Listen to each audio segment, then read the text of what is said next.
Dum dum dum dum dum.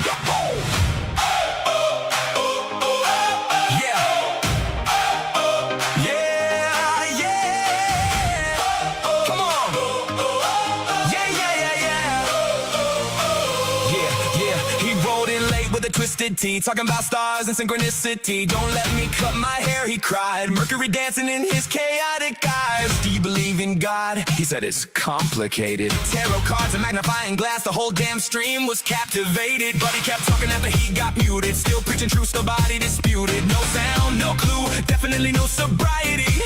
Just jazz hands flying with no propriety. No one could hear him, but no one looked away. A silent prophet crashing out, and history was made. He has risen, BMF. Silence screaming to the cosmic depths. Twisted tea communion in his hand, talking to dimensions we don't understand.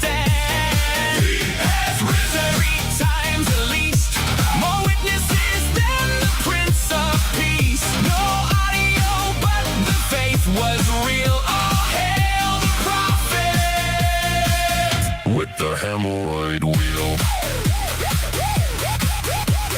Chat went insane, the memes took flight. Hush just before BMF all through the night. Bring him back, we need him now. The whole damn internet forgot somehow about the call isn't theology, cause BMF became mythology. Some said Messiah, some said saint, others just wanted the mute constraint. He was kicking oil spiritually, reading tarot universally, operating heavy machinery while transcending ordinary reality. When BMF disappeared, there was an empty hole. Everybody asking, where'd our drunken Yoda go? He has risen, BMF, brushing his glorious mane to death. Saint of the Kansas cigarette smoke, the patron lord of Inside Joe. He has risen, he came back twice, swung twisted tea was his sacrifice. The crowd proclaimed in holy cheer, BMF is love, BMF is here, BMF is here. Say his name, say his name, say his name. His name was BMF, the alpha and the beta, the first mover, the last mover. He passed the breathalyzer with the fart. He taught us to look at the stars and chase twisted tea with fireball. 500 witnesses saw him return, combing his hair while the comments burned. He rose again after being cast away, then vanished before the break of day. No sermon, no revelation, just finger pointing, gesticulation, and somehow that was enough. He has risen, BMF, ghost of the live stream never left, still silently yelling beyond the frame. Forever we'll remember his name. He has risen, raise one more can for the prophet nobody could understand. And if he returns at the end of time, as long as he's still muted, and everything will be fine. May all your twisted teas be warm, and remember, BMF is going to rock you.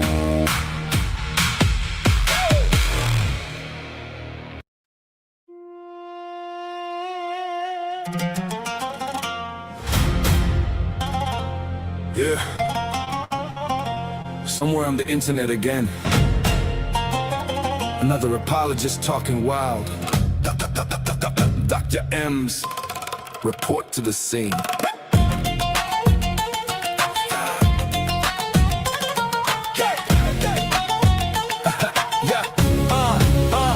Did someone post the signal again. Is there a Muslim on the call being ignorant? M's destroying life smooth like an AI voice mod, destroying all 5 pillars with the voice like a god. Habibi, why you getting mad at me? Because your book teaches you fake anatomy. When M's gets on the call, it's like a rectal exam, cause he knows the Quran like the back of his hand. You'll never see his face, but you're gonna hear his voice, getting surgical on the hadith of your choice. Muslims getting cooked in English and Arabic by a medically trained ex-Muslim heretic.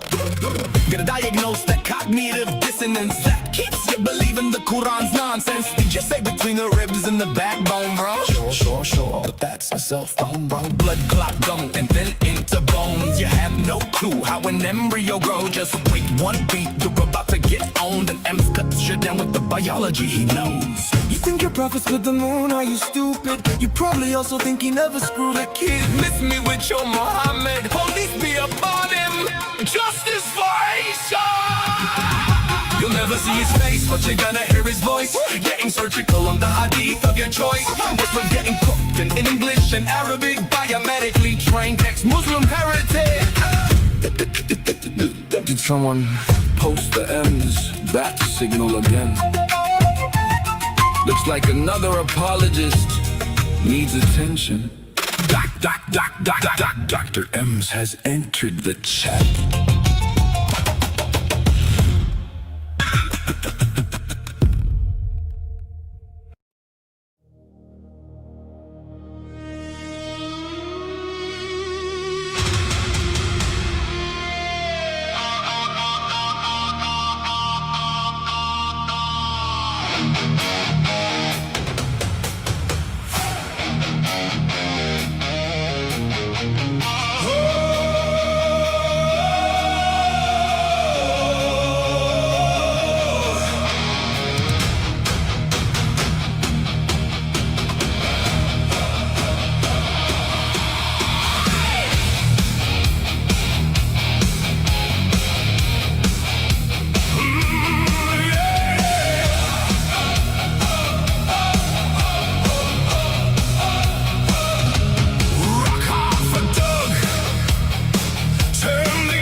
Sinfully wet for Sharon, hear the swoon of the crowd. Doug is the deity blazing slate up in the sky. Carnage with the scissors making all the fabrics cry. Voters in the rafters, Faraday's on the stage, stirring up high tension, full electric, full on rage. Hexing the wings with the birds, every note a shock. When the chorus hits, it's a city-wide blackout rock. Justin on the mic like a prophet at the grill, roasting bad ideas till they're smoking on the hill. Doug's pretzel factory open 3 days a week, serving twisted revelations, salted, crunchy, extra freak.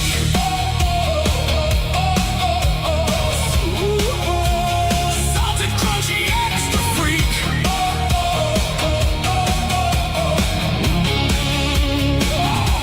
Justin runs the barbecue of questions and belief, tossing bad takes on the fire, grilling doubt for sweet relief. Atheist versus theist, mystics and some quantum woo. I'll throw the theories in the pit to see what makes it through. On TikTok and YouTube, all the verts and all the whores, cooking up hot memes and thunderstruck chords. Chat is like a mosh pit where the ideas intertwine. There is no schism, everyone cooks together fine. Justin on the mic like a prophet at the grill, roasting bad ideas till they're smoking on the hill. Doug's pretzel factory open 3 days a week, serving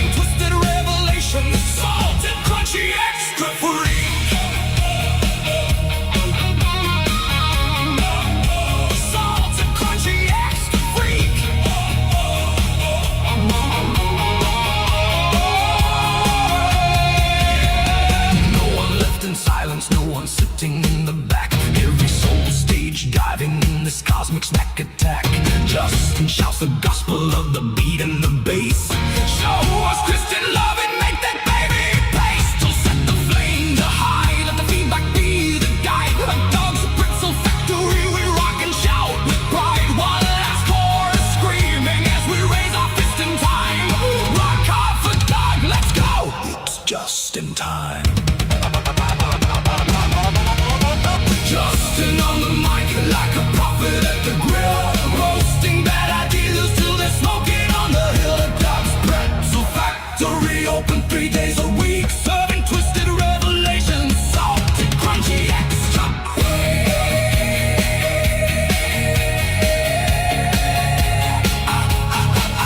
It's the freak.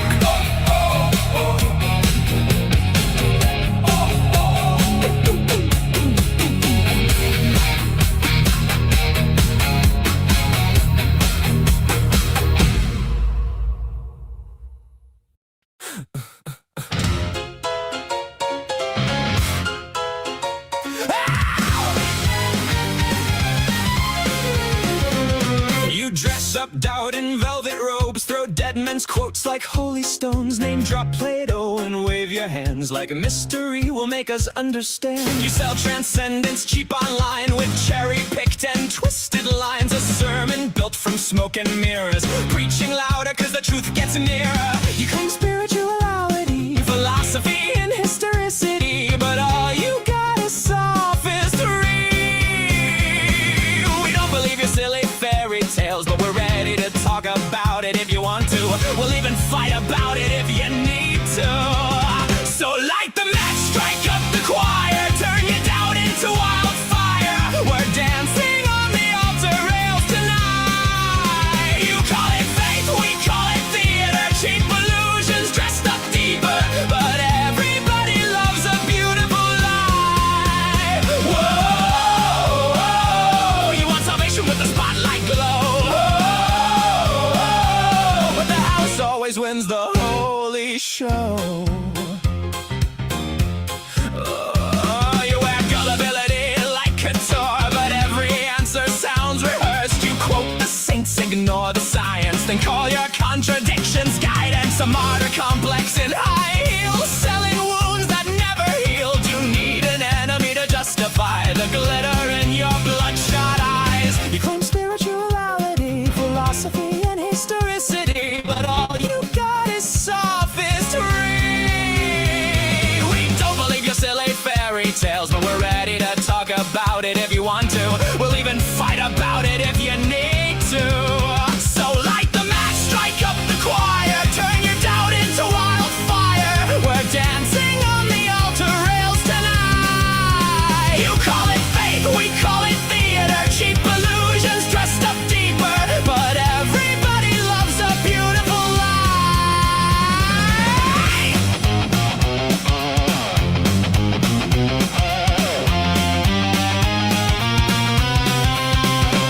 And if heaven's just a green room backstage, then who's been writing all your lines? You pray in public for the applause, then curse the crowd when they don't buy. By the way, darling, not sure if you know this, but we absolutely noticed that your family values venom has infected your whole system now. It's dripping on your ballots, making every vote a weapon. Your blind faith inspired prayers are now our Christo-fascist nightmares. Light the match, strike up the choir, watch the city drown in fire, while angels smoke outside the venue door.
Good evening, ladies and gentlemen. You are tuned into Async. I'm Arpy, and our fearless leader should be joining us here in just a moment. But while we wait for her to join the stage, like, oh, hey Gretchen, how you doing? I forgot to put my mic on.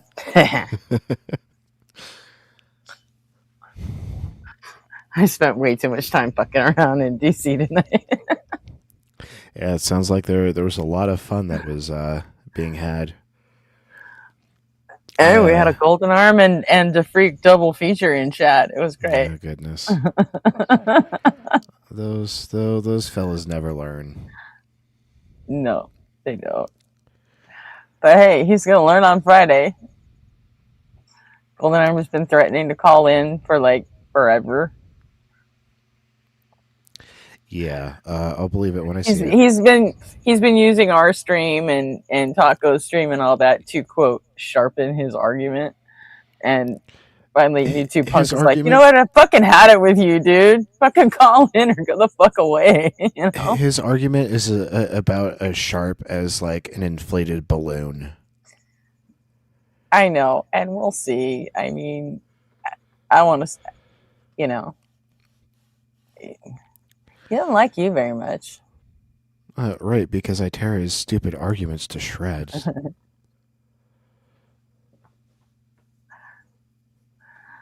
Golden Arm. Well, we'll see if he calls in tonight too.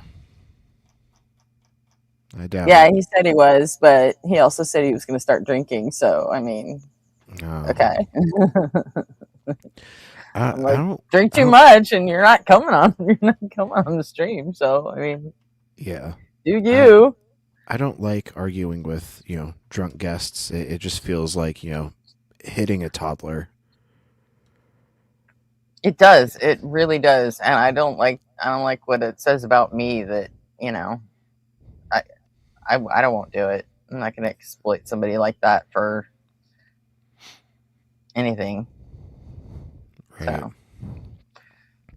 So theists, if you're out there and listening, please be sober and come in and give us your strongest evidence or argument for your God or your spiritual or supernatural belief.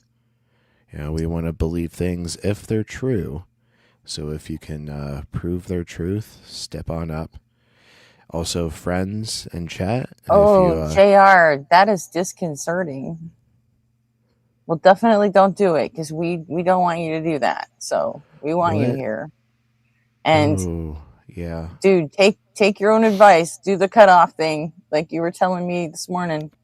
My fucked up family. Sometimes gotta drop the axe. So you are welcome here among friends. And if your AC's not, if your fans aren't going, tonight be a good night to come up on the panel, talk to us. Just saying. We're waiting, JR. Well, let's say hello to all the friends that have already popped into chat. It looks like we got Opal with the gold medal tonight. Is that what you're saying? The double gold on Vert and Horse. Look at that. Go Opal. Go. And then got Brent. Good to see you. Professor Hizzle. And of course, JR. Two-handed. And is a secular. Rigor for a 20. Terrible name. Did you get Ray? And Sackle Bob. Oh, yep. There's Ray talking about being drunk for Jeebus. Yep. Hey friends, welcome in. Thanks for being here.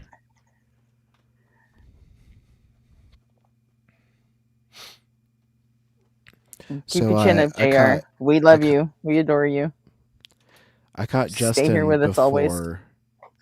before Erica and Blitz started on the line, and it was a pleasant surprise for Erica to be filling in for Forrest. Oh, it was Blitz. It was Erica and Blitz. Yeah. Oh, how about that? Yeah, two of my favorite people. I'll have to watch that. Did Blitz like sit there most of the time? Was it mostly Erica questions? No, Blitz was able to talk quite a bit. Oh, cool. But I only caught like the first 2 or 3 calls. Oh. And you're going to hate this, but Erica says that she probably believes in objective morals. Uh-oh. Well, she's wrong. Sorry.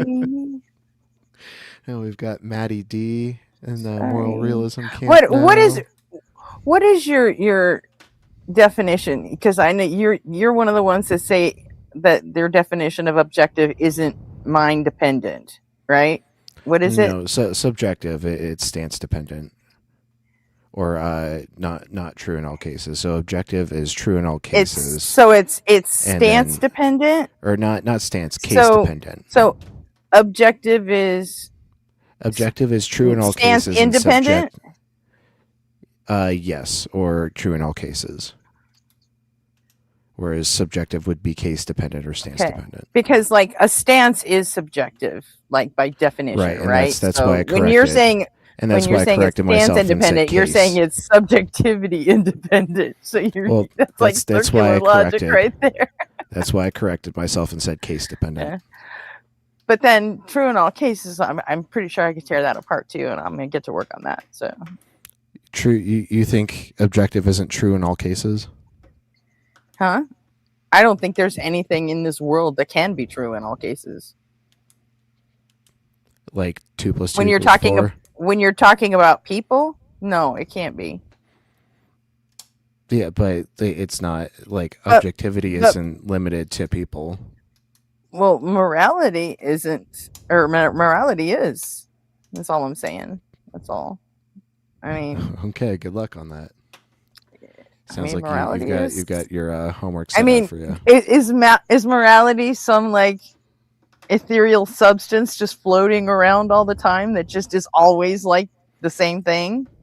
Because I don't think so. It's about the framework and not the user of the framework. That's a dodge. Not at all. So like just because math can usually or can only happen within a human mind doesn't make math subjective. Like is 2 plus 2 equals 4 subjective in any case? It's not a thing that just exists, though. I mean, the mathematical Platonism would beg to differ. So if there was no life on this planet, there would still be morality?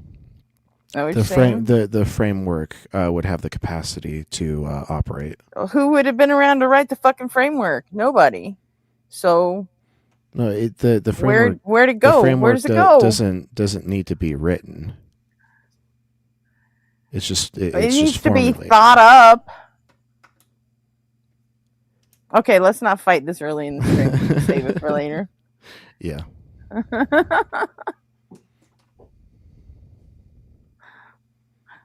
We'll fight later when we get bored.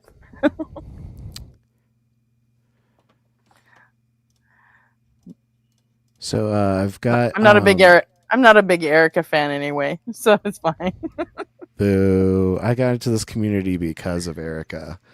So like, but before I started watching like debate streams and stuff, I was just into like nerdy long form content, and Erica has always had really long educational videos about like primates and stuff, and like after following her channel for a bit of time, I started seeing her doing debates with that Raw Matt and Standing for Truth about creationism and the flood. And because I was an ex young Earth creationist, I really appreciated these conversations. And then I saw saw her like mention something about being on a channel called The Line. And so I looked up The Line, and the rest is kind of history. How old were you when you finally like landed in atheism? Oh god damn. Okay, so I moved to Nashville when I was 21, and I spent my 3 semesters there, attending Bible college. So like I think I was 22 when I started to finally deconstruct. And then the next several years were filled with woo woo and spirituality. So I don't think I'd consider myself adopting the atheistic stance until I was, say, 25 ish.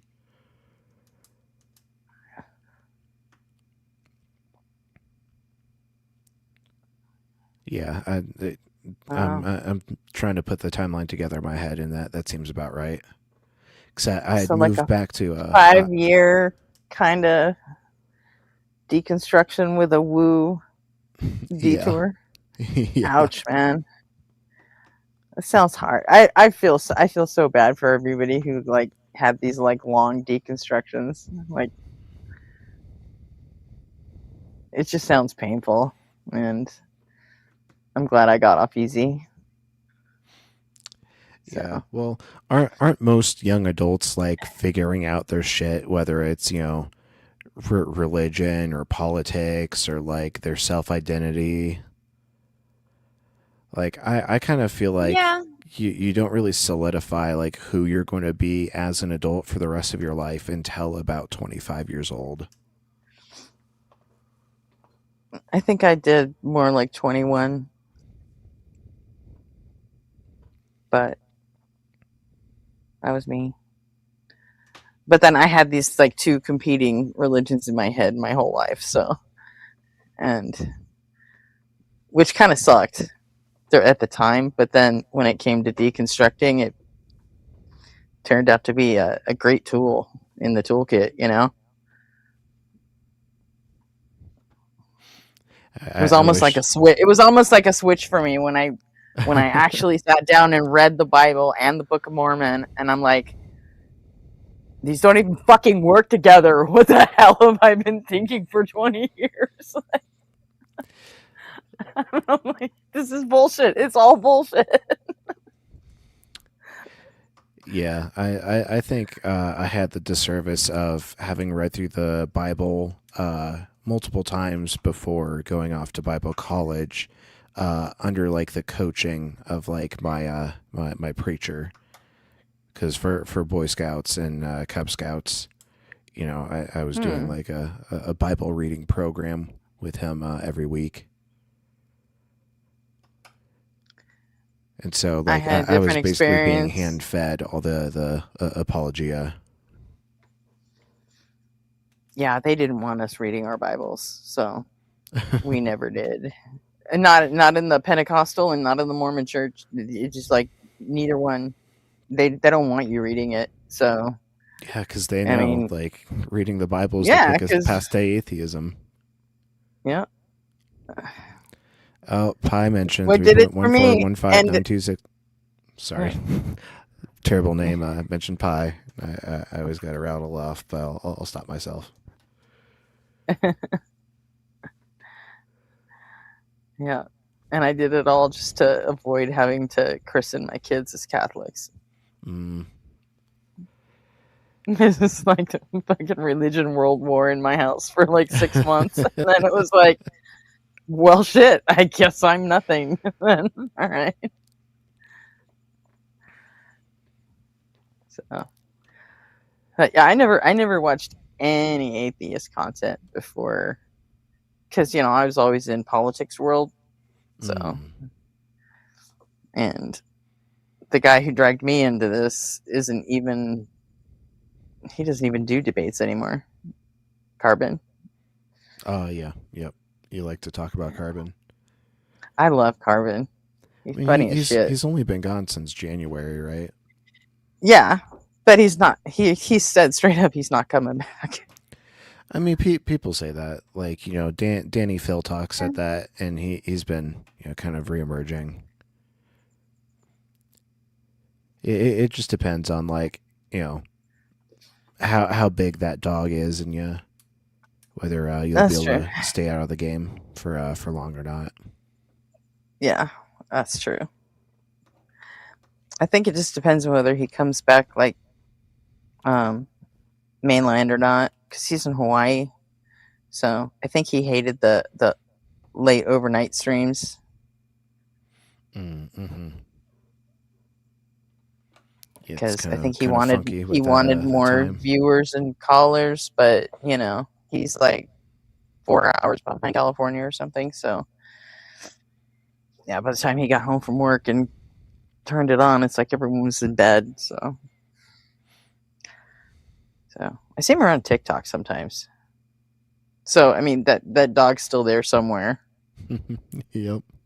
To your point, but I've, I've been trying to get one of his panel members over here because he's been trying to he's been thinking about coming onto YouTube, and I'm like, he's like, but he goes, it's so hard to get an audience, and I was like, dude, let me tell you about async anytime you want.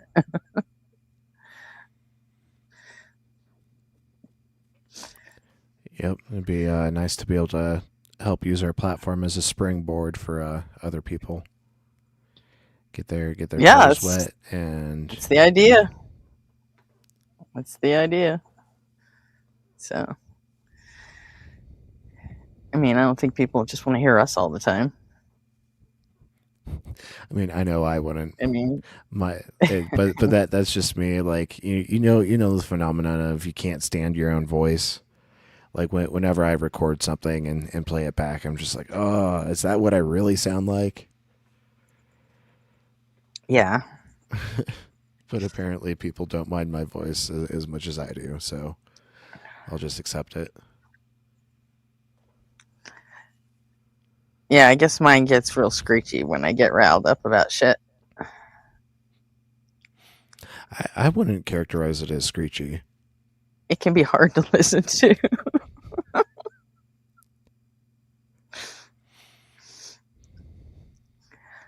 And if I ever have my retainers, then I like slur all the time. Yeah, that's tough. Yeah, I'm used to that though. I've had them for years, but I couldn't stay off the skateboards until finally I was like, "Oh shit!" I like legit wrecked my teeth. Okay.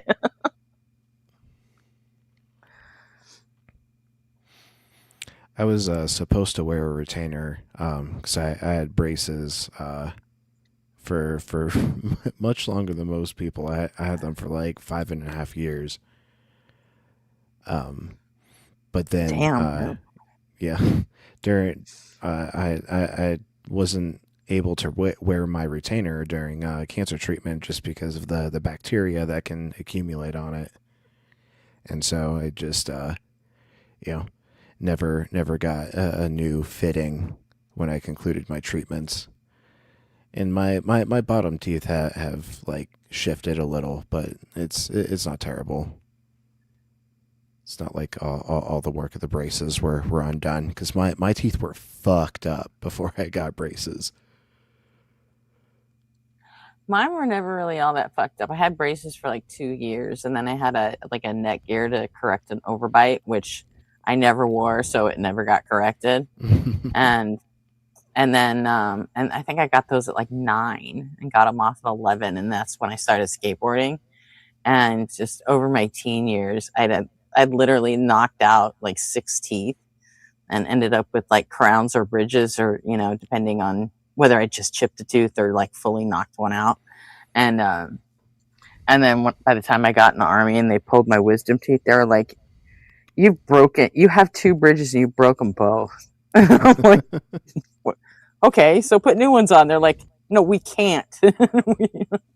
This was like before the implant thing, so like that wasn't an option. So like, no, we need to give you these, partial dentures, which I don't know, they call retainers, but they're like, you it's gonna start hurting you if the spaces between your teeth start closing. So you gotta wear these. I'm like, I can't talk with these. I'm like, do you know how hard it is to speak Russian with these fucking things in my face? And like, it doesn't matter. You have to. I'm like, shit, all right. So Geez, it looks like is what it is. I started an argument in chat, Oh, about what? like whether math is invented or discovered.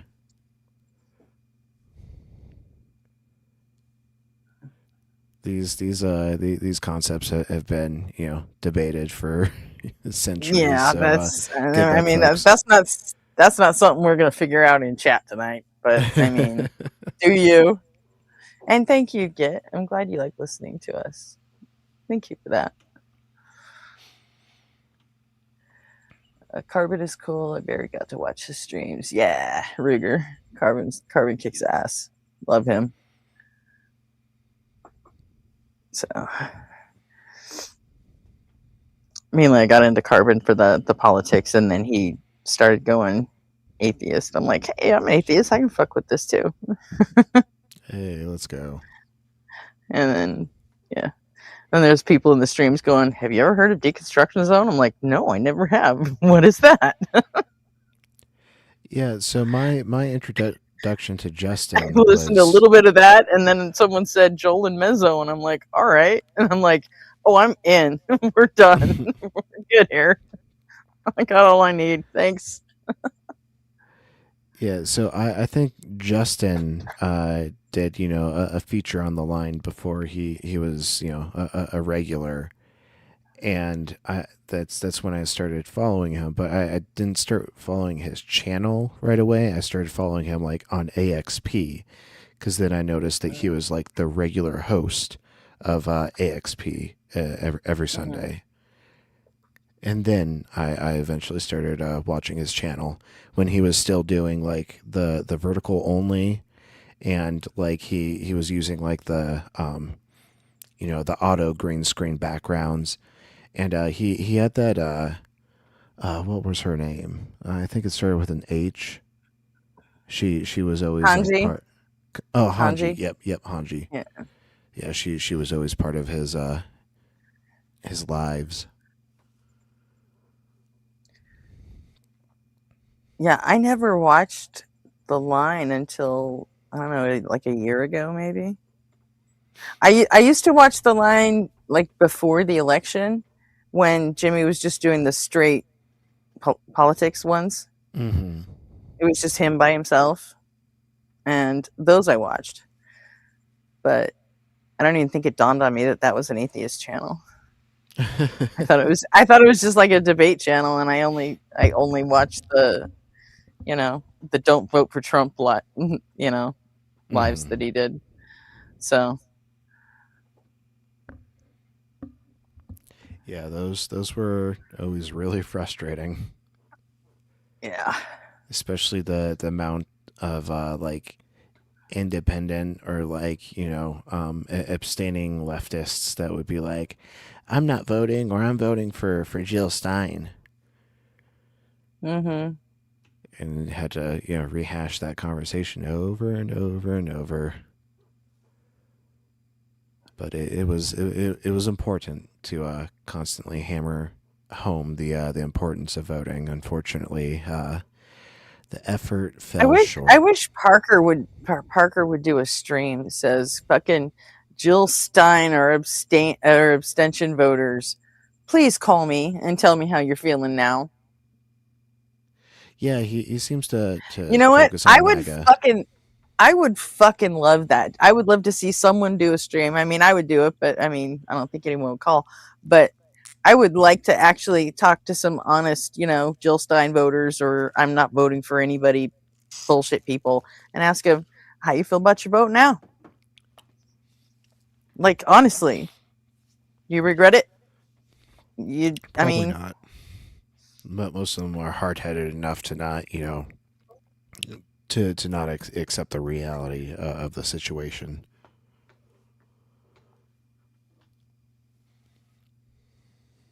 what I really wonder is how many of them actually just sort of adopted MAGA because that's who they voted, because that's who won. So, I mean, because we do have an innate part of our brains. We want to be on the winning team,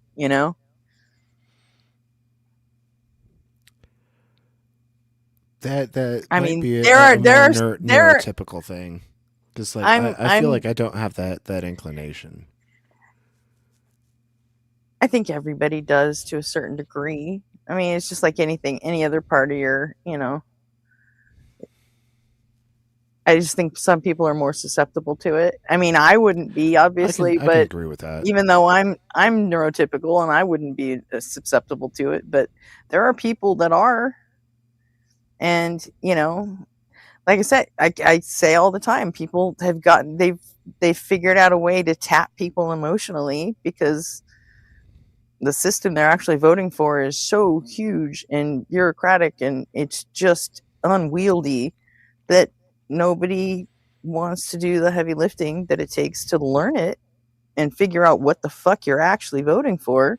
Hmm. And so it's just easier for the politicians to just tap you emotionally, to come up with a clever slogan like, she's for they, them, we're for you, and, show a picture of Jill Stein sitting at a table with Putin and that. And, hey, people can, okay, well, hey, at least I, picked I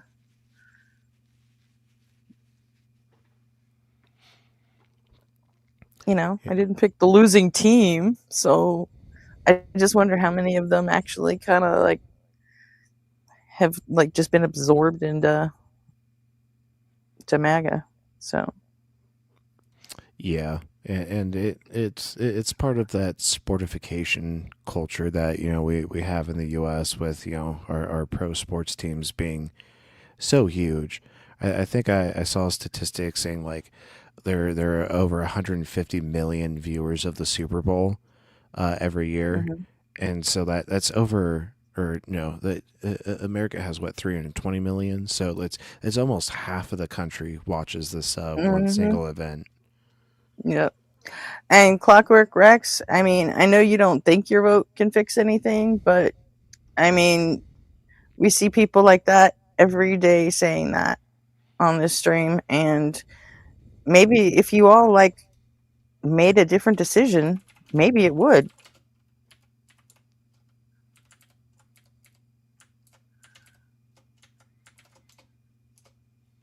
I can think of 5 people off the top of my head that are in this stream regularly that just don't vote because they don't think it matters. And that's 5 people that I'm pretty sure would vote, for our team. Because the MAGA people, they got no problem fucking voting whether they agree with it or not. So I just did a quick fact check on the numbers. This year for the Super Bowl, it was approximately 125.6 million viewers, and in the 2024 election, there were just over 150 million voters, and so that means Mm-hmm. that like the number of people that watch the Super Bowl is almost equal to the number of people that vote. So it shows how prevalent like sports culture Not is. even because just because there were 125 million viewers, there could have been 10 people around each TV. True, Or true. well, So not it 10, not around each, but I mean like multiple people watching you know, one screen, and but don't like like Nielsen and then composites like take into add account in the those. views, and then add in the streaming views on YouTube and shit, and pretty much like fucking everyone saw that Kendrick Lamar shit, like Oh everyone, yeah, oh even yeah. people who didn't watch that fucking game saw that shit.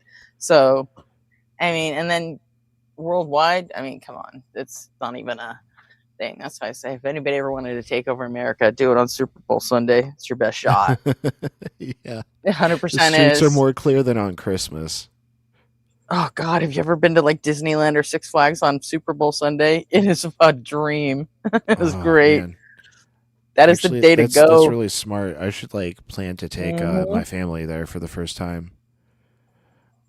Um, oh Ray, I got your message. I'll pull that up. Oh, this will just cause an even bigger schism. What is it? It's an NDT video. Is math a discovery or an invention? Oh God. So many people hate Neil deGrasse Tyson. Like I I have problems with they how he sensationalizes certain things,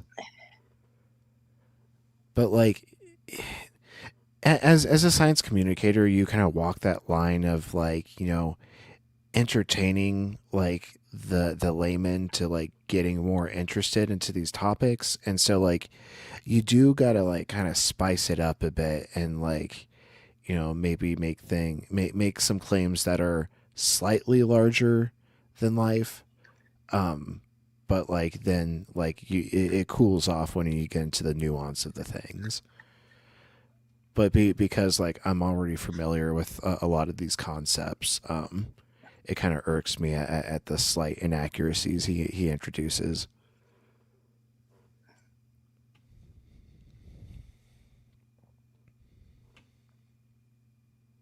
yeah. It's But I never mean, straight up disinformation. It's just there's missing nuance.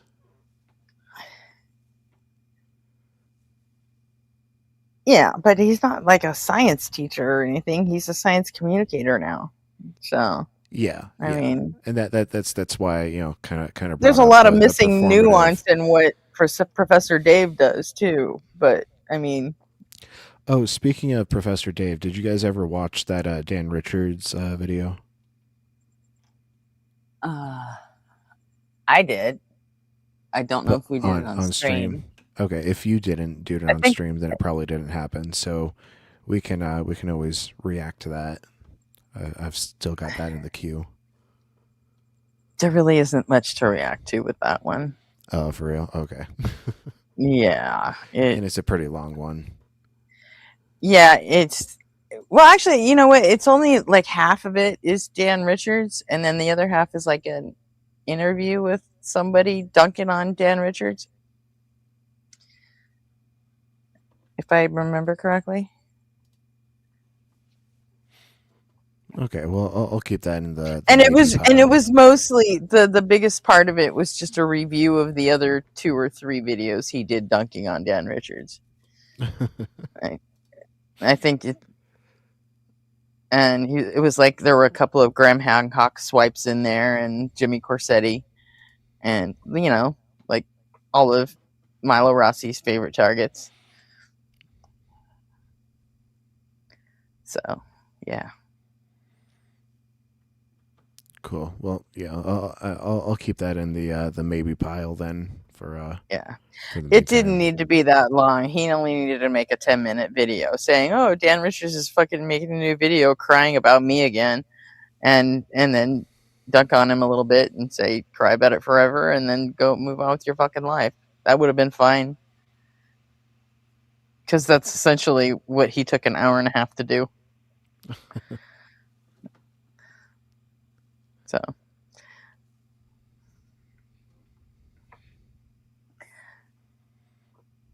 I love Milo too, so absolutely.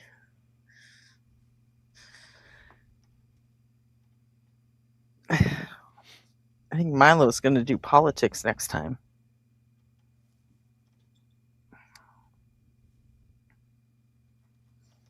His video yesterday said next video was going to be on Conservapedia. Conservapedia? Hmm. Is that a channel or what is that? It's a website. Mm. Yeah. It's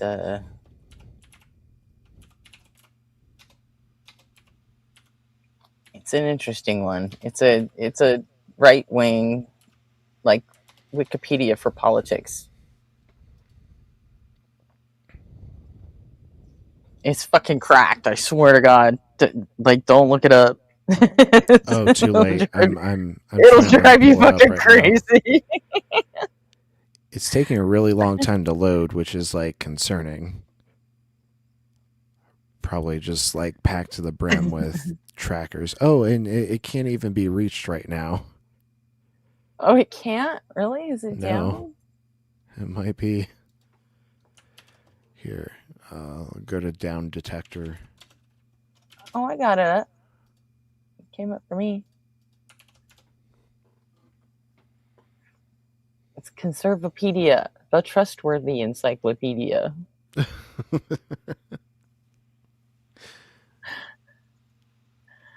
You never heard of this? It's so funny. It's straight up fucking. It's a Wikipedia ripoff made by fucking Republicans. It's fucking nuts.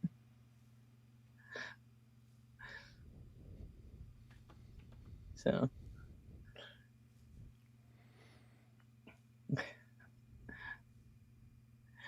like pull up the Donald Trump thing. It says, Donald John Trump, PhD. He is not a fucking PhD. Loser. All right. Nicknamed the Donald, is an American Republican patriot, statesman, and jobs creator. Are you sure it's up for you? Because I just checked it on. Is it down? And Like, I'm it's- fucking legit reading it. You want me to share my screen? that's interesting because like I'm getting a confirmation that it's down. Are you? You're on conservapedia.com.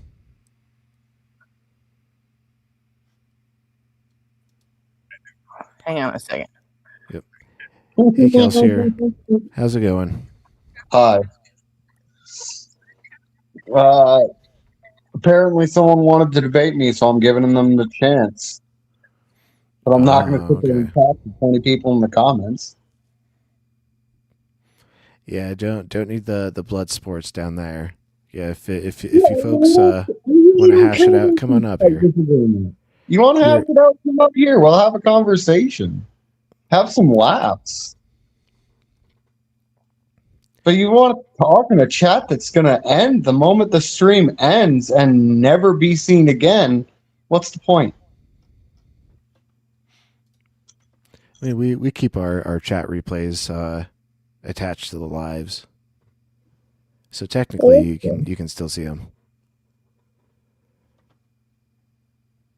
But I think like if we edit out a section, then like the live chat like desyncs, and so like it might get kind of like weird and like discontinuous at that point. But we don't usually have to edit things out. Speaking of Gretchen, did you confirm like what we can and can't play from the other night?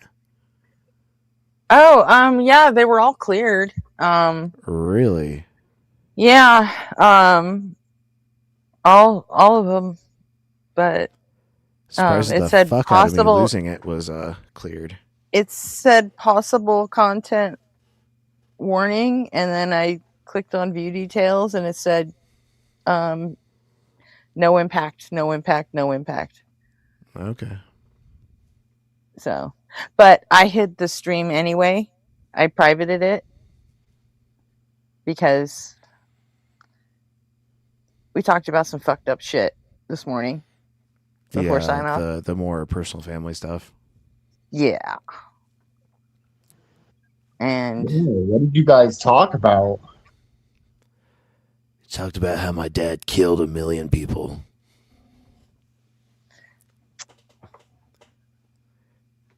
we talked about some fucked up shit, and I think it's best that stream just not see the light of fucking day. That's all. Okay. I don't want to mention it again because then I'll have to hide this one too. So. You're good. I'm just taking that this is worse than the name stuff. Just imagine the worst white trash bullshit family shit you could think of, and that's shit happened. That's all. Oh, trust me, I've got a story too. Don't worry, I'm not going to tell you that story, but I've got a story. And I probably have to. I talked about it. I even fucking gave people names, and I regret it. But so Oh, never name people. well, I get riled up sometimes. It happens.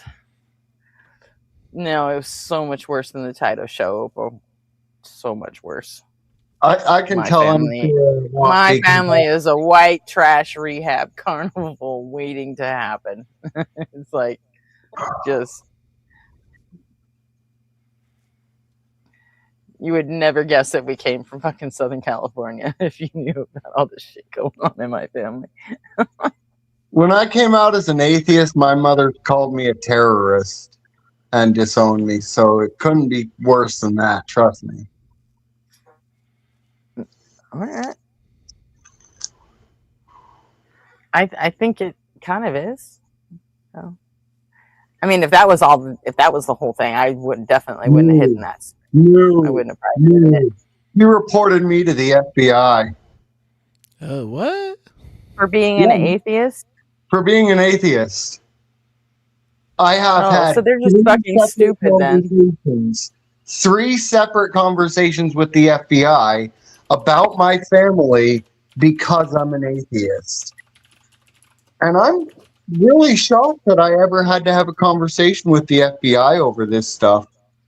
Yeah, usually they only follow up if they see like it as a credible threat. When was this that you had to have a conversation with them?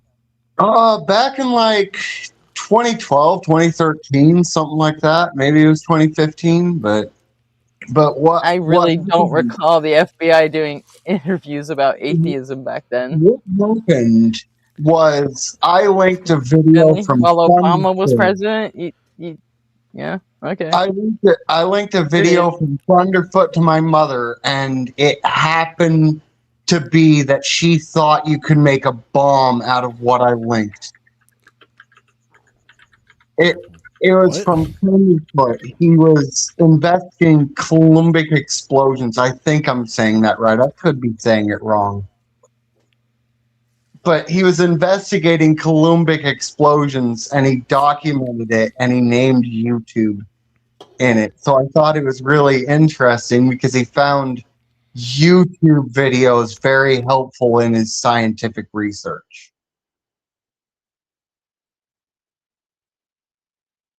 Huh? Yeah, that's wild. You've lost me, man. I have not been able to find to follow that thread. But then possibly because I was typing something. So.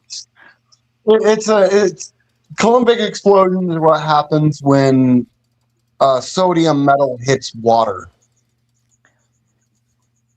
Okay.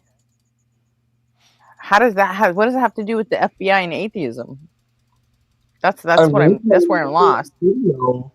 I linked my mother a video about the same time that was about Coulombic explosion, just sodium metal explosions, water. It doesn't matter anything. Chemical interaction. What? Just a chemical reaction. But then again, that's what explosions are, chemical reactions. So yeah, I guess calling it that isn't really going to soften it. Are slightly different than normal explosions in that they don't need oxygen to react. So they would be anaerobic. I don't know. Or is anaerobic only for like biological processes? I don't know the word anaerobic. I know the anaerobic means without oxygen. Times. Anaerobic. Yeah, aerobic means with oxygen, and anaerobic means without oxygen. It might be. It might be. That might be a descriptor that he used in the video. But he used an argon environment. It doesn't really matter. But yeah, like they thought I was some kind of terrorist, and my mom was she's really good at convincing people about really dark things, especially when goody. it comes to me.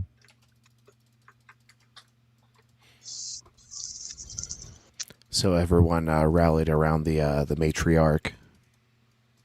Yeah, everyone said that I was this horrible person. They did the same thing around Trump getting elected. I ended up getting divorced with my wife, and I got blamed for voting for him when I couldn't even vote. I changed my name in divorce. What you see is my real name. Don't ever change your name in divorce. That's advice. That's not legal advice. It's just advice. Yeah, it probably makes a whole slew of things more difficult. It really does. Well, I mean, if you fucked up and changed your name in marriage and you don't want it anymore when you get divorced, then I didn't. I changed my name only in the divorce.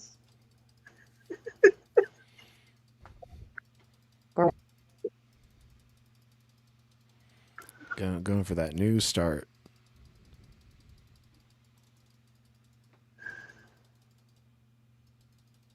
Healthcare. Ever been Yeah. institutionalized? What? You cut Have off you for ever that. been institutionalized? I have. I don't think that matters. You sober? Yes, I'm All over sober. the place. Hey Okay. Gretchen, you're roboting, by the way. Am I? Yeah. Fuck. Hang on. So that wasn't me. I was struggling to understand her. I'm so sorry. I was trying though. No, yeah, it's definitely the connection.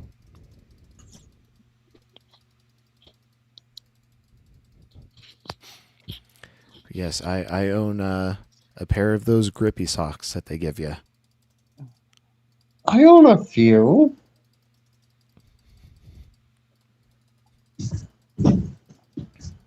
And my schizophrenia has to do with my pluralism.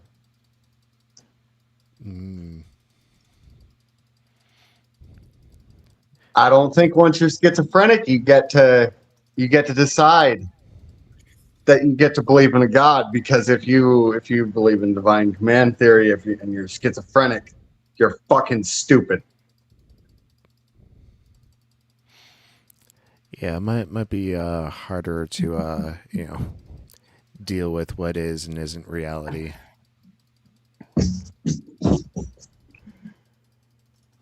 I mean, If you're schizophrenic, how do you decide whether it's divine command theory or not? How do you know? exactly my point. I can't believe any voice in my head. So you're schizophrenic? Yes.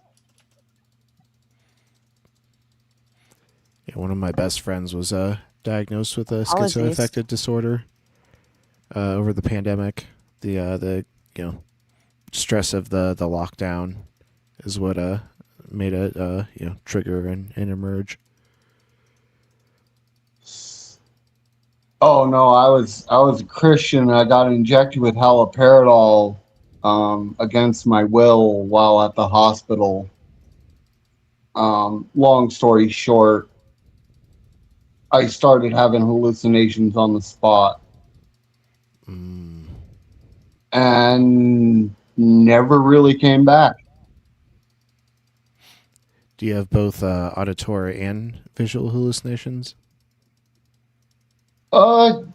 Yes, but only like most of my hallucinations are clowns on rooftops and shit, so you really don't have to worry about me. Oh, that's terrifying. It's fucking horrifying. I'm on I that. am.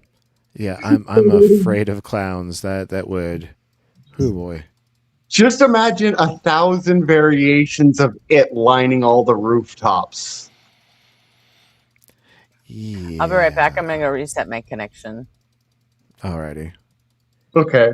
Hopefully that doesn't take our stream down. Yeah, my friend only had auditory hallucinations, but it was a problem because we were mostly interacting together on Discord, and we ended up getting into several fights because he thought that I said things that like I very clearly never said, and it was because he was having those auditory hallucinations of me talking to him. But to make people feel at ease about the whole insane person in the chat thing, I only institutionalized myself for suicidal thoughts. Yep, that mandatory 72-hour psychiatric hold has saved a lot of lives. Yeah, it has. And I would definitely recommend it to anyone thinking about it. Yeah, for first of all, don't do it. Second of all, get help. Third of all, That's what I meant when I said that. yeah, I know. I'm just reiterating. And third of all, like get immediate help instead of calling the crisis line, because the crisis line is it doesn't help as much as like people that probably need help. I called the crisis line and I got the wrong guy and he was in a bad mood. Oh And no. immediately called the hospital. I was like, okay, you know what? I don't need to talk to anybody ever. Yeah, the folks on the crisis line aren't like necessarily like professionally trained. They're just volunteers. Yeah, they're just volunteers looking to talk to people.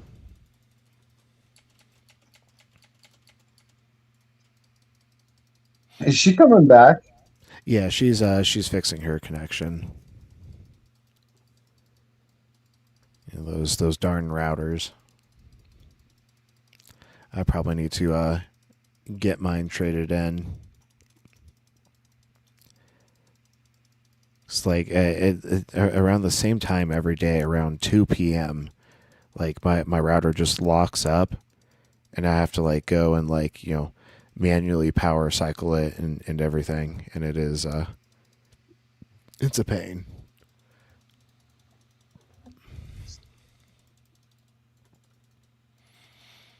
Yeah, I listen to these mostly to sleep.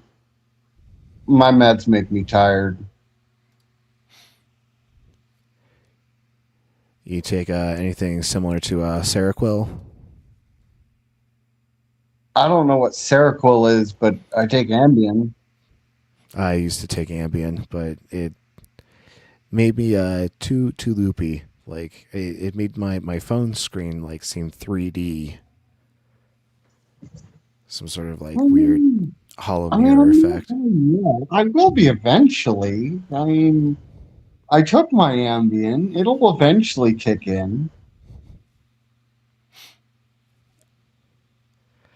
Well, to help the process along, once Gretchen gets back, we can do a video reaction that might help lull you to rest. Yeah, if you hear me snoring, just kick me. Will do. Yep, we are the sleepy stream for sure. But before async was really starting to pop off, I spent most of my nights in Archthinker's chat, and like the number of people who said that they use Thinker's streams as like ASMR to go to bed. Like I can't imagine like Thinker at her most passionate, taking down a caller to be like ASMR. Like Thinker's great, but it's not a relaxing stream like in the slightest. Like, I discovered Ian, allegedly Ian, when I hadn't slept for 10 days. Whew. And that's almost the record for sleep deprivation. I think the longest study was done on someone who stayed up for 11 days straight. I've done 14. No way. That's like near fucking like death. That's crazy. No, my most recent gap was 13 days where I didn't sleep the entire time. And that's why they put me on the Ambien. The Ambien's kind of recent. Mm. Ambien just made me sleepwalk a lot. True. I like would sleep feast on Ambien. Yeah, me too. I ate a lot, and at that, my family had to hide my fucking car keys. 'Cause I would just get out of bed in the middle of the night and go to the fucking store. And Drive through Mickey D's. I went. I woke up one like afternoon, and everybody's sitting there looking at me like, "What the fuck did you do, Mom?" I'm like, "What do you mean?" Like, and apparently I went to the store in the middle of the night. Like it was when the grocery stores were open, around here like 24 hours. So, and apparently I bought like 3 bags of shit. Is all blue. Everything was fucking blue. Like I bought a bottle of blue curacao for no reason, just apparently just because it was blue. I don't remember any of it, but I remember looking at all this shit going, damn, at 3 a.m, why did I do this? Were you Or by 2 a.m. any chance So were you by any chance listening to a particular song by Eiffel 65? I must have, I don't know. It was I'm just fucking blue, da weird. ba dee da ba Yeah. da. My And controller. yeah, they took my car keys away after that. It was like, That's I'm probably like, yeah, fine. okay, I get it. And then it was like one night my my son came banging on my door. He's like, "You cooked every piece of cheese in the kitchen. What the fuck?" He's like, "You didn't even eat it. You just left it sitting out there." And I made like quesadillas and nachos. I fucking grilled cheese. Apparently, I emptied out all the cheese in the fridge, and just why I have no idea.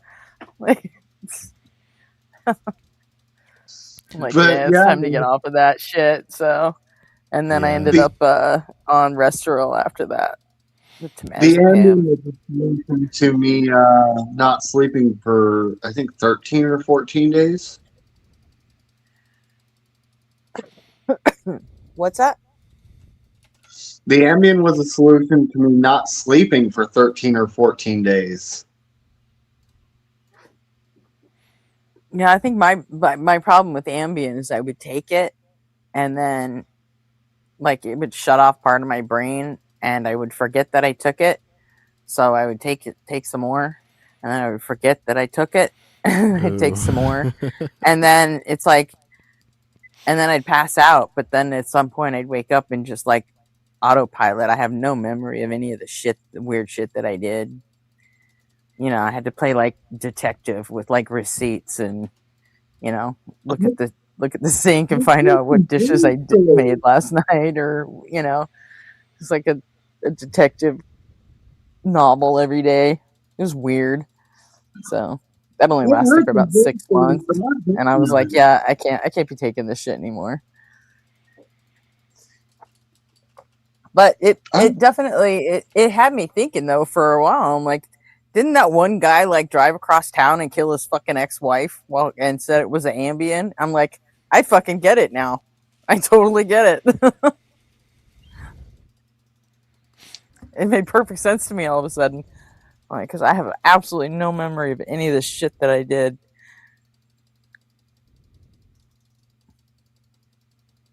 But clearly I did. So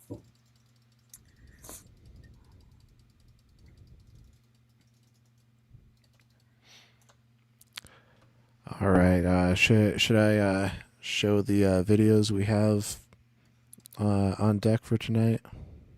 Yeah. I mean, you were more asking her, but yeah, I'm excited.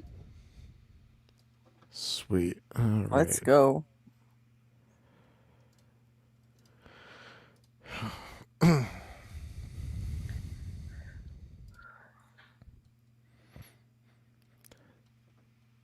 So we have this newer one posted a day ago from Justin. Looks like it happened around Christmas though.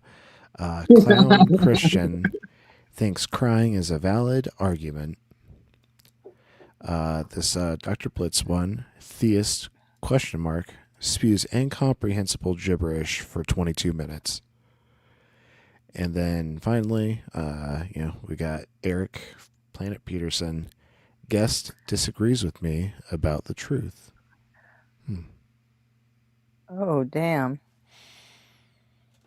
You make me choose between those three? That's fucked up. You know me, I gotta go with Blitz every time. All right, let's do it.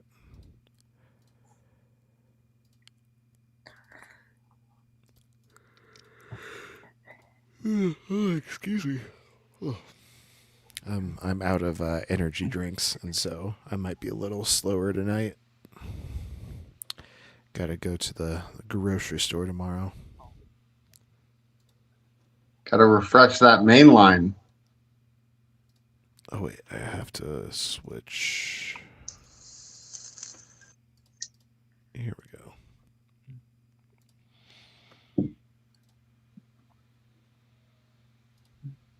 See, I'm just I'm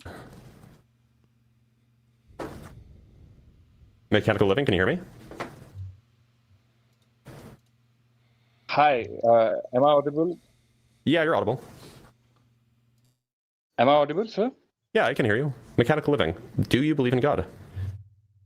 Yeah. Okay. So see, I'm very confused because I have the YouTube on the phone while I'm Okay, you should chatting turn off with the you. YouTube.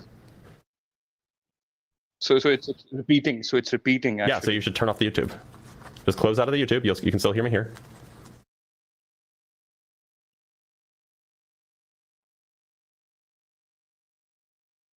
Hello. Can you hear me? Yeah. Now, so I closed the YouTube. So That's I'll exactly start. what I asked you to do. Yeah, Okay. okay, so why should I believe that a God exists? Okay. First of all, let's define what is going to be God. All right. Yeah, okay. How God do you define is- the God that you believe in? Okay. I will define it, and I will get it checked by you for your own satisfaction. So God is the originator and the inheritor of the world.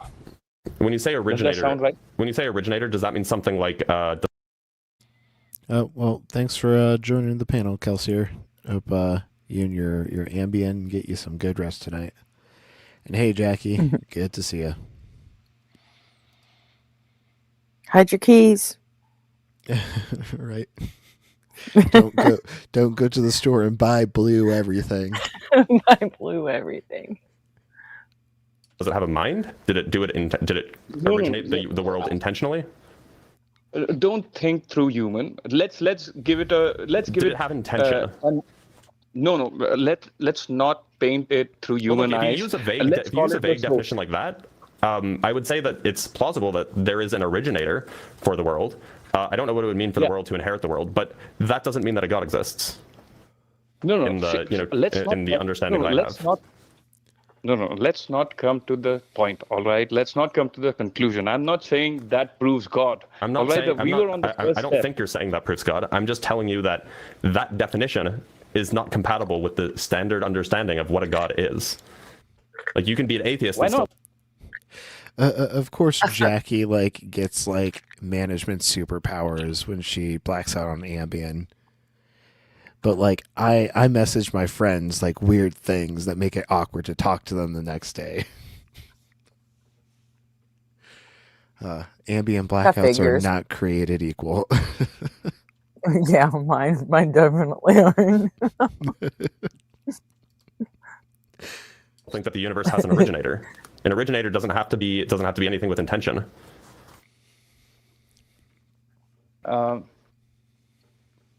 Okay.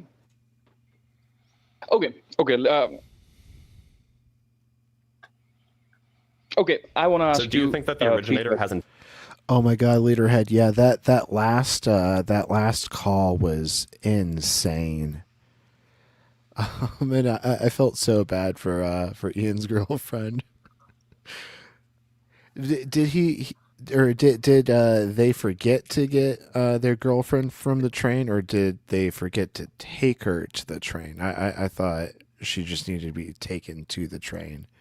But it'd be even worse if she was, sitting there on the platform waiting for Ian to show up, and they're taking that time with that absolute insane caller. Like even Blitz was on the call, and it was unbearable.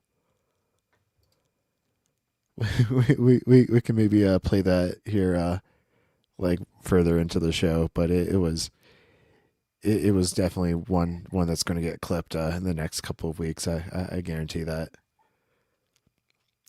I mean, Ian was so late, Gretchen, that they stopped the stream before reading all the super chats because like that's how late they were like helping their girlfriend with the train situation. And What Ian time does he never end skips. usually? Ian usually ends like 4:30ish my time, and Okay. that's late. Like it's usually earlier, like by 4 or 3:30. Yeah, usually right around the time Justin starts, right? Yeah. Not too long after Justin starts, yeah. Because I see the Ian raids come in all the time. At least I used to. I'm not normally awake when Justin starts these days. Sometimes I'm not awake by the time he's done. But I'm working on that this week, so concerted effort. Good. Yeah. I talked to my partner, and she's going to be getting home early on Friday to make sure that she's able to take RP Junior before I hop on. Cool. So I'm not juggling a babbling Yeah, baby. definitely have energy drinks on Friday if we're gonna do a stream after that. All right. Well then I might do like only like half the stream Thursday night then. Maybe we should like consider just like having a shorter stream total so that we both can get some good rest.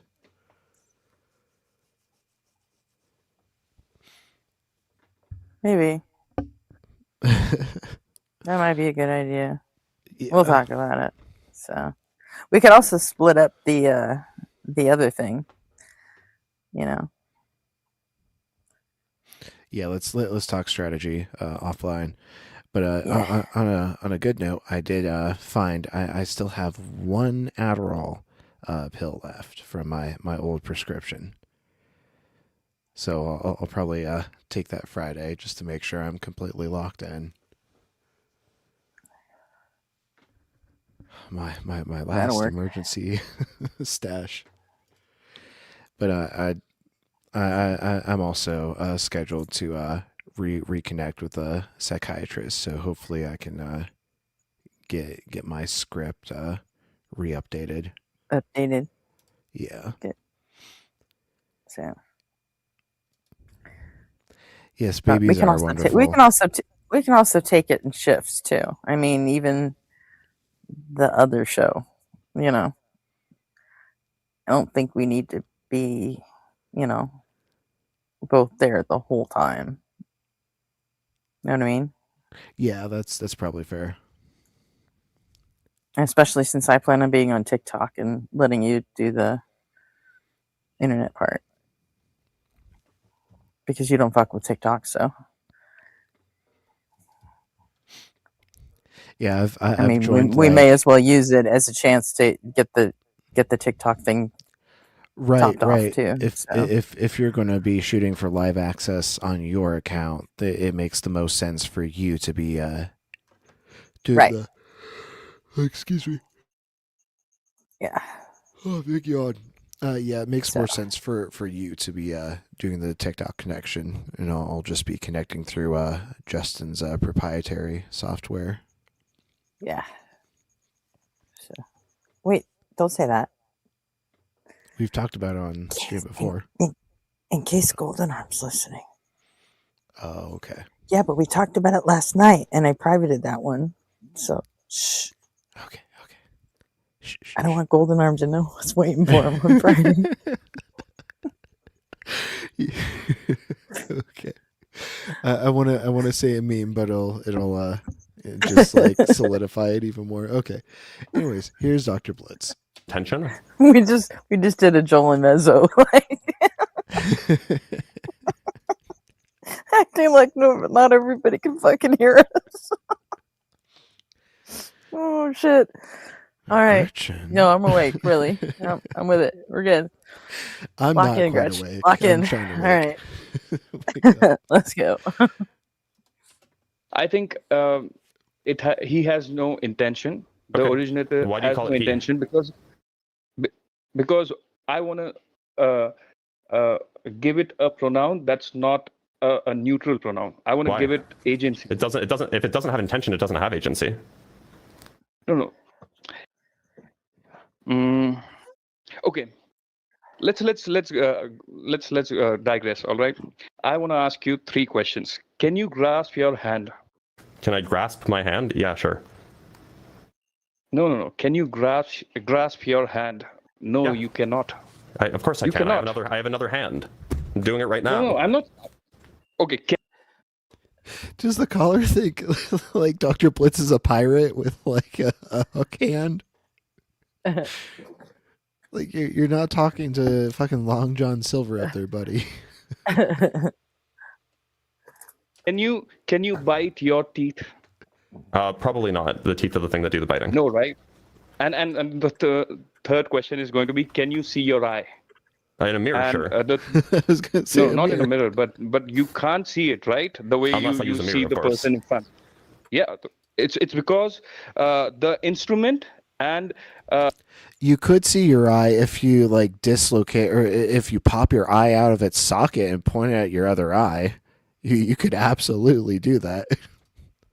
I don't recommend it, but it is a possibility. the awareness that's looking through that instrument is so one that you can't really differentiate between the instrument. All right, that's why the when I asked you can you bite your teeth, it sounds paradoxical, right?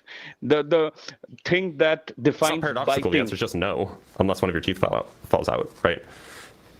Yeah, So, but it's so mechanical living. Just to be self-referential clear, as well. is No, the God that you believe in? Does the God that you believe in have intention? no. Wait. Can God bite his own teeth? Can God see his own eyes? Can God grasp his own hands? Okay, then Because it seems then I'm fine. I'm fine believing in whatever you believe in is consistent with atheism as far as I'm concerned. Because as Yeah, far I as I'm know, concerned, because- you can have a naturalistic origin for the universe, and if it's naturalistic, then it doesn't have intention, but it's still an origin, so there's just no issue there. Okay. So like it seems No like problem. this is just like compatible with atheism. So unless you have some like actual like meaningful metaphysical worldview difference, then like I don't know where we're gonna go. I think you're limiting God. You're limiting with. Oh, God, I you're- hate it you're when they do defining that. God God, and- Anytime a guest goes, maybe if, and I'm like, yeah, this is gonna be fucking crazy pants right here, and I'm always right. It never fails. It never fails. giving God by supposing that if God exists, then God has agency, that God has intention. That's limiting God. No. When you say God has agency, and when I say God doesn't have intention, they have separate different meaning. All right. Okay. So, Yeah, so let's. when something doesn't have intention, then it doesn't do anything on purpose. And as far as I'm concerned, being an agent means being able to do something on purpose. Mm-hmm. So yeah, I mean, like they are separate words, but if you don't have intention, I don't see how you can be an agent. Meaning that you wouldn't have agency.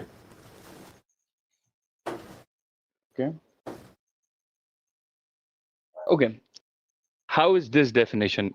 God is inside and outside of what is. I don't know. What is what? What? That wasn't even a complete sentence. A complete So question. if you're I outside don't know of what it what was. is that the same as being like inside what isn't? So like That was like the other night when you asked Rob, "What is color?" And then you spent like 20 minutes trying to No, answer it. I asked what is the color, and like he Oh, I wasn't thought you said what understanding. is color. No. What is the color? And then I left it as a null pointer because Yeah. that was supposed to be the error that I'm demonstrating. Is like he asked me, what is your belief? My belief of what? Like you need to pick a subject that I can like state my Yeah. belief on. He showed up like 10, 15 minutes before I ended the stream this morning.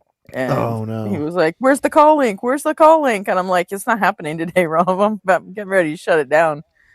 I'm not doing this with you."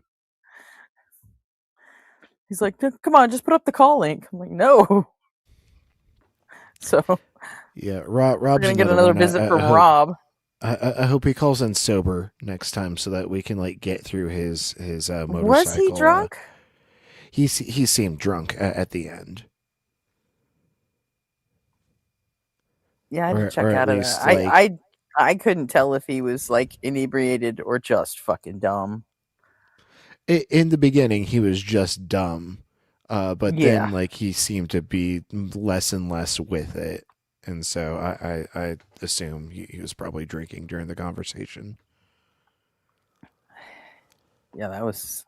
Well, Oh no! Can we not do Amazing Digital Circus quotes in here? I'm going to start to like have hella existential dread.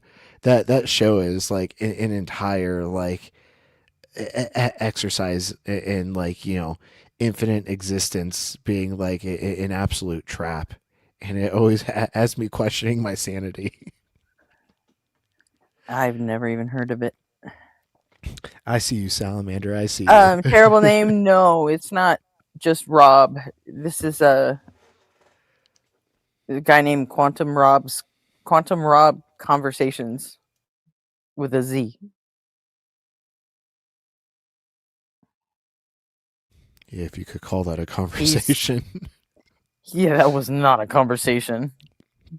That was also an exercise in insanity, and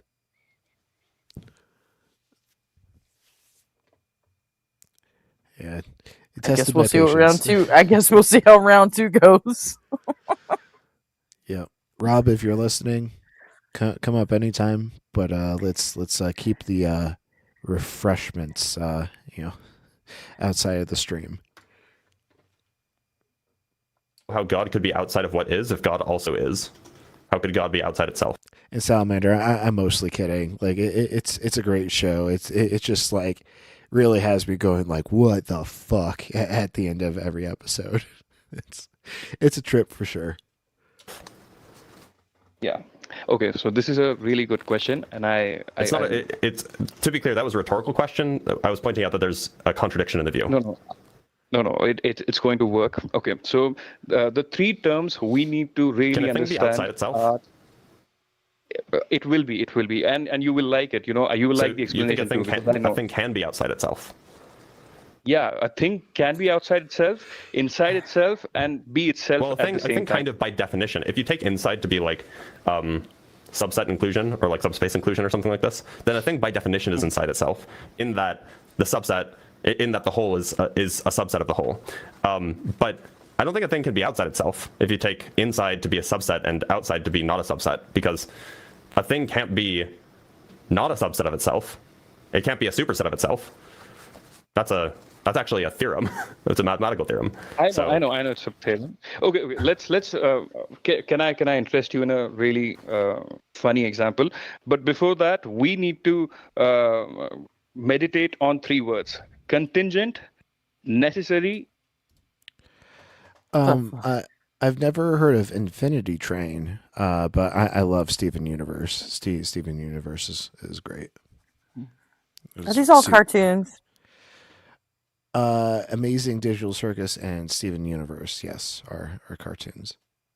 They're not even anime. They are straight up American cartoons. Well, I mean, like anything animated, like makes sense why I haven't heard of them. And impossible. Oh no, this is gonna go All right? so well. Yeah. So Okay. the three words: contingent, necessary, and impossible. All right. Now let's imagine we're in a different world, and you, sir, can I ask your name, please? You can call me Blitz. Blitz. All right. Okay, how are so many people like requesting up to talk to Dr. Blitz and they don't even know Blitz's name? Like that just makes no sense to me. Like are they like straight up just doom scrolling TikTok and this is the first time they've interacted with his profile or channel? It's quite possible. I have a feeling that this one was if I remember correctly, this was a Discord call, which should give him even less of a reason to not know Right? what fucking Blitz is. God damn. Like I can't imagine just like randomly following a link to talk to someone and like you don't do your due diligence to know who you're talking to. That's just a foreign concept to me. And terrible name. I would agree. Steven Universe doesn't really feel like existentially dreadful. At least not as much as something like Adventure Time. I'd say Adventure Time definitely gets a lot more existential than Steven Universe.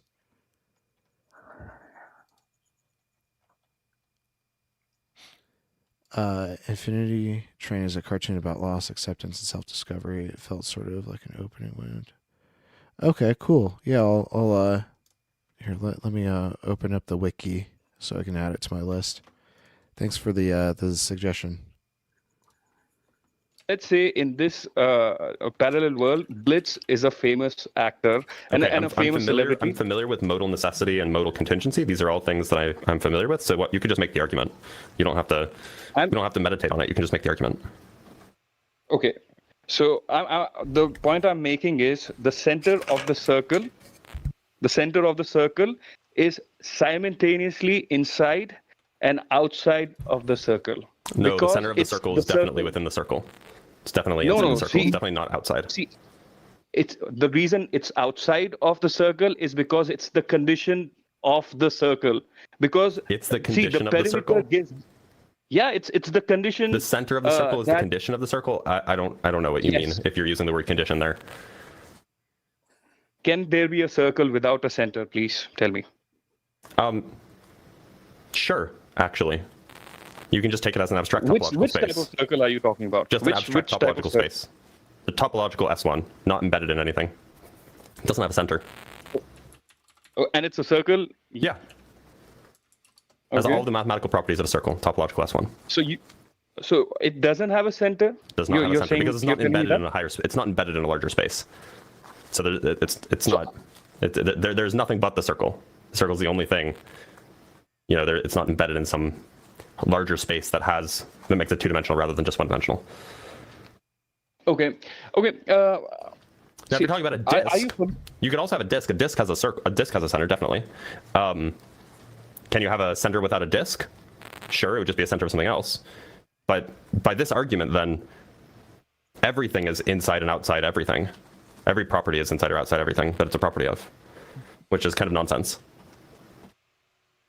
Okay, do you think the space inside a room is infinite? Do you think the space inside a limited room is infinite? No, right? Yeah, obviously it's finite. Would you say? Would you say it's finite? The volume is finite. Yeah. Is finite space finite? Like it. This color's hurting me. Like it's almost like he's practicing his English or something. You know, like he just learned English yesterday. Yeah. Oh boy. Like I'm sure in whatever his language is, he's a fucking genius, but you know, he's just not getting it in English. Yeah, maybe crack out Gemini to help with translation or something. Okay.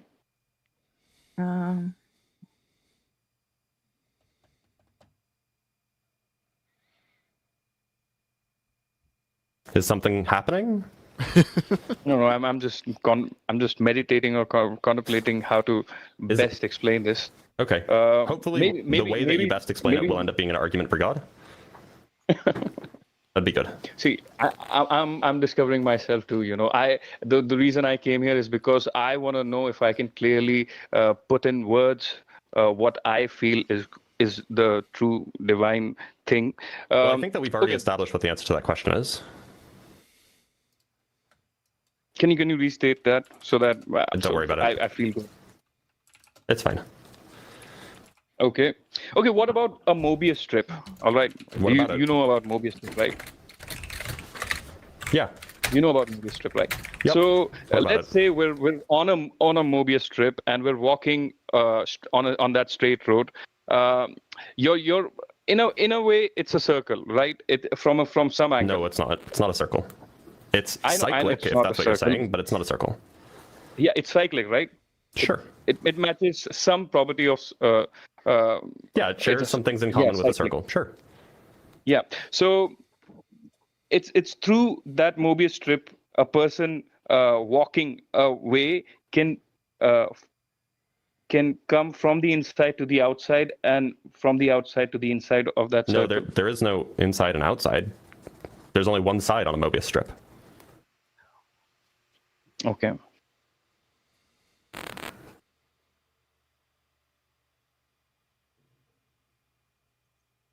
There is no inside or outside. Okay. Have you thought about these three lines? In the beginning was the Word was God, and the Word was with God. I mean, I've have you definitely ever thought about them. I don't think that they're that deep. It's not? These Not really. pivots are giving me whiplash. Okay. So I have an example. Hi, Is John. it- Hey, John. Morning. Is it just me, or is this guy just throwing every single concept that he's had some kind of vague familiarity with at the wall to see what sticks? Like- Oh, yeah. 100%. Instead of like a bowl of spaghetti and he's seeing which noodles stick, he's got like a bowl of like every shape of pasta ever. Like Yeah, there's penne in inconceivable. there, there's linguine. Yeah. Yeah, just fucking it all over the place. Yeah, Now I'm gonna try wagon wheel. Nope. yeah. That you really closed off. Is one of these going to be an argument for God? He's like a fly or a gnat just buzzing around Bliss. And Yeah, it's just funny watching Bliss just keep swatting him down. Yeah, that annoying thing that keeps bouncing off your kitchen window whilst you're trying to cook your meal, Yeah. I'm making an argument about truth, and Okay, but I see the conversation is about theism and atheism, not about truth. I think theism and atheism are positions. I think a person can be in both, yet neither of those categories. No, I no, think no, no, that no. is endorsing a. They're being an atheist and a theist are mutually exclusive and jointly exhaustive positions. They cannot be occupied at the same place at the same time. Yeah, it's literally P and not P. Yeah, The atheist is literally just not theist. yeah. It's,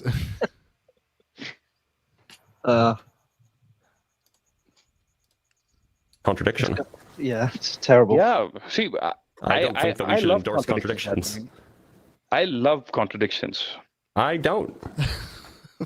Look, if you're going to wow. go ahead and endorse contradictions, and that's going to be required for the worldview that you hold, then it's just not going to be compelling to me. Okay. Because it's not logical, would you say? It's not consistent? Yeah, because That's in why? fact, I actually think it's probably impossible for the human mind to genuinely hold true a contradiction. I think that's probably impossible heard regarding the human mind. have you heard about this guy, Graham Priest? Yeah, I know his name. You know it, right? And I think you must also know about the fact the tetralemma, the word tetralemma. No, I don't. Like, okay, you know the dilemma, right? I know what a dilemma you're is. I mean, I confused know about- I know what a tetralemma is. It would be Yeah. some sort of statement, or it'd be some sort of option, or some sort of scenario that has four possible options. Yeah. But I don't know what specifically you're referring to. Maybe caller subscribes to bivalent or not non-bivalent logic, which Ma- you know. Maybe, but even then,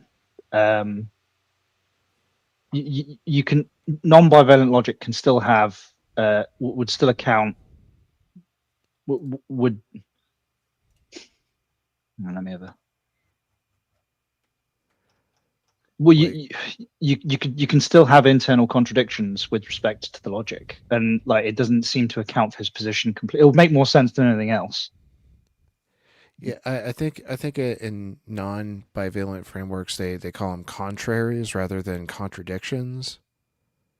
Right. I know. I have to be honest. You're going into an area that I'm not massively familiar with, so I'm stretching myself with that one. But yeah, let me see if I can quickly Google foo this like infographic that I'm thinking of.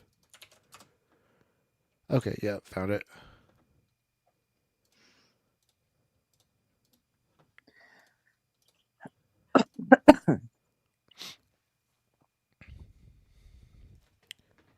so yeah, this is a semiotic square. Yeah, okay, so I'm familiar with this. Yeah, That can't be a square. It doesn't have 3 points.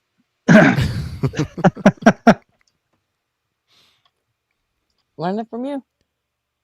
yeah. So this is semiotics. This is how you can put atheism and theism into a semiotic square, and you can demonstrate that they are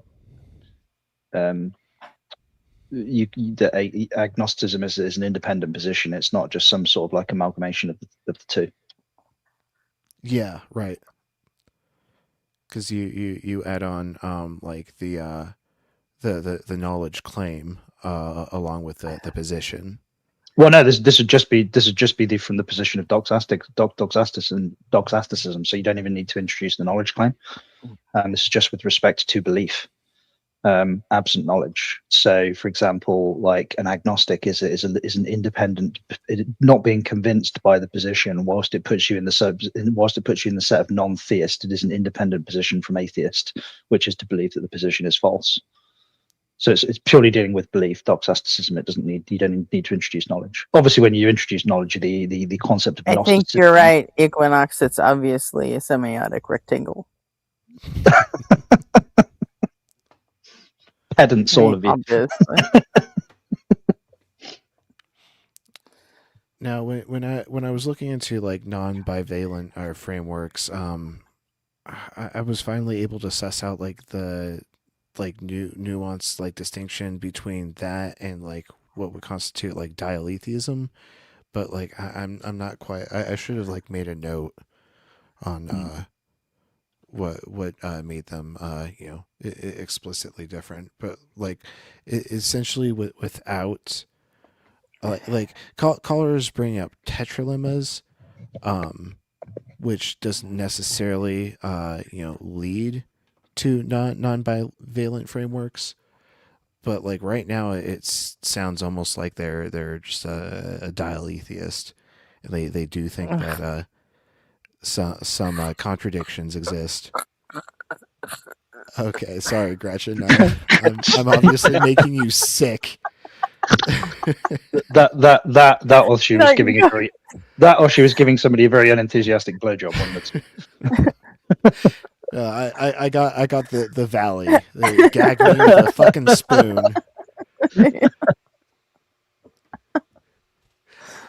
I gotta. Can we just go back to the guy being fucking crazy pants? Let's just do that. Sorry. we clearly you're like callers always bring up the tetralemma. I'm like, well, we watch different fucking streams, dude, because no, they fucking don't. I don't think I ever said callers always bring it. I said this caller has brought up. Yeah. But I thought you meant like multiple callers do. No, I mean, I can no. imagine people do it all the time on Ian, sure, but like, like Justin. that shit doesn't happen. we should just sack off Gretchen entirely. It's very rare. Panel. Let's have a mutiny, RP. Let's do what we want to do. I don't know. I think I give you guys your time. No, I'm just messing with you, obviously. I think a trained intelligence officer would know how to stave off a mutiny. Maybe.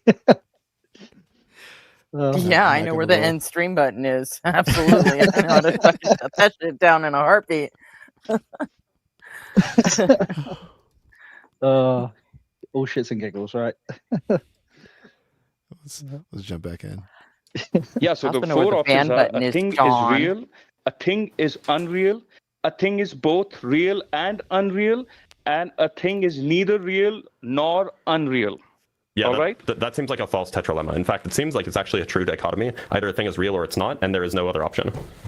Can't be both, can't be neither.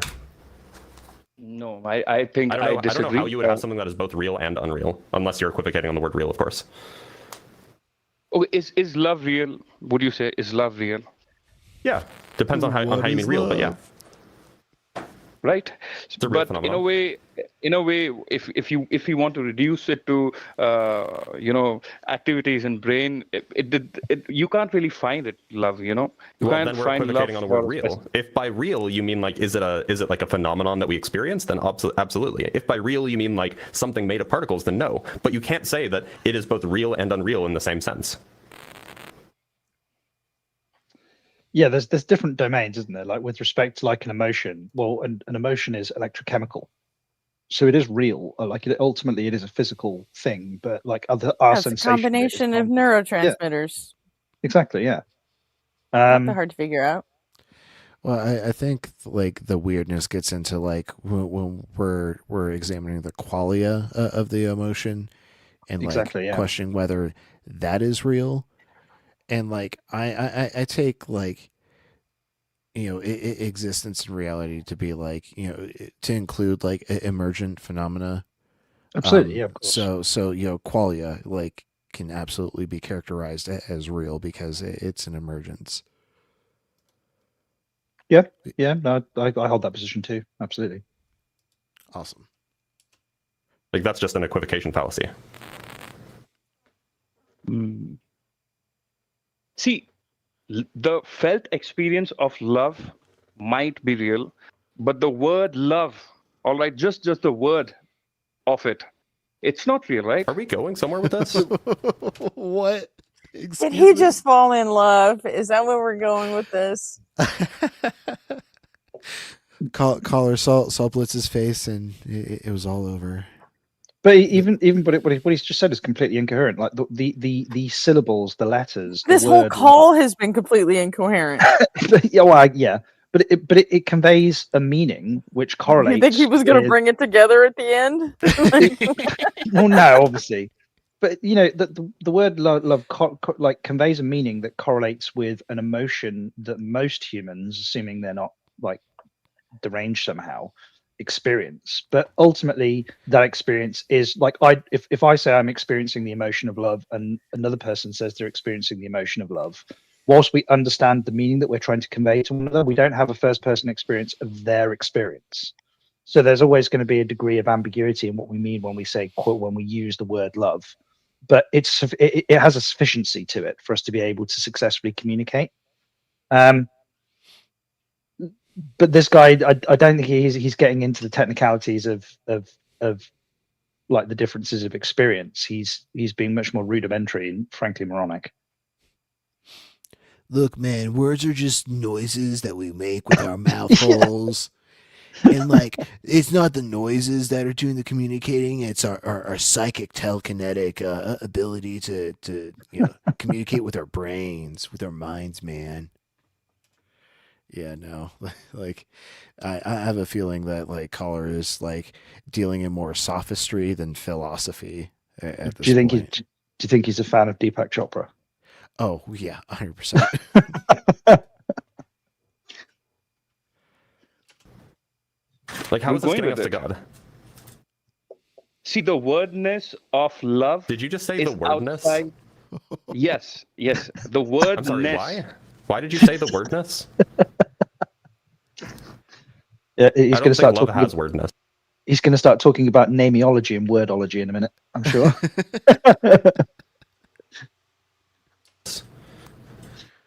Have you considered the wordness of wordness?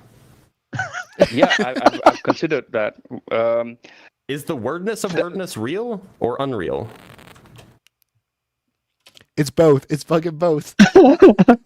What is the most wordiest word of wordness that you've ever worded? I mean, for fuck's sake. Wordnesslessness would probably that's a mouthful. I'd go with that. It's neither real nor unreal. It's So the absolute wordness freedom. of Oh God, he actually kind of did my meme answer. Yeah. It's neither real nor unreal, buddy. Oh, like I understand he doesn't like subscribe to true dichotomies, but this is painful. Well, do you think there might also be a bit of a language barrier at play here? It does seem like English might not be his first language, so Yeah. a little bit of latitude needs to be given with respect to that as well, you know. But still, it's still nuts. Just break out the Google Translate, buddy. We can probably make leaps and bounds of progress with that little tool. real is not real, which means that there is no wordness for there is no wordness for wordness. So wordness is not a word. So why are you That's using Tao, words that are not words? No, you come close to Tao. You come close to the Taoism. The eternal Tao that can't be spoken is. If this is close to Taoism, I'm glad I'm not doing that. But you're enjoying it, In a way, enjoying it is a strong word. Tolerating perhaps is the correct word. Oh God, now we got Jackie cosplaying Deathless in chat. Oh, tonight is cursed.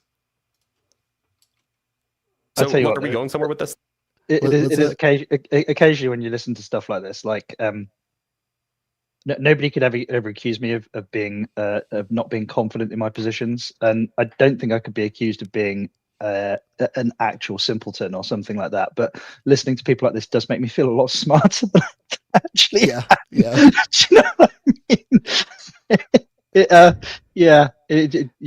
mean? If you need a bit of a corner of your ego polished, listen to simpletons like this. It just makes you feel so much better about yourself. Yeah, it helps shave off a bit of the imposter syndrome for sure.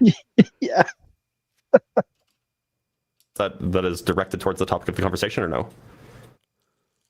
Okay, so a god is a necessary being that is the interface that shows or that reveals the contingent nature of seemingly necessary, and God is the event God is the event / the agent that introduces new impossible.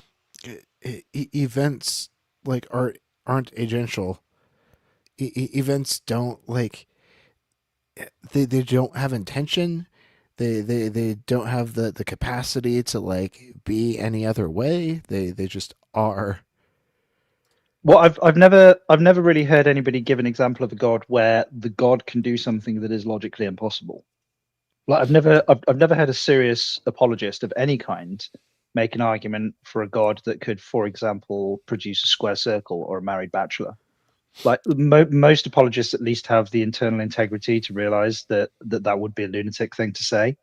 But that seems to be what this person is arguing for.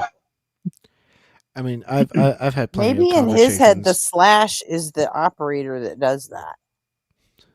Because he said event /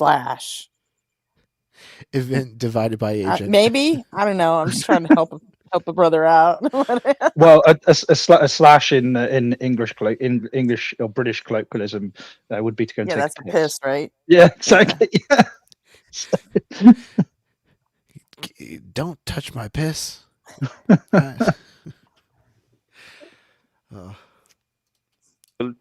Oh, but I was saying I've actually had plenty of conversations with Christians or apologists that like have conceded that they believe God can do contradictory things, is quote unquote outside of logic. And when I simply point out outside of logic is simply just illogical. So like you're saying your God is illogical, and they'll say yeah God, you can't know the true mind of God works in mysterious ways. But the one analogy that like they usually fall victim to is like, so if your God is is omnipotent. Can he make a sword that's so sharp that it can cut through anything? They're like, oh yeah, yeah, yeah. Can Including he make himself. a shield? No. Can you make a shield that's so strong that it can block everything? They're like, oh I yeah, don't yeah, get- yeah. So I what don't even get happens? that humans can't know the mind of God, because 100% of them always proceed to explain the mind of God. Yeah. Yeah, it's- well, yeah, Even and though, as a it's human also- being, they can't possibly understand it, but they're going to tell us all about it. And I just, yeah, and it tickles me every fucking time. yeah, it's like watching a penguin speculate about astrophysics. You know, it's insane, right? But also with respect to a god being able to, or being, or not being logically grounded, or not having any kind of logical sense to it. When an apologist does admit that, then you kind of have to ask them the question: well, why exactly are you trying to use a logical paradigm to demonstrate the existence of a god if the god's logical? Isn't this an exercise in futility? And again, that usually pops their little heads as well. But that's why anybody who argues for the existence of a god that that isn't bound by some kind of set of logical principles, I just dismiss them immediately. They're not worth listening to. No, but you see, he invented logic, so he doesn't have to be constrained by it. But again, this is because these idiots are of the opinion that there is some kind of set of rules and regulations that govern the universe, as if it's like a maths paper. Like our logic and all of the mathematical principles that we have, ng equals mass times the speed of light squared, all of it isn't. It's a mathematical model that humans have built based on the observations that we make. It doesn't mean that there is some kind of, maths driven principle guiding or driving the universe underneath it. We've not like, they seem to be acting like we've rediscovered the mechanics that God used to build the universe. That's, as far as I can tell, that's not how it fucking works. Like our mathematical models are imperfect models of what we observe. Yeah, and that's what science sets out to do, is to build these models and constantly improve them to the point where they have higher and higher predictive ability. Yeah, like we're looking to looking to increase their utility, their accuracy, but the notion that we're ever going to achieve this perfect knowledge, this perfection with respect to our observations, is fucking it's actually it is, from a quantum perspective, it is impossible. We will never be able to do that. Right, because there is no like source code to the universe, so there is no formula that's like being like it's not like a function call that the universe uses when like it's dealing with light, like a photon traveling in a certain way. Well, exactly, and also with respect to our observing it, it is impossible to observe a system without having some kind of impact on the system. So right, you're never, whilst we can make sufficiently accurate observations, but certainly with you're not I don't able. buy it. One day the doctor's going to show up in his TARDIS and take us back and find out exactly how it happened. Exterminate. All questions will be answered.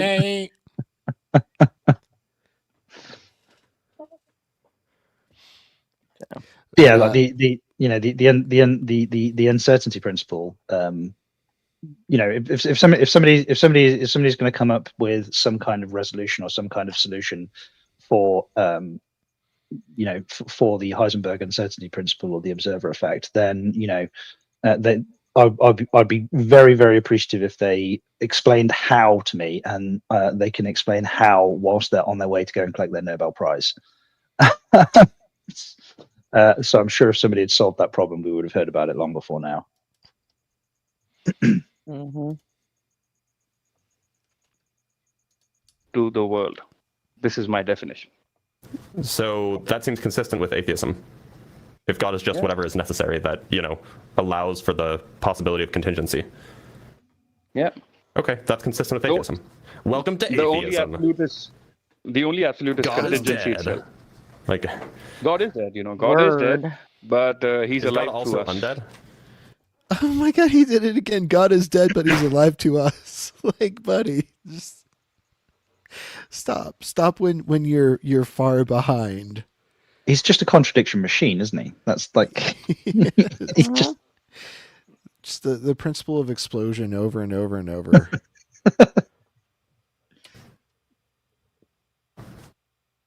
Is God both dead and undead?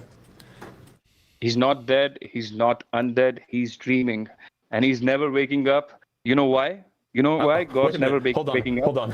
Because God's in a fucking coma. Because we're such a fucking disappointment.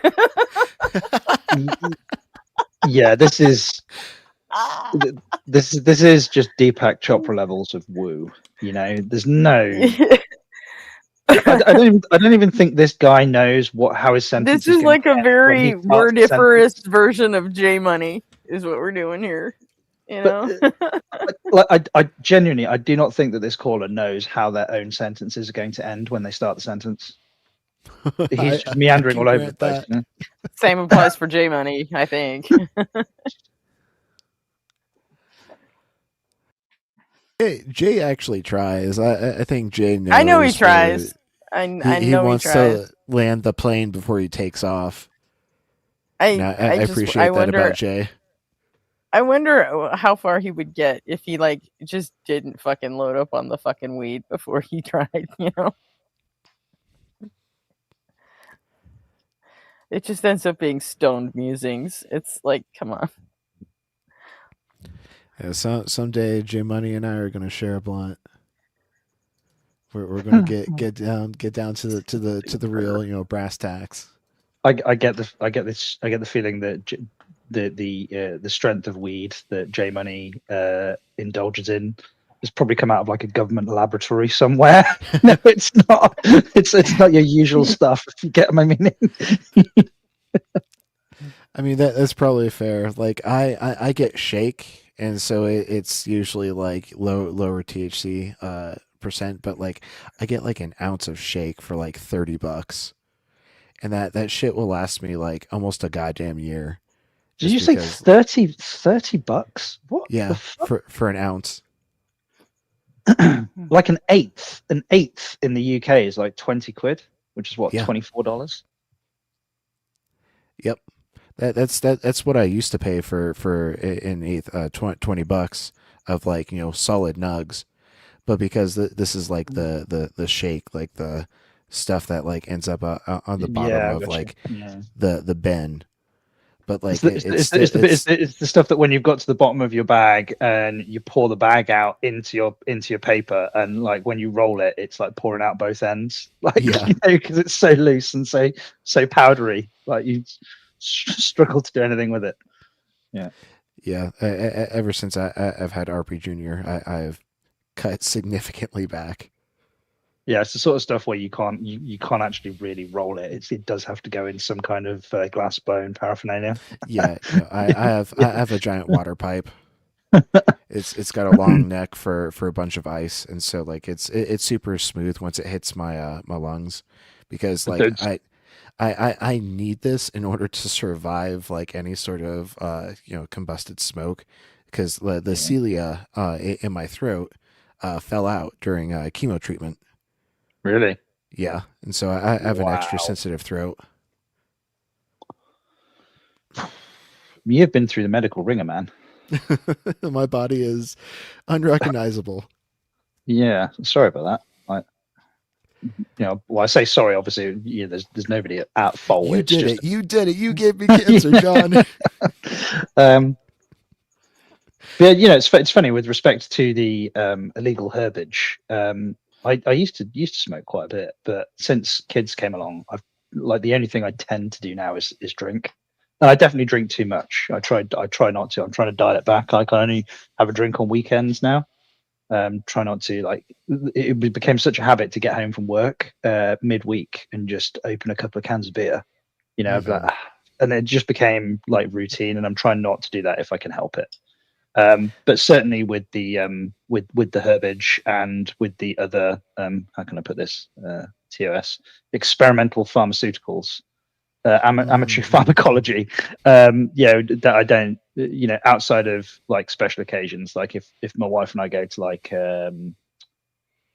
like we went to something that we have like these things. There's one up in Kendal. It's called Kendal Calling, and it's like just basically a big music festival.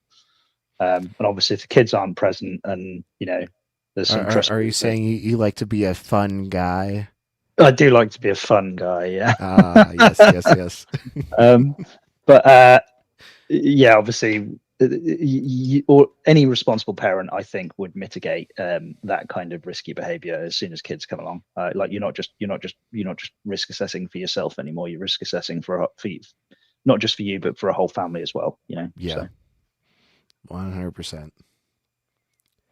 We're not to the point where we're willing to leave RP Junior with a babysitter, because I don't trust my family, and we don't know of any good verified services, and so until we find somebody who we feel responsible enough to leave RP Junior with for a good afternoon or evening.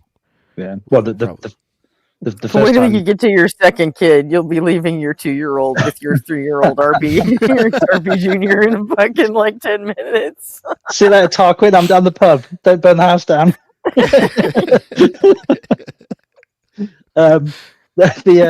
It's for the first time. I didn't have so much of an issue with it because my wife was on maternity leave, so I got used to walking out the front door and leaving my kids behind. But my wife, because she, again, the NHS, she gets some pretty fucking epic maternity leave. She didn't go back with Isla when she was born. My wife didn't go back to work for nearly the first 2 years, and almost all of it was paid. So, no wonder the NHS is running out of money. But the crazy thing was, the first time my wife left Isla, we left Isla with a collection of grandparents, all of whom fortunately are trustworthy. They're all responsible adults. They're not lunatics like some people have to deal with. But my wife, for the first day, just randomly would start crying. I'd be like, "What's wrong? Are you okay?" And she's like, "Oh, I miss her so much." I was like, "Oh, for God's sake, have another glass of wine. Stop it." I don't know, that might make her more emotional. You're harshing my mellow here, darling. But obviously, I get it. Hormonally, with Liv, my wife, it would have been. Firstly, we went on holiday for 5 days. It wasn't just a trip down the shops. And secondly, she'd never not been with her outside of maybe an hour, where somebody had been looking out, where I'd been looking after Isla for a little bit or something. So it would have been, I should have been a lot more sympathetic than I was, but I was like, this is a nice, expensive holiday and you're crying through it, darling. That's fucking insane. I must be fucking broken. Because when I had my, with all my kids, even with the first one, after 2 weeks, I went into the first sergeant's office and was like, I want to come back to work early. And he's like, you can't. Army regulations, you got to take all 6 weeks. And I'm like, I don't want to. There's a fucking baby at home. I don't want to be part of that shit. I'm like, Yeah. No way. I'm like, I got a babysitter all lined up. I want to come back to work. And he's like, no, you can't. Yeah, Go fucking home. And I was like, shit. My coochie's healed. Put me back on that fucking horse. It's weird that essentially, Anne. I was like, done. Let's do this. I'm a horrible mother. No, I don't think. Well, you are a responsible parent, from what I understand, though, Gretchen. It's yeah. I just didn't like them until they got old enough to actually talk to. I'll see. I'm the opposite. I thought they were adorable. I thought they were adorable when they were basically a Play-Doh machine without shapes. Now they can talk. They wind me up something chronic. I can't stand babies or toddlers. It's just no, and no. Oh, I do get occasionally like Jack came. It always annoys me when he gets into bed with his mum and I. Usually it's about 4 o'clock in the morning, and he wakes me up, and it pisses me off because I just get repeatedly thumped in the kidneys by him. But he did roll over and just give me a big squeeze this morning, a big cuddle, and you do get the occasional heart melting moments like that do seem to make it worth it. Seem being the operative word. Right now, whenever I pick Junior up and kind of lay him over my shoulder, he pats my back. Yeah, and it's really cute. I like the older stuff. So, like, Well, I you know, haven't experienced the older I passed stuff. my daughter. I passed my daughter in the hallway once, and I was like, "Love you, kiddo," and she goes, "That's fucking random." I was like, "I'm glad we have this shorthand." It's only an error. We both fucking laughed, and I'm just like, "It fucking works for us." Yeah, it's great. It's only an air rifle, but one of the things that I'm quite impressed with actually was with my daughter. She is quite a good. She's 10, nearly 11. She's quite a good marksman actually.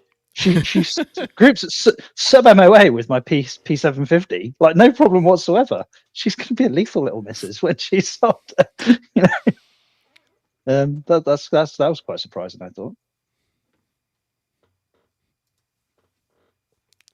Either she's going to be incredibly independent or end up in the newspaper. Yeah, one of the two.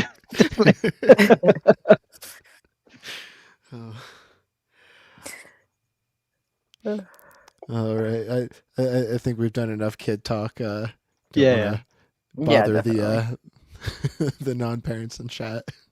1 sec. Are we talking about Azathoth here? Is that what we're doing? I don't know the word you're referring to. I'm sorry. Azathoth is the dreaming god who dreams all of reality. Yeah. So we're talking about Azathoth. I'm talking about Vishnu. I'm talking about Krishna and Vishnu, who are also associated with, they're dreaming the world. We're part of their dream. You know. Okay, so Krishna. like Azathoth is real, just by a different name.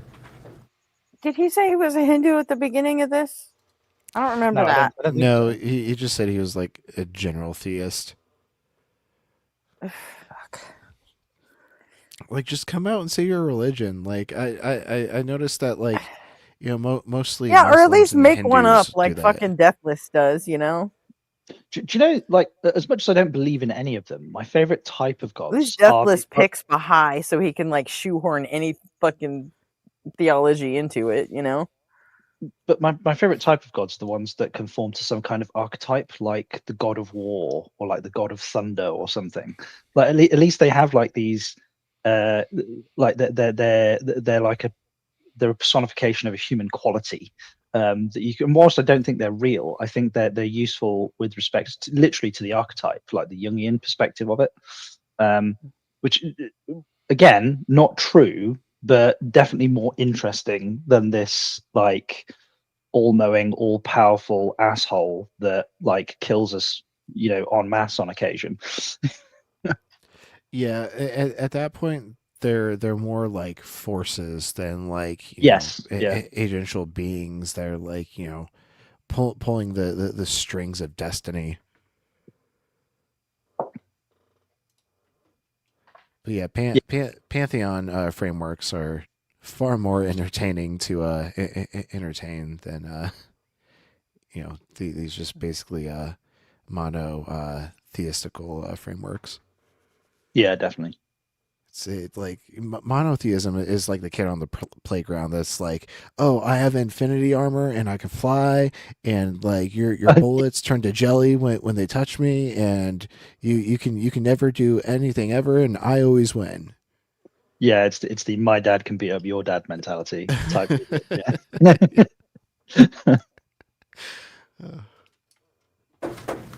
He's real in effect.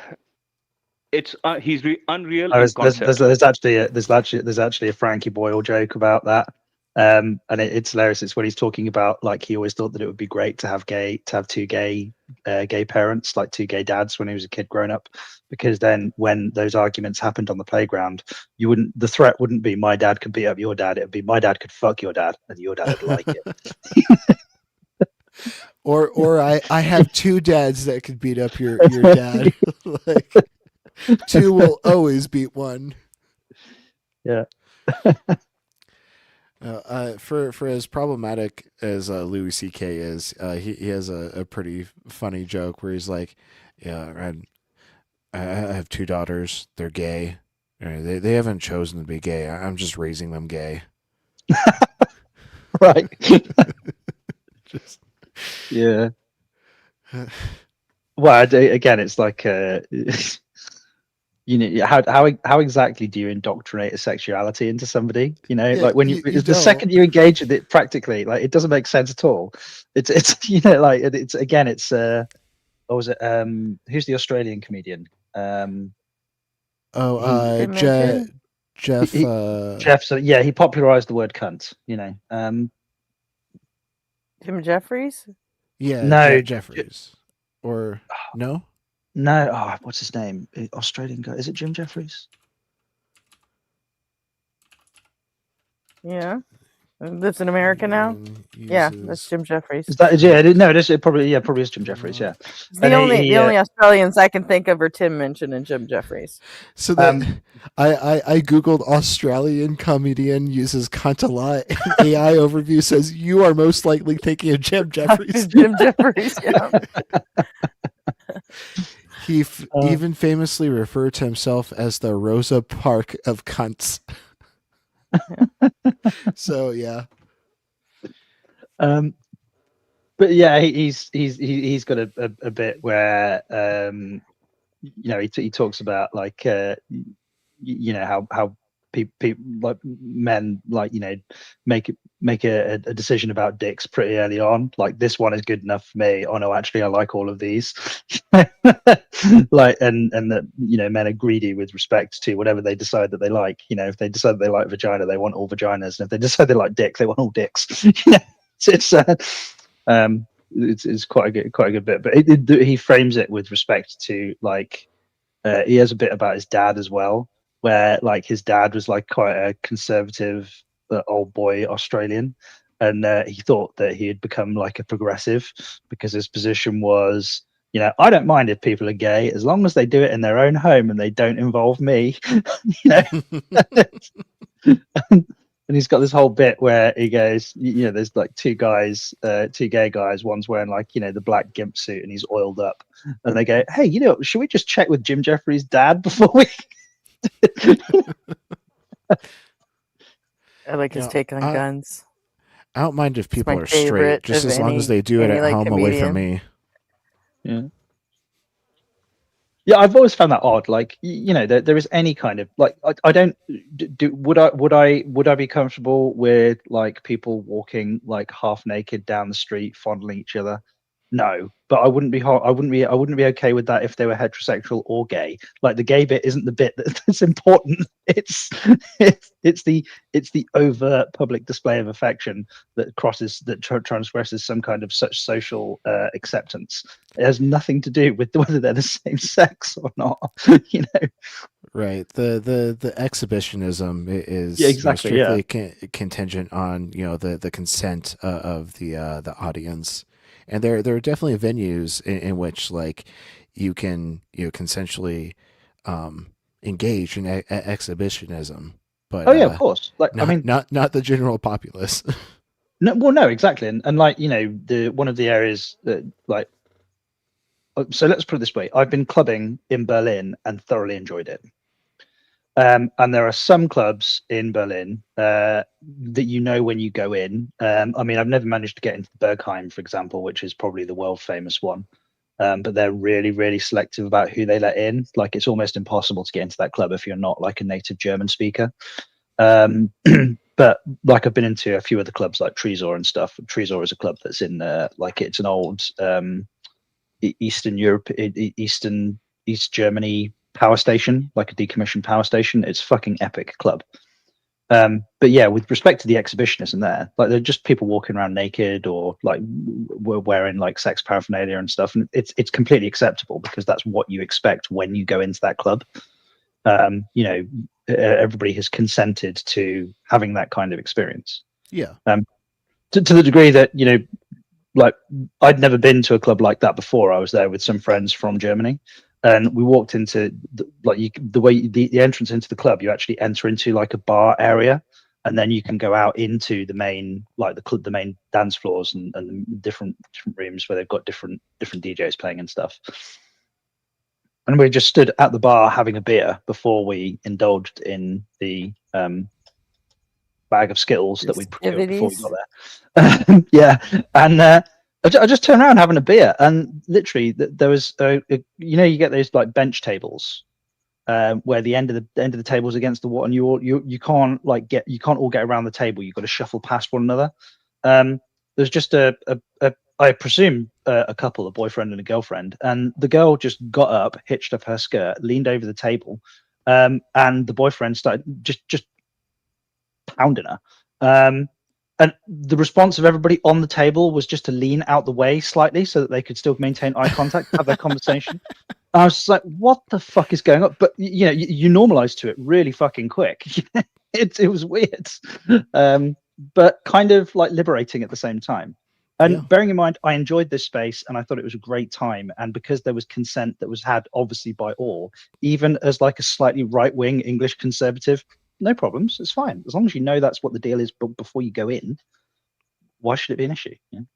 Exactly. But yeah, if you were going to do that walking down the street or in like the vegetable aisle of Marks and Spencer's, okay, now we need to have a conversation. Even as a left-wing liberal American, that sounds like an entirely different planet from where we live. I swear.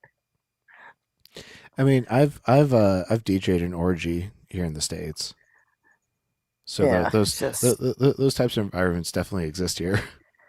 They exist. That they're very Craigslisty. Not the one I DJ'd. It was definitely invite only. Well, that's like Craigslisty. I mean, like you can't like set up an establishment for shit like that, not in most places. Right. Yeah. We're still a very puritanical fucking bullshit Christian country, Yeah, but it does seem like it's or Christian majority country. Put it that way. It does seem like it's veiled though. Like it seems like this activity still goes on. It's just there's a certain degree of shame to it. Like I do suspect, like in the same way as like the ultra conservative politicians of the 1960s and the 1970s were always the ones that were caught in scandals with rent boys. I get the feeling that it's the most puritanical type of Christian who spends quite a lot of time stood at the foot of his own bed whilst his wife enjoys an afternoon with Tyrone. It's that like the people who are unreserved when it comes to who are a bit more like, for example, I consider to this day I see kids like when they realize that in the UK they actually have newspapers with naked girls in them, like at least, and it's like to this day the kids are fucking shocked that that's allowed. Yeah, the Daily Star. I remember back in the 80s when I first learned about that, and I was like, what? Why would they do that? Yeah, the Daily Star is basically it's a newspaper / tea mag. You've got sort of like the most famous one would have been the Sun, which was page 3. So page 3. Yeah, it was like a one page had a one page chick on it or something. Exactly. When I was a kid, but yeah. But the Daily Star is an absolute rag that is basically it's basically a daily issued porn mag that sandwiches illicit pictures between like reports about the weather and what's going on in politics and sports. It's like, oh look, here's a girl's ass, and what's happening? How did Tottenham do over the weekend? It's I think they just start letting people say fuck on cable here like 10 years ago. Yeah, so I mean, it was a whole deal when South Park got to say shit. Like they made an entire episode about being able to say shit. Yep.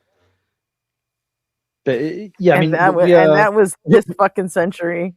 We actually had it was funny. It was on a morning television program a little while ago, and it was some kind of musician, and it was his first time in the UK, or certainly his first time on like national television in the UK. And he just said shit at like 8:30, 9 o'clock in the morning whilst he was whisking some eggs on a cooking show, and they had to do like a big apology because he thought that we were much more progressive than we actually were. Like, oh no, you can't say that. And he was like live on camera. He's like, oh, I thought that was allowed here. And we're like, no, not before the watershed, you dadsard. We're gonna have to fucking edit this now. Because we do have some standards. Like you can't just like, it's not like our newscasters are they're informing you that there's a 70% chance of rain this afternoon and it's going to be 28 degrees Celsius, and then they just drop the cunt bomb in. But we are definitely much more progressive with respect to social standards than the States are, which is odd because it does seem as most Americans think that we have this like stiff upper lip, like we're a bit uppity. I think people in the States think we're a lot more conservative than we actually are. You know. Oh, Yeah, I I don't think think those so. people don't realize how puritanical things in the U.S. really are. Mm. The But- absolute amount of pearl clutching that goes on is Oh, it's asinine. insane. Yeah. But yeah, it's like my wife and I, we've been to like nudist beaches. My wife, when we go on holiday, are in the garden, sunbathes topless. It's not like it's like they're boobs. It's like half the population has them. It's not a fucking secret. You know? Right, but they're showing the dirty, darker skin. Yeah. Like everything outside of the nipple is fine, but as soon as you start seeing, I think we're going the other way with it. I don't think there are any nudist beaches left in the U.S. because like it's all public property now, and yeah, you have to be within a certain. Like you can have your nudist colony up in the hills or something, but other than that, no. Salamander in the chat said more than half. Now, I don't know if you're referring to the fact that some men also have boobs, or if you're referring to the fact that women make up 51% of the population, men 49. Either way, yes, you're true. You're correct.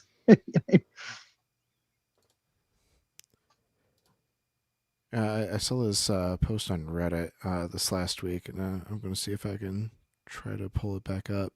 But it was a photo of like a beach in like the 1930s that like said tops now optional, and there was like a lifeguard like interrogating a woman because she was sunbathing topless, and he was explaining to her, no, that's for men only. Yeah, so there's in Germany in the Lidos public swimming pools, they've recently had a campaign that any men who had a problem with it, I view as deeply suspicious. But basically, it was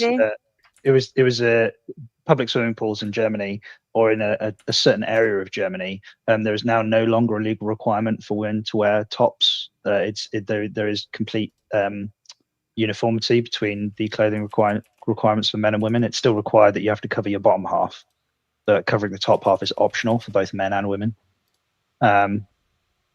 So yeah, but I've always viewed sort of men especially. John, UG's threatening to drive past and run you over. On its way to Surrey. Just letting you know. Oh, nice.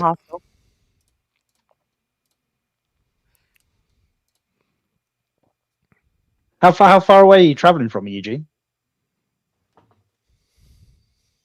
Are you coming down the M40 by any chance?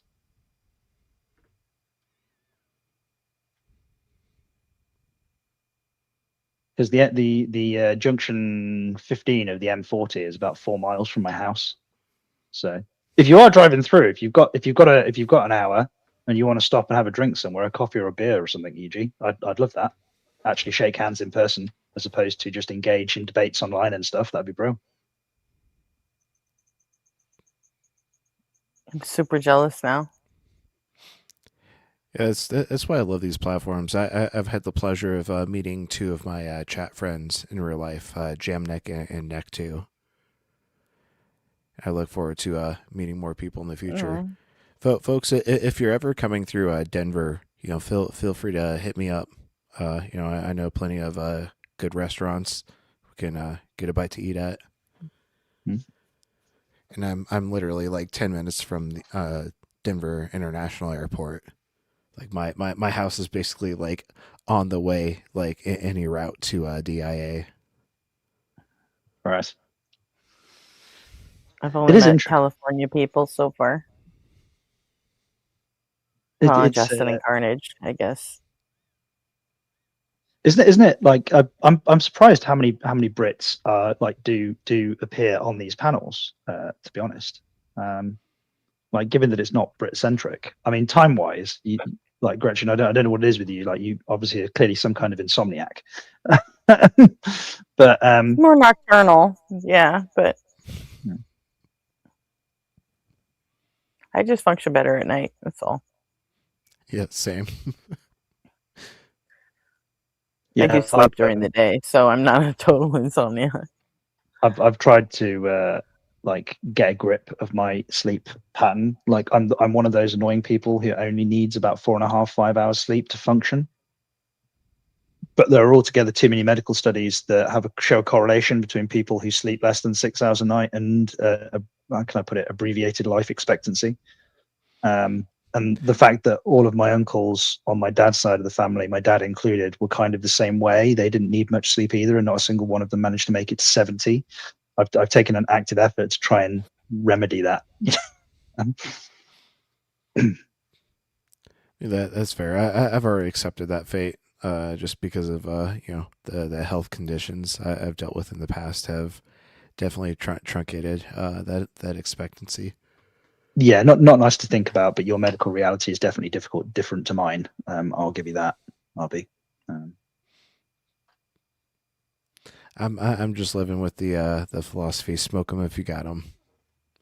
Yeah, it's funny. Like my mother-in-law, she's a retired GP, and despite the fact that she's a retired GP, she says one of her favorite like turns of phrase. And she I can't remember where she said she got it from. It's not hers, but she just always said that she liked the idea of it, the sound of it, and that was that there is no treat worth there is no treat worth denying yourself just to earn yourself an extra few weeks in an old people's home. True. You know, when it comes to things like having a glass of wine or eating that packet of sweets or that packet of crisps, and obviously she's not nuts. It's like it's within reason. If you've eaten so many Skittles that you've driven yourself into type 2 diabetes, then maybe stop eating the Skittles. But like in moderation, there is nothing that you could in principle put in your body that isn't worth it. Just because if somebody told you that you could live to be 400 years old and the only thing that you could eat is tofu and boiled water, would you do it? No, I'd still have the fucking bacon sandwich because the bacon sandwich is more valuable to me. Yeah. It's about the quality of life and not Exactly. quantity. Yeah. But yeah, I was able to find that post. Here it is. The female sunbather pointing to a sign to explain to a lifeguard why she was going topless at the Spring Lake beach. Turns out the sign was aimed at male sunbathers. So wild that like at a certain point in like America's like not too distant past, like not even men were allowed to be topless at the beach. Yeah. Crazy stuff. But yeah, but it's like my grandfather's generation. He was a sort that even he would be the sort of lunatic that would be sat on the beach in blazing sunshine, and he's there wearing a shirt and tie, and a flat cap, and you're like, come on, like he's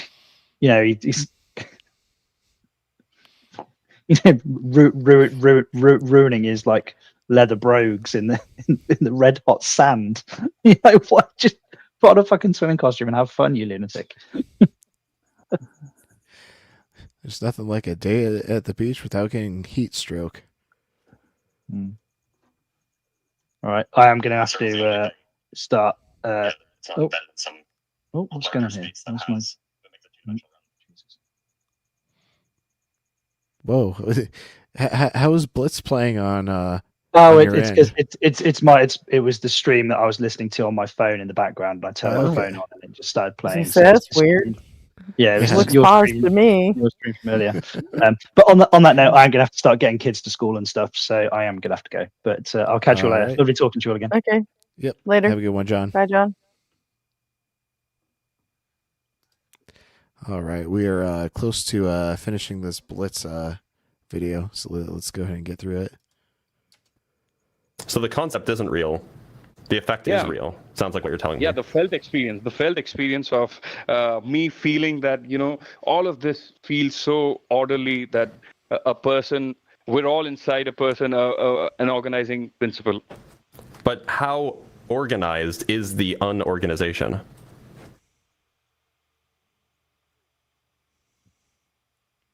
when I think about stuff like this, I'm reminded of lines by Nassim Nicholas Taleb, where he says that regularities have Why are you irregularities. dodging this very important question that I asked? How No, organized is answering. unorganization? I'm answering. Irregularities have regularities, and regularities have irregularities. But I was asking about how organized is unorganization. Is it organized or is it unorganized? In the same sense. I'm trying to think about it. Well, by all means, go ahead and think about it. I'm going to let you go and bring up somebody else that I can have a coherent conversation with. But thank you for being here, Mechanical Living. Yeah, so what's going to be the irregularity and like the regularity of like, say, like, the whole integer number system, kind of 1, 2, 3, 4, 5, 6, 7, 8, 9, 10, 11, 12, 13, 14, 15, 16, 17, 18, 19, 20. Like it all, regularly iterates. And so like there is no irregularity to like the way that it iterates all the way up to, well, not up to, but like to infinity. What is the maximally good value of blue? Go ahead. Well, It's like- blue is my favorite color, so I would say it is like the maximally most colorful color. I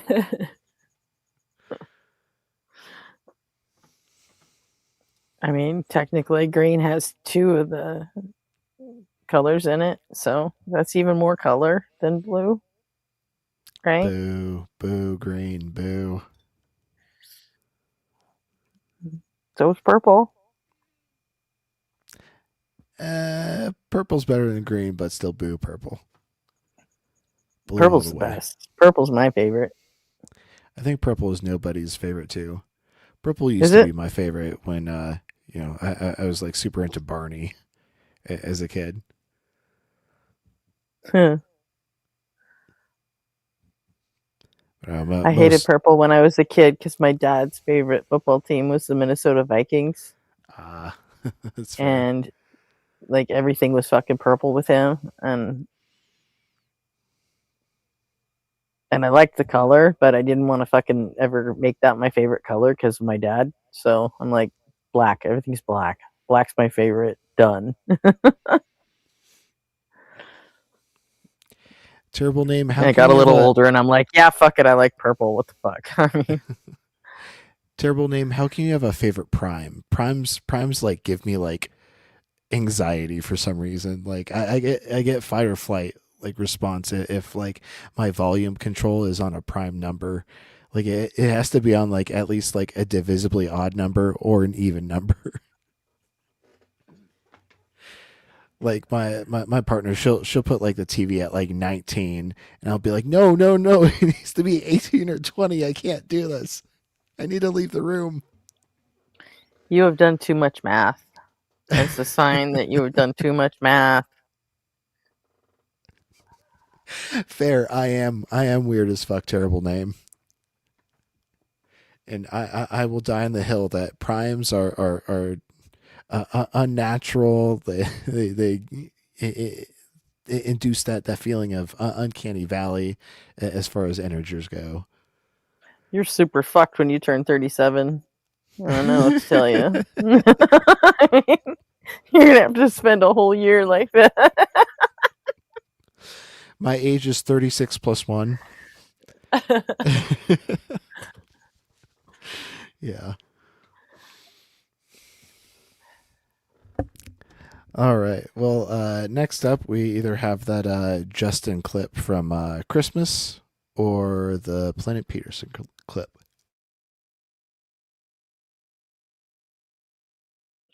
Either one. All right. I mean, Justin would be good. But then, Yeah, that 30-minute Blitz clip took us like 2 hours to get through. So if I do the Justin one, yeah, well, we had a whole thing about kids and then sex clubs and, like we do. Ooh, get. I usually love Veritasium. I must have missed that video. Let me quickly look it up.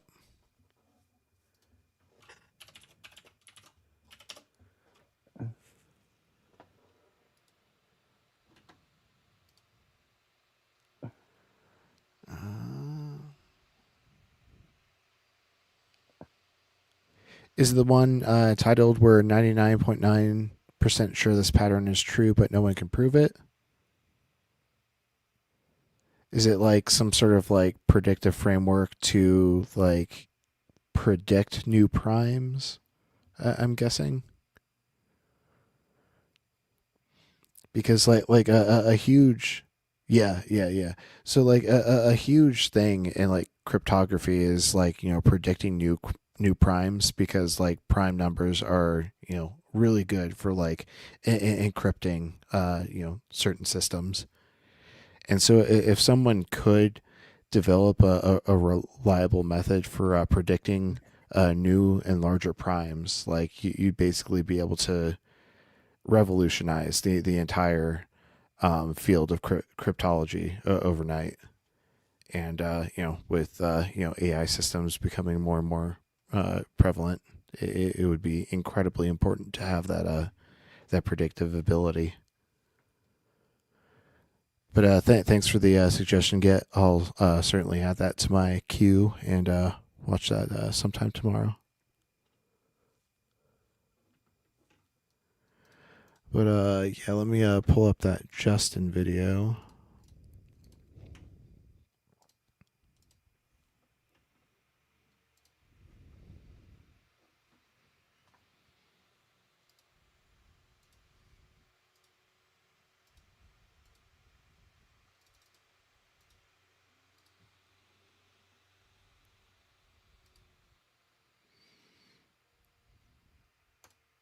And Justin doesn't do the coming up, so I don't even have to skip No, anything. he doesn't. I'm going to bring in Christopher. You've probably seen Christopher. He's been crashing out on every live stream on TikTok for the last 2 or 3 days. Oh no, is this the Christopher that like likes to call into Ian and like super Mhm. annoying? Oh God. Yeah. Okay. I've already chose the clip, so we're gonna get into it. Awesome. I know. Rex, Crashing out. That's the word. Yeah. Can you hear Yep, me? that's him. Can you hear Unfortunately, me? that is the Yeah. case. Yeah. So, Justin, how's the Christopher, bullying we already going? know that You feeling you're good? over the age Bullying of everybody during 18. Christmas? What's up, bullying? So the question at hand right now is, hold on, why do you have a crazy echo? Hold on. I'm just amazed that you all like to spend your Christmas time bullying people instead of spreading beautiful goodwill and cheer. I mean, crying. That's So I don't know What? if you've got You're like spending your your time crying? speakerphone turned up or something, but you're gonna need This to is turn your literally a speakerphone season down. about giving to people, making them feel wonderful, like spreading Yeah, joy. that's what you You're do. literally You make spending your you make time. people feel super wonderful. Christopher, before we can talk, you got to turn your speaker down. Oh, okay. All right, I'll turn it down. Does this help or no? Let's find out. Yeah, I Okay. think that works. The echo seems to be So gone can you now. just do you really enjoy spending your time bullying people all day? Like, do you feel good about yourself at like at the end of the night? No, I just I want- only I'd love to- I only enjoy bullying assholes like you. Oh wow, you got Also, me I there, can man. still You got me good. Oh, I I'm can still gonna hear cry. the It echo sounds in your like- phone. Oh So, man. do you have Now- Bluetooth earbuds in? No, I don't. Do you have any? Here, I'll turn it just to double check. Is that Yeah, it better? might be helpful if you do. I think it's a little bit better. Hello. I think that one of your cult followers. Unless you have blocked me on, like, do you have me playing in the background on It's something? really strange how you all think. I don't here. I Does he had just my like phone plugged listening in. to Maybe this himself word better? talk? Yeah, he loves listening to himself talk. Hello. Yep.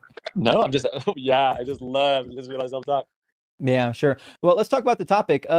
My claim here is that the narrative surrounding Jesus's childhood and birth is basically all bullshit, and it's kind of quite clear from the story. And you probably believe that it's all true, don't you?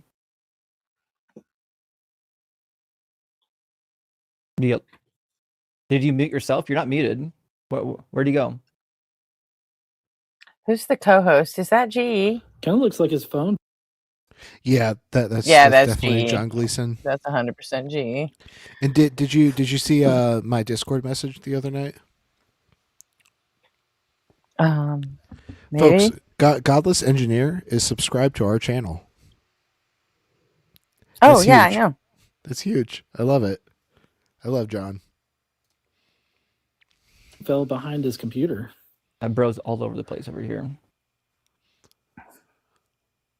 No one can hear you if you're talking. It's embarrassing. Yeah, I was in his chat when he subbed to our channel. Oh, really? That's epic. Yeah. John, when you were a Christian, could you imagine being this embarrassing? Whenever John does a premiere for like a video, he uses like this really cool like Gundam wing opening for the countdown. It's very like mechanical and anime, and like I just love it. Mm-hmm. No, actually, I was embarrassed just being a Christian. I mean, I never really talked about my faith, and I often felt like a little embarrassed if I ever did talk about it. So, like, yeah. Oh, well, hey, there he is. Oh, whoa! Christopher must have gotten a haircut between the time he was interacting with Ian and this clip, because Christopher had like long hair, like long as hair. Yeah, he's back. No one can hear you right now. I don't know if you broke your microphone or what.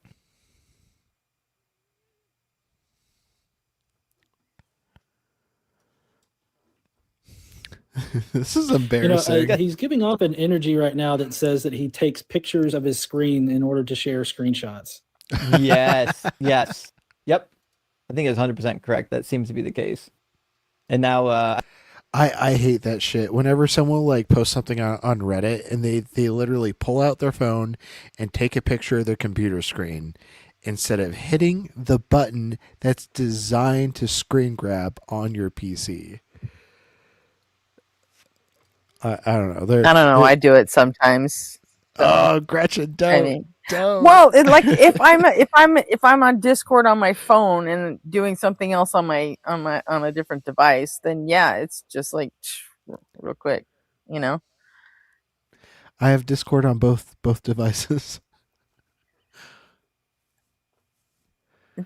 Do you at least delete the picture of the screen that you took, or like does it stay on your phone until like you have to like Oh purge? no, I delete them, but good you know.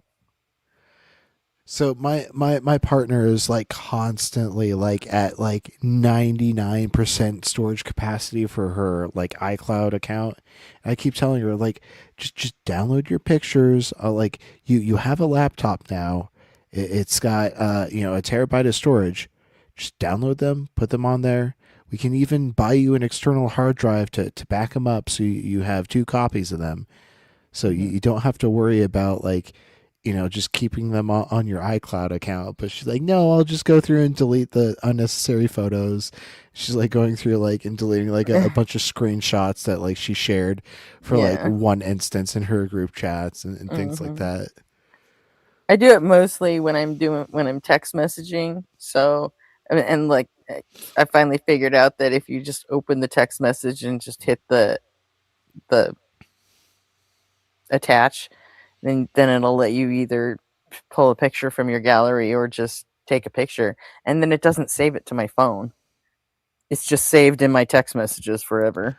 Oh, interesting. Yeah, that's yeah, nice, and then I don't ever it's have to probably delete it.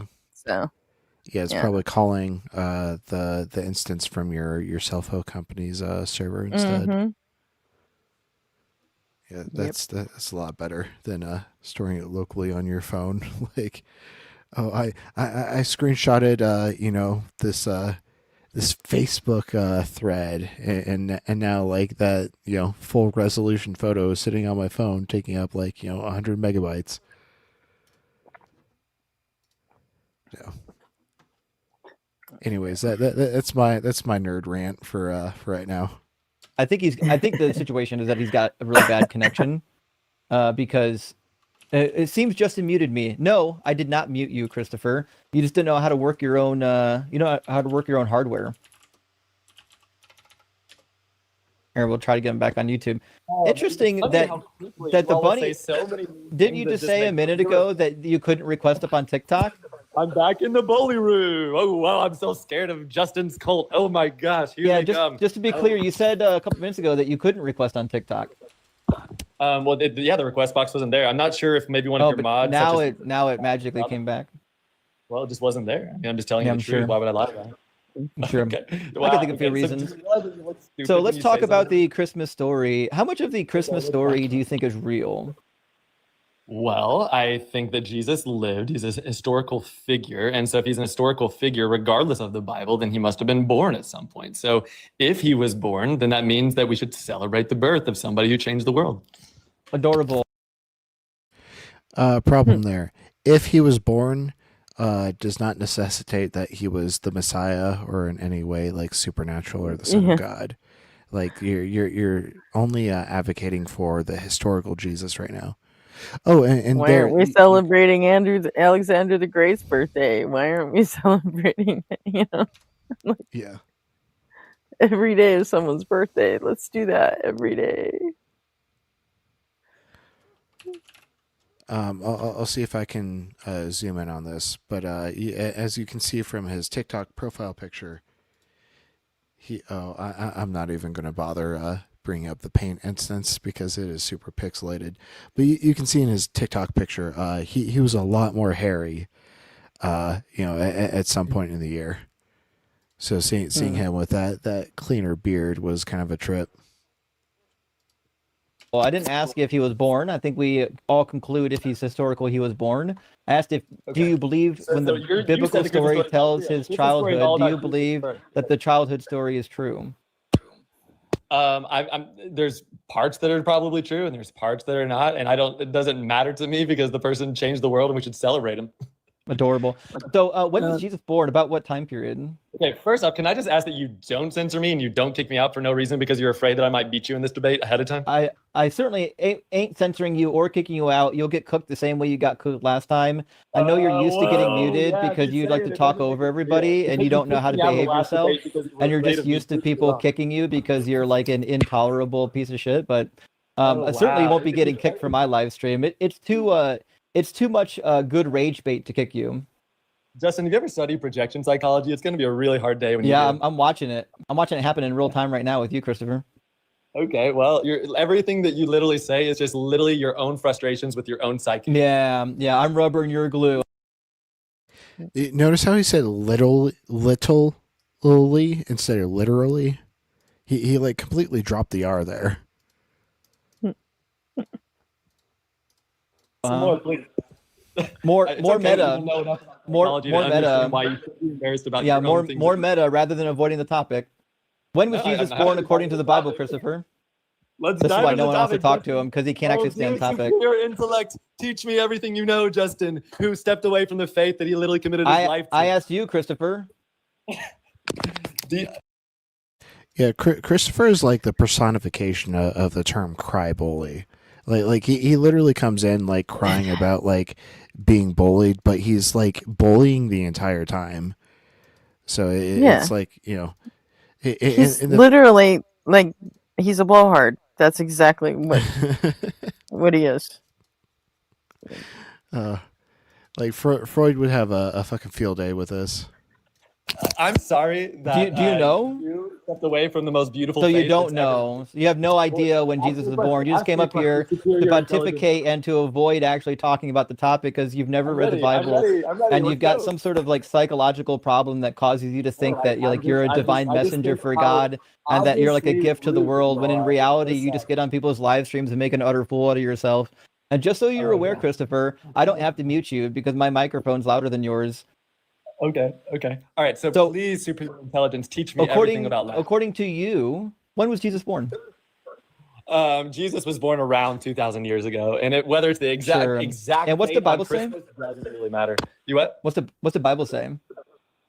Many people have different beliefs in it, and I don't think it really matters exactly. I didn't ask you what many people believe. I asked you what does the Bible say about his birth? When was he born? I'm sure we can Google it like anybody can. I mean, I don't think You that this don't know? Okay, most people celebrate it as December 25th. Is that when I actually think? I'm not asking you the day.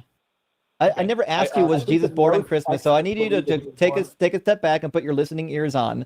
I didn't ask you if Jesus was born on I December got my listening 24th ears or on. My listening 25th. ears are on. What I asked you was, according to the Bible, when was Jesus born? Let's say Speaking of annoying blowhards, where the fuck is Golden Arm? I thought he was coming on tonight. Like I said, he also said he was going to start drinking. So So he immediately forgot. Golden Arm, if you're listening out there, come up here and try to sharpen your Jesus is in Genesis argument. I'd love to hear it. June 24th. Holy Spirit is he not even leading sent this he one even in sent truth. Justin a super chat saying that he was gonna call in on Friday I doubt it. after 7 p.m. Central. He's just going to end up banned. Hey, I submitted. I'm like, if you flake for any reason or just don't show up, then I think it should be a lifetime ban from the channel. And he was like, no, 3 or 4 months at most. And YouTube Punk was like, done. Bet. I love it. I was like, that's fucking hilarious. Bible is already lying on that one. We'll try this Why do you again. care? According to the Bible, what general time frame does it say that he was born in? Most people believe that he was born in the morning. I didn't ask about that. Jesus Christ, is he seriously not tracking us? We're talking years, buddy. Like what was the year Jesus was born in? Jesus, He what business? sounds more the most- inebriated than usual. Just me? Maybe. I don't know. I'll try to listen a little closer to gauge that. Unserious person I've ever met, and he thinks he's winning souls for Jesus right now. That's the funny part. You're serious. You think that I should be serious? Everybody, everybody, put a JC in the comments if this guy just won you over to Christianity right now. Because I'm not Yeah. sure I'm used to Christopher being so giggly, you know? An asshole, yes, but He's usually this giggly. I think it's a defense he? mechanism because, like, you know, could he's be. yeah. What's the Bible say? What's the Bible say Jesus' birth time frame was? I'll give you a hint. Both Matthew and Luke tell you when he was born. Well, I just don't understand why you get so caught up on details that don't matter. They do matter because my claim is why that does these it matter? stories are contrived. And one of the ways you can tell that they're contrived is when they utterly contradict each other. So, for example, in the book of Matthew, which we were already reading, chapter 2, it says that he was born during the reign of King Herod, and he had to go to Egypt until the death of King Herod. About when did King Herod die? Okay. Is Jesus better recorded as a historical figure than... That doesn't answer my question. My question was about when does Herod die in history? But this is... Okay, I just want to... And absolutely not. Jesus is not. Like, Jesus is not recorded like as a historical figure, like pretty much at all outside of the Bible. Like they're passing like claims that like people believed in his existence, but there's no definitive demonstration of like him actually existing. So like, you know, they have like Tacitus or like fucking Monday. All right. Okay, I guess we'll have this. Hey Jill, welcome to the panel. Oh, you can bring him up. Hey Jill, welcome to the panel. Oh, you brought Hi, me Jill. up today, huh? Yeah, I told you it's Monday. It's a new week. Word. You get your you start two over times again a at week. 2. Wow, you built up enough heart, huh? Okay. Right, No, this is how we've always operated. I'm looking forward to It'd be incredibly dishonest to say that this isn't how we've operated. Looking forward to destroying your confidence in what you believe again. Okay, Jill. So what do you want to never talk done about? that. Yeah. I know this guy. You've never I did a done that. video on this guy. On what On guy? what The guy? On construction Justin? zone. So Have you ever actually stepped up to the plate? Yeah. Yeah, and did you get destroyed? You did. oh yeah, he has. Well, he wouldn't Yeah, let he me did. up on stage for good reasons because he remembered who I was, so he wouldn't let me up. Yeah, but bullshit. he had Bullshit. me backstage for about 20 minutes. 100% Justin doesn't run. Okay, he ran. I don't know if he ran Do you for have me a or- screen Are recording? you- so this is this Hey, how it's gonna go? Jill. I You see made Jill. a I claim, see Jill. Jill on TV And then You you made a kick claim. me and then say I'm not allowed Jill, back for a week. Is that how Jill, this is you gonna go? made a claim. You made a claim that you sat Yeah, I didn't know I did backstage make a for claim. 20 I didn't minutes. finish speaking. Hold on. I never Do said you that do you you have a let me video up. recording? Do you have a I never video said recording of this occurrence? I never said that. Did Can he you actually listen let this you time? up? Can you shut up and listen? Did He he did. let you up? Can you shut up and He listen? did. So I can tell Okay. you what happened. Okay. What's the Listen. date? I'd like to Hold on, pull up the bro. I never replay. said that. I never claimed that. Not your You didn't bro. Shut up Not your and let bro. me tell you what happened. Hey, this is my panel. I can I dictate know where this that. conversation Okay. is So go going. ahead. Okay. Go ahead. Let me know when I can actually describe what happened. Go ahead. What date did you step up to the plate? Okay. So this is what happened. Jill, called what into the date? show. What I date? called into the show. What Are you date? gonna let me talk and say when? And Jill, explain what happened? I'm asking you a question. It's pertinent to the conversation. What date? I don't have a date.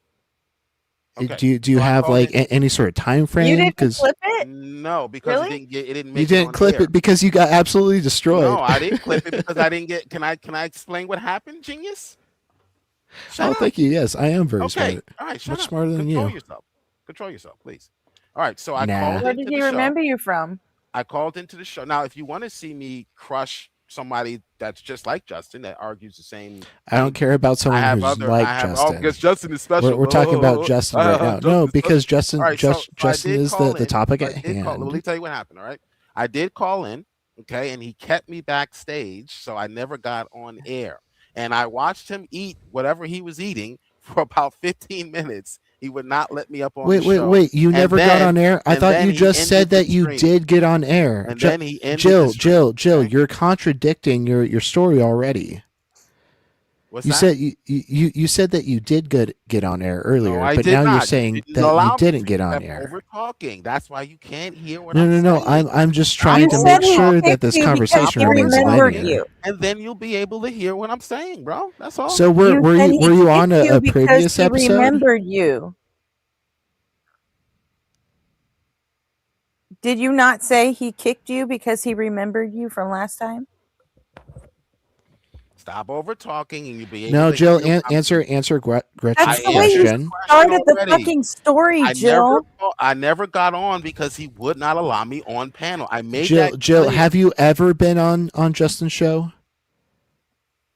I was not brought up on panel. I called. Yeah. into the show, That day and he that kept you're me talking about right now. backstage. But have you ever been on panel? No, always backstage. Okay, so how can Justin remember like you you, Howard. if you've never been on panel? How can Justin what? How can Justin remember you if you've never been on his panel? He remembers me from the chat.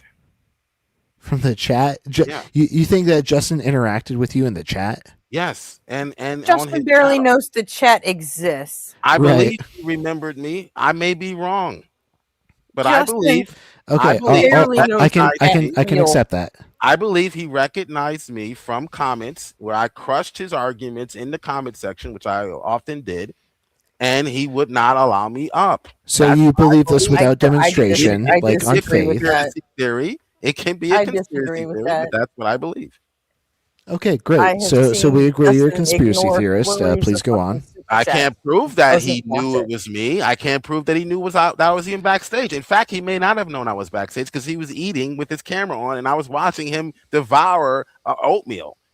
I don't know what he was eating, but he devoured whatever it was. He may not even known that he was still live because he shut down the stream when I was backstage, and I was still backstage watching him eat for about 15 minutes. Okay, so that's what happened. So you're into voyeurism. Got it. So it looks So like did he you was call avoiding. I'm up glad while he we're was learning your reading- kinks up here, Jill. It looks did like you call in looks while like he he was was reading avoiding me the like you Contain guys, or multitudes. something? like you guys do all the time. So So Justin did you was call Like we in while what? he was? Like we what? It seemed as though Justin was avoiding. What do we do all the time, Jill? Like What was that? you do. No, Jill. What do we do all the time? Avoid speaking to me. No, we bring you up on the panel when you're allowed to come on the panel. Yeah, 2 times a week. That's avoidance. Yeah, That's it's not avoidance. avoidance. No, that's it's a you healthy being an boundary. asshole. I know. You can't say it. I understand that you being a Christian, you don't understand boundaries, you don't understand consent, and you throw a fit when people try to, establish and hold those healthy boundaries. Christians can come on 2 times a week. That's No, about No, fine. just you. That's right. Because That's you're an not annoying boundary. asshole, and Other you Christians drop can come on engagement. every day. That's You your are limited to two times Right. a week. I understand that. Just That's what you. Justin does. Not all Christians. That's what Justin Just does. you. That's You what are the Justin asshole, does. Jill. That's If what you could Justin manage does to as well. not be an asshole, That's we what might Joel reads increase the that. Bible does. Joel reads the Bible does the same cowardly thing. You all cowards. You all afraid of say his name right. It's Joel. Joel reads the Bible. Joel. That's his little brother. That's just his little brother. I love picking on him. I love going over there. Now that I have video on. That I can show you on my channel, me crushing his dumb arguments. But you're all making the same dumb arguments. You have never. Okay. Yeah, you want to show you can go to my channel and I can show you Joel reads the Bible getting destroyed. Okay. It's Joel reads Bible. Atheist. I've done this with Dr. Josh. So don't give me who Deconstruction Zone has had on the show. I know. Deconstruction Zone has had on the show, right? Exploits with Dr. Josh. Okay. So Dr. Josh will get destroyed. Anyone you bring, PhD or not, will get destroyed. So run. Keep running. You're only giving me more confidence in what I believe. And Dr. real, Kip Pete, is always for in real. the fucking comments destroying everything you fucking say. Funny as shit. Oh, it's sad. So let's hear some more of Justin so I can destroy his argument again. Like I've been doing in the comment section, because unfortunately I couldn't get up. Oh no, we don't react with opposition on stage. Like you come up to bring up a specific topic. So what topic are you bringing to the table? I'm not bringing any topic. It says God is fake. right, because you don't have any. Yeah, you are crying about Open it. calling unless you're Jill. Just change your title then. Be more honest. No. Notice how it doesn't say Okay, join the reaction. It says open calling. On that, I'll say open calling So for what- everyone but Jill. You've had one appearance already this week. We got one left. Make it count. It's kind of a wordy title, but Yeah. So Jill, do you believe your God is powerful enough to do contradictions? Powerful enough to do contradictions? Yeah. What does that mean? So could your God make a rock so heavy that not even he himself could lift it? Can my God make a rock so heavy? That he himself cannot lift it? No. Okay. So God does not have the power to make contradictions true. I'm not sure why you conclude that, but Well, you just admitted that your God cannot do this thing. This thing is, a logical contradiction, obviously. So therefore, your God cannot make contradictions true. Well, my response to what this is called the omnipotence paradox, I think. But my response is that what's called absolute power is something that we don't necessarily it's a redefinition of what omniscience or omnipotent is. Right. He's maximally powerful. He's not omnipowerful. Yeah, it doesn't mean God. Right. So you don't actually subscribe to a triomni God. So what just happened? A maximally powerful God. So what happened? No, we were saying that he's absolutely powerful, but you have a. If he's absolutely powerful, he can do all things, including logical contradictions. So can he or can he not? Oh, okay. No, Jill, I'm just holding you square consistent to your circle? worldview. Can he do contradictions or can he not? You're cutting off. Okay. can he make a square Yeah, circle or because not? because Let me you explain just it. contradicted Let me explain yourself. it to you. So we need to get the record straight, Jill. Can God I'll wait until can I'm not- God make contradictions true or not? Okay, so we would view the Can God unlivable make rock. contradictions true or not?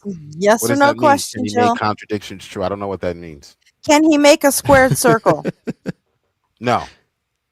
Okay, so your God is Thank not you. omnipotent. Okay, He's so only now, can I maximally respond now? powerful. Can I respond now? Okay. You So can the respond to atheist, what I'm saying. yes, I am. I'm trying to. This is why you lose every debate, because you don't allow for discourse. Jill, Okay? we've already caught you in It's like quite 3 clear you don't contradictions allow so for far. discourse. You're so far behind. Like, Let me know when it's my turn to if speak, this was and I a can respond 5K to this race, like you'd still unlivable be on rock the starting block, question. and I'd be passing the finish line by Okay, this point. let him respond. Let him try to get All himself right, out of this. I'll let you give yourself more 'Cause we rope. went with Go ahead, Jill. squared circle. No.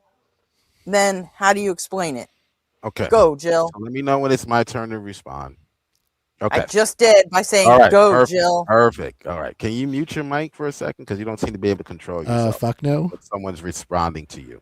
All right. So Go, you don't. Jill. So the biblical definition of omnipotence is not the same definition. Why do I give a as fuck you about the argue. Bible? We're talking Okay, about because you're logical talking about the possibility God right of the now. Bible. He can't shut up. No, You're we're just talking about about the a God of God the concept in Bible. If general. we're When talking about the God of the Jill, Bible, when did I you invoke the cannot make up Bible? your own Yeah, definition. I of what don't subscribe to the omnipotence Bible. is.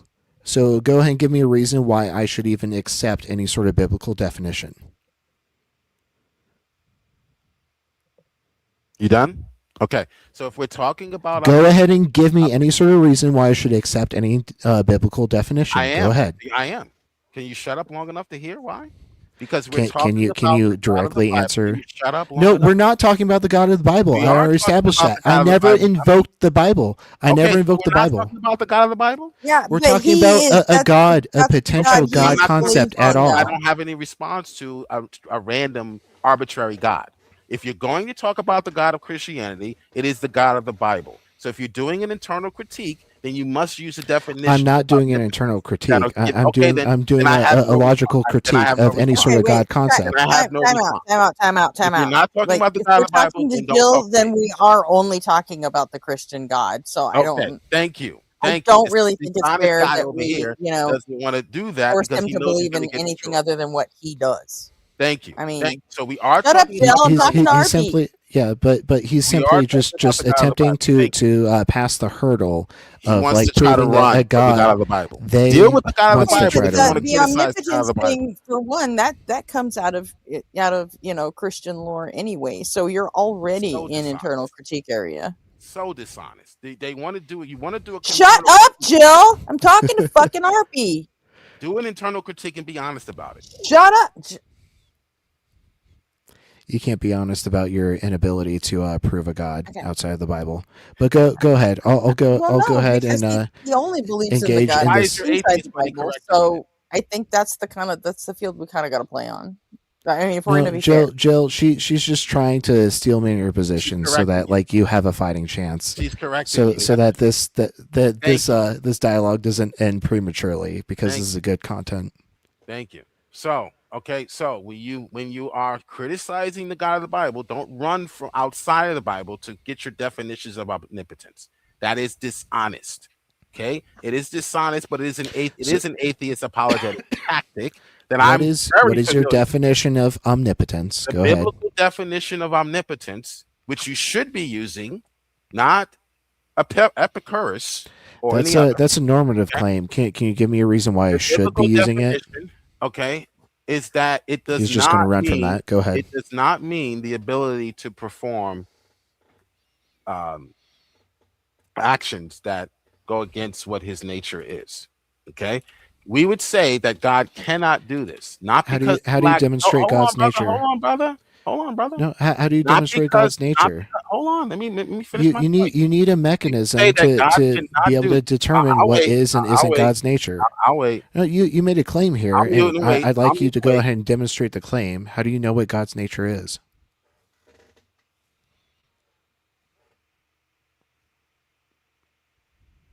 Again, from his book. Right, but I'd like him to actually cite a part of his book in which we can understand what the nature of God is.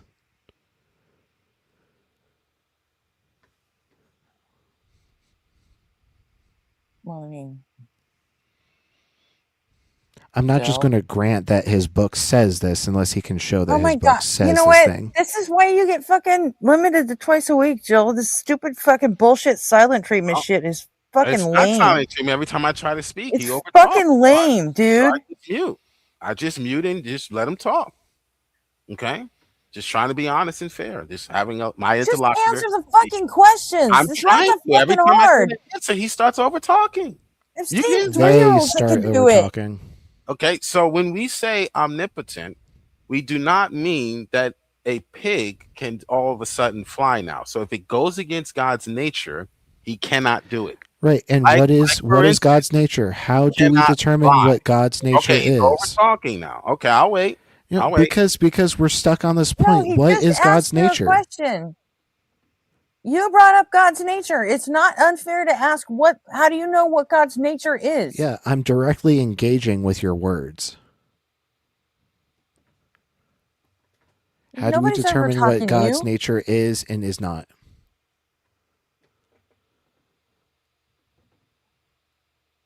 You were asked for fucking clarification. That is it. You want to cry about it? Go ahead and fucking cry about it. But that's what's happening. Like it or not, that's what we're doing.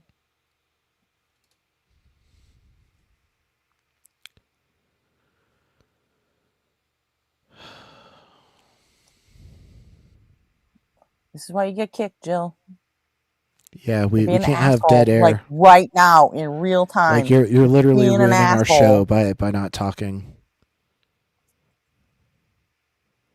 In fact, I'm gonna start a timer, a stopwatch.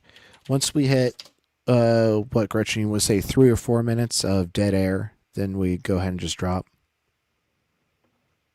Yeah, he won't let it get that far.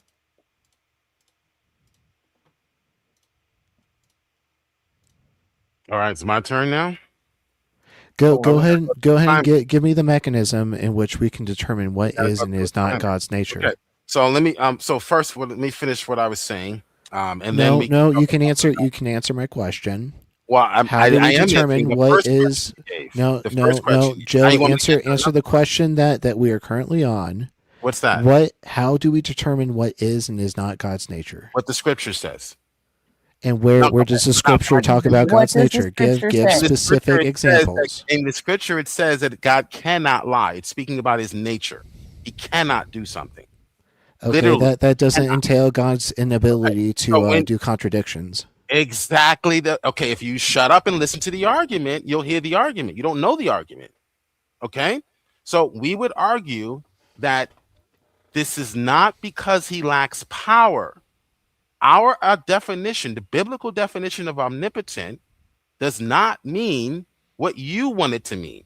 It does not mean that he can do all things. I don't think That you is know what not it means because you're unable to define God's nature. omnipotent means. Well, I'm defining God's it's nature. pretty by what the easy. scripture It's pretty says easy about to God. prove that when it says God cannot lie, that Mhm. was a fucking lie. What? So Yeah, I because mean, God does lie. Well, that's speaking yeah, to his God does lie all the time in that book. God So tells the now- very So- first lie of the Bible. Okay. So now you know the difference between something what that speaks to God's nature and what God does.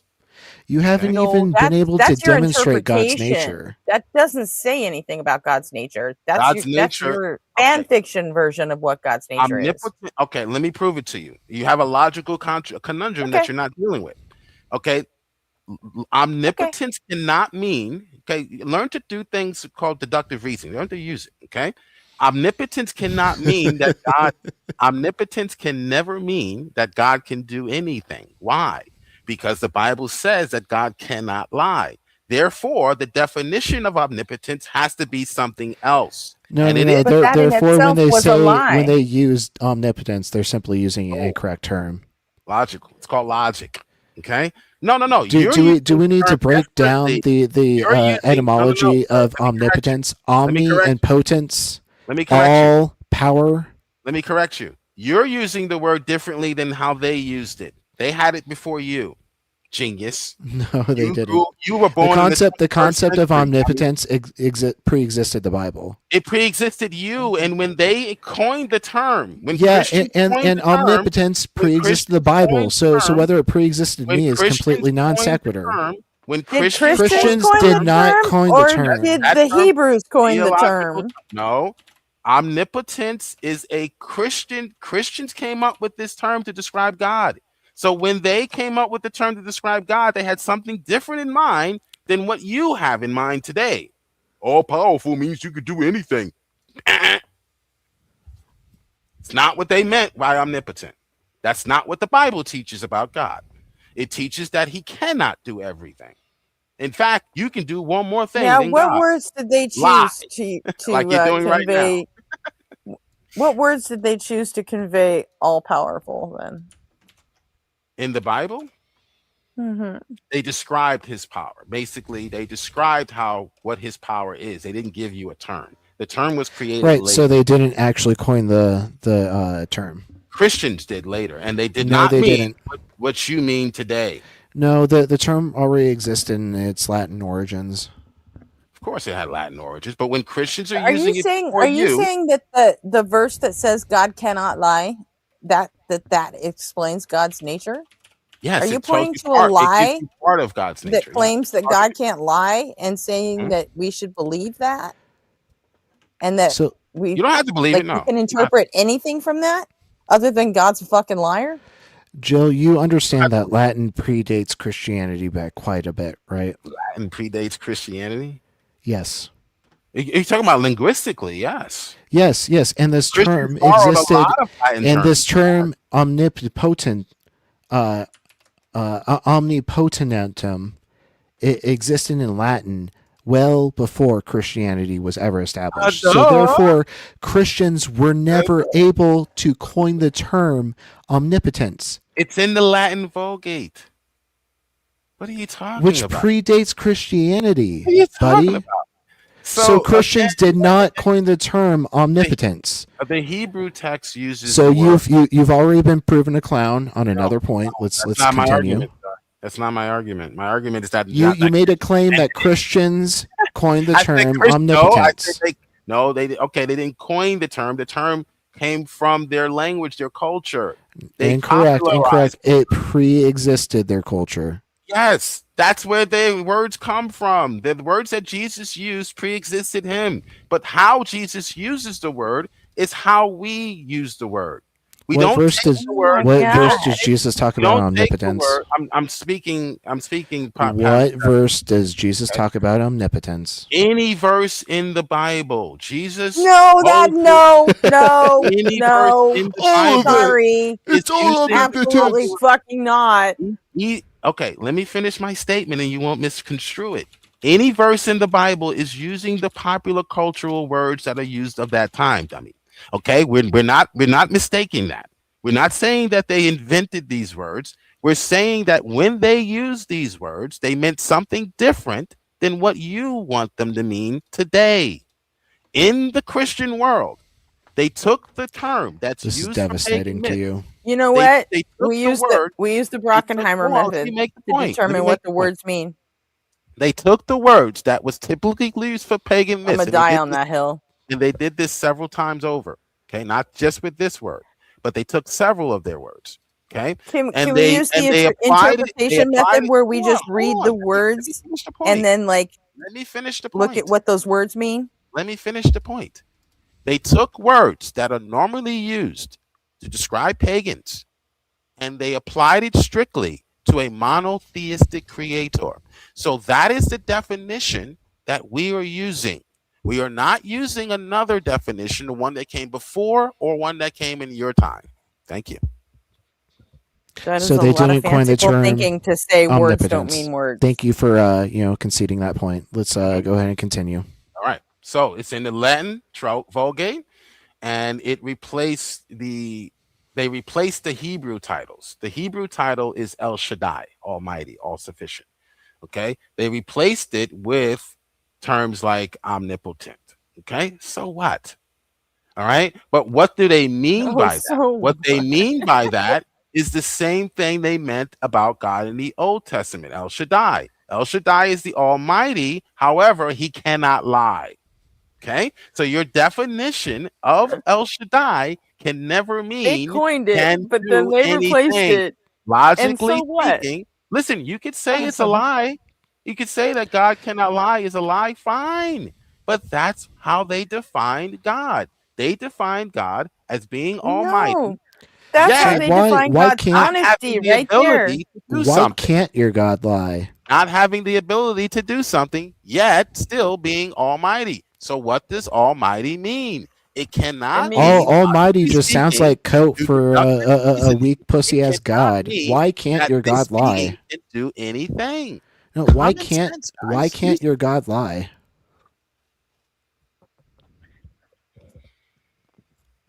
Why can't he do that? It's He not. can. It's not in his nature to lie. Just like All a right, pig and now we're cannot back to the lie. nature. How do we determine what A is pig and is cannot lie. is not in God's nature?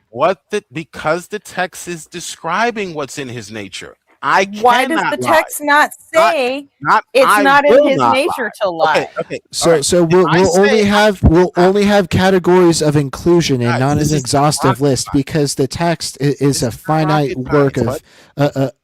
the All right, texts let are me a know when let me finite know when I can liter help you with this. Let me know when the I can texts explain. Go are a ahead. finite literary work, and so this would not be an exhaustive list of God's nature.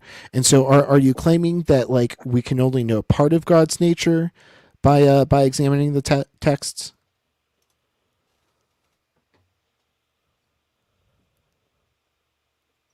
Jill, I asked you a question. The timer's going. Jill, are you claiming that we can only know a limited amount of God's nature, or are you claiming that we can know all of God's nature? Okay, so this is very simple, guys. All right, there's a difference between cannot and will not. That doesn't answer the question I asked. All right, so will not cannot is a Jill, matter Jill, of go ahead and legal- repeat to me what I asked. I didn't hear what you asked. Yeah, exactly. Go ahead, I was and shut up for a second and Well, listen. you muted me, so I couldn't hear you. We didn't mute Oh you. man. You're You were muting over yourself. talking. I was trying to respond, but yeah, you Oh, want I'm over talking. Yeah. Put your big boy pants on, you're okay, over Jill. you're over talking. I Jill, was Jill, trying to make listen, a point. listen. You started over talking. Because you And you're now claim still over that talking. we I'm gonna do the same thing again. Jill. So because you claim that we need to use the scripture in order to infer God's nature, and the scripture is a finite amount of literary works, that means that we'll Oh, only shit, have they're a coming for you, finite Jill. access to God's true nature. So that's are you saying that we can only know part of God's nature, or are you claiming that like we'll be able to like have an exhaustive understanding of God's nature? what scripture reveals. So this is how it usually goes: is you ask the question, I try to answer it, you cut me off to ask another We question. don't need the meta then- crying. and then I shut Jill, down. just go ahead and answer the I answered the question. question. I Holy already shit. answered the question. No, You can't. haven't. Is our knowledge of God's nature exhaustive or limited? No, it is not. But Only what Jill, scripture revealed. also Jill, like I think you have a bigger No, problem. sir. here. No, sir. I'm going to finish the Jill- point that I was Jill, making. No, you claimed Or that you you start couldn't hear the asking and question. piling You on. made the claim that you couldn't hear the question ignore that your RP question. Go ahead. asked you because he muted you. Firstly, even if he did mute you, which he didn't do, that doesn't preclude you from hearing what he says. It It means that precludes we me don't from have to hearing. listen to I your don't inane bullshit. I shut down. If you don't hear what I'm saying, then I'm not going to hear what you're saying. So that's Yeah, you how shut down like a toddler. Hey, that's too bad. Then allow for discourse. Then allow for honest discourse and allow me to respond to your questions before you. We cut are me having off. honest discourse. No, you're not. Your metal is not strong enough to stand up to this You're not. actual You're not discourse strong on this enough to allow panel. someone to speak. You're so brittle, you shatter at the Okay. first instance of any sort of so afraid. opposition. Okay, so again, going back to omnipotent, okay, and the biblical definition and how the biblical writers spoke of God, they borrowed from the Greek terminology, but they did not pour into the Greek term or Epicurus. They did not pour into it all of what they may have meant by omnipotent. Okay, so the Bible makes a distinction between capacity or capability, okay, and volition. Notice the text does not say, I will not lie. The text says, I cannot lie. That is Right. speaking to Because King. your God's weak. Okay? It is not It's a weak speaking God. to his It is not speaking to his power. There's no logical contradiction in being able to lie. Yes, there is. So no, there's not. Yes, there is. Can I Yes, tell you? it is literally speaking to his power since it says cannot instead Cannot of is will not. speaking to Will a- not would have been in respect to his intention. Right. But cannot is with That means- respect to his power. Right. Period. Right. Will not is an Period. action. Right. Will not means that it is an action that is completely possible. Boom. Cannot But it means doesn't that it say is will not. impossible due to limits, not external limits. On but his his power. nature. Okay, great. So your God is limited. You're By fucking his agreeing with own us. nature, Why are you yes. being so asshole about it? Yes, by Jill, his Jill. own nature. That Well, is can I not ask- the definition of powerful. If Yes, God, it your is. definition. That is your 21st century definition, No. not But the if Bible definition. if I've if already- God so, Jill, if God so willed it, could he change his nature? God can never change his nature. No, Ooh, another weak God. he cannot do that. Okay, there are These are many giant things holes in his armor. There are many So- things in the Bible that God cannot do. Therefore, So- logically speaking, No squared biblical circles, definition of no omnipotent lying, But Jill, my cannot next be no what changing what his it means. nature. my next question. Again, over talking again. So I'll mute. Well, I've got another question, Jill. I'll Related- mute. I'll relate- mute. Wants to No, over- it's- Racking them up, Jill. It's just a legitimate question with respect to I was going to concatenate these questions. So if it's the case that God, it's not that he can't not do something, it's that he wills not to do something, and the reason that he wills not to do something is because that is his nature, but God can't change his nature, then what functionally is the distinction as far as you're concerned between will not and cannot? They seem to be the same thing to me, practically.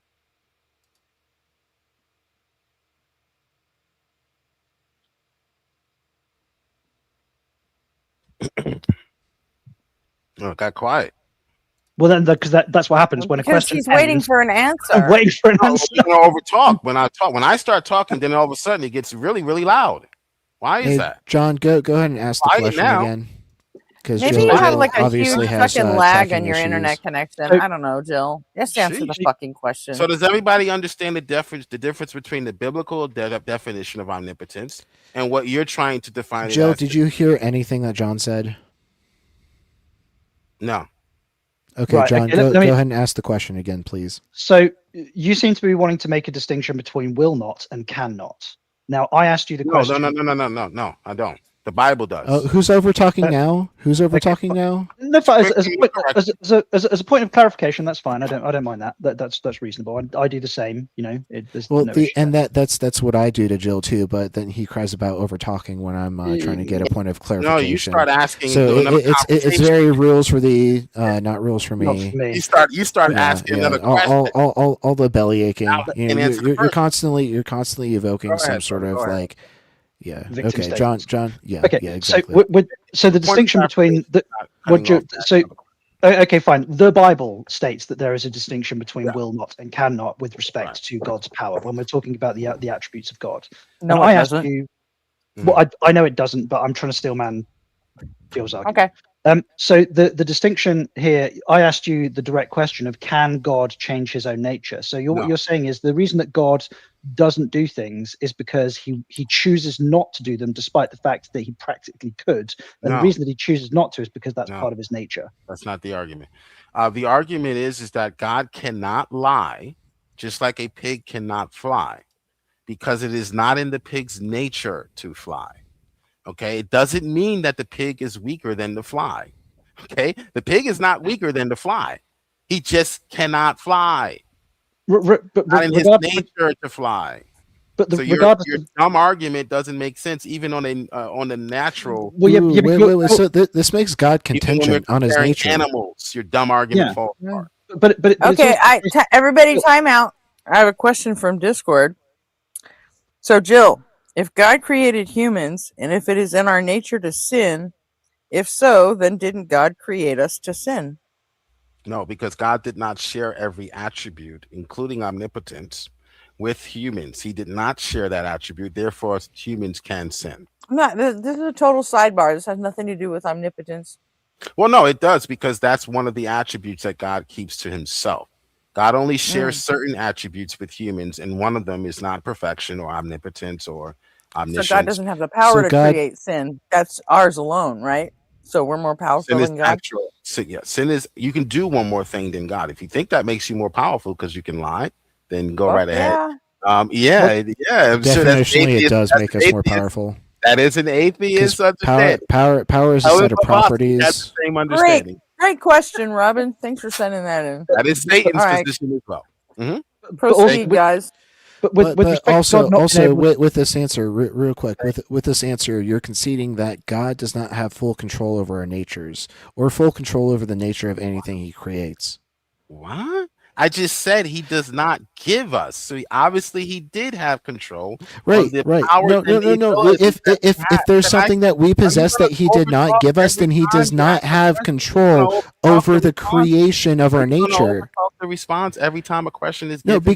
because you start saying something wrong, and I need No, to I get on didn't. that You- before I'm we saying get fucking the Bible 5 miles says- down the you don't road, and I know don't want to have to backtrack 5 don't even know miles what down the to the Bible says. So how the am I first wrong? wrong thing you said after a How line am I of wrong wrong? things. You don't even know what the Bible says on this issue.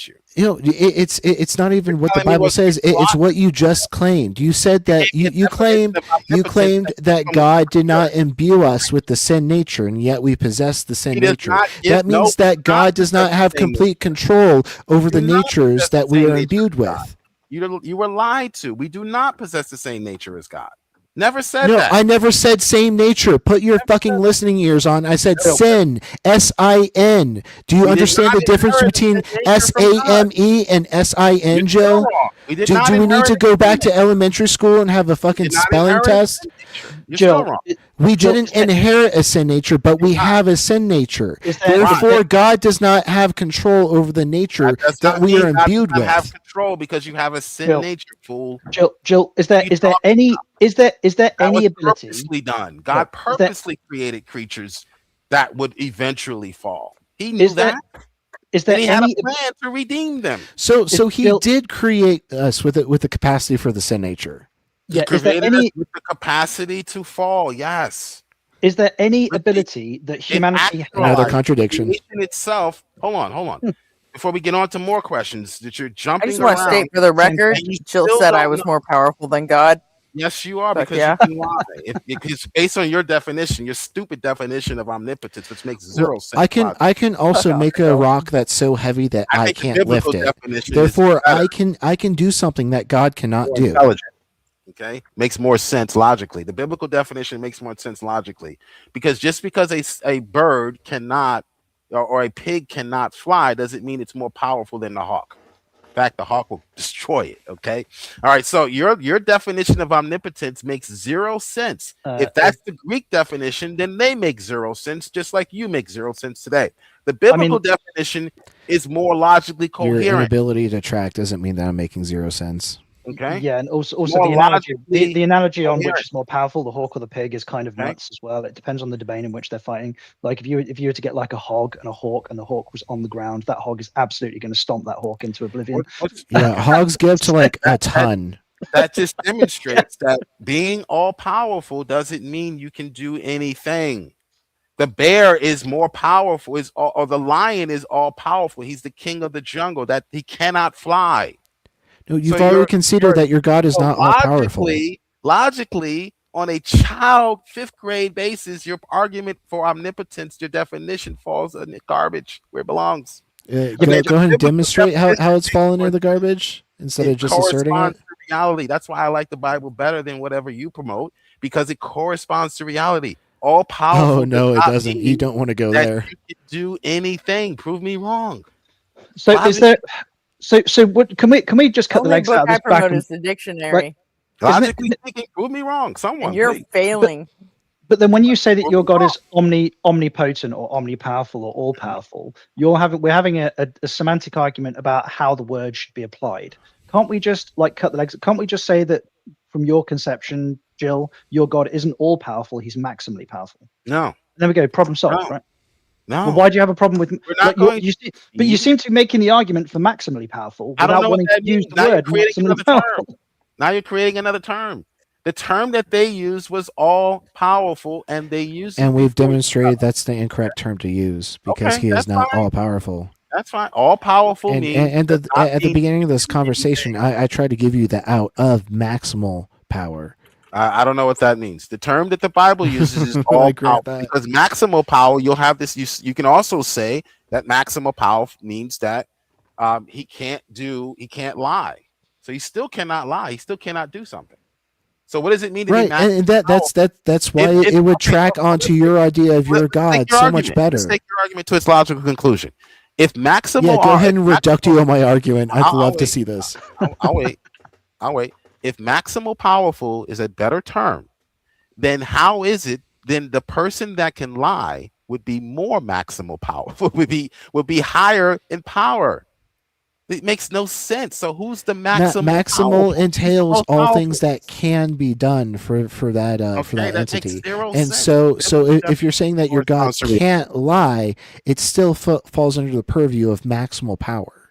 Okay. Yeah, like so if who like is the so let's take the pig analogy, Jill. Like you who is keep the on being- you who is the being Jill, that is more powerful? The one that can lie or the one that cannot lie? no, but Jill, what I'm getting at here is you're making Which the one is claim more powerful and why? Jill, you're making the claim that God cannot lie, but there is also this status of all powerful, which seems to be a contradiction. So with the example of the pig, like if you would say that a pig can't fly, then we could find an example of the apex pig, right, which would be the maximally powerful pig, the strongest, the fastest. But Against the most strongest and powerful hawk. But they're The different hawk areas win. but they're different areas of domain. The point is that you don't Doesn't get matter. to award The hawk something an win. attribute, which is why maximally More makes power. more sense for your argument. You're No, trying it to does not. have your cake and eat it too. Okay, all right. No, you're trying to take a definition that the Bible doesn't use and trying to force it onto the Bible to make it contradict.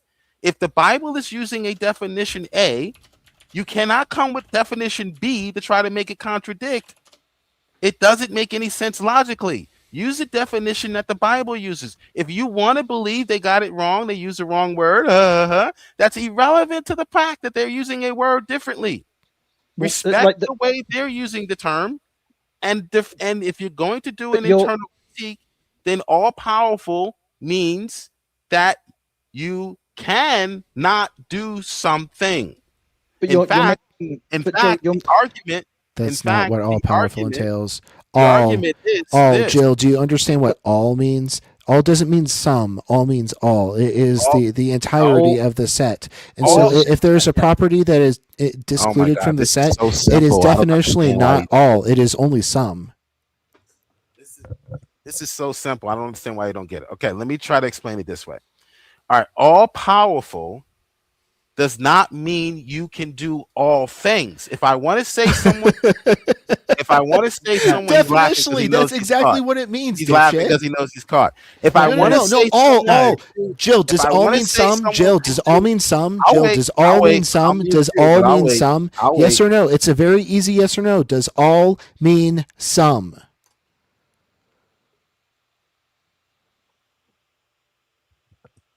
Okay, so all powerful does not. No, Jill, answer my question. Does all mean some? No.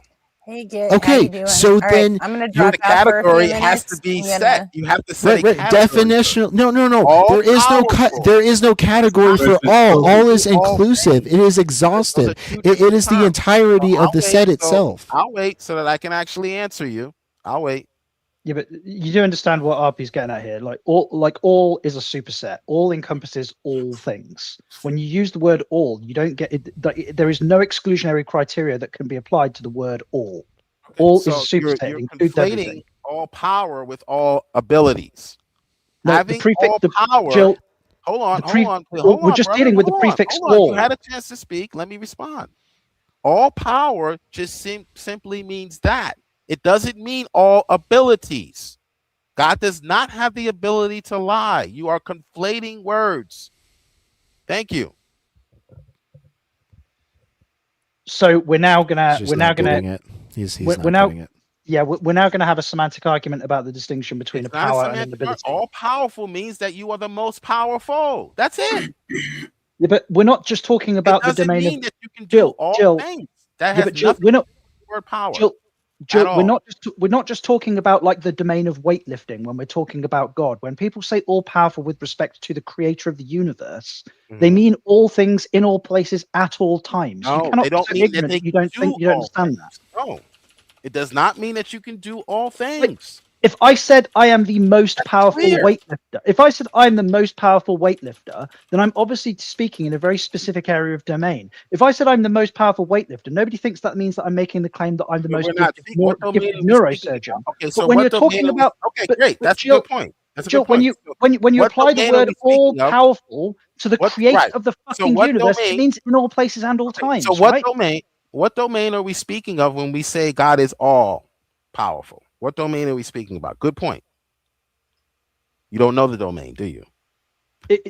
So you make Again, one up. the Domain is superset all. Thank you. All. Silence. Yeah. What I love to hear in these channels. Thank you. Jill, You need to the clean your domain we're ears out, talking Jill. about is all. What is Like- the domain? All of what? What is the All domain? of All of what? like all of everything. Like I mean, you don't like it's the alpha and omega. Like you must be like I don't even believe in this deity, all this of entity that everything. That's supposedly. it. You're, all of But I what? can What at least is it I, that God is saying he has power over? Do you know? All domains. All domain. What does that mean? All Oh my domain. god. Do you understand any sort of set theory, Jill? Okay. No, When totally God don't. says he is all powerful, he is speaking about having all power over the domain of other gods. Meaning there is no other God. No, not that some can domains. support- Again, Hold on, you bro. admitted Hold on, bro. that You're doing it all is again, not bro. some, and you're You're trying doing it again, bro. you're All trying to other limit it down to gods. some domain All other instead of gods. all domains. All other gods. Oh, you think other gods exist? Yes. Jesus. He created them. He That wasn't me created naming humans. it. So the So domain, you're a fucking so the pantheist. domain, brother, the guy that was just speaking, that We're sort talking of about the Christian trying pantheon to at now. least be respectful and allow for his. I take this as a reductio. But Do you want to RP get in on here this? seems to be struggling with that. So Yeah, the how are- domain, which is why you were silent because you didn't know. That's fine. It's ignorance is okay. Okay, it's all right to be ignorant. No, we The were domain- silent because we had when the already answered Bible your says- question, and you seem to when the- not pick up on it. So when the Bible says all powerful here, the domain that it's speaking of is power over other gods. And it explicitly says this. Okay, I can show you this in Isaiah. All other gods are subject to the God of the Bible, meaning that if God wants to do something within his nature, but remember, he doesn't mean that he can do all things. If he wants to do something like save his people or like send Christ and have him sacrifice, nothing, no power, no demon, no angel, no God, no other God, no human can stop him. That's the biblical definition of all powerful. If you don't want to deal with that definition and you want to import a foreign definition onto the text to make it contradict, then you're just being an atheist. But yeah, but the super quick there with respect to this notion of other gods existing within the Bible. The reason that the Bible like false idol worship, false idolatry, is because that like whilst there may be people have beliefs that other gods exist, the whole claim, the whole point of idolatry is they're not actually real gods. Therefore, No, that's they why are. it's a sin to worship them. It doesn't mean that They're like not- you they're not don't God. you don't think that God, as in the Christian God, the atheist, the Abrahamic God, endorses the existence of Thor and Poseidon? Yes. Do you? Yes. No, fucking that's nuts. Yeah. Yeah, Swoosh. the existence of God, the existence of these gods, these are fallen angels. So the when God mocks them, when he mocks them in Isaiah and Ezekiel, he is saying that your God is not real in the sense that the figurine that you're propping up in front of your town is not an actual God. It's a stone, it's a piece of wood. Okay. But the Bible does say that the spirits, the fallen spirits, are happy to entertain these superstitions. So they indwell these countries. They're called principalities. They actually are over these countries. Like there's a principality over Spain or principality over Saudi Arabia. Okay, so the Bible speaks about real spiritual entities that take up the role of a god in these nations, and they accept the worship. Because I mean, it's false worship. I'm going to be honest, Jill. Like this interpretation that you have, like it's a new one to me. I don't know if other people have come across the That's a notion biblical that. interpretation. Yeah. No, I mean, I've been having these discussions, these conversations with atheists, theists, pantheists, Well, polytheists. now Like, you of know all why different I'm types not of allowed shit. on any channel, because I But, tell you what the actual for text says. years, and the notion that the Christian God affirms the existence of other gods like Poseidon and Ares and things like that is nuts, right? Read That's Michael not Heiser. Read Michael that is Heiser. not that They, is they that is changed not. they changed their names. Yes, these are the same Babylonian gods. These are the same fallen angels in that speaking of in the book of Enoch. They just changed their name based on the culture. Today, it's called the internet. That's one of the gods of ancient Canaan, really, rebirth, reborn. Well, it's Actually, the How Canaanite many god, how many of the apocryphal texts do you recognize, Jill? the Canaanite god of Molech is reborn in the atheist Jill, can you community. answer my question? That's Because you invoked the Book of Enoch. How many of the apocryphal after texts do you 1973. affirm? Jill, how many of the apocryphal I don't texts do you affirm? I don't confirm anyone as far as being Affirm. canonical, as far as being You canonical. you don't confirm But I anything. do You confirm. affirm them as part Are of you the going to biblical allow me to canon. answer your question, sir? I'm simply correcting your fucking You're not sixth grade correcting grammatical anything. You're not error. allowing for me to speak. I How don't many? confirm them as being scripture, but I do understand that there are some historical points that are being made that are actually, I believe, actually are true historical. Yeah, but Okay, what what is the literary mechanism that you're using to determine that these are truths in these apocryphal texts when they are not part of the actual biblical canon? Maccabees, the events in Maccabees, for instance, corresponds to what other Yeah, historians outside. you're pointing to a part that you agree with. You're not giving me the literary mechanism that you use to confirm that this is in fact truth. This is an epistemic I am. question. It's called the historical method. So those books that are not considered canonical, we do accept the history when it speaks about epiphanies, the fourth epiphanies, where it talks about the kings and the leaders and the queens. And we use the asking. we use the historical method to determine whether or not those things are actually Yeah, true. but RP is asking you how you determine what is and isn't Historical canon. method. You might accept, for example, but you've just said that there are some texts that you don't consider canon, but they are cross confirmed by the history, right? So what is the mechanism for you either accepting something as canon As or denying canon? it Okay, as canon? that's a different question. Not as historical. Okay, so as canon, there are certain criteria that have to be met to be considered canon. One of the principles of canonicity is when was it written? If it was written 100 years or 200 years after the fact, it's considered less credible because it's not close to the actual events that are chronicled. So that's just one method of interpreting or understanding or determining or discovering rather. I like to say that the canon was discovered, not determined. Yeah. But I mean, isn't like there is, obviously I agree with that principle. Like in most circumstances, you know, when pen is first put to paper, if that is closely proximal to the event with respect to time, then it's less likely that it's going to have been degraded by, for example, oral tradition.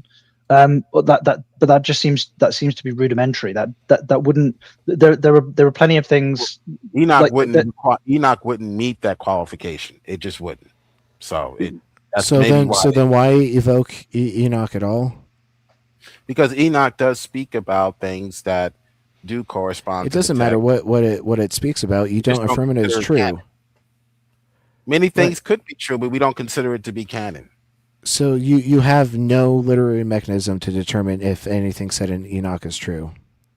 Yes, we use a historical method for that. That's not the question. Historical method only applies to historical claims, not supernatural claims. Right. And you're trying to invoke Enoch in order to affirm a supernatural claim. Therefore, like talking about historical method is completely non sequitur. The Bible quotes from Enoch, so obviously it existed, and it's just not. Yeah, whether it existed, it says nothing about its truth value. Okay, so it's just not considered canon. But the reason why I like the Book of Enoch is because it starts getting into. The Bible quotes an untrue text. Angelic beings. Okay, the Bible contains false claims because it's quoting from an untrue text. Confirm where the Bible says it. If the Bible says it, then if the Book of Enoch says it, then that's fine. If it doesn't contradict you in the Bible in that sense. And both the Bible and the Book of Enoch speak about principalities. speak about that there This are rulers this feels very post hoc Dr. Hawk. this world. That's Like, the Yeah. apostle, you're that's the claiming Apostle that Paul because in the Bible in the succession Apostle Paul in quotes the Ephesians Book of explains Enoch, it. that leads So, credence to the parts so we that's have the book quoting. of we have outside sources, we have extra biblical sources confirming that these are demonic fallen creatures, and we have biblical sources confirming that. We have both. So No, the fact you, that I you, stated you that we have have both, you have no helps sources my confirming argument. any It sort doesn't of hurt my demons existing. Yeah. genius. It is What- it is all mythological works of literature. Yeah, what It's all what you're doing is mythological. what you're doing is what you're doing is saying that because like Harry Potter is a work of fiction, and because because the City of London features in the Harry Potter novels, despite the fact that they're a work of fiction, that justifies the actual existence of London. But No. you're not looking for cross confirmation. You're just using that as an independent That is, justification, I did and look you for don't cross. get to do that. Well, I did get cross confirmation. I said the Bible says that there are principalities, and I cross referenced it with an extra canonical book. What are you talking about, dude? Okay, so the No, point but is, Right. The existence of New York doesn't mean that Spider-Man is real. I never said, And that's what you're trying to say. You're saying No, that that's not these what I'm principalities exist. That's not Therefore, what the I'm claims in the Bible must be true. No, that's a Yeah, different okay, argument. it's If you really want to have an different. argument of I why don't we know. believe the Bible is true about its supernatural claims, then you can ask me that. But here, I'm just showing you. I that the already book of asked you Enoch- that in the book terms of Enoch. confirms what the Bible says about spiritual beings, that these creatures, they do exist. It doesn't confirm it. The Okay. Bible simply cites it. There's no confirmation mechanism going on here. What do you mean there's no Okay, confirmation? RP. The one is There's confirming time. the other. Don't forget what asyncs for. Okay. Yep. Now we need a third party. We need a third party to come in and confirm No, the other. these are just people who are eager to also beat up on you, because like right now my knuckles are bloody. Like you're bleeding down your nose. You're bleeding out your ears. Yeah. I'm gonna go ahead, step aside, get some water, and like get in here. I just had a different approach, Jill. I'm not trying to beat up or anything like that. Well, you won't be able to, but even if you try. He says profusely bleeding from his mouth. Well, I wanted to know, did you understand the difference between omnipotent and what the Bible says omnipotence is and what everyone else seems to think it Yeah, is? because you had a different definition, right? So you're saying that Yeah, your the God biblical one, is yes. still he's powerful, but he's not able to work outside logical contradictions, right? So Right. that's a maximally powerful God without absolute power, which you and McTire were talking No, about. he has absolute power. He has absolute power. No, we he just doesn't. No, power. I thought you stipulated just earlier that defined absolute power. I power thought is you would allow the someone else ability to make logical contradictions. We just define power differently. So we have a different understanding of what power is. The secular world believes that power is the ability to do anything. The biblical Okay, sense of that's power, fine. the So ancient he has- biblical sense of power that's not the definition. The biblical sense of power is not that you can do everything. In fact, the enemies of God usually use more wicked tactics. For instance, if you were in a war, let's say you were a good war, you were good people, a holy people, a just people, and you practice just war. Your enemy is not more powerful than you because they have the ability to practice unjust war. The one who wins the war is the one who's more powerful. Okay, the one who has the better soldiers, not the one who uses deceptive tactics like lying and illegal war tactics like sneak attacks and those types of things. Sure, okay? yeah, sure. Like God's So that's capability. the analogy there. The analogy is the ability to do something wicked does not make you more powerful, genius. That is an atheist interpretation of all powerful, and that is how you act when you get in power. That's why we don't want you in power. Personally, Stanfield. You think power is being able to lie and manipulate. You think that's power. Yeah, what I want to know, Jill, is both RP and I can I have ask you tried a question, to give Jill Jill? the out. Isn't that ironic? You won't accept it. That you guys are sitting Yeah. here arguing for that definition of all powerful? Can I ask you a question? I can lie, therefore I'm more powerful than God. I can lie. Just to Look be at me. clear. And Jill, can I ask you a question? Why should I care about your definition? Because you remember you use If you're doing an internal critique, then you should care. You should be honest in your internal critique. I'm not doing. I just got here. I'm not doing a critical critique. I'm gonna do a critique of you and see if I can even much trust the words that are coming out your mouth. Jill, because you were using definitions and words from like the time before the word fiction was invented. Them people that must know about germs, and you want to bring that shit back to the 21st century. So why should I much care about what you say? Well, you don't have to care about what I said, but let me give you a fact. Historical fiction, the genre, historical fiction didn't exist then. That was something that was invented later by some That's what I just said. century writer or literary. Yeah, it was invented in 1400. The word fiction was invented in 1400. That's what I Literary said. fiction. I'm thinking about the genre of writing. That many people argue that the Bible is historical. They can't deny that because they don't have any evidence to prove otherwise. So they argue, well, it's historical fiction. Someone was writing historical fiction. But I'm not talking about that. Harry Potter would be what? considered historical fiction. To answer your question earlier, whoever that was, it's historical fiction because it includes historical events, places, London. Okay, but it is still. But I'm not talking about that. What I'm talking about is that book was wrote before the word fiction was even invented, and this is what you are using to make your judgments and stuff off of it. And so why should I much care? Give me a reason to care about what you saying, what the Bible says to begin with, because I don't want to talk about what anything in the Bible, because it's to me it seems silly to worry about what people thought before the word fiction was invented. All right, thank you for sharing. The word fiction was not invented in the Bible. Okay. You're not gonna give me a reason. I don't. It's a non-starter, buddy. Fiction did not. The word fiction did not exist, and then people. That's what I just said. The word didn't. That's what I just said. So you're not gonna give me a reason not to believe anything you say, so we can get because into the word fiction didn't exist before the Bible was. What are you talking about? No. That is the type of thinking them people had that wrote that book. Was they didn't have a word called fiction back then, and so they would. So why should I believe anything they say? Why should I believe anything you say? You telling me what words mean? You telling me how you define the word power and omnipotence? They didn't have fiction, but they had things like fake. They had words like fake, I'm sure. Yeah, they had a Hebrew word to describe what it meant to not be true. But you telling me what the word mean in Greek? They got after that got conquered by the Greek and with an all-powerful God before the word fiction was invented. So why should I care? I mean, the people stayed conquered by other people with their God. For them to know what fiction. Oh, I don't understand why the word fiction has to exist for them to know what it meant to be. Because you can't tell them what parts of the stories is real, what parts of the story is fiction. They didn't have that word back then. So it's being like to me, it would be all like a mix. Okay, well, textual critics suggest this, that in the ancient times, how you knew something was in fiction was based on how often it was copied. So if it was, now this isn't a standard today, so don't go, that doesn't make sense. This is not a standard today for authenticity, but scholars, ancient critical textual scholars, will use this as a determination, because the idea was— I'm going to need a source on that. The idea, yeah, sure, I'll be glad to. The idea is that you didn't just copy fiction. You didn't copy it multiple times, because the act of copying back then was a meticulous endeavor. It took a lot of money, time, and effort to copy something down. So the idea was the more copies it is, the more historical, the more authentic it is. Yeah, but Jill, there is a problem there, Jill. Like the amount of effort or the resources put into copying a said text, you're making the assumption that the reason that they spent those resources was because they believed the text to be true.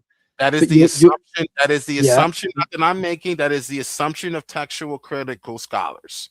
The assumption is that this is, again, you're using a mindset of the 21st century. This is not how we would authenticate things today, because we have copy machines today, and some idiot can write something and copy it 1 billion times.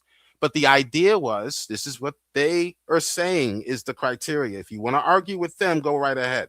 They are saying that in the ancient times, you did not copy something that was fake or fictitious or just a fable. But Jill, you didn't copy it 1,000 times. But Jill, that argument doesn't track, because the very first book printed on the printing press was the Gutenberg Bible, for God's sake, and the Bible, what I mean is the vast majority of people on the planet, or a huge portion of people on the planet, don't think that the Bible is true. But the very first printing press was used to print the Gutenberg Bible. It's the first book ever printed. Printing press, that is modern. Yeah.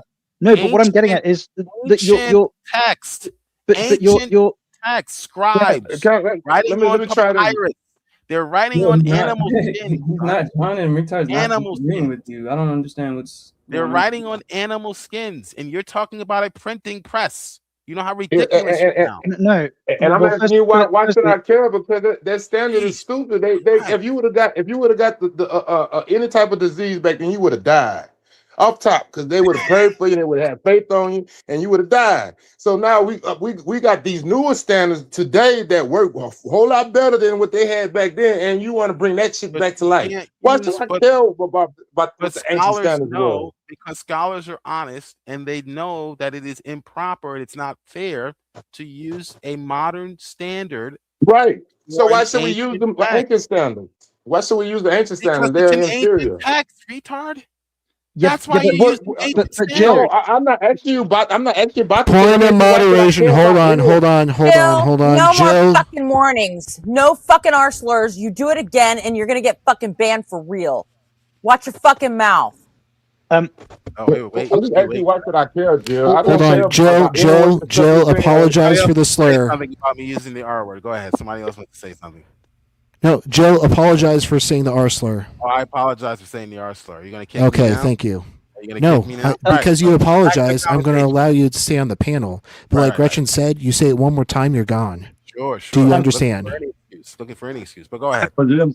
but Jill, with respect to like, obviously, I understand that you're not advocating for this historical standard of, oh well, we think this, like, at best, what you can do with respect to how much effort was put into copying stuff in the past, like with monasteries and copy houses and things like that, where it was literally handwritten on parchment repeatedly.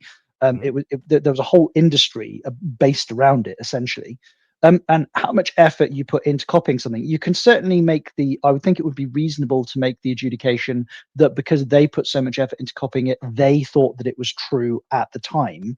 But that doesn't mean that it is actually true. And we have a whole set of tools. And hang on, Jill, just let me finish. We have a whole host of tools, what's called technology, ultra-skepticism. ability to determine the fact of the matter with respect to things like physics, mathematics that weren't available at the time. Like, we're much more technologically capable now than we were then, right? Correct. So when it comes to interrogating the universe, like, just because somebody has high value in a belief position, Okay, so doesn't now mean you're just engaging in what's called ultra skepticism, which means that scholars have. I'd like to point out that you overtalked John there, Jill. So stop crying about. Yes, you kept over talking like every single time. Okay. But go on. Well, I thought he was finishing up or summing up. Okay. So yeah, I was kind of coming to the end, but super quick, Jill, just with respect to what you just said, it's not ultra skeptical. Like, if the Bible makes a claim, if the Bible it makes is because a claim, let me tell you why. Let me tell you. No, why. but Jill, you're disagreeing. I didn't get a chance to tell you why. Can I tell you Jill, why it's ultra skepticism? Before you disagree. You can, but okay. So let me tell you go on. why, and then I'd like to hear your response after I tell you why. Not just respond. No, it's not. No, it's not. We'll be going back and forth all day. It's ultra skepticism because scholars have determined this is the best way to render which of these older ancient manuscripts is more legitimate. So that is what they decided to be one of the criteria that they would use. You come along later and say, no, that's not a proper criteria. Well, then fine. We are going to go with what the scholars say is the proper criteria.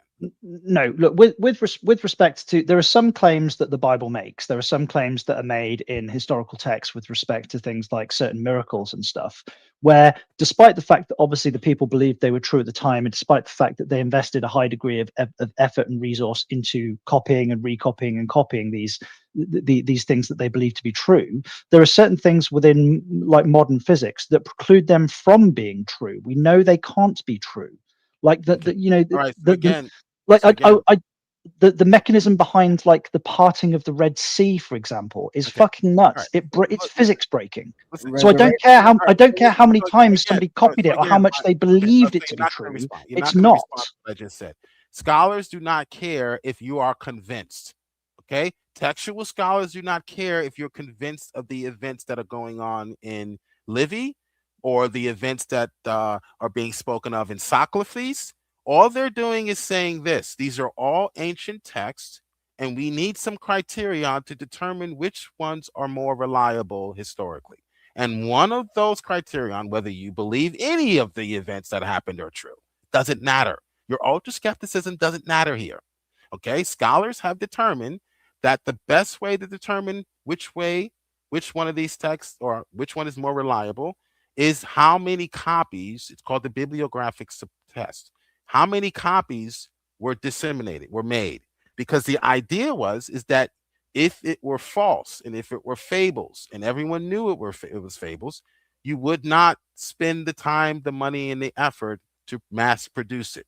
Okay, so one of the best arguments for biblical historicity is the sheer number of manuscripts. None of this means that any of the things, any of the events that's reported in these manuscripts actually happened. Those are two different things. Reporting what people have said that happened throughout history.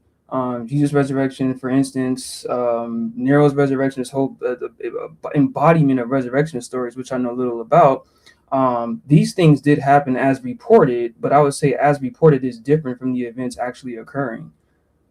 This is why a lot of the historical standards, this is why a lot of people, even people who are atheists or whatever, think that Jesus actually existed, because they're going by the historical standards that you're talking about. But no one's really disputing that, all right? We're talking about the miraculous claims, talking about the supernatural claims and how they don't track to any kind of example of things that happen in today.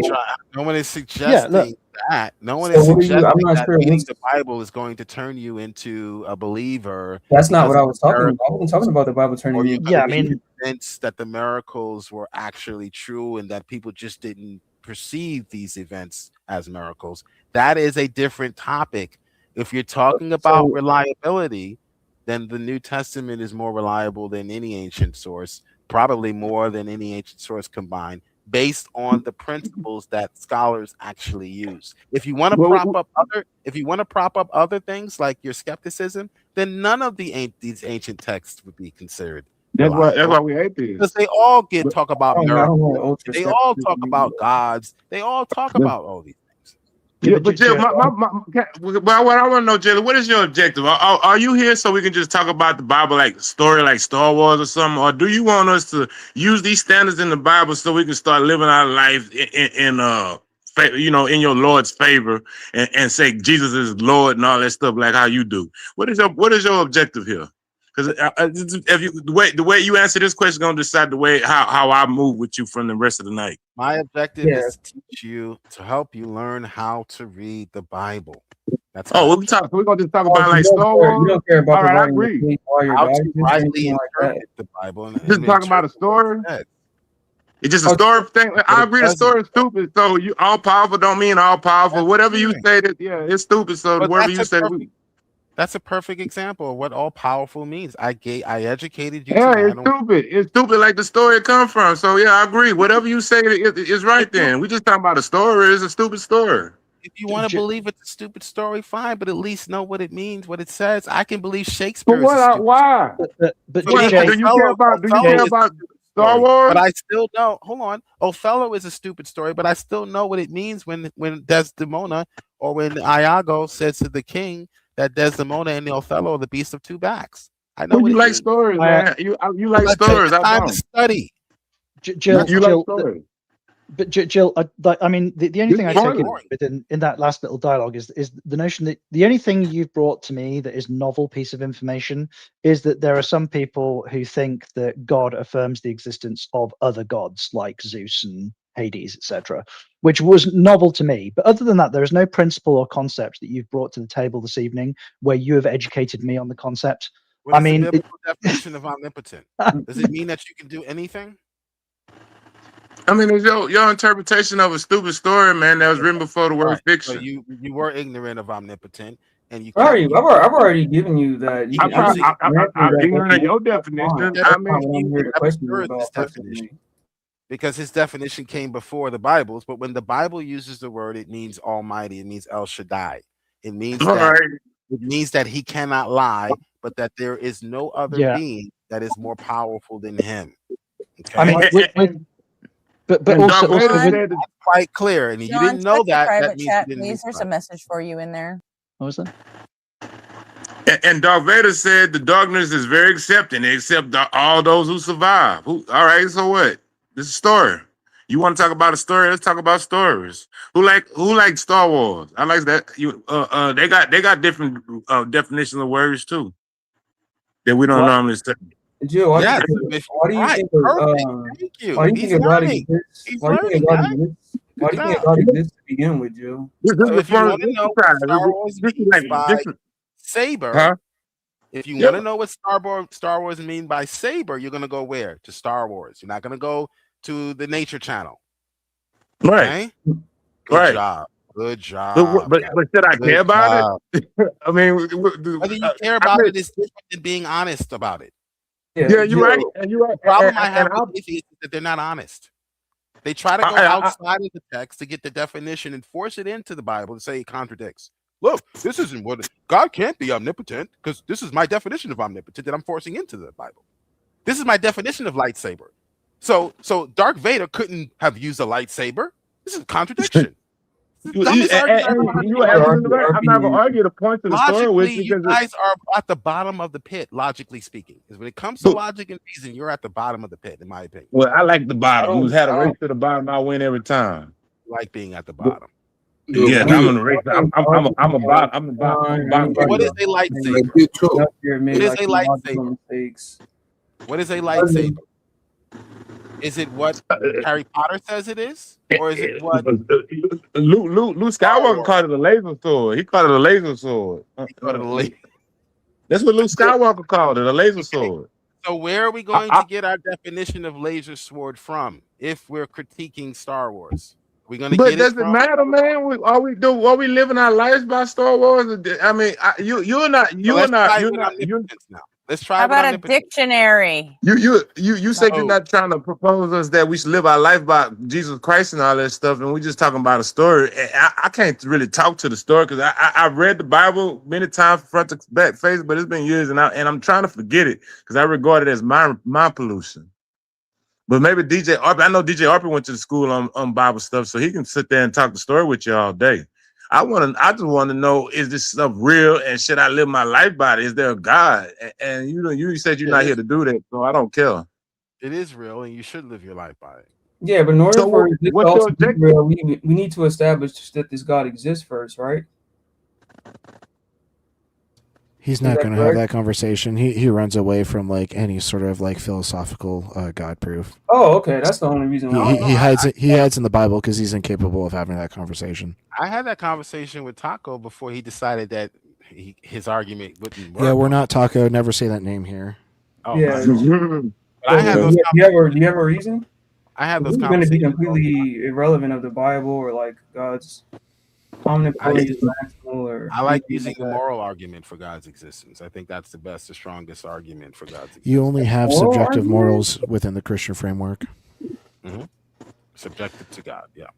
So we no, they're subjective wholesale because you need to have a reason to do what God says. If you don't have a reason to do that, then it cannot be normative because morals are by definition normative, and normative means that they are reason giving. If the reason is lacking, then they are not reason giving, therefore not normative, and therefore not amoral.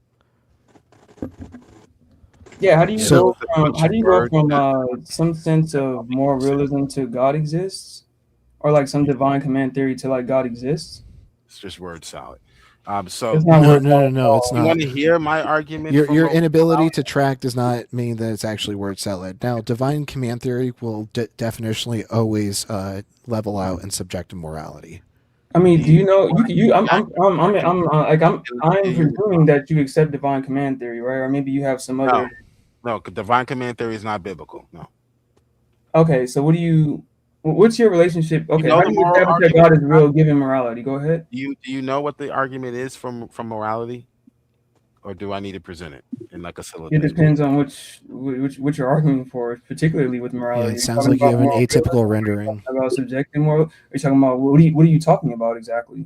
Go ahead. No, I'm asking you. I'm not trying to be facetious or anything. Go ahead. I'm really curious. Well, first and foremost, when we make the argument for God, it is historically, always philosophical, because even the ancients knew that God cannot be proven in a test tube, okay, or there's no evidence for God that can be bottled in a test tube that we can say, here, there he is, there it is. Told you, God exists. Okay, Yeah. so all of the arguments ever made, Kant and up to William Lane Craig, have always been Oh God. philosophical. Okay. Yeah, good thing I'm not referring to All test right. tubes or anything like that, Premise right? one: if God does exist, or wait. If God does not exist, objective moral values and duties do not exist. Premise two would be objective moral values and duties do exist, therefore God exists. Yeah, I simply disagree with premise one. It's unsound. And two, there are so many examples of different moral systems existing without a need for a God at all. I'm a moral realist, so I'll accept two, but P1 is just straight up unsound and Oh undemonstrable. yeah, P1 too. Well, I mean, most people who are like atheists and stuff, they're like moral realists. So Okay. I don't see how that establishes God's existence at all. By objective, we mean that something is true independent of human opinion. No. It's Give true in all us another one of cases. those Bible That's what we mean definitions. by objective. Because you got to keep in mind, he got two different lexicon. He got the way we talk, and he got the confusing way out the Bible. Well, yeah, they did Yeah, use moral word. realism, and 100 years anti-realism, ago, they like used words. meta-ethical. But if you're like also with respect to logical language, like if you're going to construct a logical syllogism, then what objective is prescribed. You don't get to insert your own understanding of what objective is. Objective is stance independence. Yeah, that's what I just Subjective said. is stance dependent. True independently of human opinion. That's what I said. You know, when people use definitions of words, they make communication hard, right? Well, that's why it's good to define your terms before you get into these discussions, and that's what I just did. I know, but So what is but you objective? gotta. It's the same thing that it is to me. And then the Yeah, what if premise, we reject premise P1? one, we're arguing that without a supreme moral lawgiver, personal lawgiver, there is no anchor for right or wrong. There's no justification for right or wrong. Yeah, we rejected that, and we gave you Okay, reasons. fine. You Yeah, I mean- reject that. So did Ted Bundy didn't. We go, but still. So now you got to keep in mind that the Bible morality doesn't because you reject doesn't that. even much have the word well-being in it. It's not. It's not. It's about worship, and worship may be antithetical to somebody's well-being. And what is the point? And then Jeremiah 29 says that I know. I don't care what Jeremiah 29 says. Can you give me a reason to care what Jeremiah 29 says? Jeremiah 29 answers your question directly, that God does want us to be prosperous, and that's why he says to follow me, because all of what God tells us to do, if we do it, we will be prosperous. And I can demonstrate that's the case based on the social sciences. The people who are actually following what God tells you to eat, what God tells you to marry, are actually successful. How God tells you to manage your money properly, they're just successful people. The people who are listening to what you're telling people to do in history or in societies fail miserably. Going even from the political positions that you take, failed. Socialism failed. Fail. Capitalism, don't seem like it to me. what God promotes, it's successful in its implications. It don't seem like it to me because, like, all right, in 1776 they invented this thing called telling you. So the Bible is not just telling you these things just because. It is giving you these things because it wants you to be prosperous. But I mean, it don't seem like it to me. Everything, it seems like the more we get away from God belief, the better things work. In 1776, they invented this thing called secular government that finally got rid of the slavery that is mentioned in Leviticus 25:44. Then the advent of medicine came along, and the more we got out of science and medicine, the better it worked. Whoa! Now I got to give you a U.S. history lesson. No, it's not U.S. history. I'm talking about secular government. It's a more than. Abraham Lincoln was which president? What number? He came after the secular government was invented. Right. So it don't matter which number. Right. But when did this occur? What president was he? The 16th. Right? Only 150 years after the secular government is invented, but thousands of years after the rise of Christianity and the monarchy and Christian empires and laws. Okay, so the government itself, had nothing to do with freeing the slaves. Yes, what I mean, do you think that would have happened under a Christian government like the 2,000 years prior? I think they Because were I mean, keep Christians. in mind that slavery was going. The abolitionists were Christians, all of them. Well, it don't matter. Do you think that would have happened It under a don't Christian? matter. They were Christians. Right? No, yeah, it don't, because if it wasn't for the secular government, The slavers were were Christians too. Where were the atheist organizations protesting? The slavers were Christians too, and Where they were used the the Bible to atheists? justify their slavery. Where were like you're doing today? The Christian, but think about the secular environment. The whole environment was atheist, man. The whole environment, the secular environment that fosters the abolition. Organization. Name the atheist. You want to split. You want to look at the minutia and split hairs on. Show me the writings. Show me the historical writings of atheist groups. 1776. The Constitution has made no mention of God. That's the writings there. It makes no mention of God and none of that stuff. And this is the government that. Did you read your Declaration of Independence, genius? It makes no mention of God. Only say God like one point. I teach social studies. I'm going to educate you. Okay. Them people knew the Bible too, and they didn't put none of that stuff, none of the Bible stuff in there. None of your crazy definitions none of your crazy definitions are in the Constitution, all the Bill of Rights, because then people knew the Bible back then too, and it fostered the whole environment for slavery to be abolished. So I mean, yeah, maybe they had some people on both sides that were Christian and not, but the whole environment was due to the secular atmosphere that was created by the secular government. Now, keep in mind that was 2,000 years after, because Christianity was 2,000 years running with slavery and all of the hardships. The reason why the Pilgrims came over here in the first place.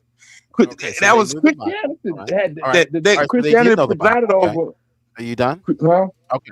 Well, let me just say this one more. No, I got one more point, and then I'll be done. Go ahead. Waste our time. Go ahead. Continue. Christianity presided over the Dark Ages, the Crusades, the witch trials, all of that. But as soon as it leaves, now that's for thousands of years. As soon as it leaves, then we start abolishing shit like slavery. Now you go ahead, Jill. The floor is yours. All right. So let me educate you on the history of your country, okay? Because you weren't taught this. I'm sure. I know you weren't taught this, because I taught in schools where you were learning, when you were learning, probably 20 years ago. All right. So historically, America, they did not embrace all Christian values. What they did was to free themselves, because they came over here as a colony, or they were a colony to Great Britain. To free themselves, however, from the tyranny of Great Britain, they used God. So read your Declaration of Independence. You don't have a constitution until you're free, dummy.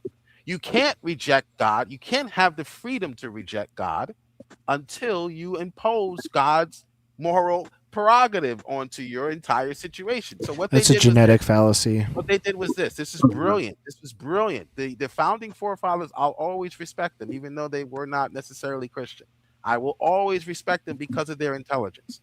What they did was to free themselves. Remember, because in order to say, I don't need to worship God, you got to have freedom from Britain, because Britain's going to force you to do some things. Okay. And the Queen is going to force you to do some things, because these are Roman Catholics primarily, and these are Protestants who are basically Roman Catholics. They operate in the same way. Geneva was just as wicked as Rome. Okay. Geneva would put you to death just as quick as Rome. Okay, so they were wrong. Hold on, brother. Hold on. Let me give you a history lesson. This might take some time. So they were. You're gush galloping. Get to the point. They were fleeing that persecution. They were running from that type of government, state government, where state and church are combined.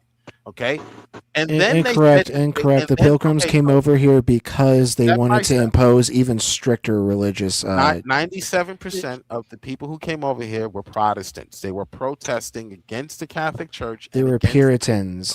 They wanted to enact an even stricter religious theocracy. Jill, the Church of England is a Protestant organization. They were not the people who came from England fleeing religious persecution absolutely wanted to create a more theocratic system than the one that they were quote unquote running from. Exactly. These are the Puritans. The Declaration of Independence does not mention fucking God. It says a creator, not a god. Well, yeah, and also it is also not a legal binding document and grants nobody any single right at all. The Declaration of Independence, all that is a fucking, it's a mutiny document. It doesn't actually do anything for anybody. There's your history lesson, Jill. The Treaty of Tripoli further says that the United States is not a Christian nation. It clarifies it for the Who's world. arguing that? Okay, let's follow the history. Follow what happened, the sequence of events. Okay, things happened.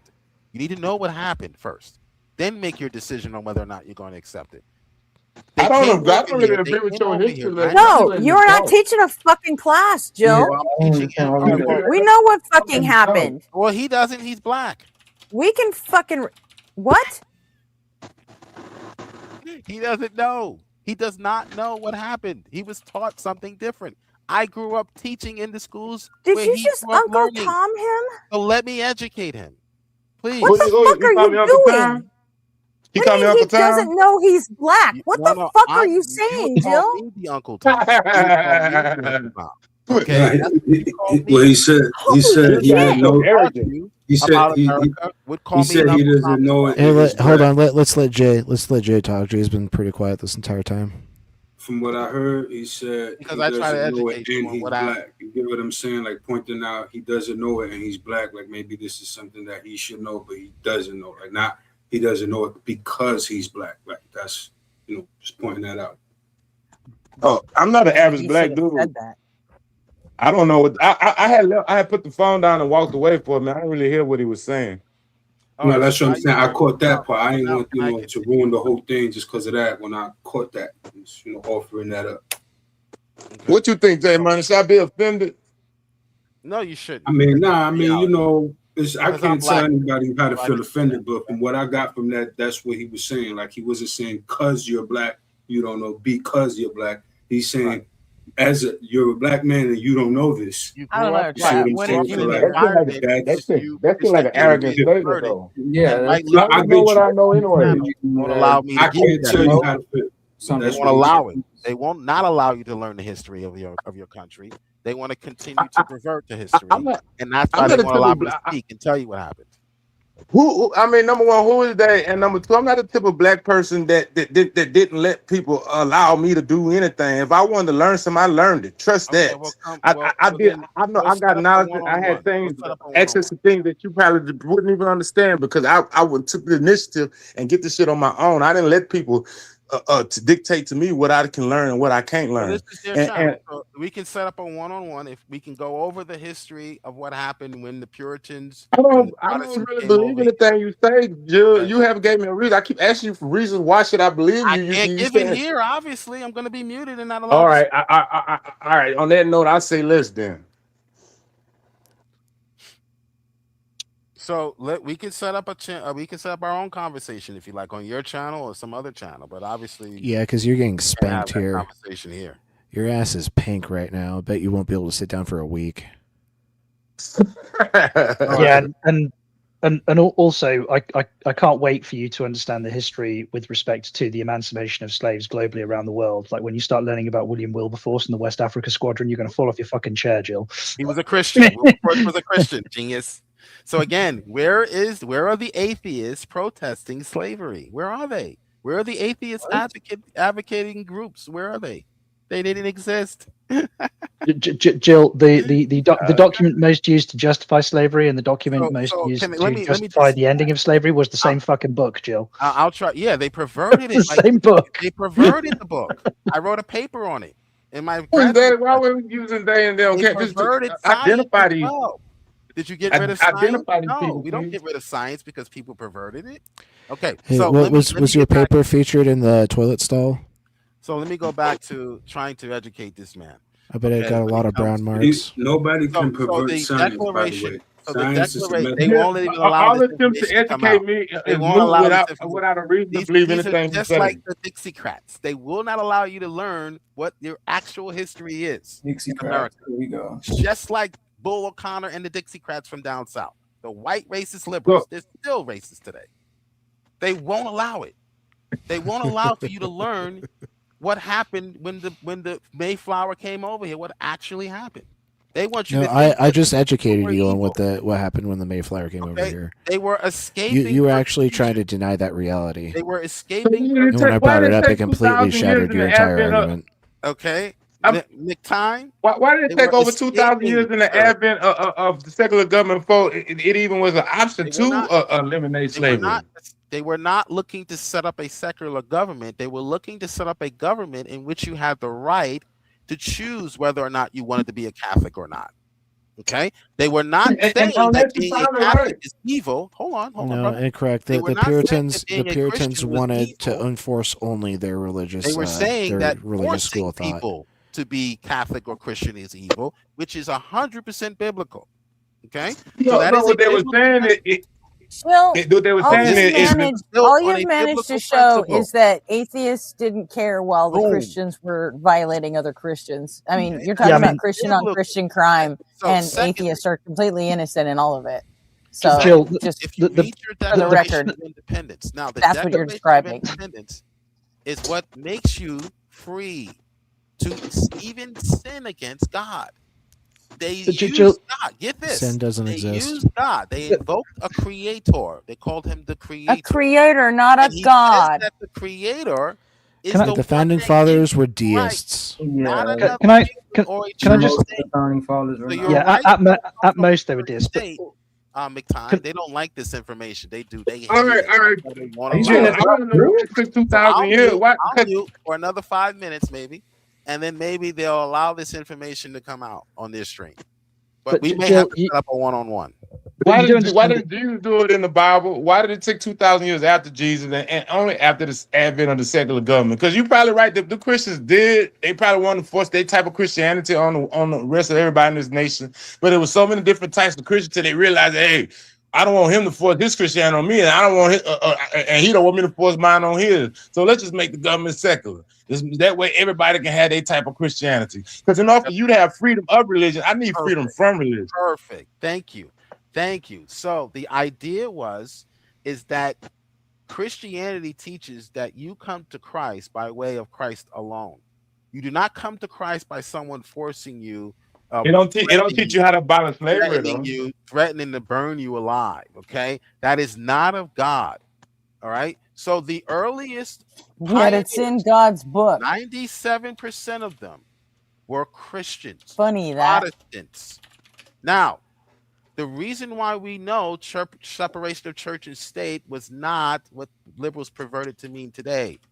They wanted to separate from the church state, the wicked church state, the Protestant. Oh, go fuck yourself. That's the separation of He's church. still not answering the question. Jill, when they Jill, came, here's how we know this. Let me round this Jill, out. that's do you know what? You don't know it because it's incoherent. It's Let me land full of shit. Jill, there I'd like to hear your response. There are methods. Jill, here's why we know Jill, this is true. Hold on. Jill, there are Methodist, Catholic, and Church of England churches that predate the Mayflower landing in the Americas. We know it's true. We know this is in true the United Kingdom because when they came over here, they implemented Bibles in schools.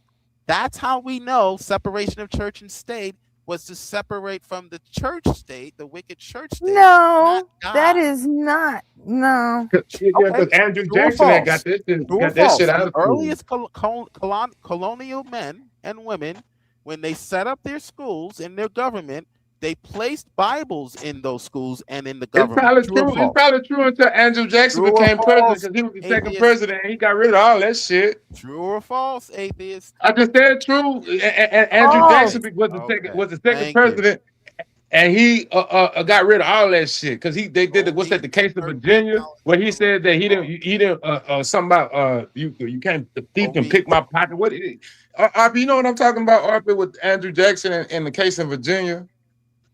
And he got the Bibles out of school and all that stuff. No, I wasn't listening. You were picking out two random points in history and drawing a line like they're fucking connected, and you can't do that. I'm sorry, you're just fucking wrong. Why don't you just eat the fucking crayons instead of drawing your imaginary lines, Jill? Like eat the fucking crayons like a good little Christian. He's not answering the question. I want to know why they have a believable. Why they had a 2,000-year gap with the Christianity? It was in control of the government and it had slavery for that entire time. They had witch trials for the entire time. They had inquisitions for the entire time. They had all that stuff for the 2,000 years that Christianity was in control of that in the world, and the world went into a dark age. But the minute we come out of, and it's only been 250 years, what, a couple of days ago? And 250 years is barely a quarter or 2,000 years. Not even a quarter, it's like 5% of 2,000 years. And then all the time we came all this way.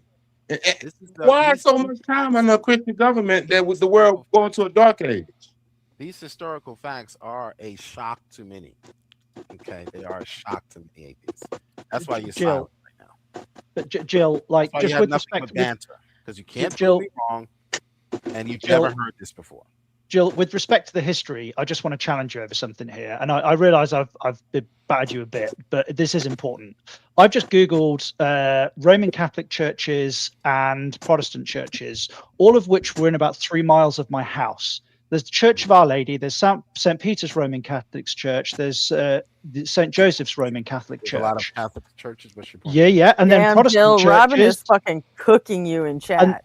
And then Protestant churches, there's the Plymouth Brethren Free Church, there's the Emmanuel Evangelical Church, the Saltersford Church. All of these churches, every single one of them was built and existed prior to the existence of and discovery of the United States. So we do seem to have a lot of institutions that existed quite openly and comfortably and built massive pieces of infrastructure without being persecuted to death. So again, why the hell would people have fled a country that seemed to have no problem with their existence in the first place, unless they were the puritanical? They did have the religious freedoms were being taken from them. That's why they left.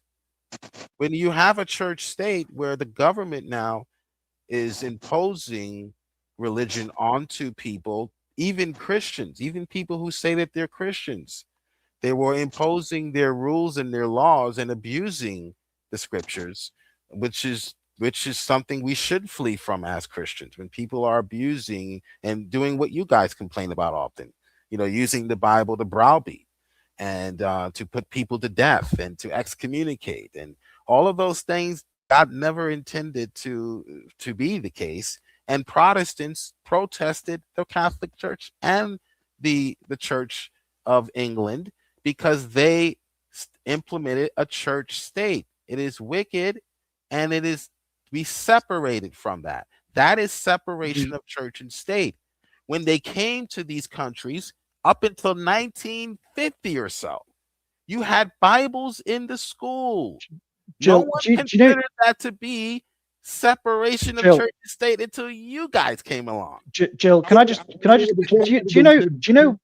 do you know why the Church of England exists as a historical entity at all? Irrelevant to what I respond to the point that I just made. Separation. I'd like to make a response to that. In 1950, around 1950, after World War II, that's when the United States became the world power, and the U.S. dollar was made the world standard. Around that time, we had just surpassed the British pound, and we became number one. The less we got rid of God, the better off we perform. That's your opinion, but respond to the. I mean, look at the numbers. Look at the numbers, and you respond to that. Look at the fact why around 1950 after World War II did we surpass the world when you said we came with our atheist ways and values? Why?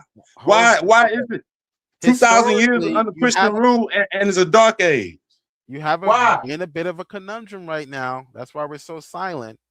If separation of church and state meant, as you say it means today, that we need to remove Bibles from school and government, then why is it that when they set up the government, even after the Constitution, even after we freed ourselves, even after the Civil War from the church state, why is it that they continue to implement the Bible into government and schools up until about 1950 or 1960? Were they mistaken? Or did you? Yes. Yeah, it don't matter. It don't matter before we was a world superpower. Now, doesn't it? I'm not understanding. Like, I think that's what matters, right? Go ahead. Why shouldn't we do the behavior that kept us at number 2 and number 5? Should we do the behavior that keep us at number 1? Does anybody have a response as to why that happened?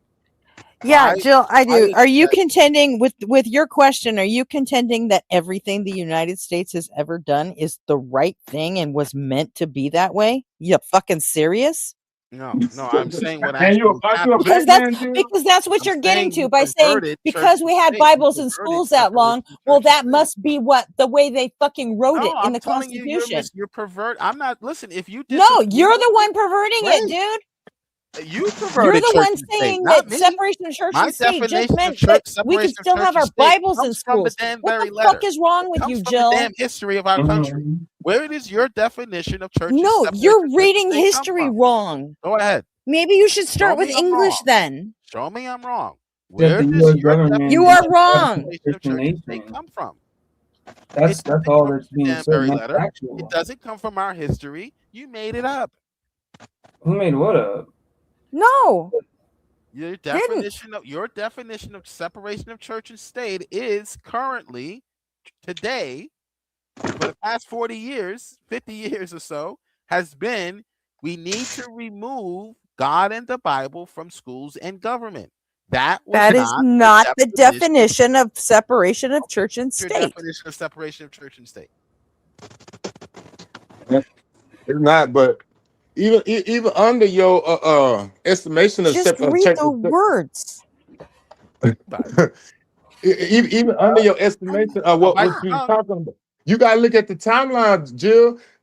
After World War II, America enjoyed the best advancement in human history. We are the best country in the world. We were not before World War II. We wasn't. We was the British Empire was the best country in the world. Before war and after World War II, we surpassed the world. With using this separation of church and state. So why should we go back to? That's why I keep asking. Why should I care about how they did shit in ancient time? You would die back then and you got a cold. They would say you had a demon. What is your definition of separation of church and state? So I can. Does it matter, Joe? It doesn't matter. The definition we use now, that our perverted definition is the one that presided over the best advancement in human history. They lie about history. They changed words and changed definitions to deceive people. What is so World War II didn't happen? It means that religion and all associated materials must remain independent from state and government resources. Period. Perfect. Now, is that the definition that the founders of this country? Yeah, that's actually literally what the fucking words mean, Jill. 1950 or 1960 or so had no. Doesn't matter. You don't get to warp history like that. How do we know that? You don't say that just because it turned out that way, that's the way it was meant in the original documents. That's not the way shit works, Jill. Government is important. That's why your Bible doesn't fucking mean what you think it means. You make atheism seem better. That's how fucking Matthew got away with fucking misreading the Old Testament and calling it fucking prophecy because he's a fucking liar, just like you. Hello. Hello. Thank you. Robin, I've been talking to you all day. I came up here I come up here to straighten out a few things. Okay, James Madison said the purpose of separation of church and state is to keep forever from these shores. Gretchen read the definition. Shut up, that definition. Jill. I'm talking. Good job. Keep forever from these shores the ceaseless strife that has spilled I cannot read, has soaked the soil of Europe with blood for centuries. That's one quote by James. Don't interrupt me. Don't interrupt me. I have been sitting there listening to you jabber and just spill out all kinds of revisionism history that just don't even make a bit of fucking sense. You act like nobody else had history class. We all had history class. I did not miss history class. It was my favorite class. Tom seems to know history class. I don't know why in the world you insinuated it because he was black. He didn't know history. That sentence you just read, are they describing Roman and They were James Madison. Do you know who James Madison right, was? Right. Listen, calm down. Do you Relax. know who James Madison You're proving was? my point. You're proving my Stop, point. stop, Jill. Go ahead. Keep reading the letter. Please. This is getting really good. That's Keep all reading. the quote. But I would like It's to not come a back. I would like to come Jill. back to the Danbury letter and read it That's comprehensively. not the Danbury letter. That Okay, is whatever that you're is reading, that is a whatever you're quote reading. by James Madison. James Madison, whatever the you're reading, Danbury I would like to Baptist come letter back was to it. written by Jill, John shut the Adams. fuck up. I know he won't shut up. Like John Adams is the one that wrote the Danbury Baptist letter, not freaking James Madison. I mean, like, if you read it, I've got all of the founding fathers. Jill, stop. Do you know who James Madison is? I don't or think was? so. I guess you don't. Keep reading. It's getting better. He has no clue that Madison wrote the fucking Constitution. He has no fucking idea. I know he don't. Yeah, he give a history lesson. I want you to post it in the chat for us too. I'm not sitting there typing shit in chat for you. Okay. I'm not doing Go it. ahead, keep reading. But I want to actually read to understand, not just read something. Jill, I understood this stuff a long time before you ever was If you here. read to understand, then Ask you wouldn't yourself believe half the shit you believe in the Bible. Like this Jill, is you thought she was reading the Danbury letter. Go ahead. This was So you not obviously bad. don't know Look, what the fuck you're talking about. Jill, this was shut my up. class. You were a math teacher, remember? A math teacher. Remember? You done? No, I'm not done. I like you need to stop. You're not your history is wrong. You may think you know the Bible probably better than most of us. But American history is not your forte. I can promise you that. But you know what I mean? That nothing you've said tonight has hit on correctly about and I want you to know that the Dixiecrats were conservatives, by the way. That was before the switch, the flop that they made. So the Dixiecrats were conservatives. The Republicans at the time of the Civil War were actually the Liberal Party. It's more history that you probably It was pretty southern strategy. There are lots of quotes by our founding fathers. All of our founding fathers that signed the Constitution, most of them supported separation of church and state, but there have been Christian nationalists in our government and in our midst since the day one that this country was founded. There were people who wanted it in our Constitution. They wanted it in our laws, and they've been fighting and trying to cheat their way into the daggone government since day one. And that's what they've done. And the reason it's on our money is because of people like it right there, and because during the communist scare, they stuck it on our paper money, and during the Civil War, they stuck it on our change. Our original national motto was E pluribus unum, which means out of many one. It is not in God we trust, was not the original motto. And John Adams, Jefferson, and Washington are the ones that created that first motto. Those three right there came up with the first national motto. E pluribus unum, out of many one. It's not supposed to be in God we trust. Because guess what? None of those guys believed in your God. Thomas Jefferson didn't believe in him. John Adams didn't believe in him. And even George Washington didn't believe in him. George Washington never knelt and prayed. He never, like, ever. And when he was like shamed for not taking communion, he just quit going to church because he didn't believe in bullshit. And Thomas Jefferson was an atheist. I'm not done. Thomas Jefferson was an atheist. Like, he was an atheist. He cut out all the bullshit that was in the Bible, that except for what Jill, Jesus you was fucking writing. toddler. I know. And then John Adams, like, none of these people believed in your God. None of them. James Madison was a Christian.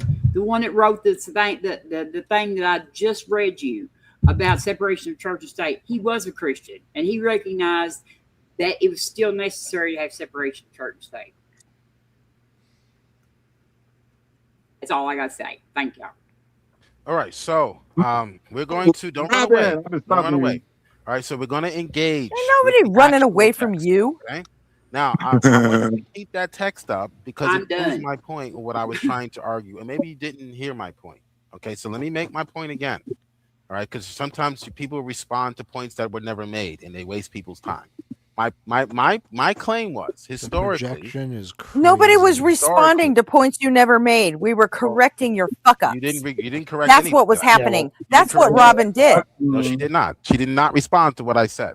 Okay, But before you go down, she did not respond. She corrected every fuck up you made for the last half hour.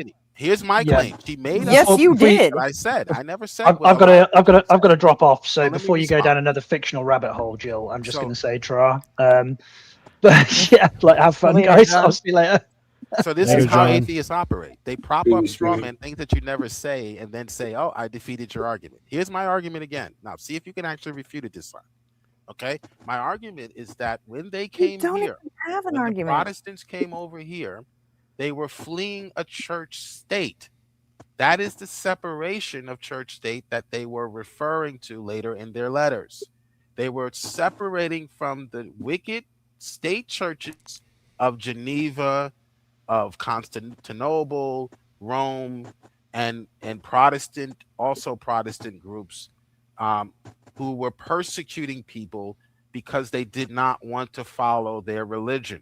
That is not biblical.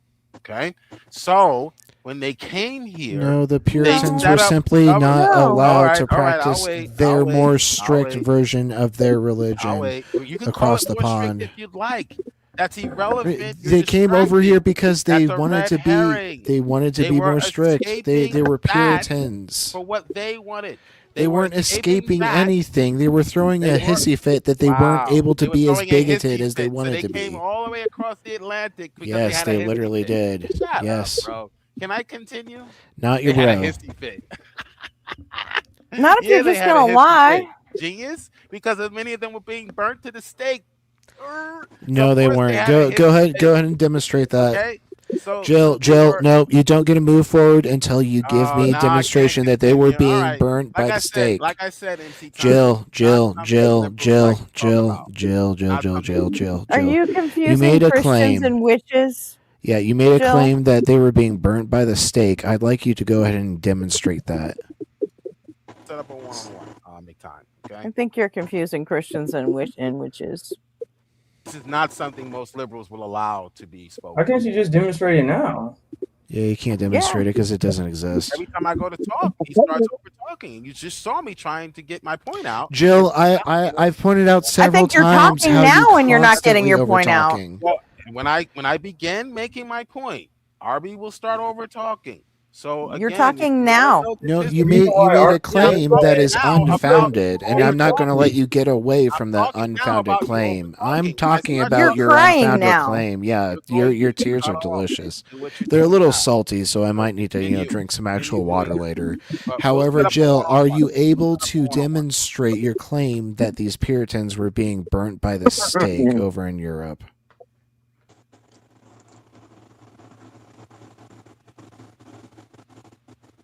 Go set up a one-on-one MC time, okay? What? I don't understand. Make time doesn't want to do it. We set up a one-on-one because when I was going to talk about what happened with the Protestants. Yeah, so Jill, you can't do what you claimed you could do. You're never going to be promised a one-on-one here, Jill. No, not never. Here. Not here. On my because that's not what Async is set up to. You fucking take on whoever comes up here to challenge you. That's what we're here for. That is actually our concept. I would never say that here. Sorry, not here, but on my channel or another channel, or MC time. You got a channel, Jill? Because I'm just gonna give you my. Let's not get away from this. I need to hear Jill concede that he is unable to demonstrate we can do a stream right the now. claim that these Puritans were being burned at the stake. Go ahead and demonstrate that. MC time. Jill, are you going to demonstrate your claim? Or are you going to run away like a little bitch? With MC time. Jill. All I need is a demonstration of the veracity of your claim that the Puritans were being burned at the stake over in Europe before they came over here on the Mayflower. Can you or can you not substantiate that claim? MC time. Put your information in the That's Jill, not. There it is. You know what? you already fucking used this fucking platform to set up your own little one-on-one debate with OE and like put that on Robin's channel. You know what? You're gonna stop using my fucking channel for your personal ass business. Knock it the fuck off, answer the question, or go the fuck away. How about that? I'll answer the question, okay? MC Time, I just set up the stream for you. Okay. That's not the question. Yeah, that's super disingenuous. No free clout. Yeah, I'm gonna tell you like this. I'm moving and locked up with the leadership here at Ace Think, and we're not gonna do it. We're gonna prosecute this case right here in front of our audience. Yep. Otherwise, you want to talk to McTime, get him on Discord. Talk to him on your own fucking time, not when you're on our stream. That's all there is to it. I'm tired of you fucking doing this shit. You notice whenever he makes a bullshit claim, pulls it straight out of his ass, and I ask for a demonstration. No, I dropped him from the panel. Okay. Because I'm not going to allow him to sit up here and use our platform to get free clout. Understood. I already knew that. Go ahead, man. You ain't said nothing. Jill, he already fucking told you he's not. He said he's gonna. He said do it here or don't do it at all. McTime just said that. Did you not hear him? I'm moving with the people that's platforming me, and the leadership wants it to be prosecuted here. We're gonna do it right here in front of our audience. That's right. McTime has spoken. Get fucked, Jill. I mean, I don't see either get back up here and answer the questions or fuck off. Why make a difference thing? You was just talking. Why even do all that? You know, I don't get it. But I see that once a person shows me that they'll literally make up their own interpretations for things, that they don't go by what the words themselves say, then it's like I already know what they're trying to do. Like nothing you say is that they'll just spin it any type of different way they can and won't acknowledge how you presenting it. So, you know, when I see that, I see that it boils down to trickery, ego, you know what I'm saying? Like just winning an argument and like, see, I won. See, you're quiet. I'm not in But this stuff. J Money. I'm sorry, go ahead. Go ahead. Yeah, J Money, man. But I would like to point out, man, I asked him several times, why is it 2,000 years? Even when Jesus was, so if he was here, if he really existed, even in Jesus' time, then 2,000 years later, there was no attempt to anything to squash slavery, squash the Crusades, the Inquisitions, all the pain and suffering, the Dark Ages, the bubonic plague, none of that stuff. For 2,000 years, the Christianity had control of that in the whole world, well, at least the Western Hemisphere, and it was none of that came to an end up until the advent of the secular government. Now, it has never been perfect, and it's still not perfect. But after that, the secular government fostered an environment that got rid of abolished slavery. Then medicine got better, so there was no more bubonic plagues and all this other stuff. And if we going by Jill's own definition, by the atheists stealing the word separation of church and state in the 50s, then atheism doing that presided over even the greatest advancement in human history since about 1950, roughly after World War II. United States has leaped over nations by leaps and bounds since the World War II. We had back then people had pensions, had retirement plans. Then they went to the pensions. Back then, everything that was the best society the world has ever seen. Under what the atheist stealing church from state from whatever he was talking about, and that's using history, which I don't agree with. But I'm talking about the entire timeline for 2,000 years when Christianity had control of the world, and they were locking people up for saying that the earth went around the sun. Why? Because it's a power thing. I mean, I get it. I get that. But, you know, his thing, he's trying to, like, promote, like, the story part of it. Like, you get what I mean? Like, the story part of it, the magnificent story of it, like, that's what captivates a lot of people. He wants to really, truly believe it as it's said. When here looking, you know, twisted however he got to align that with reality more than what science would do or whatever. And like he'll question science for this, like how he told you. He said, if you want to learn about Star Wars, where would you go? You're not going to go to like something else to learn about Star Wars. You're going to go to Star Wars to learn about Star Wars. You see what I'm saying? Yeah, but so that's telling you that he could like, as long as he sticks to what that is, and that's where he would go to. It doesn't matter if anything else talks about that. As long as he gets it all from his source and understands his source, and that's the only source he indulges, then nothing else kind of matters to him in that sense. So it's more about just being right. It's a delusion of grandeur. It's like, I got the word, I got the message. Ha ha ha! You see, it's Yeah, me. the arrogant part is what I didn't like, and why I was like wanted to come up, because he seemed so confident. Like, oh, you see how atheists always say this and they say that, they say X, Y, or Z. See how I already obliterated the fact that even though he never actually went up on the panel with DZ, which is funny to me because he's easily can come up here. So clearly he has like a mic, he has like some setup to come on a panel. I thought that was kind of funny. I just don't like the arrogance where it's unwarranted. Notice how like when you try to engage with him like in actual philosophical discussion, like he gave the syllogism, we pointed out like it's holes, and then he like ran away, like ran right the fuck away. And the only reason why I went down that route, because I'm not as knowledgeable as you guys are about history, so I'm like, okay, well, in order for all of this to be true, then your God claim has to be true, so let's just go to that. That was my whole thing. And and believe it or not, you guys only got like a taste, like a soupçon of fucking his slavery apologetics. It gets fucking wild with Jill. Oh yeah, trust me. Oh yeah. Yeah. Oh, it's bad. I'm definitely convinced that he's just. I got myself banned from chat because of his bullshit one day. I'm definitely convinced to engage with Justin personally. I just think he's scared to kind of engage with him. I don't mind wild takes. Go ahead. I don't mind. Go ahead. Yeah. Go ahead, Joe. Go ahead, J-Man. Well, I was want to say right quick. I've been since about the 4th. I've been telling her about me coming on your show and whatnot. But she heard more of you. Like you was going off on Captain a couple of days ago. She heard some of that. She really coming around to you. I don't know. She said maybe she might. My mother. She said maybe she might call in or start watching the show. I'm trying at least subscribe so we can get more subscribers. Really? And, am I gonna get to talk to Mama McTime? Yeah, but so I'm telling you now, if somebody calls talking about they my mother, I don't know that person. Any embarrassing story that she tell about me, do not believe it. It's not true. I don't know. It's plausible deniability. That's all I'm saying. Go ahead, J-Man. The floor is yours, man. Nah, that's what's up though. That's a good look. But I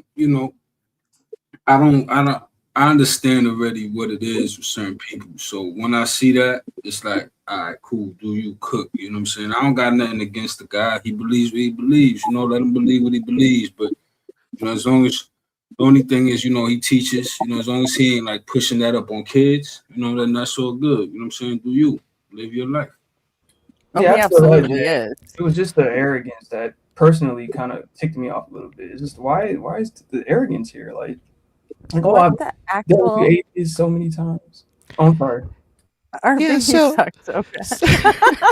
I used to change Little Big Tom's diapers, and he's up here. Trying to deny, man. I hope she never called, but I predicted she do. She gonna say probably the most embarrassing story she could tell about me. Remember that time you tried to poop in the toilet and you missed it by about 3 feet in the hallway?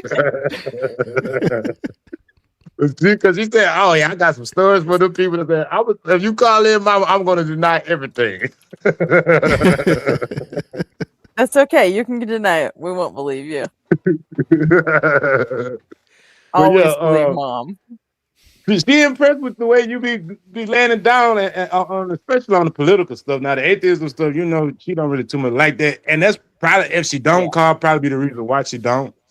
But she liked the way you smack them down on that political stuff. You and her views, largely aligned almost on a lot of things politically speaking. Yeah, that the politics stuff is definitely more my lane. I've Yeah, I spent way learned more actually of a my little life bit doing listening it. to you talk So about the political stuff. To be honest, Yeah.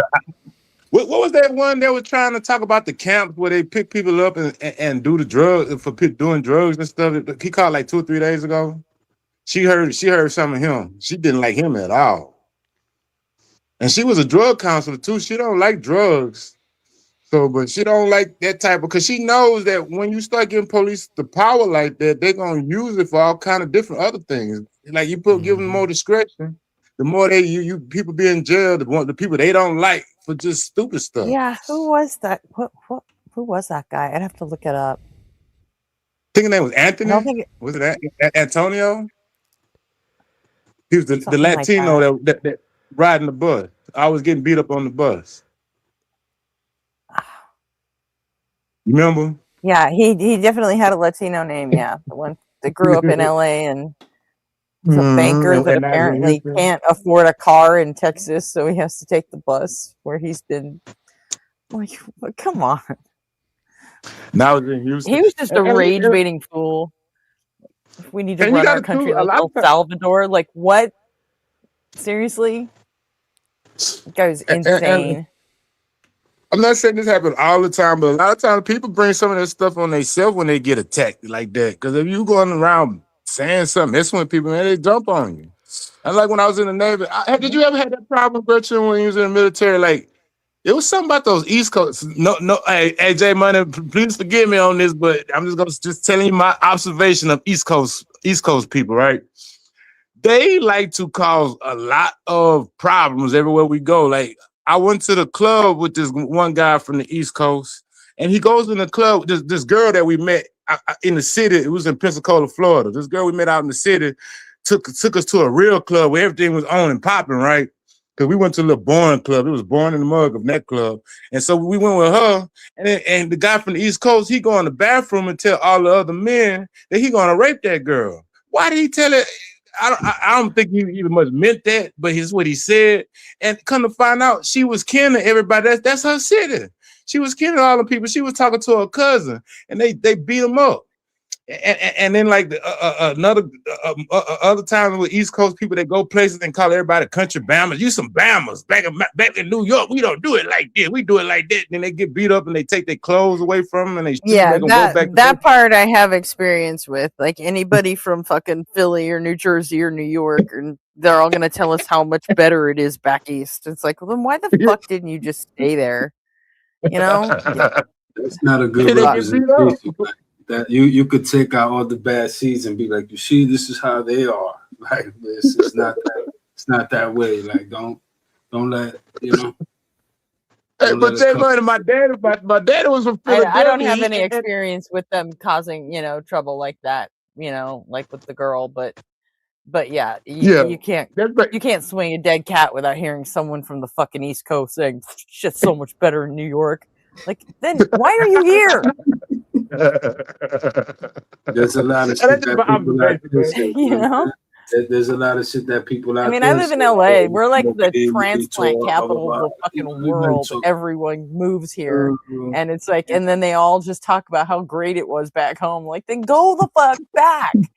Get the fuck out of my city, bitch. Ben Shapiro, people are moving out of California in droves. So, It's actually, it's not everybody's true. different. I know. Even though the corporations are moving out of California, like In and Out, for that matter. Now a Tennessee company, for whatever fucking reason. Yeah. But we still have like a shitload of people coming here every year. So yeah, they never talk about that in like conservative circles, like at like the influx. Well, like it or not, this is where fucking Hollywood is, and anybody that wants to fucking make it in the music business or the fucking movie business or TV, they all come here. Yeah. No matter what. They just all do. There's New York City too, but most people that I've met, like in Hollywood, most people I've met in Hollywood, because my brother works in the entertainment industry, like they come from all kind of places, New York, Texas. It doesn't even matter. Like, oh yeah, I'm here just trying to get Other my countries, yeah, they all come other here. countries. Yeah, so that's definitely true. 100%. Yeah. Yeah, I meet people all the time. They're like, "Oh, where are you from?" I'm like, "Here." And they're like, no, like Yeah. originally, I'm like, born and raised in LA County. Yeah, and they're like, "No way, I didn't know you guys existed." And I'm like, "Yeah, we do. We're real. Believe it or not, Yeah, there's millions of us." They kind of like my I hate father how was from. they, Oh, go ahead. oh no, go ahead, Tom. Yeah, go ahead. I'm sorry. Oh no, I just hate how, I don't know if it's only conservatives, how they kind of mischaracterize or characterize California as if it's just a terrible place just because, homelessness rates are so high in LA or whatever. I'm like, dude, this place is not, they're just making it seem like it's a terrible place ruled by Democrats the entire state. And I'm like, I don't think that's an accurate depiction. That's how California fully works, But yeah. No, go ahead, Big Time. Part of the reason we have such a huge homeless population is because of the weather. I mean, flat out. Like we used to go down and take care of the homeless vets, and we found that by and large a lot of them would come down, especially in the winter, from like Seattle or Portland. Oh, see, I didn't because they wanted to be in LA or San Diego when during the coldest part of the year. So I'm like, oh, I didn't realize how many like we imported, but all right. Yeah. That works. That's I a guess good it makes point to sense. find. Yeah. Okay. Yeah. Kind of like on the East Coast, like Florida actually has a rather large homeless population because the weather's nice all year round. But they don't talk about that because I'm sure they, have their ways of, If you're not bound by the land and the job to like a house and an apartment, why not go to California? Even if you got to walk there, why not go walk to Florida? I wouldn't want to live in Florida, but yeah, I would probably go to California too if I was homeless. That's where the first place I'm gonna go when I become homeless. Let's go straight to California. Why not? You ain't locked by land. Yeah. But yeah, we had a lot of them say, "Hey, you know what? $30 in a Greyhound bus ticket," and I was here in 2 or 3 days, and never found a reason to leave. So. And then you got Hollywood too. So some people might become a star on TV, or just be writing sitcoms or something in the back room or something. Some in the other different ways. People which is cool, but that's definitely true. Yeah. We get a lot of those, and we've got, a lot of the, music industry happening here too. So you get all kinds, and they come in every year, a new crop. Yeah. So. I see you this is Daniel. Maybe nobody really cares about what you're talking about. That's why they're not talking to you. I don't know. Well, they're also in the vertical stream where like fucking nobody is. Oh, okay. Yeah, Daniel, go to the horizontal chat if like you want to talk to people. Like we're not. Yeah, or you can use the call-in link at the that's pinned in the chat and in the description. Call in and talk to us. You definitely get heard here if you call in to talk. But yeah, if you want to talk to other chatters, here, I'll put the link in it for you so you know where to go. Yeah, my father was from the East Coast, and I could never understood why he got in so many fights. But he was a big dude. He was a master sergeant, E9 in the Army, and he kicked ass. I very seldom seen him lose a fight. He did lose a couple of them, but he had to fight some hard opponents, some formidable opponents before he lost. And he used to stay getting in fights. And I could never understood why until I joined the Navy. And I said, oh, that's why he was an East Coast cat. He was doing all that stupid shit. and he come out, y'all country bammers. You talk funny. you can't drive. You can't cook. Never been to the East Coast. I always wanted to visit because I have family that lives in Georgia. But I've never actually been out there. Well, I managed to go out there for a few weeks. I have a vague memory of it, though. Go ahead, J Money. I mean, it's all good. You know, everybody different, man. You know what I'm saying? I'll probably be different than any East Coast person you probably ever dealt with if that's the case. Because, you know, I don't play that. You know what I'm saying? I'm a certain way. You get what I mean? It just depends on what you get. But you can find a dumbass anywhere, everywhere, actually. You know True. That's 100% true. You're black and mine. True. Yeah, stupidity is very ubiquitous. I can find a dumbass looking in the mirror. Exactly. I mean, you know, I'm talking about doing the type of stupidities that I'm not trying to specify. You get what I mean? I don't think you out there doing that. But have you ever traveled for J Money, like to the West Coast or any other place? I mean, I move around, but I'm you know, I move around. I ain't go to like Cali or nothing like that, but I get around. You know what I'm saying? Gotcha. Not like Tupac, but but you the way you move, man, you seem like you the type of person that get in where you fit in. nah, I make my lane and I stay there. Whoever can get with it, or watch me get it. I don't know, like I don't know if that's good maybe for when you at home, but like when you go out to other states, other cities and different places, my best way of getting is just to move with the people and just blend in with them. Because if you the one sore thumb sticking out, then that's the one that's gonna end up probably getting robbed, probably getting shot at. Like when Californians right with that gang stuff. Only thing that saved me a lot of times was because I had a Texas accent, so they knew that I wasn't around. I wasn't with all that gang stuff that they was talking about. I mean, I had pistols to my head and all kind of stuff. Dude told me he was an 8-way, 4-train, halfway gangster, half a gangster crip. I'm like, I'm Yeah, from I think Houston, man. where you go, I think.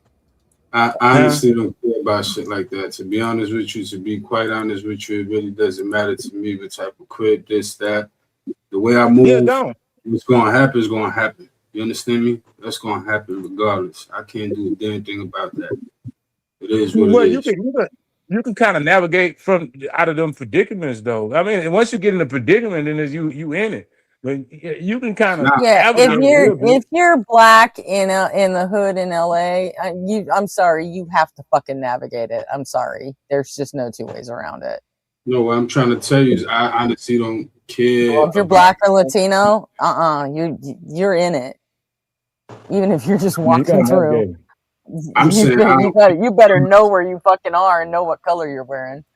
No, what I'm telling you is like, all right, you got some people that care about that, right? Like, I go anywhere, it doesn't matter. You want to do something to me, like I've been attacked before, like I've been like, you know, in some shit, you know, not to get specific, but it's like, you know, we go through things. So it is what it is. Like I don't walk around scared. No. Yeah, I'm not saying walk around scared, but I mean, why not use logic and think it through a little bit first? Have That's all. situational awareness. Yeah. Exactly. I do just that. What I'm saying is like I don't, you know, I do exactly that. So that is what I do everywhere. You know, every the same. If you have a Knicks hat to wear instead of a fucking Raiders hat, you wear the fucking Knicks hat. That's all. In LA, just be smart. That's all. That doesn't mean you're scared. It means you're making good choices. That's all that means. What I'm saying is, look, right? If I go somewhere, right?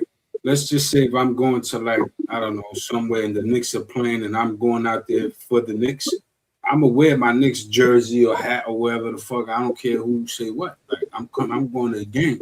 Now, if you want to get crazy over that, that's on you. You're the one who can't control yourself. You don't project that on me and be like, oh, well, I lost control because, you know, you clearly were trying to, you know, like, no, listen, I'm at a game. I'm watching the Knicks. I'm wearing the jersey. You understand what I'm saying? If that compels you to do some fried dumbass shit, then that's on you. You know what I'm saying? So sit up and fast, man. And Nobody's gonna fuck with you at a Knicks game for wearing a Knicks No, I'm not a Knicks game. I'm talking about like But if I'm you on go the road. walking Say through if I go to fucking your, Inglewood, if I go to Staples or something, Staples Center. Yeah, Like you you get what I'm saying? That's Like blood. they'll probably be mad. Like the people there, like the way people here get mad when other people from other states do that shit, and I get mad about that. Like, yo, why y'all fucking with them? Just let them be. Like, you know what I'm saying? People gonna support who they want. I don't listen. There's certain ignorances I just don't get down with. I don't follow. I don't care about none of that politicking. I live in my lane.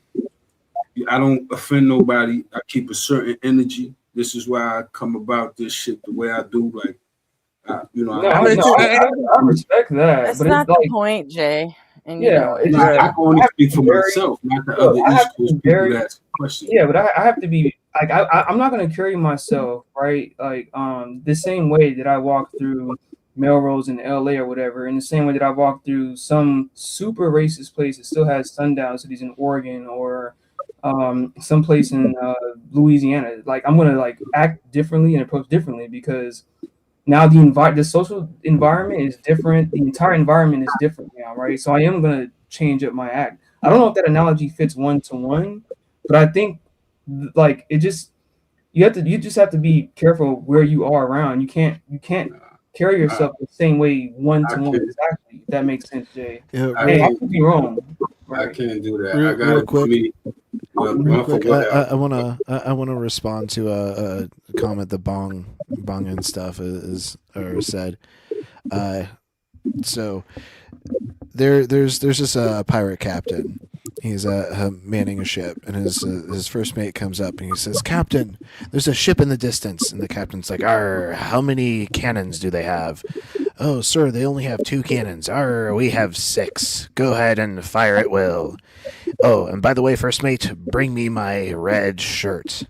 And the first mate's like, "Sir, why do you always have me bring you the red shirt?" He's like, "Arr, so my mates don't see me bleed." Well, they go on, they fight with the ship, and they're successful. Well, the first mate comes to the captain again. Captain, there's another ship on the horizon." He's like, "Arr, how many cannons do they have?" He's like, they have 4. "Arr, we have 6. First mate, bring me my red shirt." So he does, and they fight, and they're successful. And now the first mate comes to him again. Captain, there's another ship in the distance." He's like, "Arr, fire at will." He's like, "Oh, by the way, first mate, how many cannons do they have?" "Oh, sir, they have 16. First mate, bring me my brown pants." Oh my god, where did you get that from?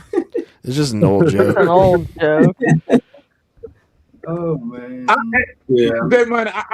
I like the way your train of thought where you make your own lane. And I'm not criticizing it. I admire it, but I'm just questioning the wisdom of it when you're out of town in somebody else's time making your own lane. This is when you stick out like a sore thumb and become a target. Some places, because it's like I don't do that. I don't do that though. That's why I was asking you. That's why I was asking you. You said, "Well, I make my own lane." No, I do. Daniel, exactly. I can do that anyway. I do Jay that in my is backyard, not a your Christian. backyard, He my is backyard, your backyard. I'm not sure there's a word for what Jay is, but Jay, I believe in God, man. That's all you need to know. I believe he in just God. says he believes in God and science. That's all you gotta know. God is. That's all he really can ever explain. God is real to me, and one day we're gonna all find out. That's what I am. I think because I was listening to you last night, Jay, and I think you know, because you're talking about, and then correct me if I'm wrong, and then I don't want to steer this into the same kind of conversation. I think it was kind of interesting. I think you were saying that, huh? I just say change the topic, man. When we talk about gang stuff, enough, change topics. Oh, okay. Go on, ask your question. Oh, okay. No, because I mentioned, it sounds like, you correct me if I'm wrong, Jay. We don't have to talk about this too long, but it sounded like you were saying that something like consciousness and awareness is like the fundamental nature of reality and not like material things like straws or computers or tables or anything like that. It's really your awareness that's the first thing that accounts for reality and not any like objects or something. Is that what you were hinting to? Kinda, right? Because everything is through consciousness. That's how we experience. It's through our conscious experience that's successfully occurring, right? So everything has to go through that. Not everything, but like everything that you go through has to go through that. So in a way it does play a part, but I'm simply supposing that there could possibly be a deeper system with, you know, states that we have that we don't quite get, right? And that what we experience and we think is like like death or this or that. Those are like just different processes of the experience. This is just one element of the experience because we are a version of ourselves that we don't know, that we're not in tune with, that we won't see until we depart from this. We are limited to the ego, the five senses, and the mind, and due to this experience. You see what I'm saying? So you have some sense of awareness to where it's not dependent on any individual. So it's not dependent on any individual, but it's dependent on some kind of force. I'm just kind of again, maybe we could talk about this later because I don't want to go in again and Whatever. I mean, it's all good. It's all good. Like my concept of God changes a lot. You know what I'm saying? And it's graduating because nobody really knows what God is, right? Like everybody goes and makes their own claims. Even in the books, the gods in the books theorize other gods and talk about other No gods. shit, it changes a lot. Yeah, so my thing How is, do you know, you solve a it problem like changes. J Money? How do you catch a cloud and pin it down? It changes based on rationale. It changes based on rationale because the way I see it, God could be a role.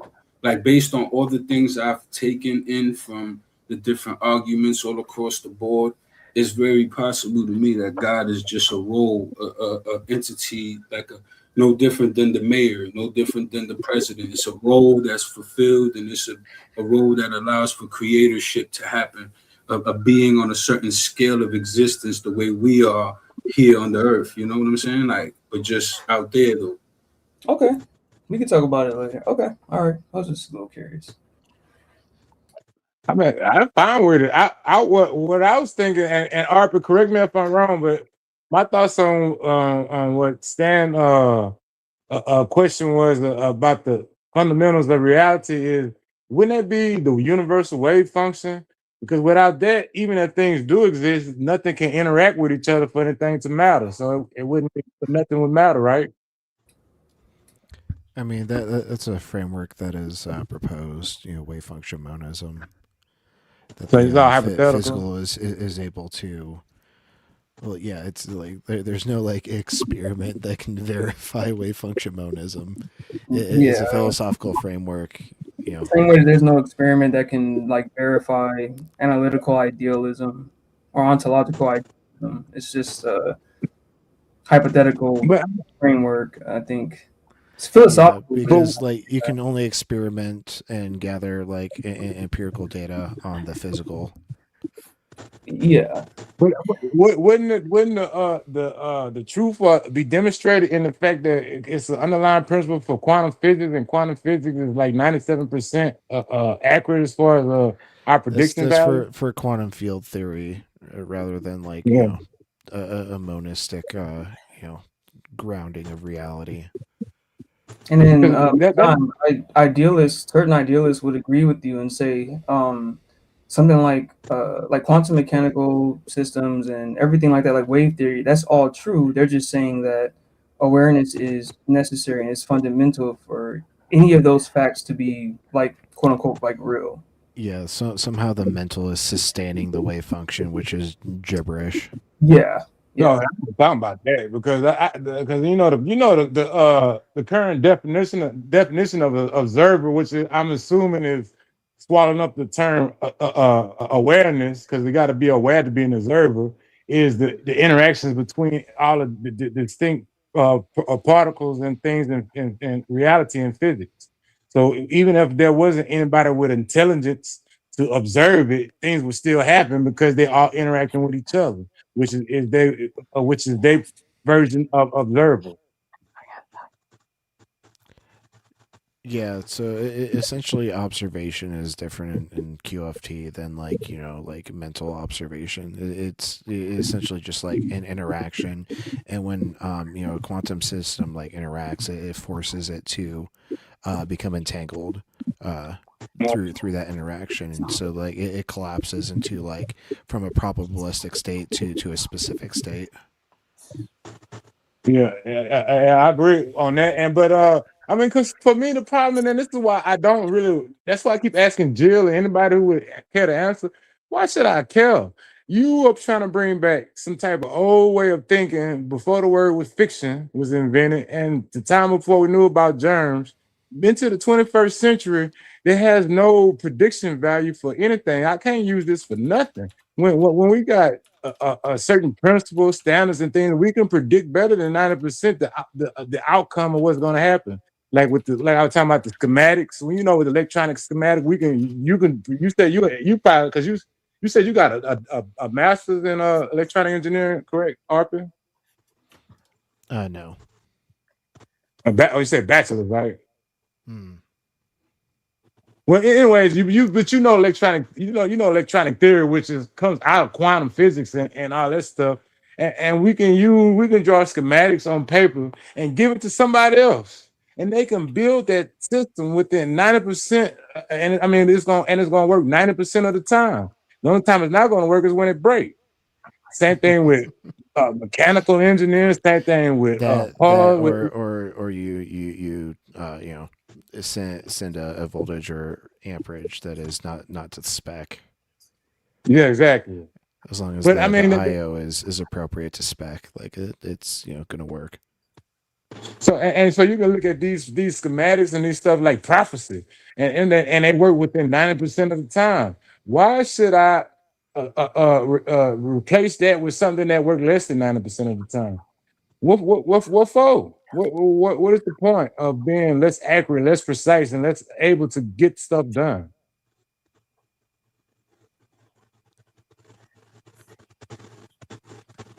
And that's my biggest beef with the religion. And I keep asking them why. Why should I believe it? Why should I even care? I don't care what the Bible says. I don't care if Jeremiah 9 talk about prosperity. There's Leviticus 25 talk about slavery. I don't care. And then you add it all up and you still can't make a prediction better than 90%. And even if the Bible is true, you can't predict God because God is mystery and work in mysterious ways. So it's still useless knowledge. It's just some shit that you have in your head, and that's why I say it's mind pollution and drive people crazy. Yeah.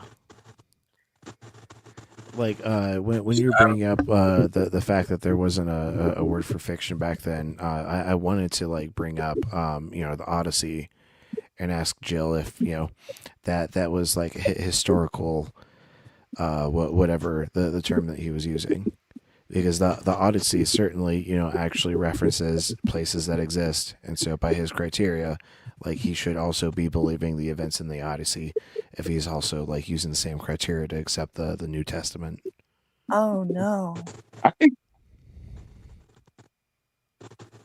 What's up, Griffin? I think that word. Oh, was my mic on? Sorry. No, I just realized we played something on the stream this morning that now I've privated it so no one can ever see it. Oh. I think we should do it again. It's important. At least it's important to me. And it's fucking great. So all right, let me find the two things again.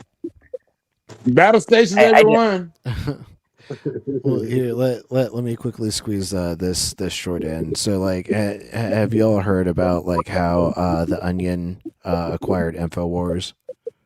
Mm-hmm. No. Make time. Are you familiar with what InfoWars was?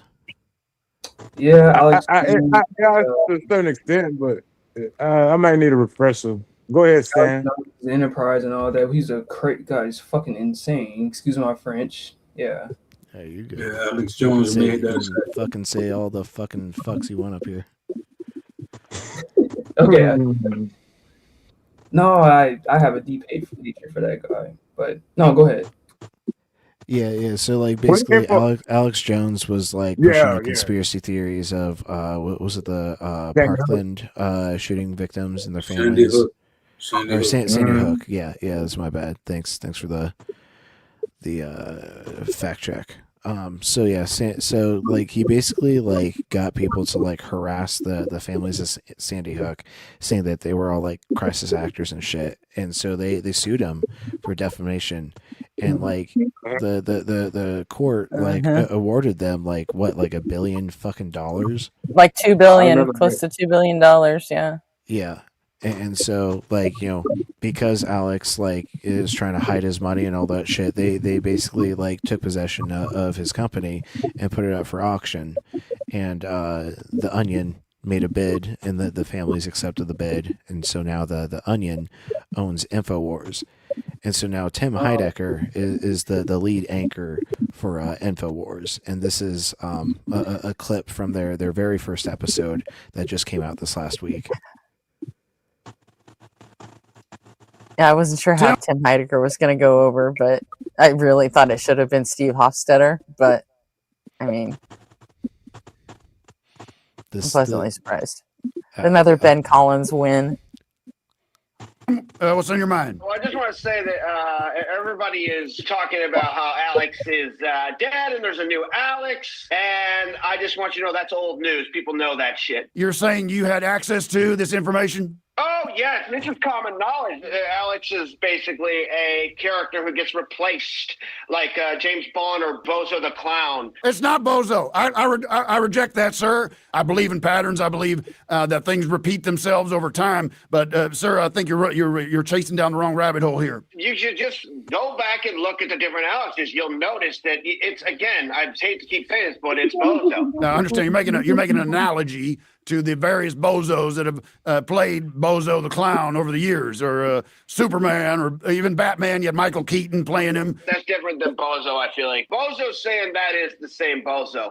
Batman is saying, okay, this is a new Batman with a different guy doing it. This Bozo, they're saying that's all one Bozo. In the circles I run in, we've known this forever, and we've seen Bozos die the same way. Are you saying the Alex Jones that broke the story about the World Trade Center being a hoax, that this guy is not the Alex Jones that exploded? You're talking 4 or 5 back is what you're talking about. You can usually tell by certain creases in the face. If you study the face. We studied the face, but go ahead. How close did you get into the face? Because the face is a map. It's like a fingerprint. They should, instead of when the crimes happen, they should do face prints.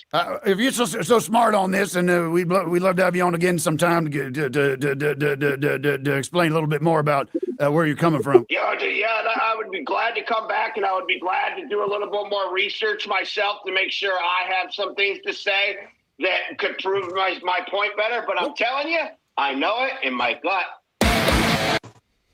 That was amazing. Oh my god. That's exactly how he sounds too. Jesus Christ. Yeah, the mannerisms. Yeah, Tim got it down. Pat. So like they bought it and now they parodying it. Yeah. I mean, they're calling Alex Jones a bozo that entire call, and that was so great. For people with a good ear, you'll notice that caller was actually Tim Robinson. Okay, yeah. But and I know M. Clark disagree with me on this, but that's what I was proposing to do with the Ark Encounter, something like that. We get the atheists take control of it, and we just make it a straight parody of itself. Because I mean, I think that'd be the best way to get rid of it. But I know M. Clark disagreed with me on it, and he lived closest to it, so he probably knows what's best to do with that damn thing than me. But I see that it's surviving all our protests and all our contempt. So why don't we just adopt it and make it our own? Go there and make fun of the people and laugh at it like it's some kind of theme park or something. You know what I'm saying? Okay, we ready? This is from 18 years ago. 18 fucking years ago. I don't care that you might judge me. I know you still think she's pretty. Wait, is that Joel? It's fucking Joel. Whoa.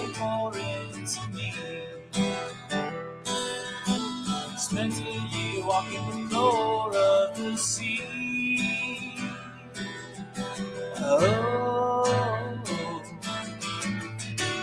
my affair with the mermaid. Underwater things are weightless, and swimming stuff so chicks are fed. When I get wet, it makes me think of her. Her skin, her scales, her floating long blonde hair.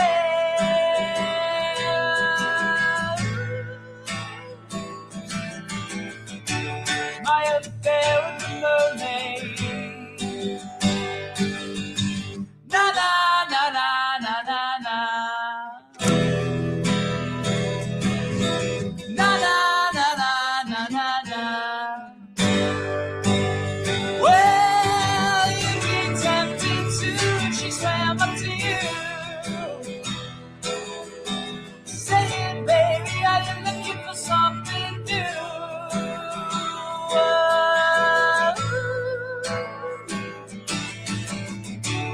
My affair with the mermaid. But I knew one time had come when the water mighty heard my song, and I knew that I'd have to leave her. 'Cause underwater everything's a blur.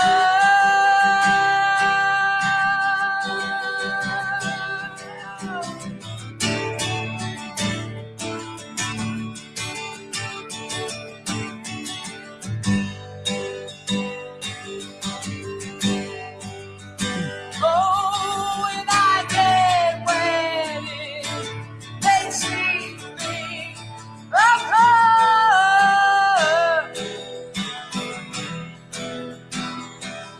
Her skin, her scales, her floating long blonde hair.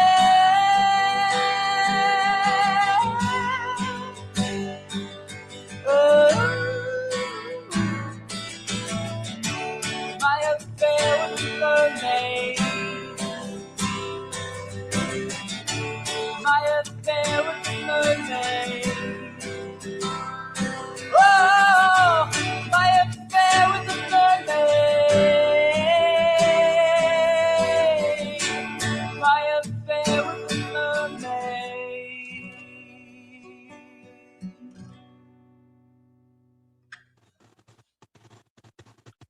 That was Christian Joel from 18 years ago. Christian. Yeah, he was I remember. full Christian at that point. Yeah, he's only been an atheist for a couple of years. All right, and here's this one. It's from Canada's Got Talent. Hello. Oh wow. What's your name? My name's Joel Van Vliet. And what do you do? I am a singer-songwriter. Is that how you make a living? I wish it was how I made a living. Maybe after this performance. What do you do to make a living? I'm a clerk, push Right. paper, photocopy, take phone calls. You take phone calls and do clerical work. Are you going to sing an original? I am going to sing a song I wrote for this show tonight. Oh, wow. All right. Good luck. Thank you. Yeah, no, I didn't expect for this. I should preface this by saying that I watched about 1 million clips of Canada's Got Talent and noticed some patterns, and I wrote a song based on that. We all know the scene.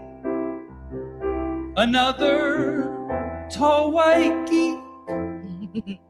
And you're thinking, oh no.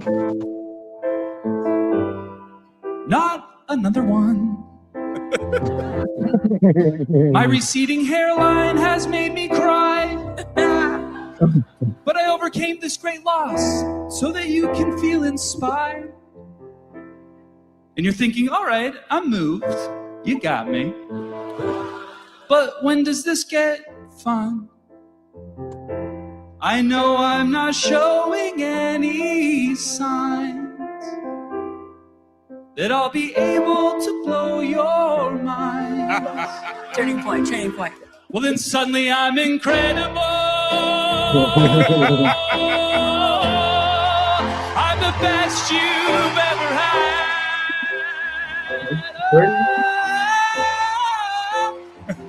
My voice is soaring, not at all boring. Did you think I was gonna be bad? You did, Howie. You did. I did. But you want to hit that golden buzzer. I already did. Come on, Lily, please hit that golden buzzer. Fine. Shots of the audience as they cheer. Come on. Pluck me from obscurity and make me famous.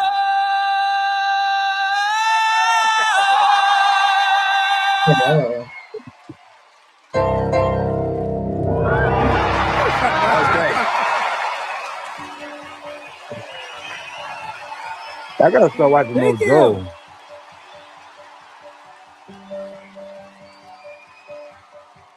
My first impression was you were a little annoying.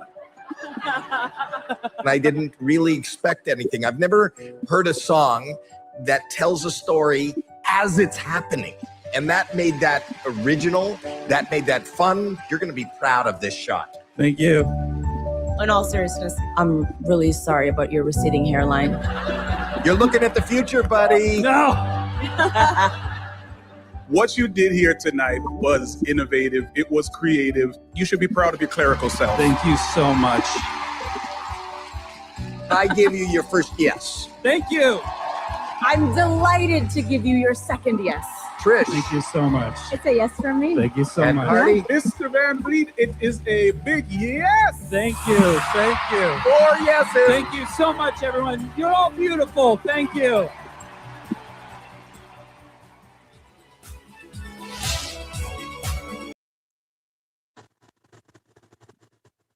That Okay. was so good. Holy shit. Yeah. Right. I watched this and I feel like I've been judged, Joe. I just wanted that done for like posterity, I think. Does Joe do his atheist show like that? Because that was an excellent example of persuasion and influence. He persuaded the crowd and everybody with his use of stagecraft and voice and stuff. Does he do that on his atheist shows like that too? You've never seen Joel? I watch him, but I don't see that. I don't see much of that. I like some great. Well, really, I I like mean- some great.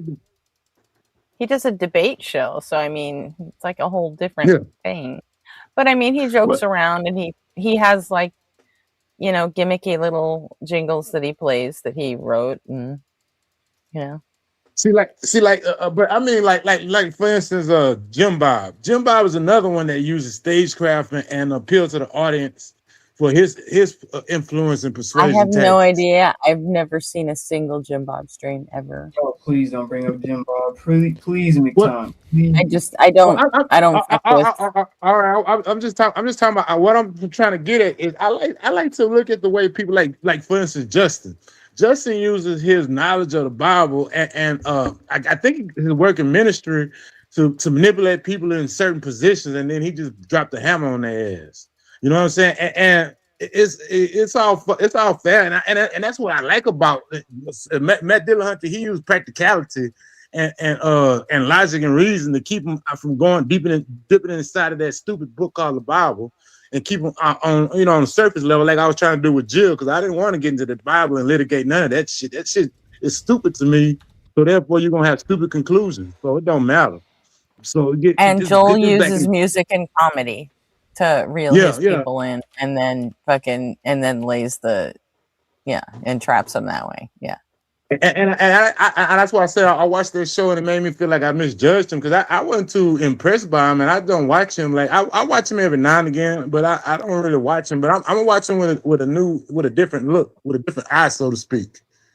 Now that you showed me that, because that was an excellent stage. Do you ever watch Mezzo? You ever watch I watch Mezzo? him too. I watch him too, but I'm just not really impressed by them guys. I mean, I'm not hating on them, and I don't ever try to say anything bad because their message is important.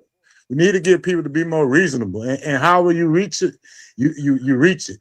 I mean, however you give it, and as long as you get somebody to listen to it, then you're doing it. You're doing God's work. You know what I'm saying? Yeah.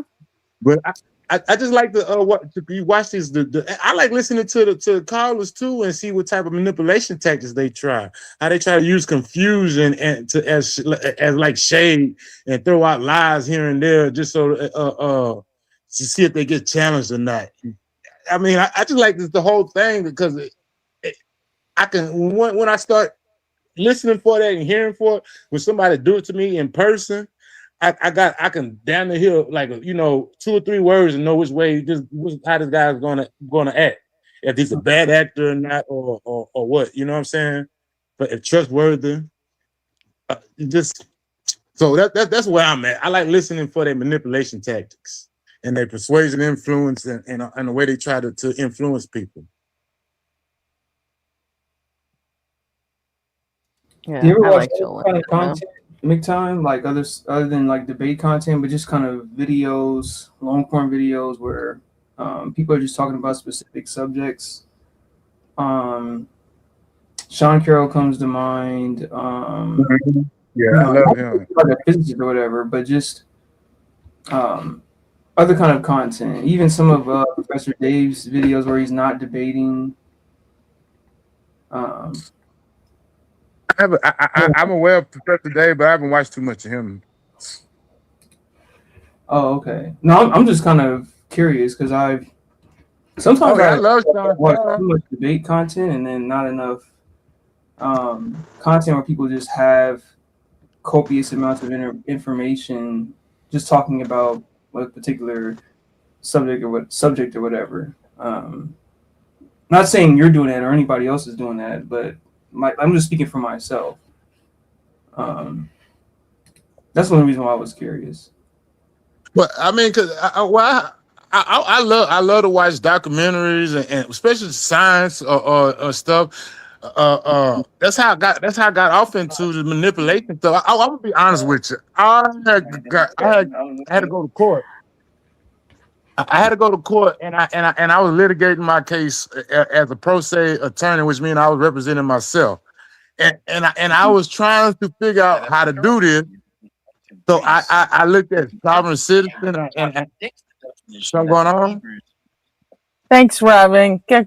Jill's already fucking clipped that whole fucking, or like he's live right now playing the debate from. That is hilarious. He's already fucking replaying it. He's on live right he now. thinks he did well on that.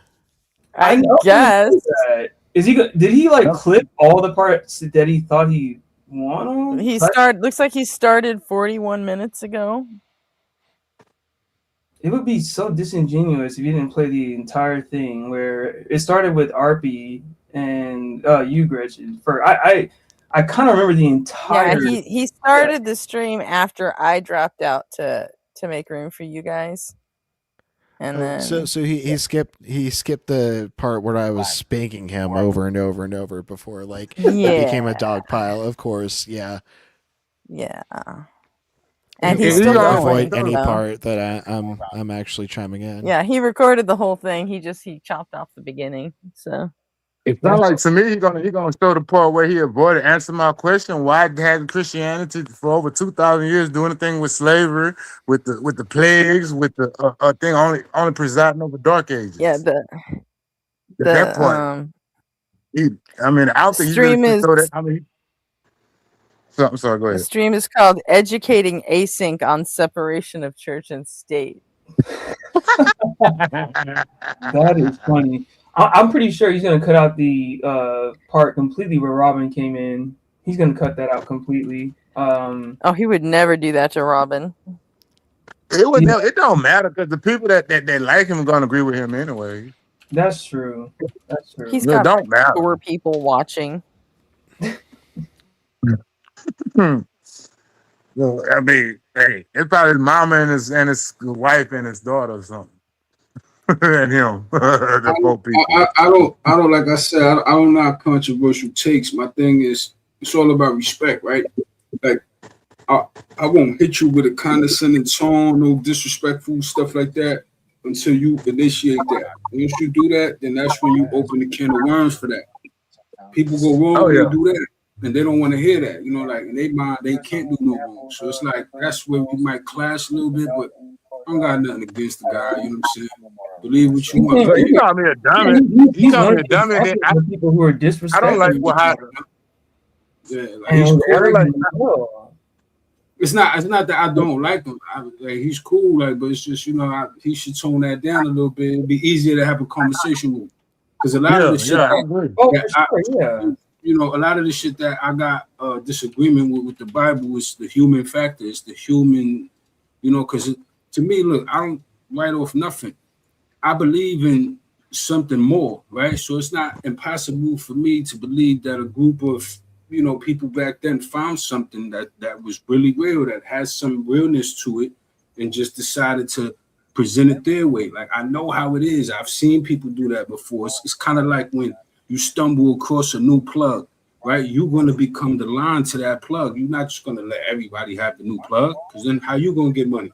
You understand what I'm saying? So what you do is you position yourself to be that guy. It's no different than the middleman. You get what I'm saying? And that's but it's similar, Jay. It's similar to me going into a theistic room, and then I come in very arrogant and start making a bunch of claims, and then additionally saying that, this is what theists do. Theists are just, are you slow? Or are you stupid? Oh, sorry, dumb boy, or something like that, and additionally add on and additionally not answering questions that the theists were posing to me. That's what happened when Jill was in here, that I've seen even before I came up here or whatever. So I think it's just about a reciprocation when it comes to giving energy back to how the interlocutor is acting. But his tactic work too. Yeah. Go ahead, finish your thought, man. Oh no, I was finished. Go ahead, Maton. Well, I see it like this. His manipulation tactic works twofold. The first on a surface level attempt is for him to come up here and appear as an authority, and we should listen to him and his batshit crazy definitions, because he knows more about the subject than we do. And then the underlying causes for the listening audience here and now and tomorrow in the future is to show that how we are unreasonable people, and in an environment that he fostered by calling us names and calling us all this stuff, to create an environment where it looks like he's being ganged up on and being persecuted, like the Christian persecution complex. So he's doing twofold. He's trying to manipulate us and to agree with him because he knows more about the Bible than we do, and then he's trying to come back and to a later audience and show them how unreasonable atheists are. I think it's pretty smart, kind of sophisticated, but it can use some work. That's why I try to defeat him and to don't let him dip down into that story. That way he loses his authority, which he don't really have, but take that away from him, and then just be nice to him, even though he called me a dummy. I said, because I didn't hear what he said about the black people thing, about me being black. But it just water off a duck's back. What he said about that, again, like, I don't know if that the clarification I gave earlier came across right. What he was saying was, he was pointing out that as a black man, you don't know that. Not because you're black, you can't understand that. Like, he was pointing out, like, look, he's a black man, he don't know that. Like, so I'm trying to educate him on that, basically, on that. Like, not saying, he's black and slow, so he don't understand. Like, that's not what he was saying. Like, yeah, but that implies that because he's black, he should know. No, that does imply that. What I'm saying is, I don't know his reason for implying that, because I forget exactly what the topic was, but I know that what he said, what his verbiage was that. You get what I'm saying? So that's I don't even remember what it was. So yeah, I get it. It's just I can't, like, of course I don't know everything at all. Of course I don't. I can't respect people who come on any live or any like platform who think they know everything, and they're very arrogant, and they're also diminishing a whole collective of people. like atheists, for example, and think, oh, you guys are wrong, stuff like that. Again, that's why I brought up that analogy of me doing the same thing in a theistic room. Like, why should I respect that? Why should I try to get share any charitability or give any charitability to a person like that? Which is the kind of energy that he gave off. Now, if he came in here saying that, hey, I think you guys are wrong on certain things, and this is why I can give reasons and stuff like that, and then without constantly trying to insult people who fall into a group, namely atheists, then I wouldn't even say anything. But it's just I don't like the unwarranted arrogance. That's ridiculous. Well, I got 2 quick points. Social Federalists. This is yes, it is a dialect of English. I am a black male from the United States South in Texas, so you might have to do a little listening. I have a country accent. I don't speak the King's English, but I will try to speak more clearly for you to understand. And the second thought is, Jill. Are you talking to you? Yeah, go ahead. Yeah. And as far as Jill, this is, I agree with Cornelius. Hey, yeah, he's the master of the persecution complex, so he can appeal to those type of people in the future. But you can't forget the first attempt on the surface level that he tried to do by coming at us like he's some type of authority to tell us that the words we using is not the words they was using, like it matter or somewhat. Because the story was stupid to begin with. So whatever stupid results you get out of a stupid story should be expected, right? But he's trying to make himself into an authority. As well, especially when it came to like the Constitution and when it came to the U.S. being a Christian nation and all that. That's where Robin came in and had to correct them and all that stuff. It's just like all these compounding like facts. Going into what transpired in the last, 2 hours or whatever, makes me think he's just not a good person. But yeah, no, he's not a good person. Ability to him. and if you want to know the truth, I hold Golden Arm responsible because he was supposed to be here instead of Jill. So that's just another black mark on Golden Arm's record. Well, hey, you just demonstrate how dishonest and but Golden Arm has a big debate to prepare for on Friday. So instead of waging an honest and fair campaign to persuade and influence people, he is over there using manipulation tactics. He's not demonstrating the truth of what he say. He's just saying things. He's not showing any evidence, not answering questions. He's trying to manipulate and insult and use the environment that Foster to portray as a persecuted man. Being held from the truth. Yeah, he never answered RP's question before he left, by the way. And that's only or an example, right? Because if you're good faith, you would actually address his question or just say you don't know or just say, hey, I'll get back to you. No, he kept saying, hey, McTime, hey, let's go to it live and I'll talk to you about it later. Like, come on, that's disingenuous. Yeah, it's a divide and conquer. Divide and conquer tactic. Things like that, J Money. Like I can't respect people like that. No, it's not about respect. It's not about respect because at that point he already bridged the barrier of respect. That's what I'm saying. How he comes in, is how I go about it. Once you take a left, once I hear that first dummy or this or that, whatever, if we not cool, if we don't got that type of vibe, and even if we do got that type of vibe, that should be even less of a reason for you to come out like that. So it's like, I take that type of shit, like once you do that, you change the energy, you know what I'm saying? So it's not about respect no more. Like it's already off. Just because this is the third time he's done that. He's come on here and tried to pick one person or set up a debate on someone else's channel or tried to get someone else to go to his channel. And it's like, you know what? This isn't a fucking grocery store. This is not what you're using our stream for. Captain. That's why I say it was a typical divide and conquer. I mean, there was so many manipulation and attempts. This was not. That's why. And then when I asked him, I said, "What is your objective? What do you come here to do?" Because if you just came here to talk about the story, then we could talk about the story. It's stupid. It's like Star Wars to me. We could talk about it. I don't care about Star Wars. I would not dedicate my foreskin to Star Wars. So it don't matter. Whatever you say about Luke Skywalker and Darth Vader, I don't give a damn. And the same thing, whatever you say about Jeremiah 9, I don't give a damn. So if you trying to persuade me to live my life by this book, this is a different story. We're gonna run this damn thing through the bride price. Yeah. Because if it's true and it's real and I'm supposed to do it, then fine, so be it. But so far, you're not giving me no reason to believe anything what you say. You was just, matter of fact, you give me a good reason not to believe you because you're doing dishonest manipulation tactics. I'm kind of like what Forrest was saying. Like, I will reciprocate the same kind of energy that you give.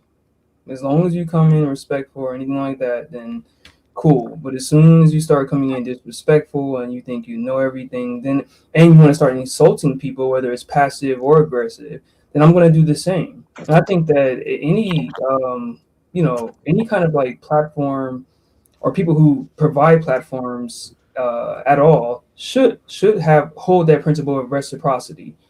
If someone says like something to you disrespectful or like passive or aggressive, provide the same energy or come with the same energy.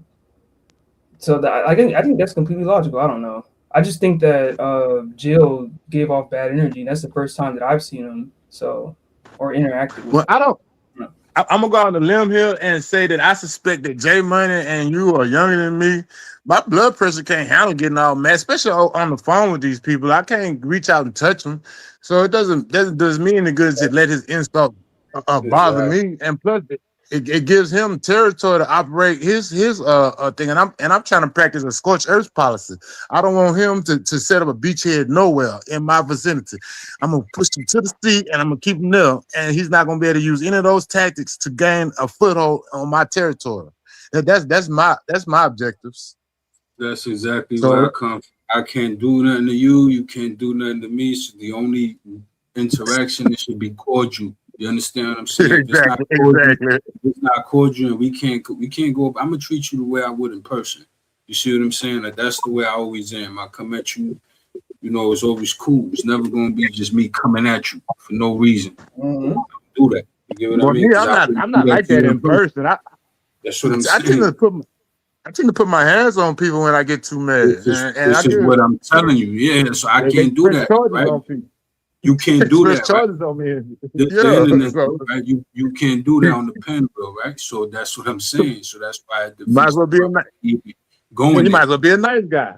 I'm saying, I mean, a nice guy, or just at the end of the day, draw your lines, and that's it. Like you don't gotta be nice, right? But at the end of the day, be you, be yourself. Like, don't try to be nobody else. That's why I could go anywhere and be me and be okay, because I'm not worried. I'm not walking around with that fear. Oh, they're gonna do something. Blah blah blah. Change how you act. Listen, I'm me. Wherever I go, if it was gonna happen, it was gonna happen anyway. You know? Yeah, I'm with that. Like you say, but now back to we were talking about earlier with you making your own lane. I think when you do that, like out of town where you're not familiar, it's cool and fine, but you may be doing something that they don't do out there, and then you the only person doing it, so you be like a target. You make yourself a target like that. So what you gotta do at that point is put me on. If you don't put me on, then at the end of the day, I'm not gonna know. Now, if you put me on, be like, yo, over here, this is the boom, boom, boom, then I'm gonna know. All right, cool. Now I get it. Now I can update my database. But you ain't gonna expect me to just fucking know. You get what I'm saying? Like, that's why. And if I didn't know, I didn't know. So what? That's why when I was out of town, I would always go to Walmart and try to meet people, go meet single moms or whatnot. They'll give me a layout of the land, tour the neighborhood, show me, tell me who in the neighborhood is doing well, who what to fuck with, who not to fuck with, and all this type of stuff. And that way I get a indoctrination of that city and town through a single mother perspective, and I can kind of understand what's going on. Then I can make my moves according to that. That way I can get in and fit in with the people how I need to. I get it. And then on top of that, if she's single, ready to mingle, you know, you already got something. Yeah, that's true. Well, I'm going to hold that part down. I mean, we can't understate the obvious, but at the same time, the point is, right, even still, right, this is a matter of a person still being themselves regardless. Like at the end of the day, say for example, I'm somewhere, right? And God forbid I insult somebody because I didn't know a certain word was taken a different way there, right? And they tell me that.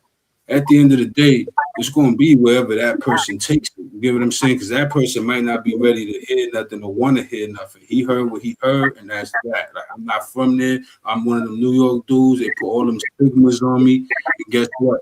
They'll do some crazy shit without even letting me know what I did, and then tell me I was wrong because I'm one of them New York dudes that be going over there. You know what I'm saying? Like like you see how it gets crazy like that. Like when all you had to do was just tell me like, yo, over here we don't do that. Like over here we don't say that, and that's that. Like yo, champ, boom, we don't do that over here, boom. Like that's you know. Yeah, and that's one thing, because you didn't make that clear when you first said that. And that's why I was pointing out. But now that you made it clear, that's that's common sense, though, right? I mean, isn't that common sense? Like, think about it. The way we run this here, right?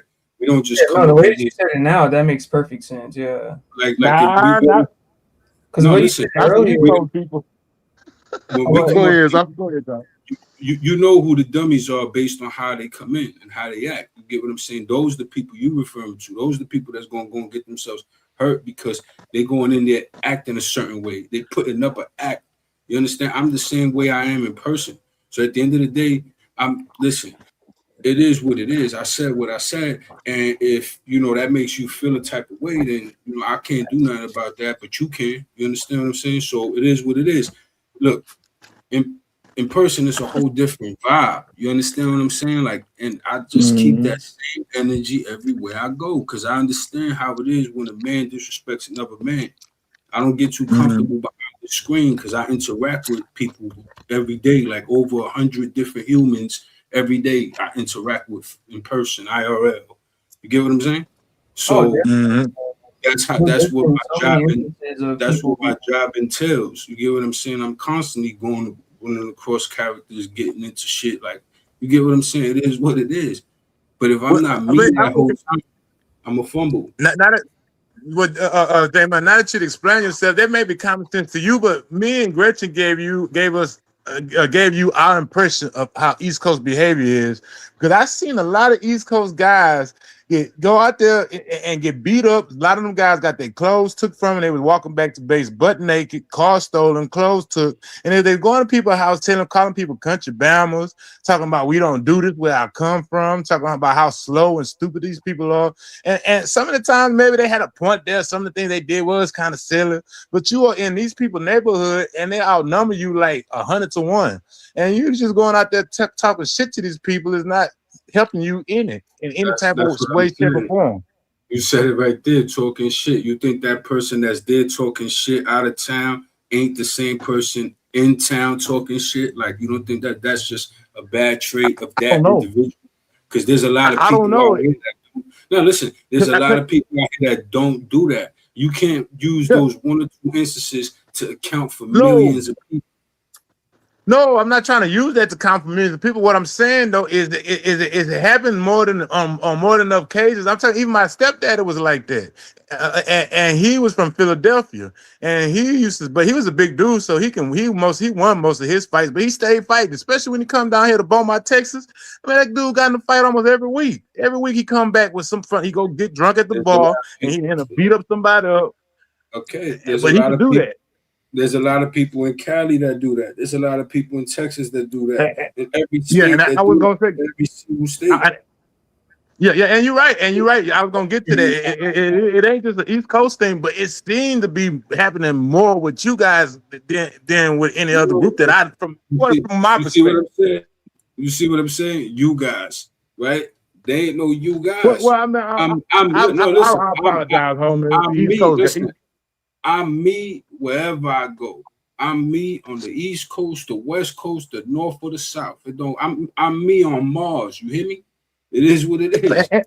And that's the majority of the people. I understand where Jay's coming from. Okay, I appreciate that more a little bit. Now that you guys have been going back and forth, go ahead, get in there.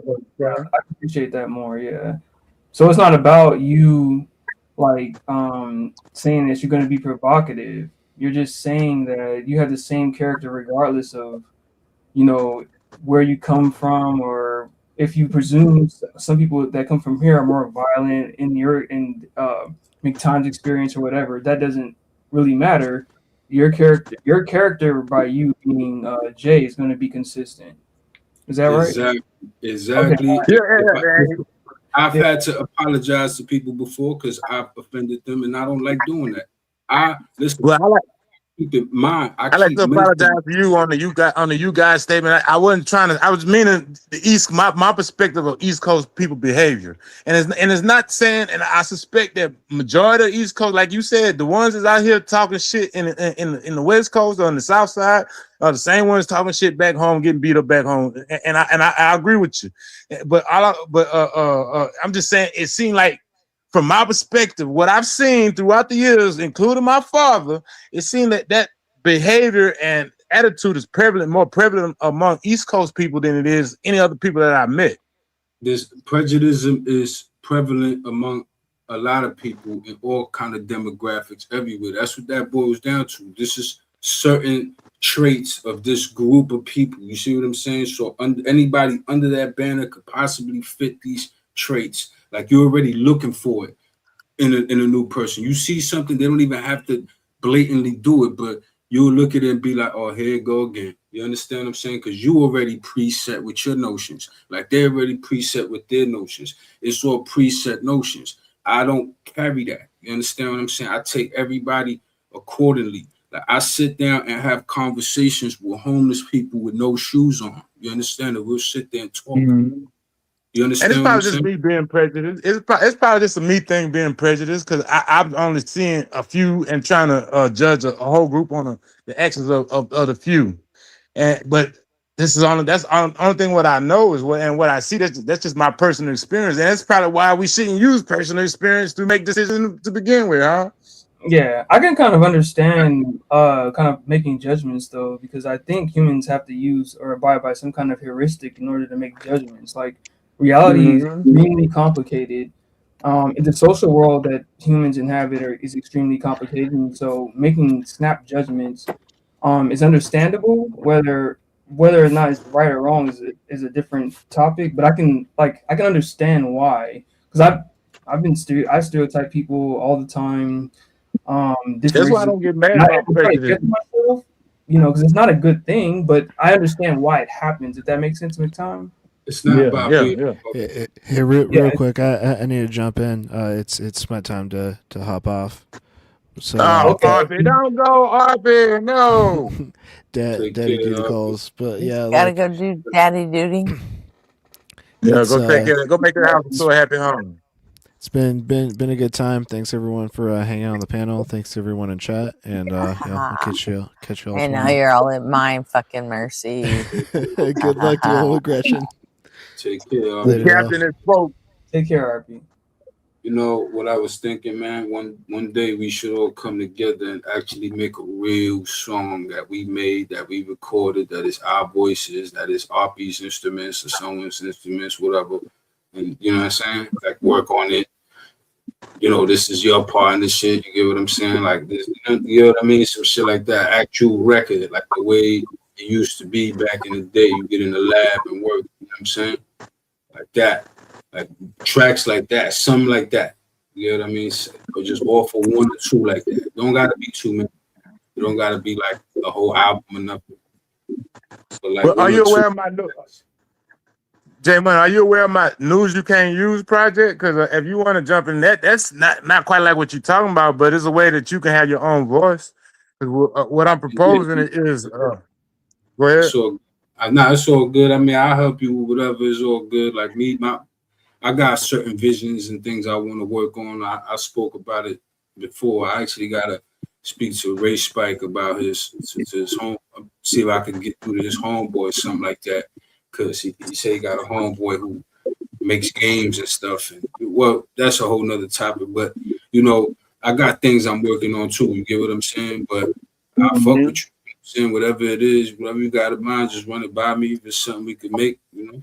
I fuck with you. You got my entertainment, you know. Did you get my Discord ID? Or you can just go to the News You Can't Use tab and async Discord, And Yeah, I've yeah. I been, mean, I'm there now. You can look me up. I'll be on the online list. Like when I'm on Discord, you see me there online. all right. Well, I try to catch up with you, and then we could talk about it. I mean, but anybody who's interested, I'm proposing in making a comedy relief to play in between hot debates, intense debate.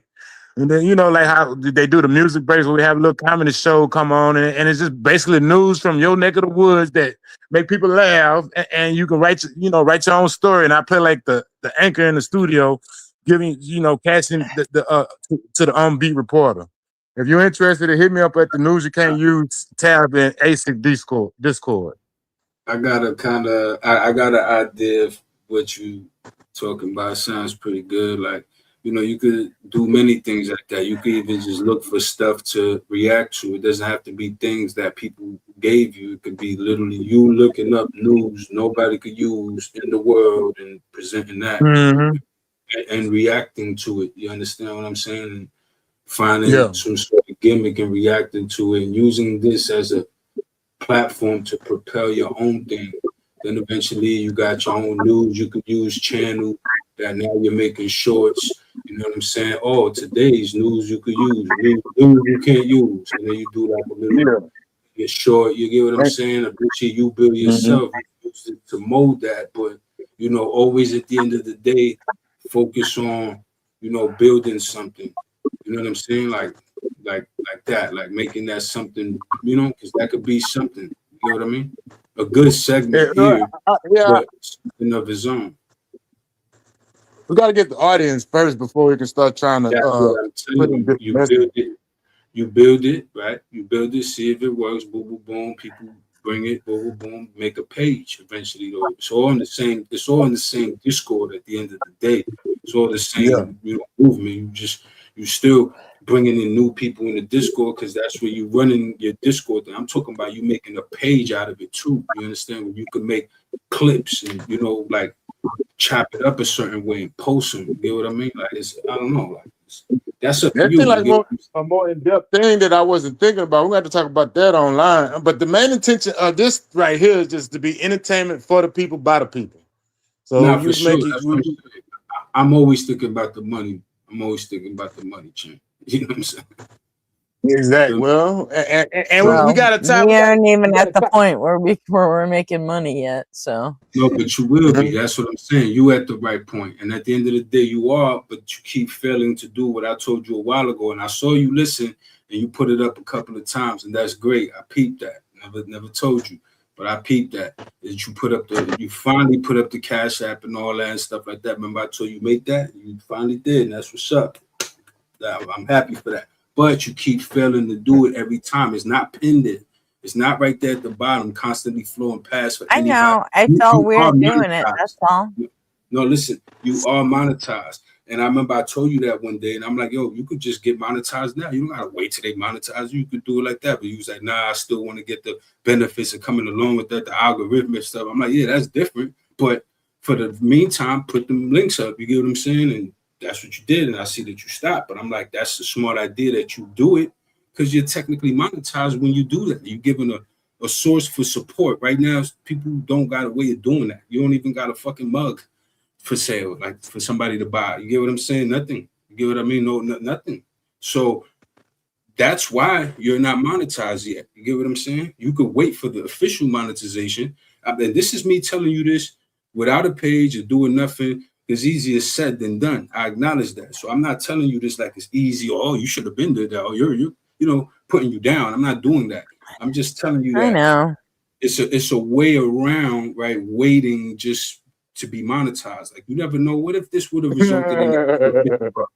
I think extra too, though, Gretchen, because I think I'm not even really worried about the money. I'm just worried about all the things that all the bonuses and all the level ups you get in the algorithm and stuff when you get monetized. It's like your reach triples. Oh, Gretchen, what is the algorithm? What is your goal with the channel? Like, what is your goal? Just to have conversations with different people, or is it to actually make money, or what is your goal? If you don't mind me asking. No, I mean the goal is to provide a place where the atheists from all the different atheist chats can, show up and participate in their own debates if they want, or try out new material. It's kind of like a cross between a clubhouse or an incubator channel. Okay. For new atheist streamers or political streamers, if that catches on to debate content when we get it, and anybody in the chat can come up and participate in debate, see if they're any good at it, or Yeah, that's actually pretty dope, man. That is really dope. Thank you. Because I was well, I don't know, because debating is a completely different skill. That's the whole idea. Yeah. No, I really appreciate that. Okay. I was just kind of curious. I was like, damn, like you guys you let people come up and stuff. I know, right? Yeah. I would like to point out that Bonga stuff is saying Robin wants a Bible, t-shirt. and it's Robin wanted to, yeah. What you think, Gretchen? Async, what you think t-shirt? We're gonna async what you think t-shirt. What you think? Async, what you think? Let's do a poll on that one. I was gonna say that too. Another thing would be to make different logos, right? Because you got that and different aesthetics. It looks nice, it's cool, but it's just one. You get what I'm saying? You want to keep it fresh, you want to keep it different. When you have certain segments, when you have a certain guest, boom, you have a whole different layout set up for those. So people know, all right, this is when this is going on. Then you flip it back to that. People know, like, this is like the open dialogue way that it normally looks, you know what I'm saying? But when it flips a certain way, you know something is going on. Like, I don't know, new aesthetics like that to separate yourself. It works. Like, you can make the async logo and write it differently, it's like spell it out a whole different way, async network or something like that. Write out the network word in a way where it's like, yeah, I could big, put it on a but shirt. you know why I put the A like that, right? I know why you do that. That's why I see why you do the logo, how you do it. What I'm saying is there's different ways to write it where you could just use the A alone and then write out sync the long way and then underneath it network in a certain way where it's bigger and it could take up the whole chest part of a shirt. And then you got other ones where it's just the A, like the way the polos are, but instead it's just the A like that. And then in the back is like a different image. Like, you get what I'm saying? Like, different shirt concepts, different ideas that you could do based on logos you make. And then you can flip the logos different. It's up to you how you want to customize it. It's all just, if you want to do it or not. You don't have to. You know what I'm saying? You could just be like, fuck that. But the point is finding ways to push it to where you can make it lucrative, get that paper. You get what I'm saying? Because that's what it's about at the end of the day. Nobody trying to do nothing and not get paid. You understand what I'm saying? You feel me? Well, I like to point out, Gretchen, though, that there is value in your conservative view on being reluctant to accept the ideals, because I'm damn near in lockstep with Jay Money on all his proposals right here and now, but I also see that by you being conservative and introducing changes slowly after you think about it, and we find that balance. Keeps the network from becoming too gimmicky and cringeworthy. You know what I'm saying? Where he's got too many gimmicks and it people is just like, oh, she just winning for the money. So I'm not saying your pushback is value. Yeah, no, I'm just saying that pushback is it keeps us balanced from going too far over into the where we just want people see our page and want to throw up type of deal. My thing is this: I'm not saying do it overnight. I'm saying keep that in mind. Every single passing minute, second, breathing breath. Why? Because it should be a way to make it lucrative at the end of the day. Because at the end of the day, what do you want? Get some type of bread out of it, right? If you can. Like, that's how I see it. Like, I don't know. Yeah, there's nothing wrong with that at all. But that's not her main, of course she can speak for herself, Gretchen can speak for herself, but that's not her main goal. And like it would just be like a secondary benefit, like making money and stuff like that, right? I don't know. Listen, I don't know. There's nothing wrong about getting this money. I'm a boxing fan, man. I love boxing. That's the greatest sport ever. Me too. Don't get me started, Jay. Don't get me started about Abdullah Mason, man. We can talk about that all day. Yeah, exactly. I love that. That was an amazing performance. My thing is, in boxing, you know, they fight for the prize, man. That's what does it.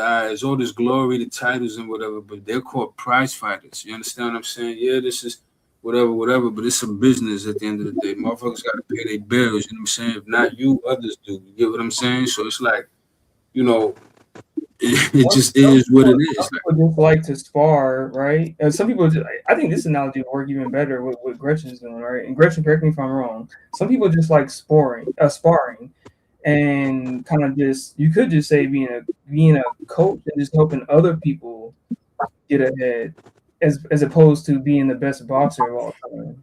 And guess Yeah, what? I mean, there could be some people in the various, you know, chats on the different streams that could Yeah. turn out to be fucking banger ass debaters, Mhm. and I want them to be able to come here and, you Like, know, I'm not figure gonna- out how I'm this not is gonna all lie. done, I'm not and gonna then lie, everyone like leave the nest and go fly and do their own thing. Like, Nobody's knocking and that. Jack, came up you here. fucking suck. Fuck Nobody- you, Jack. Yeah. Unbelievable. There are like Nobody- 2 songs Mhm. in my life that all I have to do is see the fucking title of the song, and I've got them running through my head for like days and days.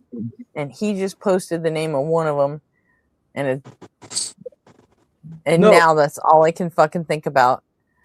No, just personally, This is gonna like, drive me fucking crazy. I don't knock that logic. I don't. What I'm trying to explain to you is that even coaches get paid and they wouldn't do it for free. You see what I'm saying? Any coach you could name, Robert Garcia, whoever you want to name, all the best coaches in the world. Eddie, you know, so you know, No, that's- whoever, everybody, they all get paid. You understand what I'm saying? So no coach is doing it for free, and no coach wants to do it for free or is looking to do it for free. And it doesn't make you more noble or smarter or more noble. Or more, you get what I'm saying? To do it, nothing about that. Like that shit can pay you. Make it pay you is what I'm saying. Like don't sit there and undermine something that could be empowered. Like I'm of that type. Like if I see, like, I'm not even gonna try to take from you. I try to give to you. You see what I'm saying? I done walked into stores and had conversation with business owners, and they sitting there listening to me and shit like that. And I don't own the fucking store. I'm just there with my little boy, and I'm like, yo, why don't you offer a membership? This is I'm like never a nice- telling you the name of that other song, you know, because that one's even worse. And they're like, yo, we're gonna do that. You know what I'm saying? Yeah, for sure. It's No, but just- I just appreciate the kind, like, yeah, it's just the kind of panel that just allow. This is why I kind of respect Taco a lot too, where he just kind of he do it for the like money. If he he do allows money, people to just come up and then talk and stuff like that. Like he do, but he don't do be it for like the money. crazy, and I just that kind of style of platform is just really commendable.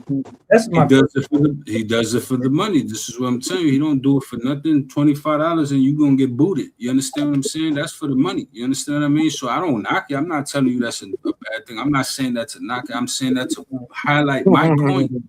Is what I'm trying to tell you. My original point of saying it is about money. No matter how much you like the platform for whatever reason you think you like it for, there's a money need for everybody. We in 2026, in case you know. Oh yeah, for sure. Yeah. But- I wouldn't even be mad if Gretchen and you and RP had like the when you get to that point. I don't know where YouTube has it to where you can start super chatting and stuff, but apparently you need a certain number. Nah, they're gonna get there. Yeah, soon. you need to have 4,000 watch hours and 1,000 subs. Oh, gotcha. We're not to we're up to like 9,000 watch hours already, so that's not a problem. But we still Yep. need the 1,000 subs. Gotcha. Okay. Yeah. So that's what I'm saying. Just keep going, man. So I don't know. Hopefully Friday helps us out quite a bit.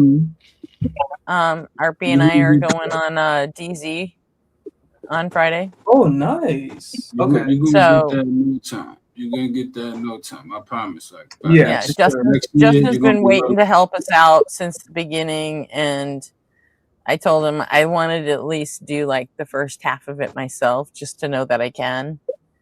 Like, it just seems like it would mean very little if I just went to Justin from the beginning and said, "Hey, can you get me 1,000 subs?" Justin is he's super helpful. He's like, I will do that. He goes, I don't have a problem doing that. And I'm like, but I do. I have a problem with it, because Right. if I can at least get started on my Mhm. own, then Mhm. I don't really have what I think I have. So, Yeah. That's another thing I really appreciate about Justin is that I think he's helped out a lot of other like small creators. And Yeah. when you have him on his show, I was like, dude, this guy is awesome. What the hell? Like he's not gaining, he's just helping other people, giving his like Yeah. platform. I think that's fucking awesome. Like, Yeah. yeah. So yeah, he's being super generous. He said, even if we can't get you that 500 in one stream, he goes, just kind of plan on doing 2 streams, Mm-hmm. and then we should be able to knock it out in 2 streams.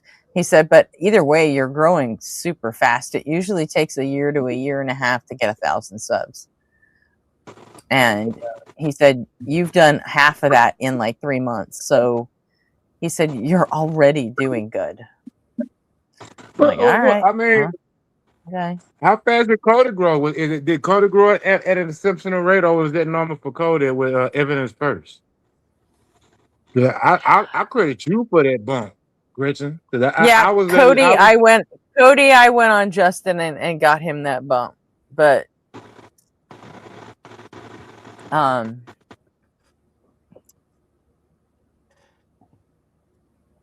I don't remember how many subs he had before that though. I just know that he woke up. I just know he woke up in the morning and he had like 1,100 subs, and he was like, "What the fuck happened?" Yeah, I mean, it happened overnight.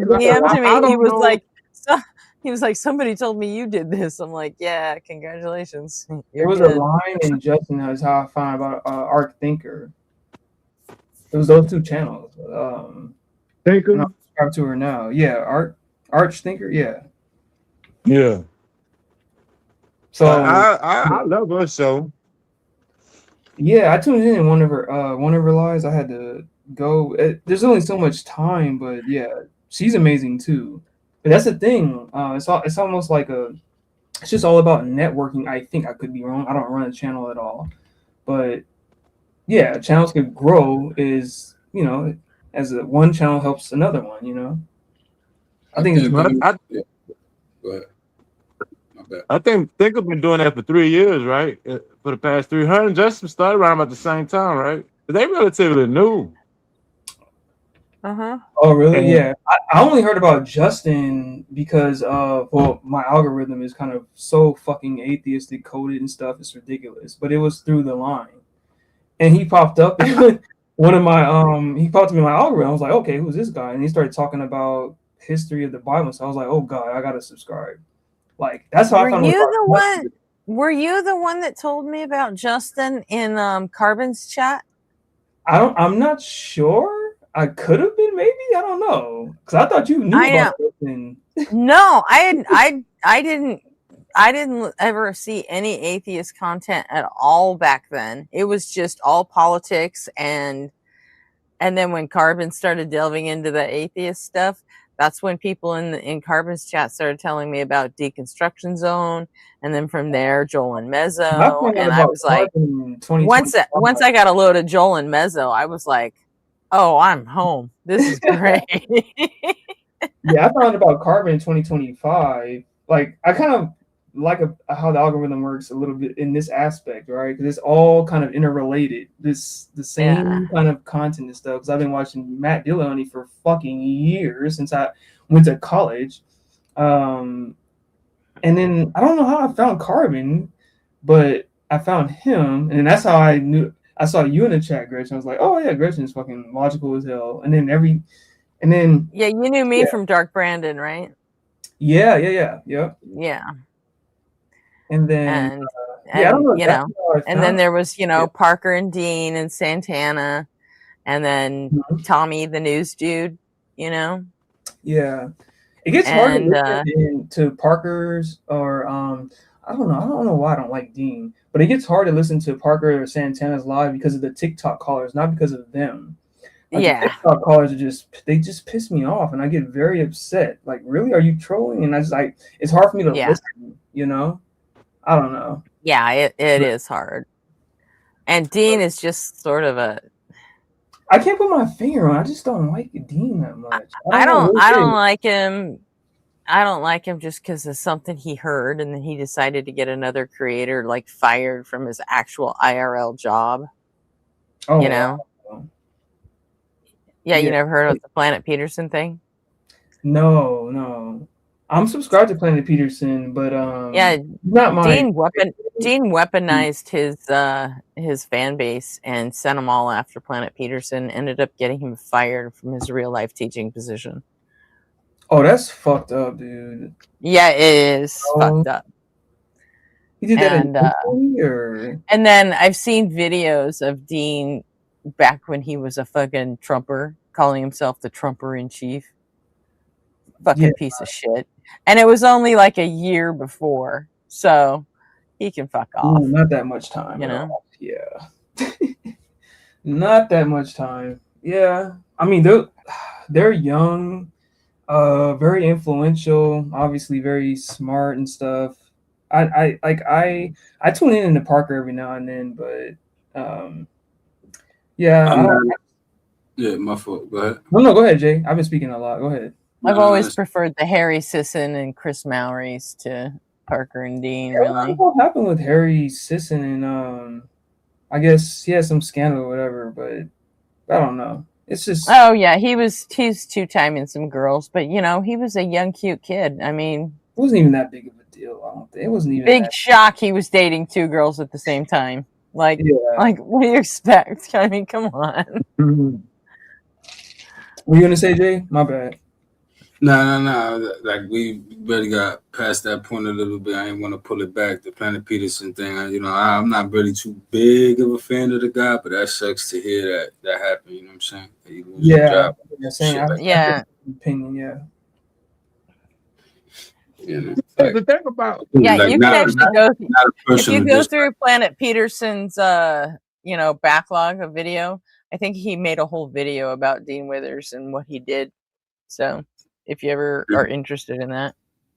No, I'm just going according to what y'all said. I really don't watch the guy like that. You know what I'm saying? Like I tend to stop watching people go at it in like a combative way. Like I'm trying to just stick to people that stick to like just saying their information, and that's that. Like not saying there's nothing wrong with it, whatever it is. I'm not that sucks that happened to him. Like I don't wish him bad. You know what I'm saying? It's just certain people, I like to watch certain things. You know what I'm saying? I don't want to see nobody dunk. Guys.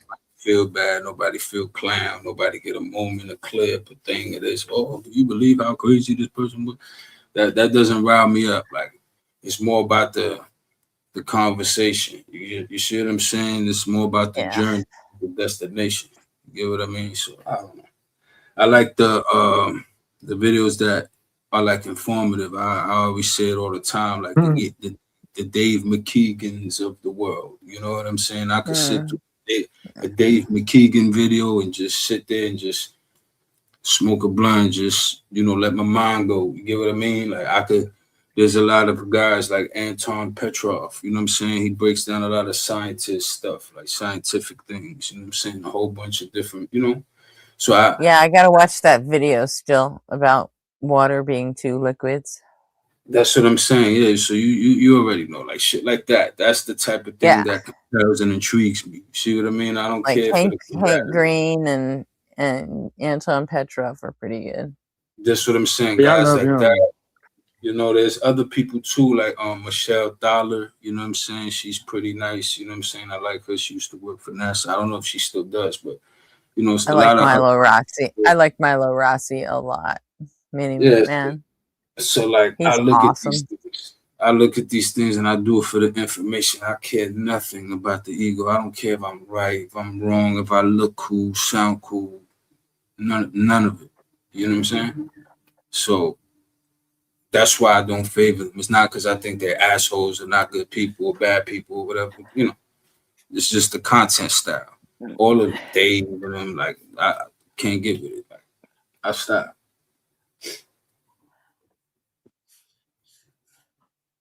I like Dave's educational stuff though, when he's just talking normal, like it's normal content. But not the big shit. Oh, Professor Dave. Yeah, and like Yeah. people like that. I like his aggressive style because it's an expression of more of the anger towards anti-intellectualism, or like when I say it like that, I just mean more people being Yeah, more. the debunk. I like the debunk content the best with Professor Dave because Yeah, I just like how he doesn't give a fuck about people's feelings. Like, you know what? If this asshole or if this person is saying information, especially if it's deliberate and they know that they're saying something wrong or whatever. One example is going to be given by him and this other guy, and I'm kind of blinking on it, but they were having a debate about vaccines. Like, their interlocutors were. Oh. You know what I'm talking about, Gretchen? I'm blinking. James Tour. I'm talking about James Tour. Dr. Dan. Yeah, remember it was a dual debate. Yeah, it was Dave, Professor Dave, and Dr. Dan from Debunk the Funk. Yes. Yeah. So that kind of vitriolic character, or towards these type of guys, because Dr. Dan already fucking knows, right? Yeah. You can't. There's no excuse for that. So I like that vitriolic nature. Hey, money, you might guys. like Dr. Dan if you're into any like medical stuff because he. Yeah, I like that type of stuff. I'll check. Yeah, him out. he's a chill dude. He's an actual MD, he's a medical doctor with an afro, and he, Oh yeah, super smart. has yeah, super smart dude. So. I just think that all of the frustration that Professor Dave is kind of signaling towards all of the pseudoscientific things is justified. It's warranted. It's hurting not only our country but arguably the world in terms of how the internet works and how information gets passed on to one mind from another. That's why I love Professor Dave and what he's doing. I think he's doing a good service towards like people. He's just getting rid of all the BS. For sure. No, I get what you're saying. I get what you're saying 100%. But like, for example, like, and this is where it goes back to the Duncan and like the certain attributes that come along with going about it that way. So it's like you could get the message fully across the way, like, and again, this is a preference thing, is how I like to intake my information. I like to strip it out of the ego and stuff like that. So that's why I point to guys like Dave McKeegan, who combats flat earthers all the time. This is what he does. But he does it in a way with, like, I don't know if you ever want to break down one of his videos. He got one real good that I really liked. That made me like say, all right, this is the guy when it comes to the moon stuff. You know what I'm saying? I don't know if you want to break down that one or any other one of his videos, but you'll see in his style that he does take on the challenges. He does go at the people making the crazy claims, if you will, but he doesn't do it in a combative way. He breaks down the information and shows it to you in a real in-depth way. No dunking, no this and that. No, you see, dumbass, you see, you idiot, you dipshit, like, you know. Yeah, I kind of understand where you're coming from. Look, this is the information. Do with it what you will, because at the end of the day, you're not trying to even defeat the opponent. That person is already set in their ways. You're trying to convince the people. The only way you're going to do that is through information, not by sounding super cool. You get what I mean? You're only going to attract that same type of vibe when it should be only about data and info. You get what I mean? Yeah, but I think I understand what you're saying, but I think the only reason why Professor Dave comes at them with such a like vitriolic predisposition is because the kind of thinking of people who's spreading kind of misinformation about the moon landing and stuff like that, just for instance, is very dangerous. And I think he's taking it very seriously when it comes to spreading the kind of misinformation, whether it comes to flat earth, whether it comes to some misinformation about vaccines. Like, all of this stuff is serious, and I think it's very damaging to the population if enough people get influenced by this kind of thinking. And so I think that vitriolic kind of approach is warranted if the threat of misinformation is that serious. Does that make sense? So I think what I'm saying is there are people, there are examples of people that do just that in the way I'm saying, like Dave McKeegan, and yet again, you get what I'm saying? He's one of the ones who, I'm telling you, He'll sit there and make you understand something from beginning to end at length and go into great detail that he himself did. That's what I really like about the guy, because when he goes into his moon landing videos, he doesn't just tell you things you Google. He goes into the archives himself. He pulls out things from all of these different space agencies, and like he compares and contrasts different videos. He goes. Oh wait, so wait, are you saying that this person is just talking about the topic in general, as opposed to responding to people who's spreading the information? But doing it, talking about the topic, meaning like people, like you see how people deny the moon landings. He doesn't say, "I this particular person and whatever." He lets it be known the moon landings were real, and this is how. Oh, of course, there would be a difference there then, right? Because Professor Dave is he's attacking people who is actively spreading the misinformation, whereas the person that you're talking about is just talking about the actual information within the cell. No, but he's doing it in reference to people saying it. He's not just coming out saying, "Hey guys, today I'm gonna make a moon debunking video." He's doing it because people are doing it. You get what I'm saying? And he might even mention a personal reference, whatever, something someone said. The point is, he's going at it in a way that's attacking the information. You get what I'm saying? Which is the only thing you could really do. People gonna make up their own minds. Anybody that want to be fooled gonna be fooled. We in a world where you got Scientologists walking around. See what I'm saying? Yeah. So ultimately, you got to be realistic, and the most realistic. Dude, Mitch McConnell has been declared brain dead. Is that real? That sucks. Oh, Jesus. I don't feel that. No. Video. I just seen a video of him like falling out, like out of nowhere. I really hate what he did with. That's a whole other. He's been doing that for years. Yeah, I really don't. That's never a good thing. You know what I'm saying? There's Laura Loomer is reporting that Mitch McConnell is brain dead. That sucks. Well, brain dead just means dead, right? Yeah, it means he's not coming back. Yeah. Okay, so he's just dead. Yeah. He had a heart attack a couple of weeks ago, and now he's been in the hospital ever since. His aides are saying he's alive, but now stuff's starting to leak out that he's brain dead. Yeah, brain dead. He's dead. They're gonna keep saying he's alive and he's making progress. Yeah, right. Because, well, what it is because Thomas Massey, the congressman who just lost, who got turfed out on the last primary a couple of weeks ago, he's from the same state, and Thomas Massey he could run an independent campaign for Senate and end up in the Senate that way. And they don't want him to do that because they consider him a Trump traitor because of all the Epstein file shit. Yeah. So I wanted to ask you this, Gretchen, not to deviate too much from our conversation, Jay, but do you think we have any chance of, I don't know, in the Democrats like having control in the Senate at this point, or no? It's okay. No. Okay. I don't. A lot of people do. I don't. I think even if we do get control of the Senate, it's going to be like max like 51-49. Yeah, and you heard what came out with Plattner in Maine with the new scandal, I guess, or the alleged thing with him, and I don't know. Yeah, if you heard the Nazi tattoo. No, not that. A woman came out with a grape allegation, which is hurting his. And he came out with a statement too, that's hurting his campaign. And it's like, oh God, he may not even be the winner because of that. It's pretty bad, but yeah, I don't know. I think things are getting redder and redder. I mean, and that's by design, but yeah. I don't know. I am scared, Gretch. I'll be honest. I'm kind of pessimistic, but we're definitely going to get the House, so that's something.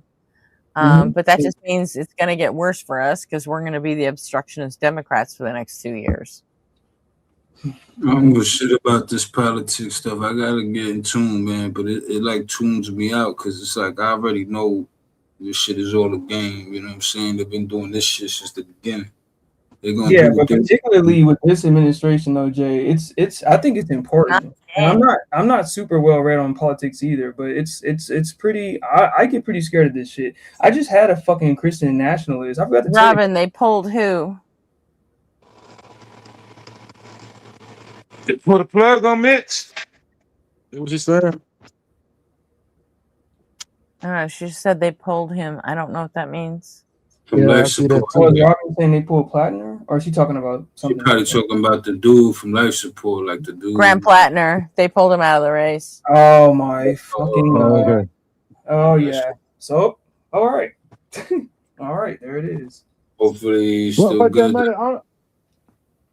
only thing I can say, and I'm becoming guilty of it as you, because I lost total interest in watching the news. But I used to be a political junkie for majority of my adult life. And I even watched Fox News. I used to watch Bill O'Reilly, Glenn Beck. So I know the line. I used to know the lineup for all the shows and everything. But now since Harris lost the race, I feel like especially NBC telling me, give me all these like for instance, when Trayvon Martin got shot, MSNBC had me feeling high hopes that Benjamin Crump was going to win the case and all that, which they lost. And I should have known they was going to lose, but I'm like, we going to finally get some justice. And then it happened like how it usually happens. So yeah, I could be wrong, but I think what's happening with this administration, particularly in combination with the Heritage Foundation and with the Trump administration, this is completely unprecedented, which is why people should be paying more attention. Exactly. Right? Like this shit is scary.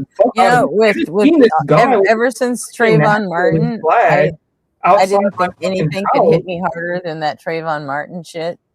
And then Tamir Rice happened. Mm-hmm. That shit spun me like a fucking top. I was like, unfucking believable. That was a perfect storm of bullshit. And a 12-year-old black kid just got shot because he happened to have an airsoft rifle. And in the park, they still a lot of them still. It was a cop that shouldn't have even had that job because he'd been fired from another police department. Mm-hmm. And he shot that kid within less than 13 seconds after he got out of that car. Yeah. It was Tamir Rice was the one that really fucking spun me. Yeah, I mean, it's just not it's not what they did is how the news reported. Like, what's her name? Faith Jenkins. She was the pundit for MSNBC at the time when Trayvon Martin got killed, and she's a lawyer too, and she's now a judge on one of them, I think, People's Court or something like that.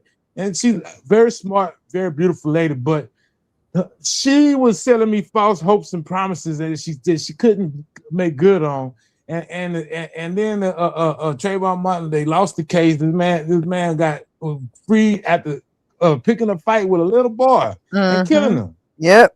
And it just hurt me it shook me rocked me to my foundation. And then the same thing with Kamala. I'm just gonna say Harris because I can't never get her name right. Same thing with Harris. They had me thinking Harris made $1 billion in 2-3 days when she first got an election. And just the sky was the limit. Yeah, but most of that came from Biden's war chest. Yeah, and then Biden and from the administration that Harris came from, right, has never tried to overthrow the goddamn election. And I think one of the one that screwed Harris the worst was Joe Biden. I mean, from top to bottom, Biden screwed Harris. From the start of their term, Biden screwed Harris. He didn't use her the way he could have. He never let her be effective at anything. And then when he said he was just going to be a transitional president, he decided to run the fuck again, even though he knew he was in no shape to. And then he fucked her again. So I mostly blame that on Biden. You know what? I never thought about it that way. Yeah, I mean, think about it from the beginning of their term. It was like he fucking stashed her in the Naval Observatory and didn't let her do hardly anything. Didn't he only send her to Venezuela or something like that, or South America? Yeah. Do something. Yeah. Yeah. But she could run And again. he never pushed back against the Republicans when they called her the border czar that was ignoring the border. He never made her the border czar. He sent her to other countries to try and make deals to make things better so less people would actually come here. And she actually succeeded at that. But did she get the credit for that? No. No. Because the Republicans had already tarred her as a failed border czar, which Biden never pushed back at. He screwed her from top to bottom. But now she could try it again, like right without him being in the race. I could be wrong. Yeah, Jay. And, I don't see her running again. I don't see her running again at all. If she were, I don't think it'd be a good idea. I could be wrong, but I don't. Yeah. I think people like their shiny new toys, and I don't think they like rehashed old toys, and especially in this environment. No, I like. I think people want a shiny new toy, and also, I'm pretty sure Gavin Newsom's gonna run, and Kamala Harris and Gavin Newsom are fucking pals and have been for a long time. She's not gonna challenge him. And what I also was just talking. I want to talk about In fact, I the can't think of a single California politician that would challenge Gavin Newsom I for don't mind anything. seeing more of Kamala Harris any day, man. She's nice. I don't mind seeing more of Kamala Harris. I mean, I wouldn't either. I qualified. wouldn't either. She's super impressive, but She's way more qualified. I don't understand how people get away with saying that Kamala Harris wasn't qualified or anything like that. She was literally a fucking. Yeah, I mean, she's a Christian black woman. That's what the elephant in the room. And I don't see. To be honest with you, I can see a woman getting elected. Honestly, I wish she had come back to California and put her hat in the ring for fucking California governor. She would have won in a fucking breeze. True. She would have walked away with that shit. And then, on top of being vice president and governor and senator, and then she could wait another cycle and then go back and win the fucking presidency next time.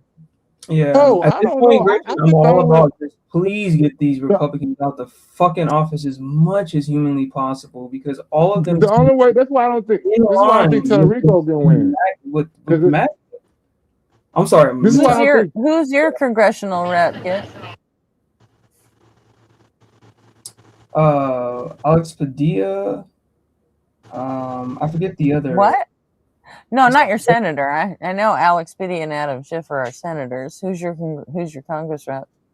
I don't know. I'll be honest. I will be honest. No. I'll be honest. I don't know. What city you live in? Okay. You got that. I'll be honest. I'll be totally honest with that. Yeah, I don't know. What city you live in? You don't gotta dox yourself. San Bernardino. Well, I live in Victorville, but I'm not trying to. Yeah, I live in San Bernardino. Okay. Yeah. Hang on, I'll find out for you. No, I'll be honest, Gretchen. I'm not as. Yeah, I could do that on Discord. Well, I mean, it could be important because San Bernardino is kind of a red area, so. Yeah, I know. On Discord. Oh yeah, a lot of fucking flags and Christian national flags and stuff. Yeah. Mm-hmm. But so like basically, World War III, they saying did not happen yet, then, huh? Because I thought it was happening. I thought we was in the middle of it, so it's not gonna happen now. They made a deal. Does Pete Aguilar or Jay Obernold sound familiar? Orbital sounds familiar. Yeah. No, I know I need to be more informed locally. Yes. I just been Gretchen, I know. Yeah, I'm not as knowledgeable. I'll be very honest with you here. Did I know Justin is live? Why is Justin live? World War III, damn it. On DZ Debates, Robin? Where's he live at?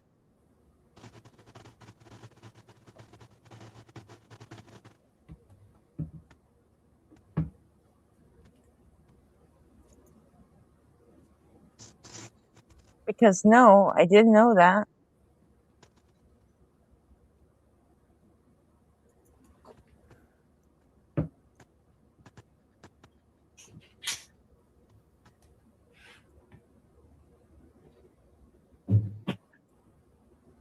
Please to spend Doesn't my say quiet he's time. live.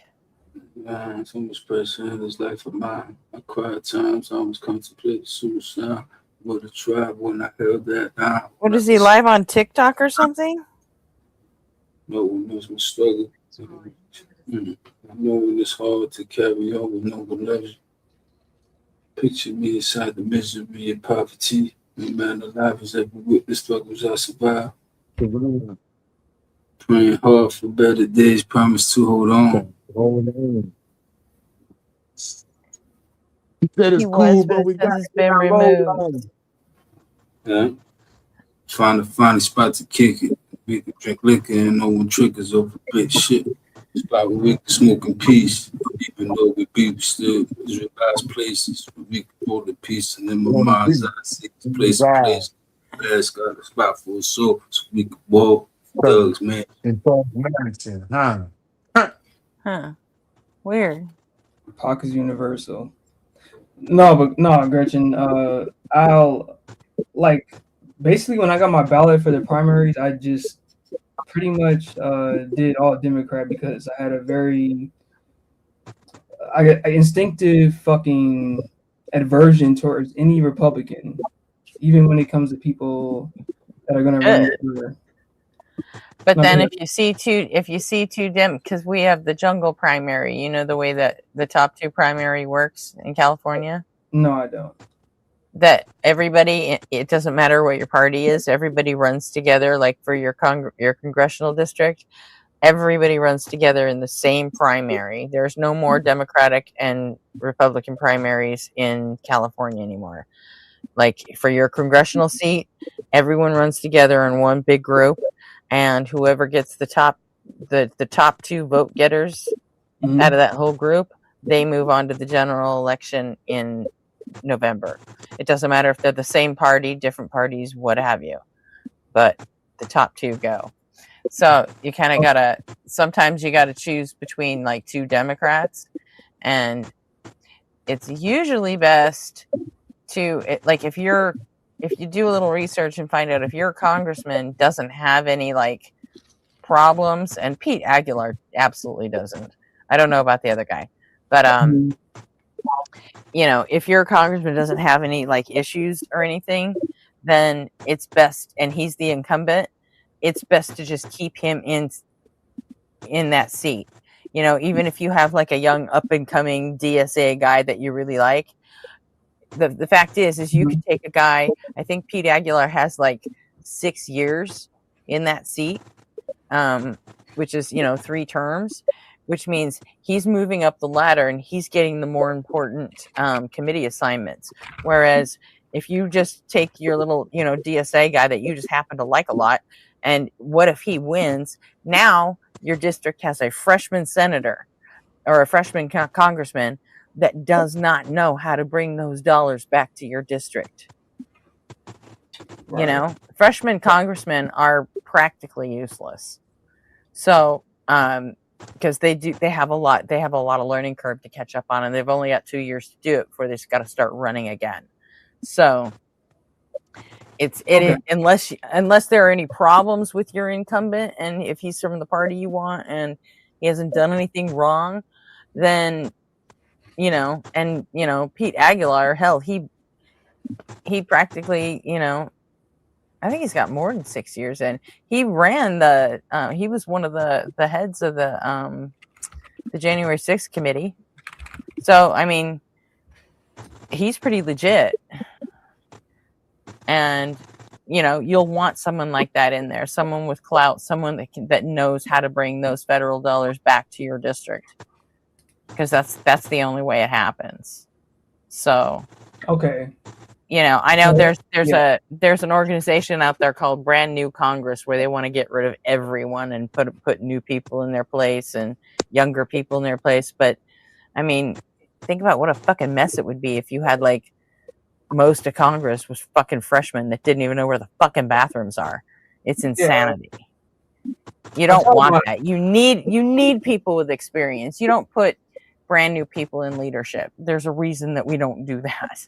Yeah, I tried my best to research people in the I forget which districts or whatever. Maybe I didn't do enough. I know there was and I forget all of the names. Right, I'm terrible at politics, Gretchen. But I had a, I guess, knee-jerk reaction towards any Republican candidate. But you're putting me on as to being more careful about it, and when it comes to choosing people who could be your fucking. Well, you know what? If it ever comes down to it, if you need some help, just hit me up on Discord, and I'll even help go over your ballot with you. And Yeah, for sure. like, Yeah, because I do the ballots for my whole family because I get the sample ballots and I'm like, all right, cool, it's research time, baby, let's go. And I start looking at. I even look up shit about the judges, which I still don't know why we're voting for judges. That's just so fucking stupid. But there was one option where you didn't have an option unless you had to write it in for one judge that was already in, I guess, in our version of Supreme Court in California.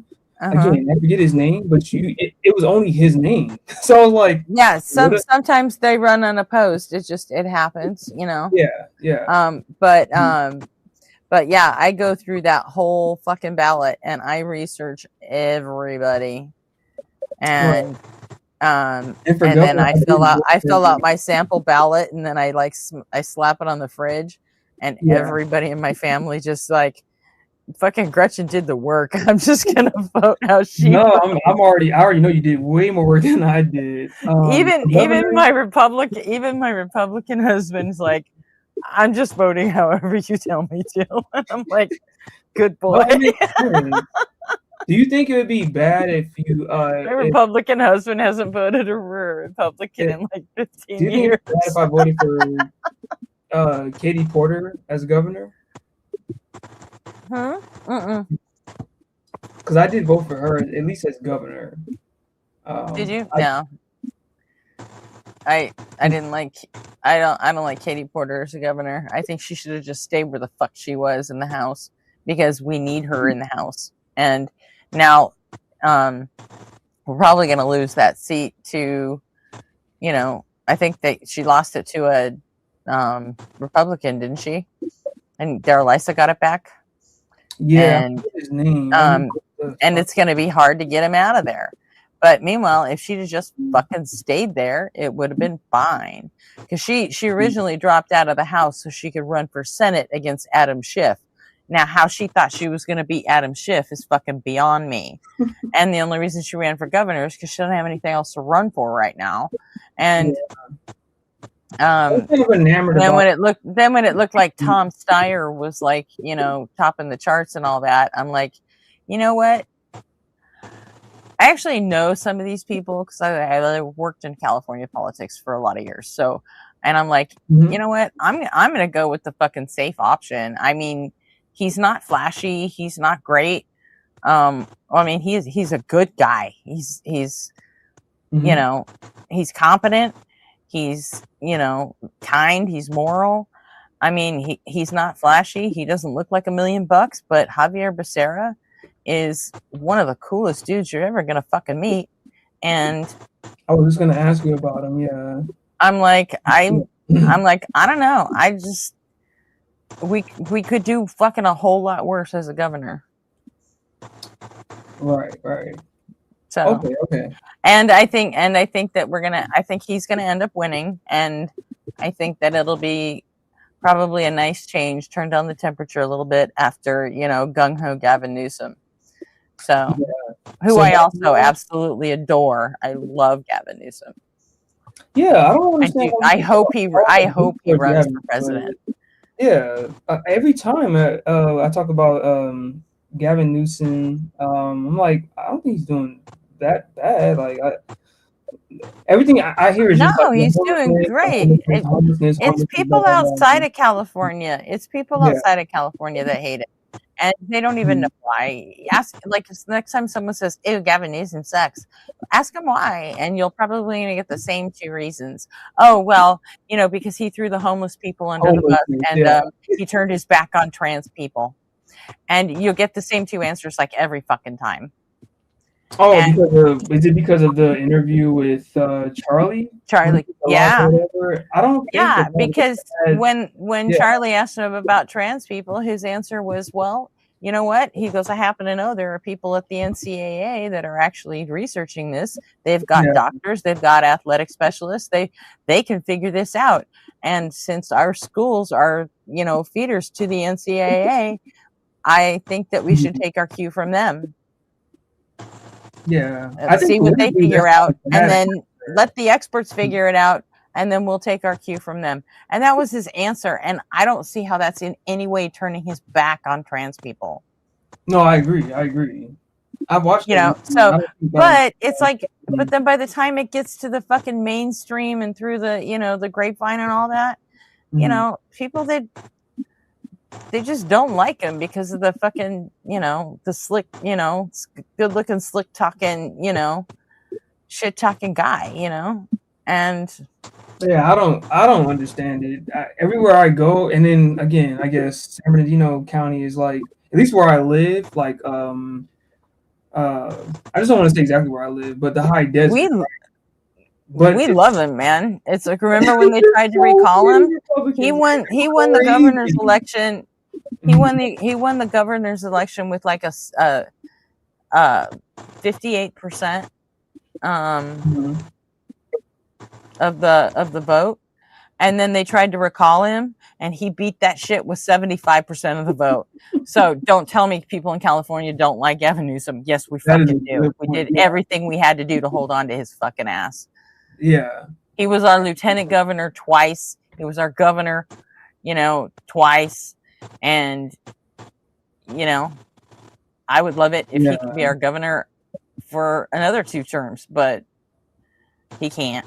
So. Yeah.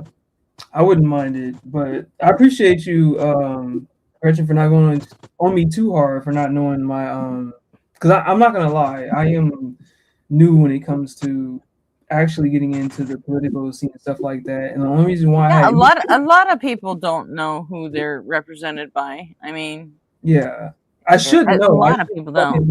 Like I said, the process it's big and unwieldy and bureaucratic all over the place. It's just a lot of people don't know who represents them. Most people don't know the names of the mayor of their own town. Yeah, and that's true. Yeah, and I'll admit it. I gotta, yeah. But most people didn't work in politics for 10 years. So I mean, it's like, yeah, but no. As I get older and stuff, I think all of this information is pertinent to how things are actually ran. And again, and I'm always willing to help people out. I mean, if you just ask, I'm willing to spend the time with you on it. Oh yeah, definitely. When it comes to politics, it's like I'm very weak in that area in terms of knowledge. But I think it's the most important fucking subject of conversation as our country kind of like slowly erodes. Like, but yeah, I know that I should be more knowledgeable about my local elections and state elections and all of that, because all that shit's important. 100%. It is, yeah. When I think politics, I think Tupac. I think that song, "Dear Mr. President, tell me what to do. These people acting up in the hood. Send more troops." Y'all don't know that song? You don't know that song, McDonald? Get the name of it. No. Yeah, my concentration in the chat. I'm listening, but I'm not really kind of focused on what you're saying right now. But repeat what you said, please. Nah, I said the hook, "Dear Mr. President, tell me what to do. These people acting up in the hood. Send more troops." You never heard that? Yeah. I remember that song. I heard the lyrics. I just forget the name of the song. Yeah, I don't remember all the lyrics, but I remember that part. That's Tupac. Yeah, that's a fact. You also just said that you think he's a game. Yeah, that politics is a game, and I don't look at it that way. But I spent a good chunk of my life actually working in it, so I don't look at it that way at all. I hate people playing games. We're too old to play games. I think I'm for too old to me, play I games. think politics is fucking blood sport, and Yeah, well, that's just same the way I shit. look at it. It's very important. It's Russian roulette, basically. It's Russian roulette. It's a It's game not you have. Russian roulette. It's No, not so the Russian reason roulette. why politics is important because This of is real life. in my opinion, there's too many people who thought, like my brother, for example, he thought that politics wasn't important, and in my humble opinion, he's the reason why Trump got into office in the first place. There's a lot of people who didn't think voting didn't matter in the first place, when it clearly fucking does. Now we have like a Christo-fascist administration in office right now. So that demonstrates that that's when I started paying attention, right? That's when it means voting does fucking matter. With like, of course, you can say blue states always are going to vote blue, whatever. But if you're in a purple state, if you're like in general, voting it just does it does matter. I think, and I don't think political nihilism is the way. I'm not saying you say that specifically, Jay, but you just have to vote. You have to vote because now we're in a situation to where Trump could like possibly run for a third fucking term, possibly if people. It depends on how the midterms go and how like it's crazy what's going on right now. I'm not super worried about that because I don't think he's gonna be even alive by the time the next campaign rolls around. True. Yeah. What about the vice president? He super looks like shit, and I don't even see him making it that long. Like way smarter than Trump, right? He's going to be possibly way more effective. I'm not saying it's because, but what do you think about the possibility of Trump dying, and then they somehow, I don't know, because Republicans right now in the House are not doing shit. So, well, if Trump dies in office and Vance becomes president, I just don't think he's like a wet dish rag, man. He doesn't have the fucking the charisma or the he just doesn't have the power to rally, and he's also not as crazy as Trump, so he's not going to try and do the same kind of shit that Trump did. So I mean, it's going to be harder for him to rally the MAGA base around him. People just think he's fucking weird, and and he is. And so you don't think the charisma is there in terms of at least? No, I don't. I honestly, I think if Trump dies in office and Vance becomes president, I think Tucker Carlson makes a fucking shot for the presidency and has a pretty good shot of beating Vance. Oh, Tucker Carlson is a whole different. I should be paying more attention. Is Tucker Carlson also on board with the Heritage Foundation? Are they all like? Is he playing the same game? Oh, he's definitely playing the Christo-fascist game. Absolutely. Okay. Yeah. God damn. Okay. 100%. And he still has all his old friends at Fox News, and you know, he still has quite a following, and Trump might be mad at him now, but if Trump's dead, people are fucking flaky. People are wishy-washy. They will, they'll go to whoever moves them because they're too dumb to learn how the system actually works. So they will just go whichever way the winds take them, and whoever can, tap into their emotions the best. So, and I mean, Tucker Carlson has always been really good at that. Yeah, Tucker Carlson. Unfortunately, he's not stupid. I think he perpetuates a lot of dumb ideas, but he's not dumb. These people are not. Some of them. Trump is dumb. I think he's actually dumb. Yeah, Trump is actually dumb. Tucker Carlson is not. Yeah. Tucker Carlson is not dumb, which is what I'm scared of. Like, I think that JD Vance is not dumb. Those are the kind of. They don't like. I think JD Vance is kind of dumb. You think so? Not as dumb, not dumb like Trump, no. But I mean, I think JD Vance is Peter Thiel's lapdog. Because Papa Righteous One, you never give me a reason to believe God is not fake. Give me a reason to believe otherwise. A very good reason that's worth my foreskin, my life, 10% of my income, and the chance for the clergy to molest my children. Once you do that, then I believe God is real. Jesus. Carry on, people. I mean, honestly, man, people gonna believe what they want. But you know what I learned in life? Motherfuckers is already predisposition to want to believe. You get what I'm saying? They're not really looking at it from an open mind. They just want confirmation bias. So they could be like, yeah, shit, I knew it. And then they could block everybody else out when they feel comfortable. It's something we got. It's something we got embedded in us. This is how we are built. Humanity is. We look for answers. That's why those arguments work on people, because it tries to explain to you what comes after, something you don't got an explanation for, something science can't help you with. You know what I'm saying? But long story short, you know, the manipulation is there, but it doesn't mean that something else ain't there. You get what I'm saying? That's what I try to tell people. Like, don't think that because there's manipulation in the scripture and the theism and stuff like that, that means that there's nothing else. You get what I'm saying? That's just because humanity attempted to do this and like pass this over on the people and did it for so long, right? Doesn't mean that there isn't literally a real deeper truth out there. So that's where my concept of God comes from. That's why I keep telling people, you know, but it's deeper than the book. Does the truth require your belief to exist? Does it seem like that's the only way this guy can exist? No. If you believe in him, you gotta believe No. to believe, so you can believe and have faith. My thing Believe is again. this. That you're gonna promise gonna come real. The reason why I have to go with belief on certain things and not actual data and stuff like that is because science don't got the data. You see what I'm saying? Science don't No, I got the don't. data. That makes absolutely no sense to me. It sounds No, like you listen, believe in things if that you don't know to be no, true. listen.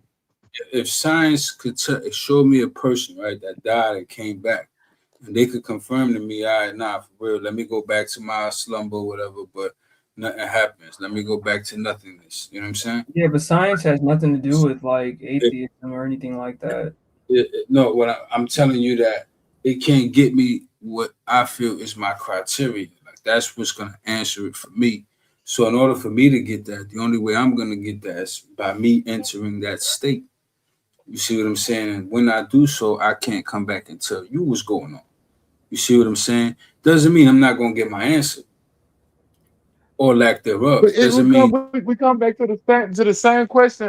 Why should I believe things without a good reason? Why should I do things that's a without a good good reason? reason. Why should I say That's things a without good a reason. good reason? What I'm saying is that's a No, good it's not. reason. You don't know. No, It's listen, bad reason. in my opinion, it is because at the end of the day, we don't know. We got to make a call. So in your eyes, your call is I don't have a reason, so I'm not gonna say yes. Like to me, it's I don't think any of us are ever going to get that answer.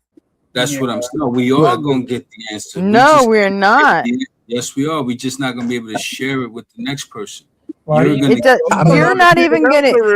not even gonna be able to comprehend the answer because you're gonna be dead. In like that blinked state, out of your existence.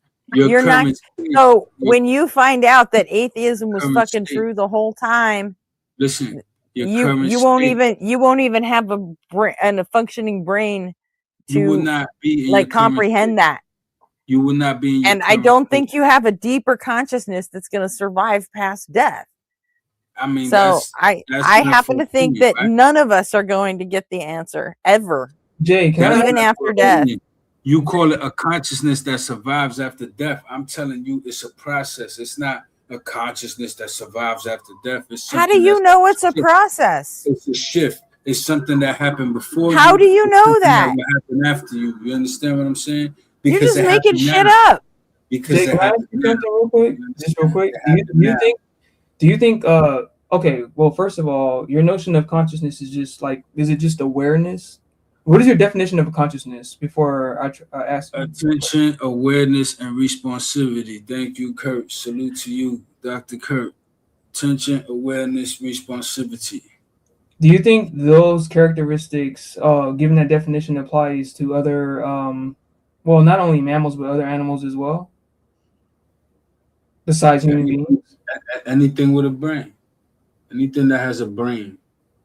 Everything. Okay, so anything that has like a brain or a nervous system, they can, yeah, I can Yeah, say Path, they I can display, misspoke. Sorry. yeah, they display some level of consciousness you're talking about. Atheism is not a claim, and I shouldn't have said it was true. But he knew what I meant. Okay, and so you think that regardless of anyone's identity, right? Like you and I, that has some awareness, right? Presumably you have an Gretchen has awareness, McTime, everybody. Even when we die, even when a cat dies or a dog dies or something like that, that there's something like awareness that all of us hold right now, temporarily exist outside of our bodies, or I'm just something in us that's timeless, that did it now through us, that's able to experience through us, that's able to like ignite the thing that we became. There is nothing in us that's timeless. Right?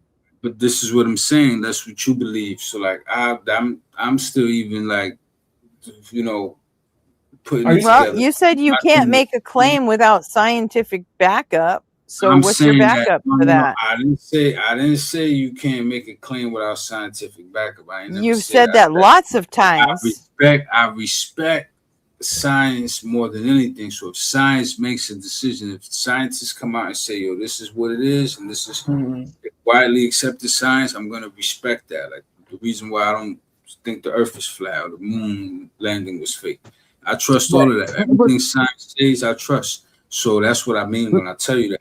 But that don't mean I'm not going to form my own observations based on where we currently at with science. That's what I always do. That's the one thing I always do. But to see the way you form your observations, and then when you try to relate them to other people, you shouldn't expect people to be influenced by them, persuaded by them, or nothing. Because doing things without a good reason is like you ever ask the kid, like a little kid go do something stupid, and you be like, "Why you do that?" I don't know. I don't know. They just do shit without a good reason. Make time. I don't do that. You know what I do when it's time to teach my little boy? I don't dig in my bag of tricks and whatever. I take him to the museum. You understand what I'm saying? I have him learn from. I understand that, but you were telling me you know the time when not to base your behavior on good reason. You're saying you know the time to believe things without a good reason, have behavior without a good reason, and say things without a good reason. And I just think that's just a bad way about doing anything. I feel like I have good reason. You don't feel like it is, so that's your opinion, right? I can't change that, but I do feel like all right, and that's fine, But you when I ask you when is the time to do things, when is the time to believe things after you have a good reason, you always come on the side that's before. You don't never say after that. You all fighting the opposing side. No, obviously after, because I already okay. Okay, there we go. That's the first thing I heard that clearly. All right. Go ahead. But here's the thing, McTime, right? Like it's just it's literally common sense. Like look at what I look at, and I hear you. Maybe you got to hear it directly, like linguistically. I get it. But if you put it together from what I've been saying, right? I see things, I observe things first. I let it process through my mind. I don't just spit it out. That right there is the stuff that you're saying, like that. Like that's what I take in. That's what's justifying it to me. You understand? It's not for no reason at that point, because I'm seeing certain things that's making me question and think this could be the case. You see what I'm saying? It's not just me just making it up. I'm literally looking around. I'm creating a idea based on these things. How could this all work and make sense to me? What would make sense? A deeper reality. That's where we could be held accountable to any type of karmatic thing. That's where all of that would make sense. That's where we could rejoin something. What? Yeah, I'm sorry for cutting you off. I'm sorry. Yeah, I do the same. I do the same thing. Because I'm so like whenever I question you and stuff like that, it's only because I'm trying to make more sense of it. Because I do the same exact. That's why I'm into the philosophy thing, at least slightly, because I want to try to understand how the fuck reality works and everything like that, quote unquote, right?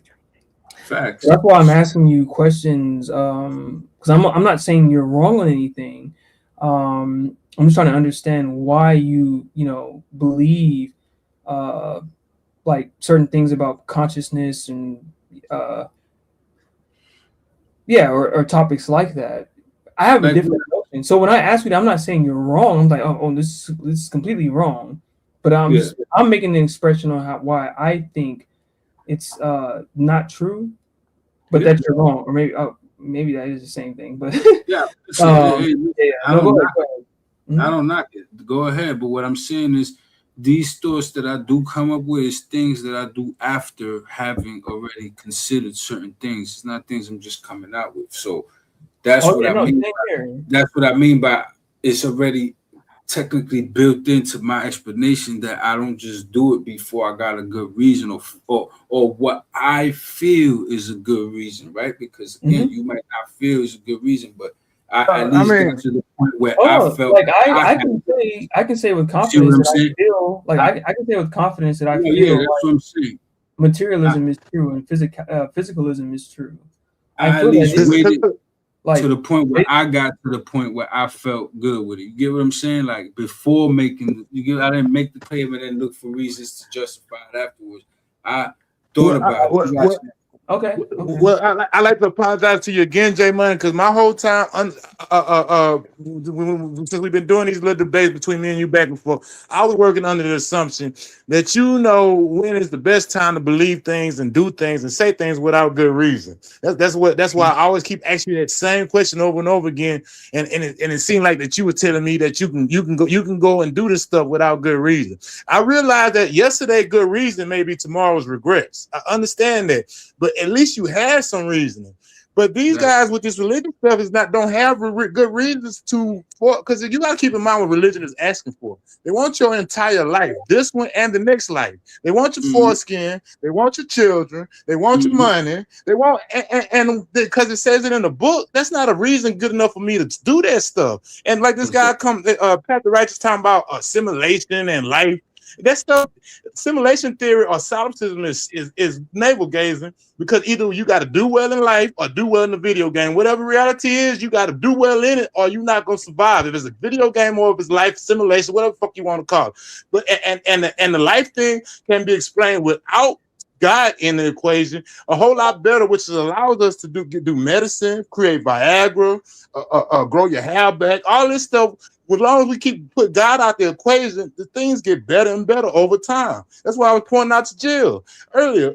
The more we move away from the God belief, the more accurate science gets. The more people can live together under the government, the secular government, without the God belief. The more we move away, look at the quality of life index, and then look at the secularity of a nation state. The top countries in the world with the best quality of life are the most atheist countries. Seems like the more you get away from God, the better things get. I mean, regardless, no matter how you slice it. No, I mean for some people, I know some people that without the concept of God, forget it. They wouldn't be doing right. They would be doing wrong. Like I've seen these notions. And we got jail for them people. No, what I'm telling you, no, you put them in jail, or you give them that book, and guess what? They turn around and they 30 years sober, and they got families, and they living good, and they run a business, and you know what I'm saying? I've seen instances. I've seen killers turn into Christians. You know what I'm saying? So it's like that's only because we live within a society that already that's predisposed to some kind of like puritanical normative system, to where like you should be acting like X, or you should be acting like B kind of thing, right? And if you're deviating from X or B, then you're doing something wrong. That's kind of the system that we live in right now. So people who are going to prison and stuff like that, everybody's operating off of some kind of Christian paradigm, right? Exactly. It doesn't mean that that's the right objective right thing. It's just that's been the nobody's saying that. Nobody's saying that. I never said that's the right thing. What I'm saying is that it invokes different things in different people, right? So there's people that right now will be living a life of crime, and then they hear the word or it impacts them a certain way, and then they pull away from it. There's people that hear that same exact sentence and word, and it invokes something different in the person. It's just how people operate. You know. But see, Jay Money, all I see is Christian killers that stop doing executing the killing part of the Christian law. When they stop doing that, then they do everything else. But they was already Christians to begin with. People is most people in the Western Hemisphere are born and raised and trained to be Christians, trained from birth. They don't have a choice.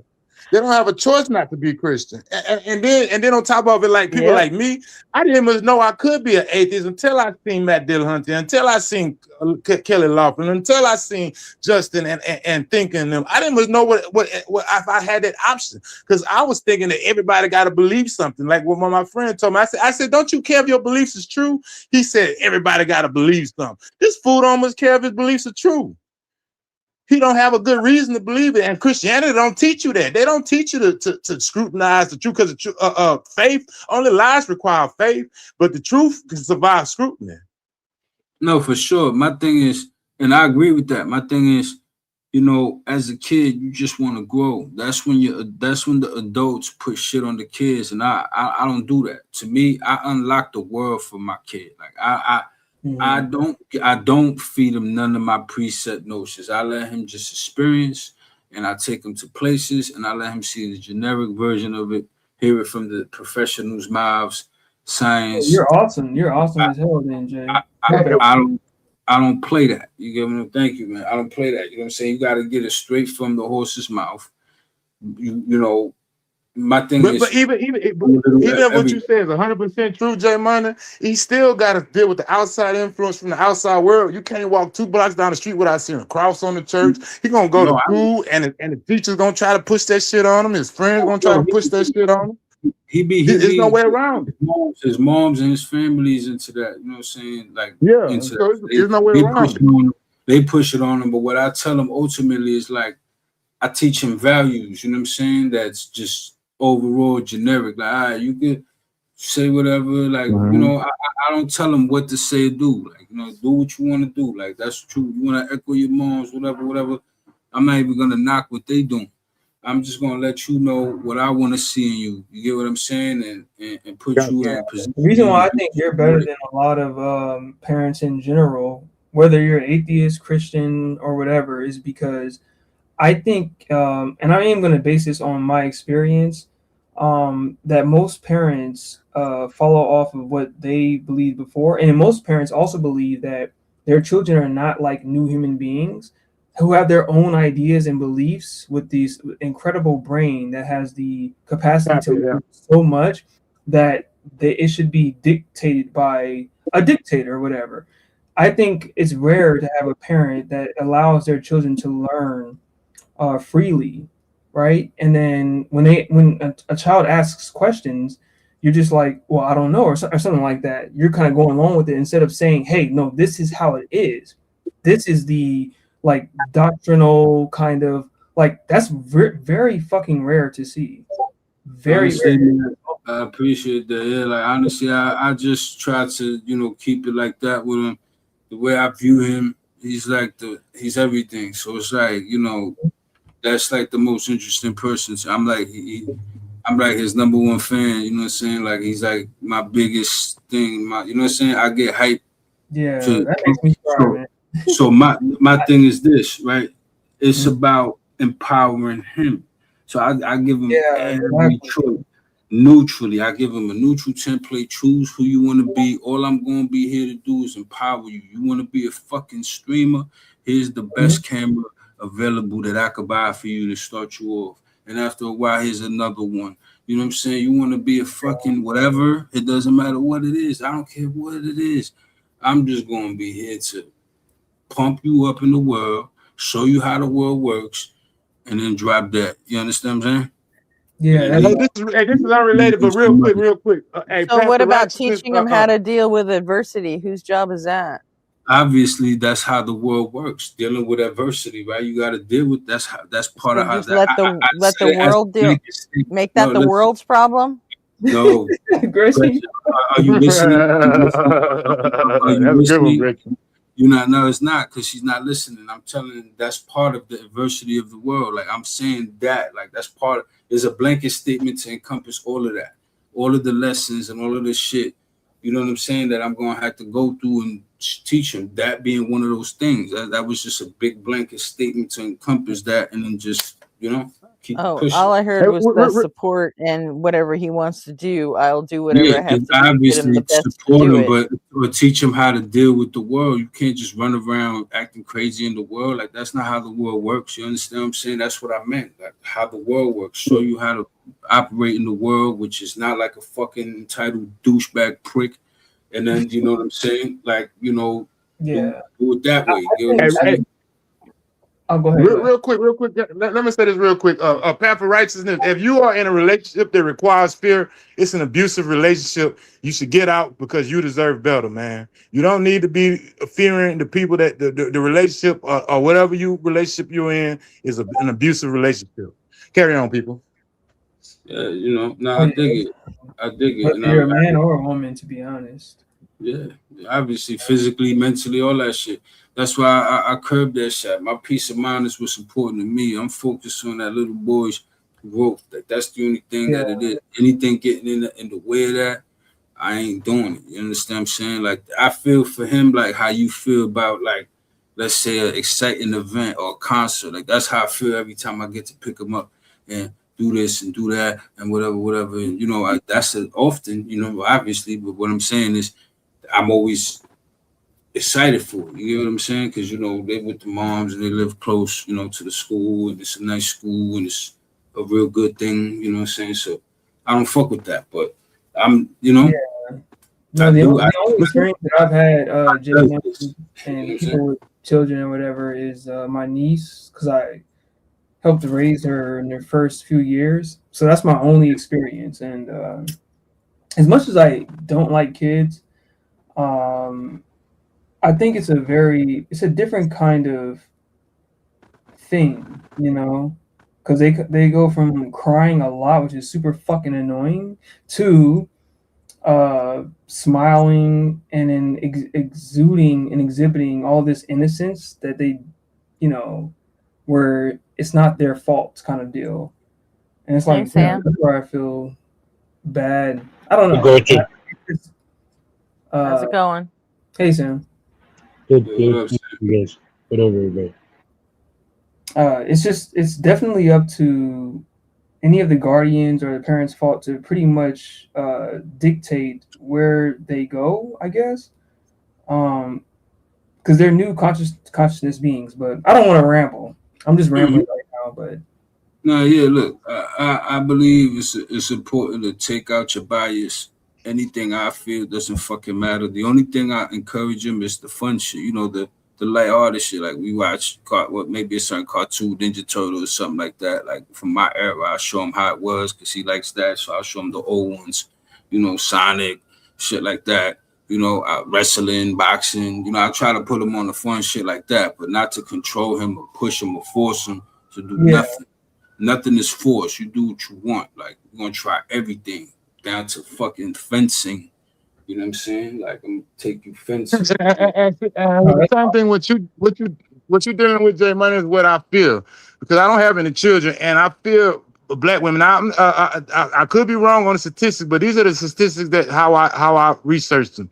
Black woman is like to be the most loyal person on the face of the earth, but she's also the most religious person on the face of the earth. Over 90% of black women are in some kind of religion. So that means that if I get with a black woman, I have a 90% chance of her trying to raise my child to be a slave, live in fear, and worship shit.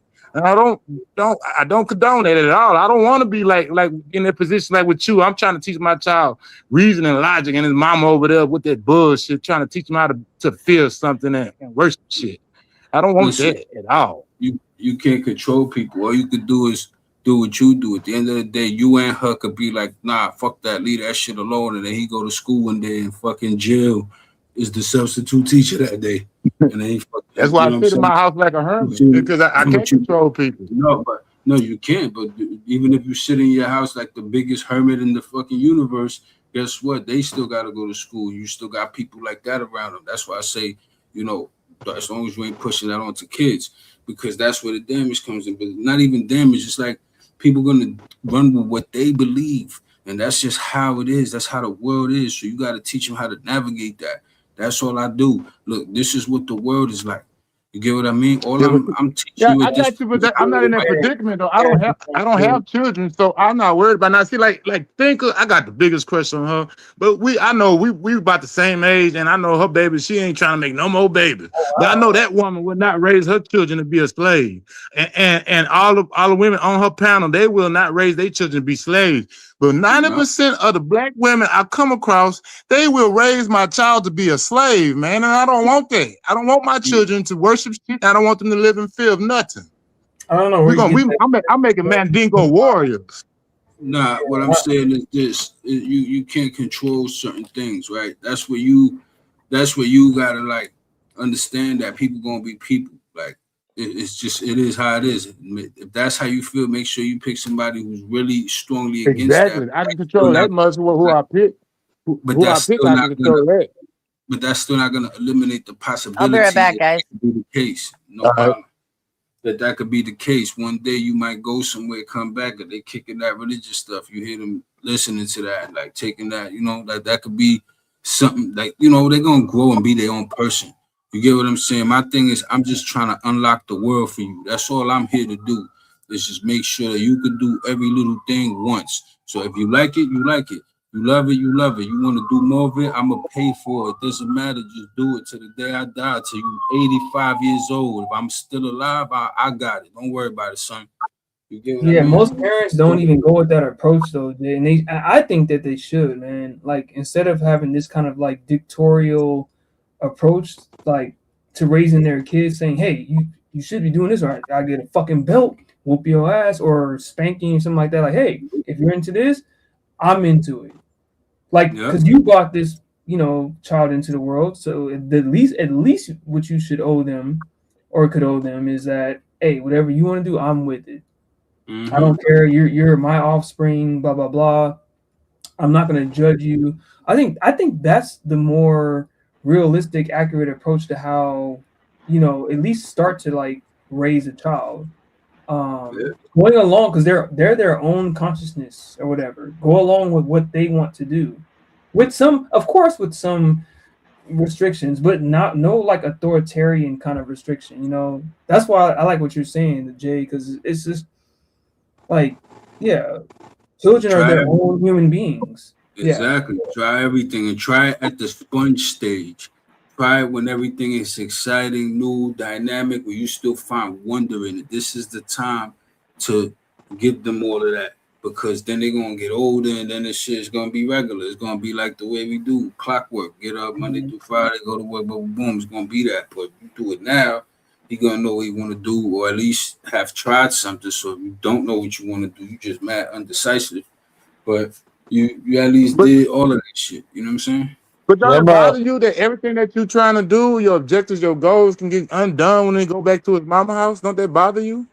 Nah, hell no, that's not the case though. Like, you get what I'm saying? That's not the case. I don't know. It seems like if it was the case, then I could give my opinion on that, right? Because I feel like, and this is why I shout out to Jay Money, because I'm gonna tell you how I was raised, and then I'll add to what Mac Time's saying. See, Jay Money's doing it really good, because if you grew up the way I did with religious parents, you literally spend your entire childhood lying to them, right? They're like, "Oh, did you pray?" And you're like, "Yeah, I prayed." Did you? What did you do? Blah blah. Like, you just spend all time, because I would always get into trouble. Every kid got into trouble, right? But I would spend all day lying to them about how I wasn't getting into trouble. So I feel like with Jay Money, right? Like, as a kid, it's like a friend, like you guys are friends first, and then parent and child second.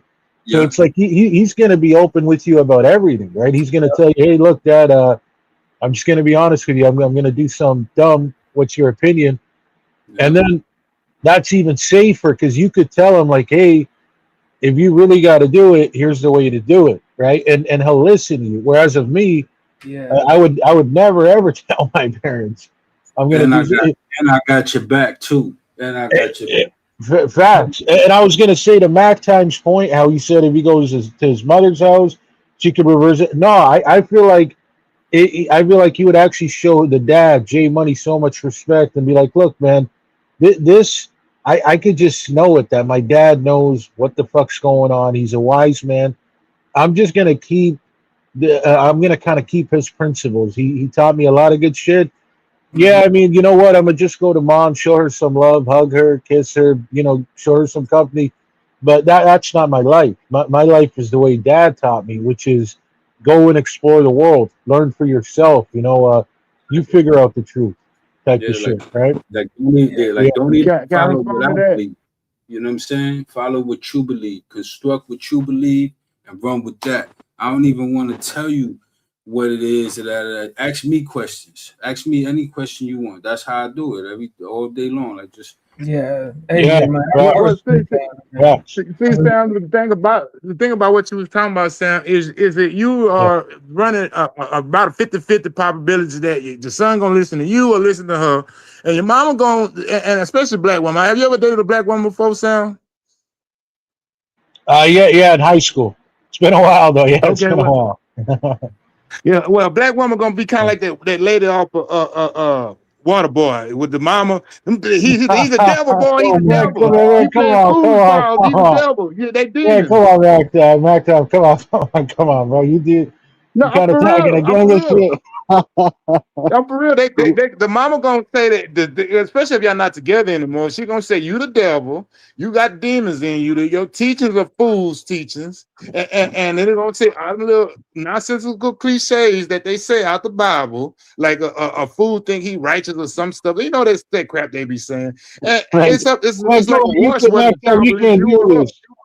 Mac Time, you can't Huh? just label all black women in the same No, I'm category, not man. saying all black women. I'm saying up to 90% of them. Up to 90% of them, man. That's Yeah. where you get that number Hold from? on. Let me Where make you get a number like that? yeah, Where source. you get a Look it up. Yeah, Look it source. up. It's true. It's true. Over 90% of black people are religious worldwide. Worldwide. If they not I get it. Christians, Religious they is one Muslims. thing. Religious is one thing, but turning you into a slave is kind of Yeah, that's a different No, thing. that's what religion Come on, is. brother. Every religion that I'm aware of teach you to live in fear and worship something. And that's what but Mac, slavery is. You live in okay, but fear and you Mac worship Time, your master. this is what I'm telling you, right? As a kid, right? Okay, this is. I'm gonna just say this to kind of make a point. As a kid, I love sports, right? Like specifically basketball. Like I knew every NBA player, every their stats, all that shit, right? So to me, a guy that I would respect more is like if LeBron or Kobe said something to me, as opposed to my teacher that's strict and rules. So what I'm saying is, bro, it's literally just psychology, bro. That if the kid goes one day to Jay Money's house and then one day to the mom's, he's gonna listen to the guy that's like, look, son, learn the world how you want. Ask me anything you want, and I'm not here to like be a dictator over you. Like live your life freely. And then when he go to that other mom's house, if she's the way you're explaining it, in a way, you could even say like Jay Money's playing the psychology game because now he's doing everything he can to look better than the. I'm not saying he's trying to look better than the other parent, but nah. to me, it's almost like that's what it is because it's gonna be impossible for the kid to not listen to Jay Money. Like it's just pure psychology, bro. But Pure she's psych. Yeah, man, Yeah. it is a watch, man. You got a choice between your mama and your daddy. You're gonna listen to one of them, and it's not gonna be 100% the daddy. But she's And the I same way. like to ask chat one question: Is LeBron? Do anybody in chat know if LeBron and Cody are Christian? I mean, Kobe are Christians, or at least Kobe No, was a Christian. come on. Because I You bet want you to take talking it about to you want that? to listen to some advice of some black men. These real black men are probably Christians too. Do I think anybody know that in chat? Wait, go hold ahead. on, Mac time. Are you discriminating now? You're Yeah. telling me I can't listen to an NBA player because he's Christian? Are you No, discriminating or some shit? what I'm saying is over 90% of black people are religious. That's what I'm saying. And you want to talk about listen to this black guy, that black, they probably Christians too. That's I'm what The I'm I'm trying to saying. tell difference you. is Look, the yeah, go difference ahead. is Kobe and LeBron weren't gonna raise your fucking ass. Your It's not. parents That's what I'm did. saying. Right. Right. But And I think what I'm saying is, a guy like Kobe had a lot of great wisdom, right? About like training hard. That's kind of what I'm specifically referring to. I'm not talking about religion. Yeah. The work ethic. But I'm referring to the overwhelming percentage of black people being religious. That's what I'm talking about. You can't avoid it. It is a high percentage. That doesn't define a person totally, though. You get what I'm saying? That doesn't define a person totally, and I don't think everybody religious is going to allow that to be the notion of their kids. Like every religious kid is not just running around in fear. The world's best boxers are religious, and they're not running around in fear. They fight for a living. You see what I'm saying? And as soon as they win or lose, they think in God. You get what I'm saying? I think so it's not about fear or weakness. You get what I'm saying? That's something that's being projected of how you feel about it. You feel that way, so you project that sentiment into the notion itself. When that's a sentiment, you hold on the notion. Some people do that out of love. They do it because they feel love for the being and honor and stuff like that. Like fear doesn't come into it for them. They feel like it's a glory thing. Man, look at reality, man. Look at reality. Check out the Chinese waterhead babies, J Money.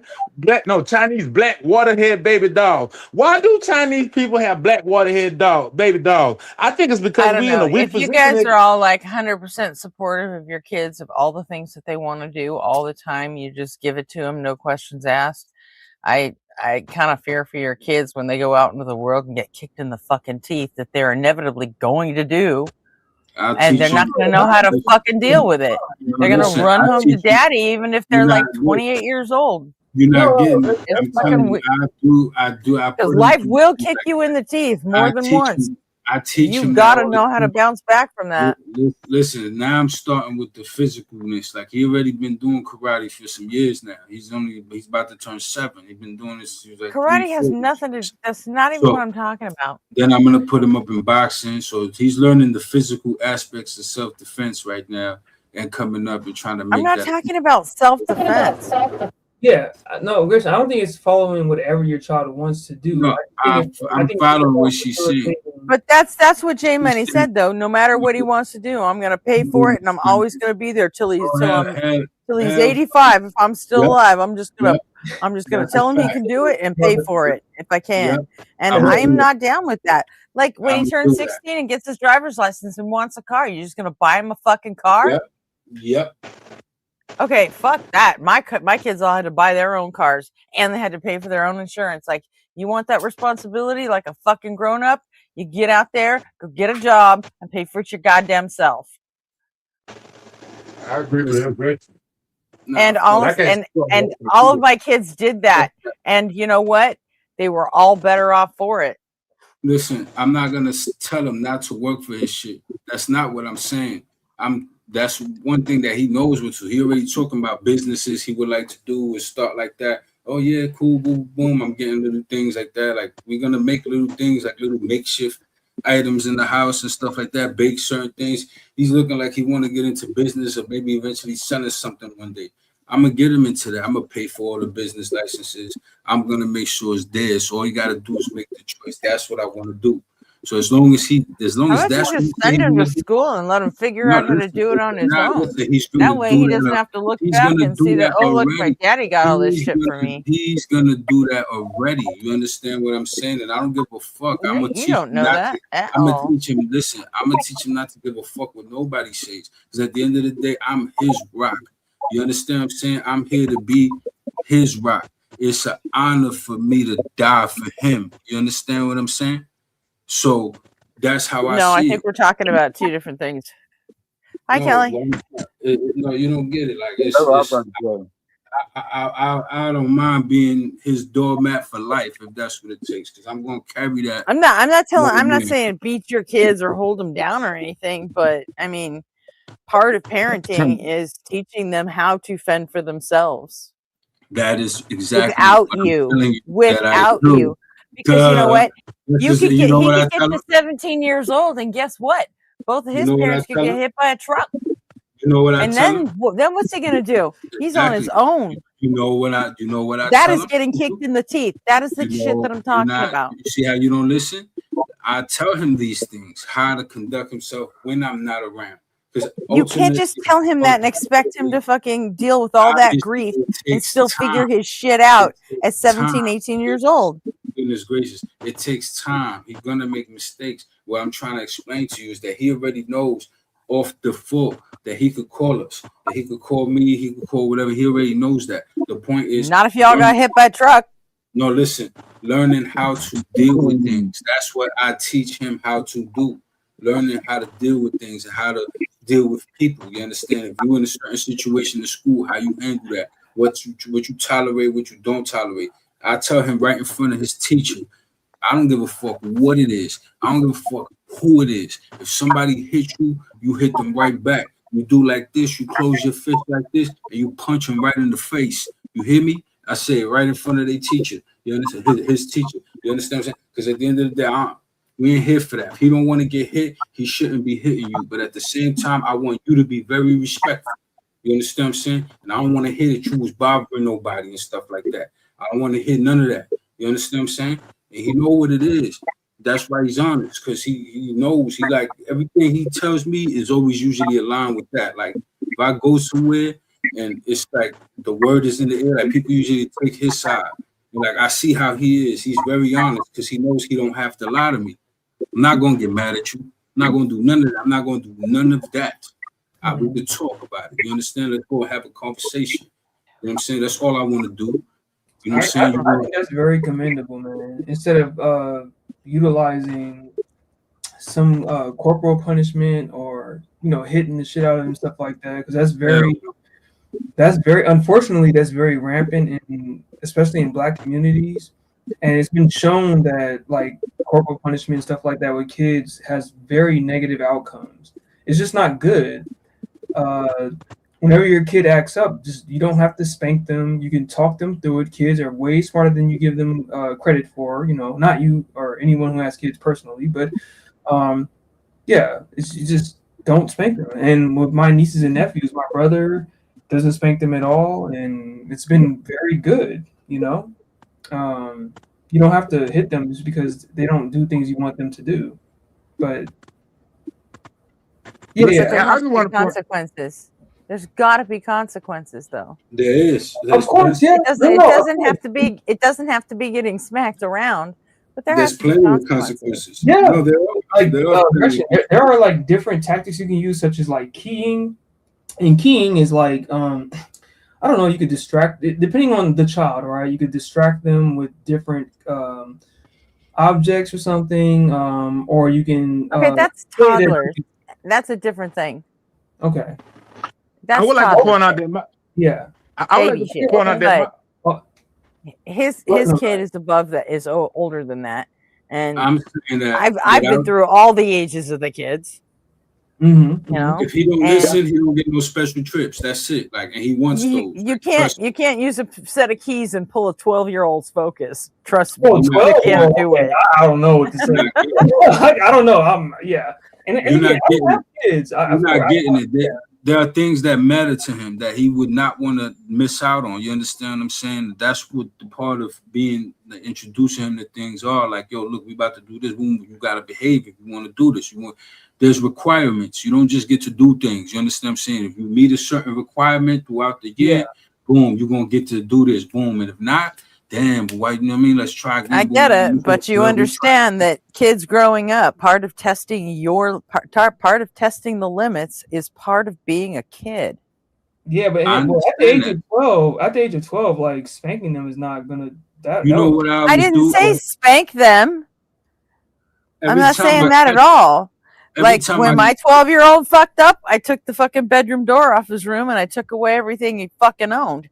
He slept on a mattress on the fucking floor for like 2 weeks. I'm like, all hands on deck. I'm like, there goes your TV, your fucking video games. You lose everything. Hey, Gretchen, can I comment on the bed real quick? You technically did him a favor because sleeping on the floor is actually a million times better than the bed. You guys can look into science. I'm just saying you technically did him a favor. Oh, you left the mattress. Mattress. Yeah. I took the box spring away, but I left him his mattress. Right. I emptied out his closet and everything. All of it. Real quick, I can't speak to people raising their children because I don't have any, but I would like to point out that my argument still hasn't changed since Jill been here. What I've been saying, if you look at the course of history, if you look at the way the world works right now, everything, the more God you have, the worse you are. So it's not surprising to me that the race with the most God is always with the most suffering in the last place. That's what I'm pointing out, is that we, the people, the more God you have, if you look at the time history of the timeline, the more you go back in history, with the more God believed when it was controlling the government and controlling everything. That's when you had the plagues. That's when you had the slavery. That's when you had all the worst parts of human existence. And You now mean that we're coming religion? out, You mean religion, when I not was God? You mean no, religion? God believes because it's not just religious people, it's not just religious, it's the spiritual bullshit, it's that crystal bullshit, them ghostbusters, the motherfuckers that plan that's doing casting spells and witchcraft, all that dumb shit is fucking Wait. Do you believe in that though? Hold on. Do you believe in casting spells? No, no. he I mean, doesn't maybe believe in it. when I Okay, spell so a then word so or then it something. doesn't do anything, right? But religious No, people go and kill people, right? it So does that's why that's bad. it creates stupid people that make the fucking your property value go down, that make your quality of living go down. That's the effect that it has. It creates a bunch of stupid people that vote that make your whole fucking existence more miserable. Because they do things without good reason. The matter of fact, they will argue you down and tell you that you don't need to have a good reason to do things. I don't know how That's much the with that argument. statement. I can't That's the agree with argument that I've been whole talking about the whole statement, time. bro. I can't agree with that. I agree that religion in the past has done some shit, but to just say somebody that believes in God is fucked up, I mean, I can't agree with that, No, bro. I didn't say they I fucked can't. up. What I'm saying is that the more you get a concentration of them, the worse things are. Look at the quality of life index, and I'm telling you, the top 5 countries on quality of life are the most secular nations in the world. The bottom 5 countries are either theocratic nations or they're the most religious nations in the world. So no matter how you look, you never far from a church in the ghetto. No matter how you slice it, the more religious, the more God believers, the more people that believe in this spiritual bullshit, the worse of your Okay, life is. Maxim, I'm gonna debunk it right now.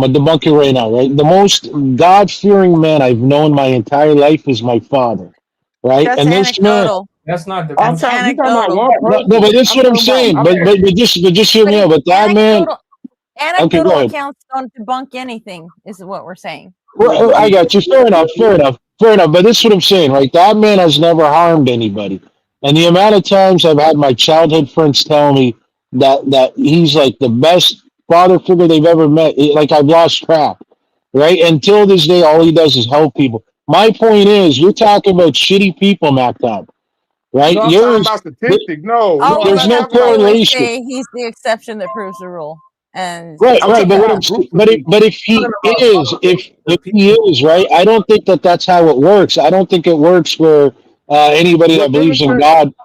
Go ahead. demonstrate the truth of these thoughts then, because I'm showing you statistics. I can go back and pull up the statistics of these numbers and show you that the more God people, the more God believers you have in a place, the lower your property value, the worse the crime rate is, and the lower the quality of life is. That's what I'm talking about.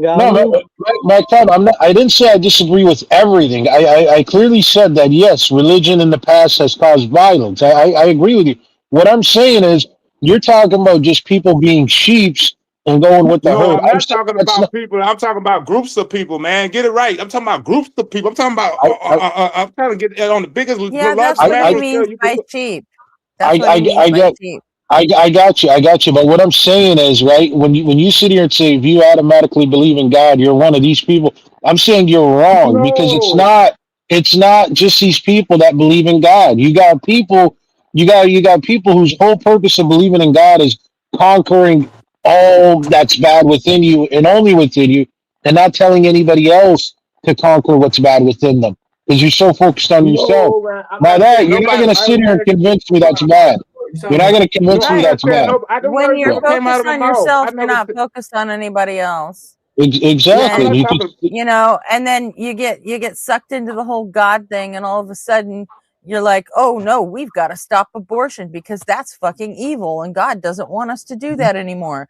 So then you go out and you vote for a politician who wants to stop abortion. And now you've got hundreds of thousands of girls who aren't ready to be mothers. And now they have no fucking choice. And now you've taken a 17-year-old girl and you've taken away her entire future. She probably doesn't get a fucking education now. She'll probably never get a good job.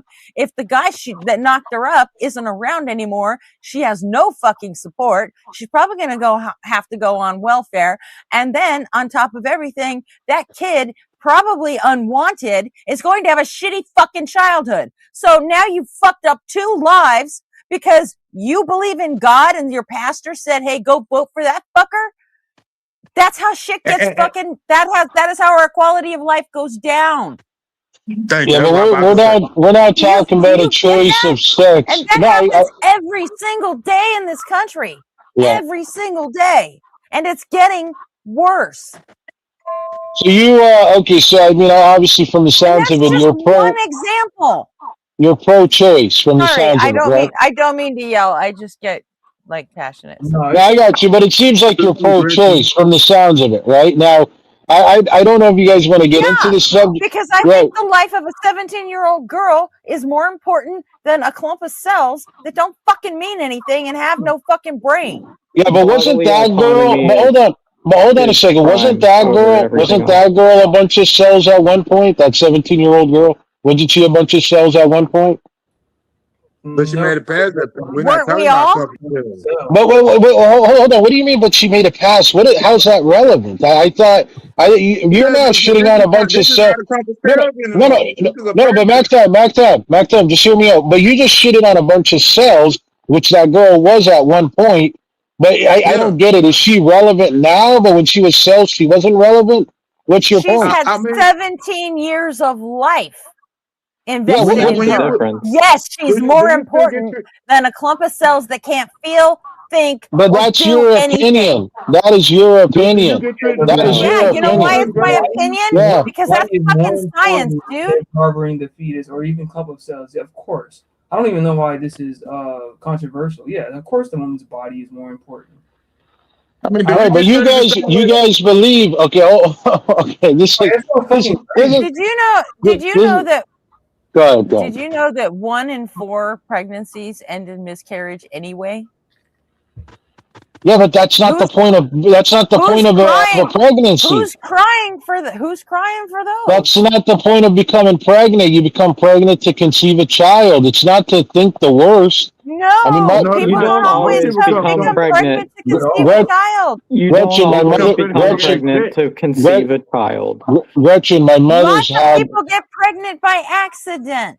Gretchen, my mother's had one of those. My mother's had one of those, so I understand, right? She's had one of those early 2000s, so I get it. But her and my father, that wasn't the point. You think should be getting treated?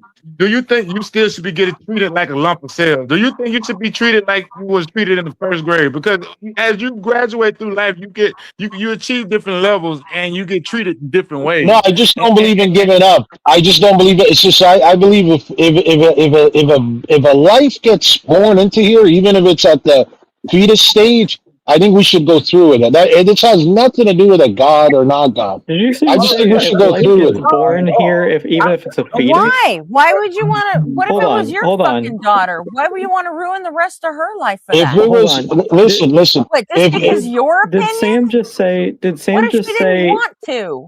Did Sam just say if a life gets born here, even if it's a fetus? Yeah. Is that what you just said? If we're talking about even if it's just at the fetus stage, it doesn't matter what stage it's at. It doesn't matter what stage. Do you think that fetuses are born, or do you think that babies are born? Well, there's stages, aren't there? First it's a fetus, and then it's a baby. Yeah. Well, before a fetus, it's an embryo or whatever, right? Embryo, fetus, baby, and then it's born. Yeah. Once it's born, it becomes. We don't.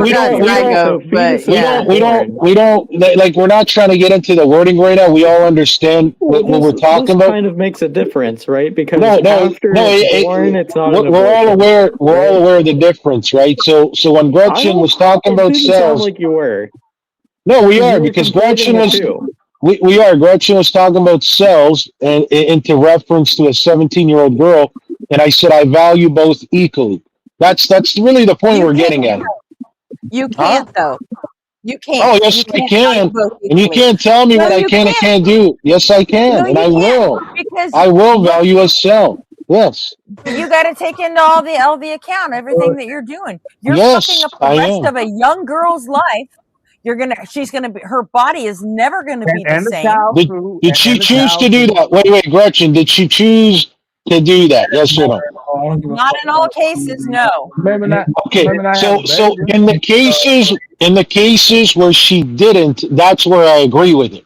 You understand? In the cases where she was, 1 second, bro. 1 second, bro. In the cases where she was forced, that's where I agree with it because that's criminal now. Now we're talking about a criminal case. That's where I agree with. She could. What difference does that make to the clump of cells? Because my point is, if you didn't choose to do it and you're being forced, then yes, because now we're talking about a criminal case. Hey Sam, So I that's got a just question different. for you. If a woman does choose to I got a Okay, question. what if she just if got for some talked reason into it I by got some other something guy so much and she better was just too than afraid this. to say no?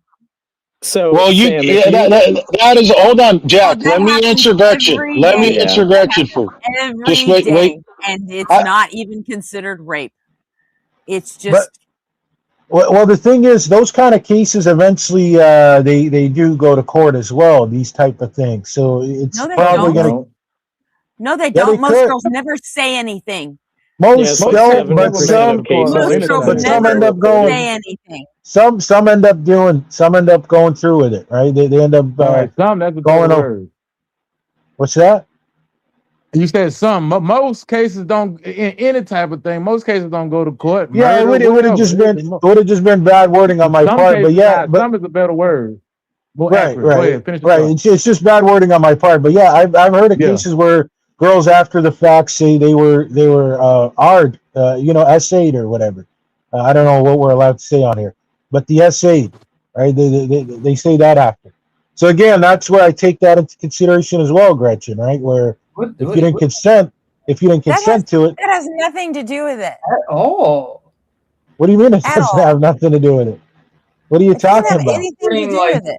To do with what? It doesn't have anything to do with what? Does that have to do with cases that actually happen with the rape? What do you mean?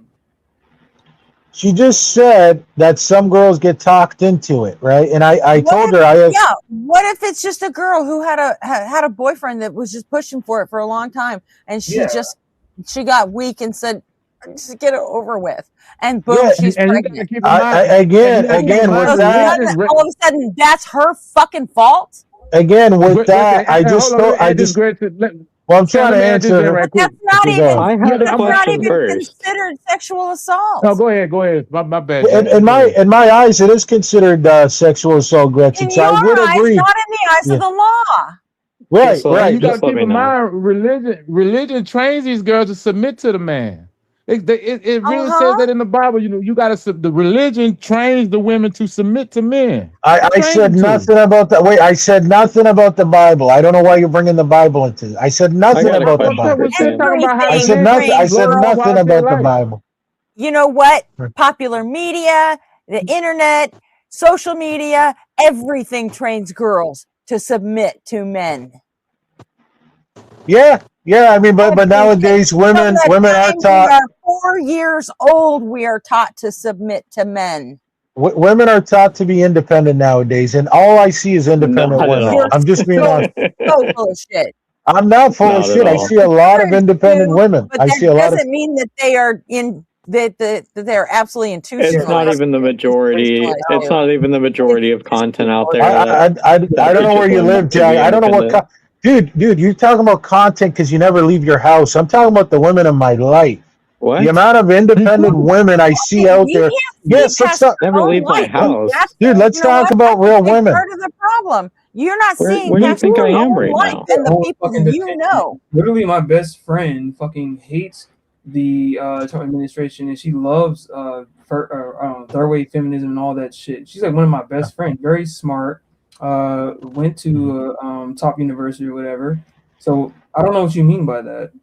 And she's just my friend. I'm just getting. I know. By what? You gotta get specific, bro. When you say I don't know what you mean by that, what is that? I don't know what you're talking about. You just make a point. Yeah, when it comes to women's rights and stuff like that. Dude, if you don't see independent women in your life, like again, get out of the house, bro. Go touch some grass. Like they're everywhere, and I saw the dude the amount. Dude, listen. Let me make this right. I got so much respect for women because that's all I see is independent, strong women nowadays. Like they literally don't need men. You don't have to have the fucking babies. They literally don't. Oh, you're gonna tell me about my reality now. You're gonna tell me about my reality. What I see on a day-to-day. I can't talk to your reality. Do you have to have the babies? Was I wrong about that? Gretchen, my point was if two people have consensual sex and agree to that, then yes, you can't just go around like always wanting the easy way out. Like you chose to have sex. Disagree with that. What do you mean? Did I just hear that? What the fuck is the matter with you guys? Mistake as a teenager, and that's supposed to affect the rest of your life. That's a pretty tough one to make. The rest of the guy's life, I guarantee that. I got a question for Sam. Oh, yes, it would. Oh, go ahead. No, it doesn't. So, why wouldn't it? Why wouldn't it affect the guy's life? He has a baby now. Why wouldn't it affect his life? Sam. Because at that age, they don't really stick around. If you had consensual sex with a woman, let's hear this guy out. Let's hear this guy out. What's your question? If you had consensual sex with a woman, and by some miraculous reason you were the one who got pregnant, as a man, would you want an abortion? As a man, you're saying? Hypothetical. This hypothetical. What's that? Hypothetical. Okay, so did you want to? Okay, I got it. Since you're asking that, did a unicorn also drive by, and then did like Super Mario come out? Yeah, this is complete fantasy. This is a hypothetical situation. God, what a coward! You can't. No, because he's talking. Because a man can't get. I can't get pregnant. You idiots! This is a I'm not going to answer hypothetical. I'm not going to answer hypothetical. Yes, this is just a hypothetical. Dude. Hold on. Dude, I'm not gonna listen. I don't know if you guys know. I identify as a he/him. Hold on. I got a better one. Jack. I'm a he/him. Are you still gonna ask me that? Yes. Yes. No.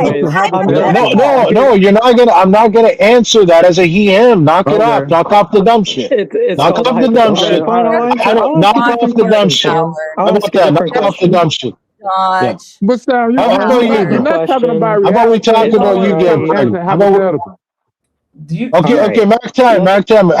What about you getting pregnant? You got pregnant, bro? Are you pregnant, Mac time?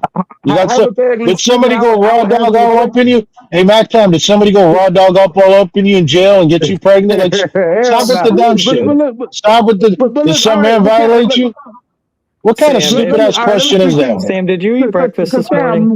Yeah, I actually did. I had oatmeal. Oatmeal with some honey, but you're asking stupid ass questions because you're a stupid ass boy who never goes outside, who doesn't talk to women, because you're a simp. Oh my god. Now knock off the dumb shit. Knock off the dumb shit. But Sam, look, I really know you're married. Anyways, but let me try this angle from Sam. Let's hear Mac time. Let's hear Mac time.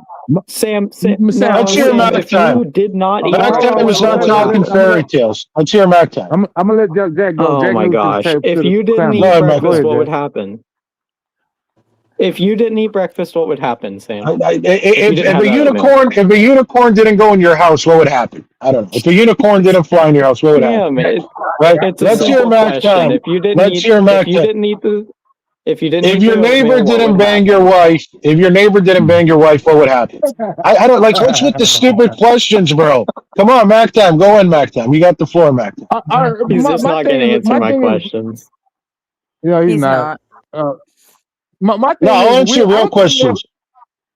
It is a real question. I don't think we that far on the abortion issue. The 17-year-old girl I gave you was a hypothetical. You didn't have a problem answering that, you dumb fucking dodger. No, but Gretchen, you said that some guy. You said some guy talked her into it. Dude, some guy talked her into it. I don't care. You're a coward. Oh, you're in your feelings now. It's all good. I'm not in my feelings. You're a fucking coward. You're telling me You were the one who was telling me that I don't know any women or anything, like, and I don't get like out. you guys are not gonna, you guys are not gonna demasculate me. Do you understand? Oh, well, if your You're not gonna neighbor didn't demasculate screw me. your Knock off the wife, dumb shit. that's getting all in your Yeah, feelings, yeah, man. you're not gonna demasculate me. I'm a man. I'm not gonna answer a silly Nobody else is question. getting upset. Okay, let's just move on. How's that sound? Let's move on. Let's answer something else.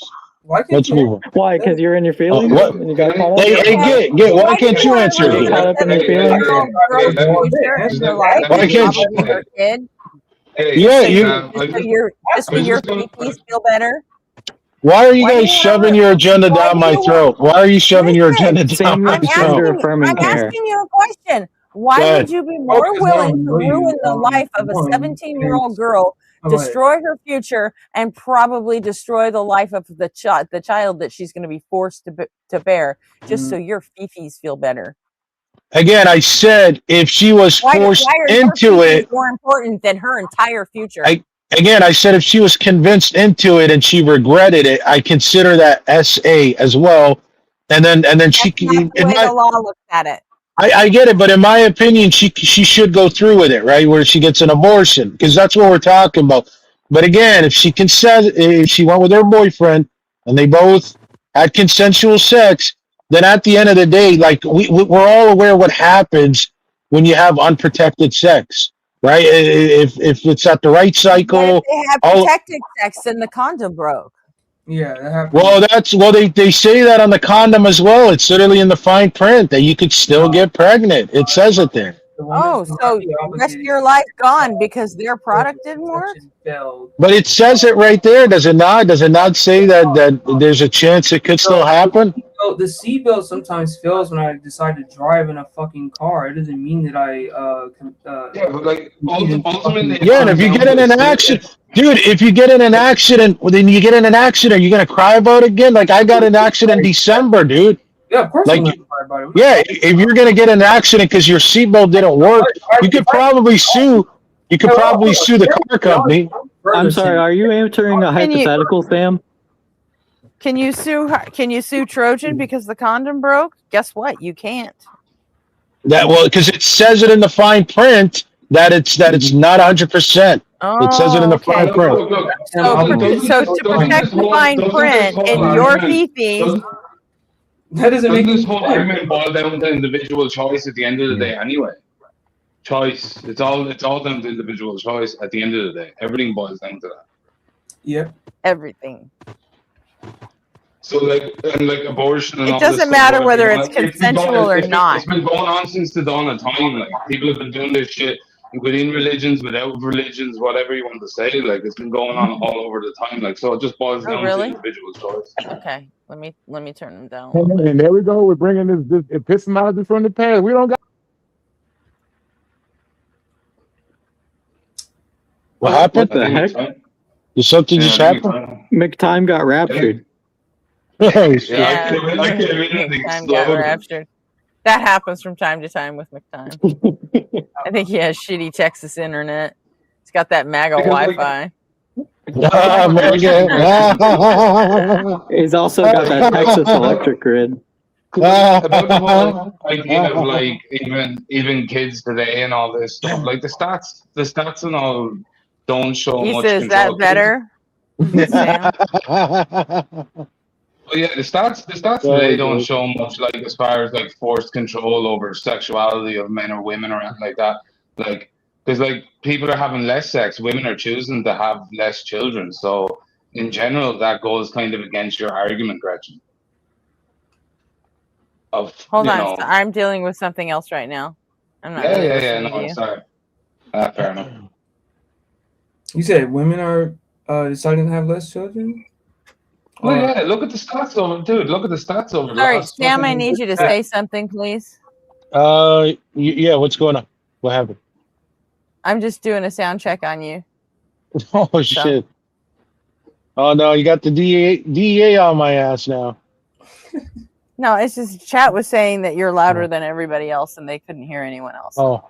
So well, I mean, I'm not going to overtalk. I just needed to adjust your audio. Oh, whenever I Sam won't gets in overtalk. his feelings, he gets a little loud. I usually go quiet if somebody wants to talk. I don't overtalk, so it's all good. No, it's like when we're in StreamYard up here, you guys all sound like the same volume to me, but that doesn't always translate onto the YouTube stream. Some people are louder than others, and that's why we just have to, regulate the It's some audio. of us got more testosterone than others. Some have better mics, some have more testosterone. Some mic. scream louder than you do. There's McTime. McTime's back. So. Hey, before y'all get started, I would like to say that I'm trying something new with this automatic mic adjustment. So if my voice and volume start sounding funny, let me know so that way I know not to use this setting again. Well, go ahead, people. Okay. Mm-hmm. Cool. What were you saying, Sutherland?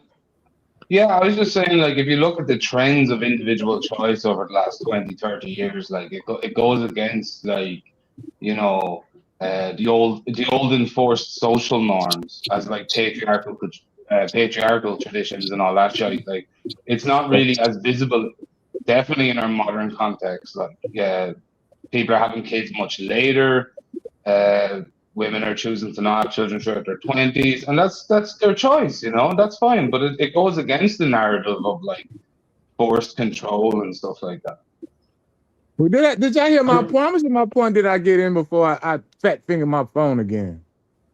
Because I was trying to say, like, I was trying to tell the story about my stepdaughter. She had triplets at the age of 20, and they told her she was going to die the doctors recommended that she abort them babies, and she had them anyways. And I suspect that most women, despite the odds, despite the recommendations of doctors, they had their babies anyways.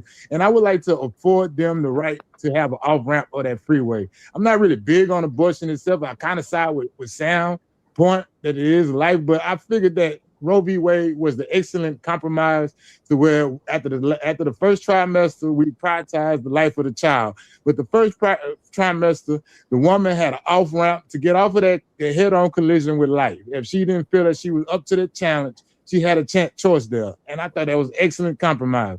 I don't understand why we have to take away the women's off ramps. Because I'm glad I don't have to make that decision of having a baby and worrying about dying in the process. Mm-hmm. Mm-hmm. Yeah. I suppose these things expand, though, don't they? Make time if you're in, like, say, a loving relationship, like, it's going to be sacrifice on both sides. Like, it's no, it's not. Because did you know that being pregnant is actually a health condition? Did you know that there's always a risk to a woman's health when she's pregnant? Always. And most of them had a baby anyway. And on top of the changes that your body will never bounce back from. And that word, remember the word you started your sentence with, Kieran? If is doing all the work in that sentence. This is a very big word to use with if you survive your pregnancy. You're another one that only sees shit through the prism of your own personal fucking life. Because I know your own world. 9 million. No, because I know 9 million. You men don't know 9 million women. Will you stop? And let me get my point across. 9 million He's men. got all their numbers too. 9 million men a year die in construction, right? And I presume they're working that job to provide some wealth to themselves and their family, or whatever the fuck reason they're doing it for. But it's like you have to. That's still a sacrifice, but we don't talk about that in the same metric as, like, pregnancy. Why would we? Why would that even? You go out to make an income for yourself. So what? You come in some girl and she's supposed to fucking raise your fucking brood for you? What are you talking about? That's not remotely. What's the link? Well, like, what's the link? The link would be just we have to survive together and work together to survive. You would have to work whether you had a wife or not. Just fine working. Like, I don't understand. I could survive just fine working at a construction or whatever and have some propensity to die. Like, those, like, working at a construction company is not going to impinge on my bodily autonomy at all. Like, I could just choose not to work at that construction. What are you talking about, man? If you spend 20 I don't know years why doing, you're bringing up doing the brick, analogy. if you spend 20 years bricklaying, that's going to affect your body, correct? No, I'm bringing up your own analogy, dum dum. Yeah, but I'm just That's explaining why it to you. You said talking that it doesn't affect your bodily autonomy as a man working in Did like a you physical end field. up No, but I bricklaying for told 20 you not to do it. Whoa. What are you talking about? Kieran, did you end up Yeah. bricklaying for 20 years because you accidentally had sex with the wrong girl once? Go fuck yourself, dude. Was the girl in this You analogy can't. have You're the not. You choice? can't Hey, compare. hey, hey, hey, No, hey, you stop. can't Did the compare girl have the choice two. to have The sex? two Did she have a things choice are to have that's sex? Did she the make a two things are choice? Crazy, bro. Hey, Kieran, Did she make a no. I'm choice? sorry. Did she make You a make a choice? choice to get a Women job have no too, but choice. you know what? You don't have to Women lay don't bricks make for 20 years. You women could go to don't make school and learn to choices. do something Women different. make no choices, lads. Women make no choices in life. They make no choices. Nobody said that. That's what you're saying. Should have No, sex, I'm you have not to make a saying choice. that. I can choose I'm not to have saying sex. that. Women should have the choices to do whatever they want.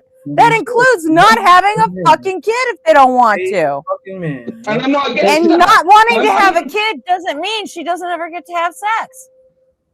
Yep. I'm not saying Period. that, but I'm not saying that either. I'm pro-choice, like on So why everything. would you bring up construction? I don't understand. Or how men die. Well, then what the fuck are you talking about? They were all choices, lads. They're fucking decisions we make as humans. They're all choices. They all have sacrifices. Everything has a consequence. Jesus, it's simple. Everything's a fucking choice. The choice in this analogy, Right. And in your country, are they taking away the choice for a girl to choose whether or not she wants to have a baby? No. Okay, in our country, they fucking are. That's what we're talking about, Kieran. They already did. And I would like to point Yeah, out to all the yes, in fact, they already did. Yep. I would like to point out that to all the women that despite the law, when they had the law to abort out here in the U.S. and to all the women overseas, that all the women that have died in childbirth and the women that still had their babies, despite they had the choice to abort their child. I would like to point all that out, Kiram, that these women most likely had a child, no matter what the law is on abortion. More women are more likely to go through the pregnancy than not. So the ones that don't, they had some type of feeling or something. Maybe a small percentage was even wrong, but those are women exercising their right to keep their life at a certain level. And I would like to point out that majority of them had the baby regardless of the law, no matter what. And like I said, my stepdaughter, despite being told that she was gonna die, that girl is more braver than I could ever be, man. And just imagine your wife died in childbirth to deliver a baby that's mentally deficient because of the childbirth that then killed your wife. Now you got this child without your beloved wife to raise this child by yourself that got issues because of fucked up childbirth. You know, this is about bodily autonomy. How much do you want the government controlling anyone's bodily autonomy? You know? Yeah, I'm gonna actually, Jack. I'm gonna bite the bullet on any kind of implications or entailments that come with bodily autonomy because I just believe that as a principle. Like some people are saying that, oh, if you go with bodily autonomy, that means that the woman can drink and stuff like that. I was like, well, actually, no, because what I mean by bodily autonomy is her ability to choose to abort the fetus or not. And actually, not all abortions are gonna necessarily, quote unquote, kill the child or person or whatever. No, abortion literally just means terminating the pregnancy. Terminating the pregnancy could end in the child dying or whatever, but I think it's a medical procedure that has to be necessary across all states for women. And so in that context, I think bodily autonomy makes the most sense. And then that's my fullest position. I think you should have whatever right you want to do with your body as you want. You can make stuff like drinking in excess in public a crime. You can make like doing drugs a crime or whatever. But it's not. That's not a crime against your bodily autonomy. That's against the crime. That's you know. Conditional That's just body public decency crimes. Because if they do decide to drink and they still continue to carry the pregnancy, that's different only because they choose to carry out the pregnancy as they're drinking. But if they I don't think it's different. I don't think it's different at all. Okay. Let me get in the chat. Hey, I mean, Chad, as you know what, as the only one on this panel who has ever been fucking pregnant, you know what? Up to about 6 months, that fucking thing is a parasite. That's entirely fair. I'm not even fucking kidding. Yeah. It is literally a fucking parasite. It fucks with your entire system. You know, mine gave me fucking diabetes when I was pregnant with them. Can somebody in the chat look up the You know, my third one was a whole 2 pounds when he was born because the diabetes jacked up my blood pressure so fucking hard that some days I couldn't even see straight. And then he was born 3 months early at 2 pounds. So don't tell me it's just fucking safe to, you know, get fucked, all of you. You know what? You have no fucking idea what you're talking about. None. Gretchen, stop. I'm an uncle to 26 kids, man. I haven't pushed them out. But Don't give a fuck if you're an uncle. You never fucking carried one. Yeah, but I have sisters that I know who I've been with through their whole pregnancies and stuff and talked about it. I'm sure they told you every little detail because girls tell their brothers shit like that all the time. Well, maybe not Americans, but we do, yeah. We're close. It's called being a close Catholic family, but I don't know. Like, yeah, okay. Maybe you don't have that experience. But like, I'm just saying, like, they don't have the same opinion on these things as you do. Like, do you know what I mean? My mother had 8 children, you know? Oh, wow. So, you know, I'm the youngest of 8 siblings. I have 26 nieces and nephews. So my family is kind of like, I'm the only one without children. I've never had kids. I think there's enough of us. It's funny. Do you want kids? Southern? Yeah. Dude, I grew up raising them. I was babysitting kids when I was like 11 years old. Okay. I won't talk about it anymore in terms of like, you know, pregnancy and stuff like that. Obviously, I will never know what that's like. But same here. But like, yeah, it's a thing about bodily autonomy. Like, it's not a thing about you know the baby or the you know woman or whatever. No, it's your choice about what to do with your body. Ultimately, yeah, I completely agree with that. It's just like the way I draw is like you also got to remember like everyone's experience is different. You know, not everyone's. If the state can force you to be in a medically induced coma and then carry a child that is not going to survive to term, and then you die, and then they take the baby and incubate it, and then it dies, even though you all knew that was going to happen. Like if the state is forcing you to go through that and forcing your family to pay for it, that is unequivocally you also evil. have the opposite. But you have the opposite too, dude, where you have a person who's wanting to have the child and then they end up having a stillbirth where the baby passes on later on in the But that's not what we're talking about. We're not talking about stillbirth. Do you know that in some states? If a pregnant woman that goes to get an abortion takes a fucking Uber to a clinic, even the Uber driver can get sued for 10 grand just for fucking picking up a client and taking them to where she wanted to go. There was a woman in Georgia who had to carry the baby to term, even though she was put in a coma because the state said to. No, I agree. Like, I'm against all that, guys. Like, you know me, Gretchen. Like, I agree with you on all that. But that's happening here. It's happening. Yeah. No, I can't control. Yeah, I agree. I can't control that shit. It's horrible. So you guys sugarcoating it by, you know, it's just weird. It's just bodily autonomy. Like, people deserve the right to do with their body whatever they want. Yeah, I'm gonna go with that. Yeah.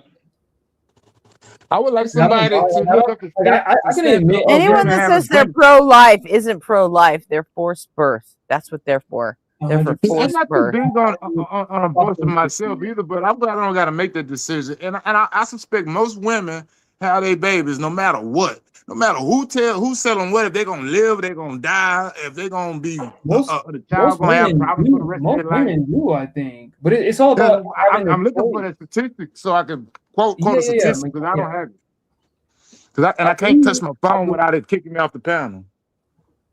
Yeah, I believe most women don't even like, especially when it comes to like, these are just conservative talking points, like, abortion or pro-choice is about killing fetuses when they're like 9 months and stuff like that. First of all, that doesn't happen. It doesn't happen at fucking all. Abortion at all. is a termination of pregnancy, right? And the termination of pregnancy does not entail the killing of a fucking fetus that's 9 months. That never happens. That never fucking happens. When I say never, I just mean virtually never fucking happens. Most women who get pregnant go through with the pregnancy.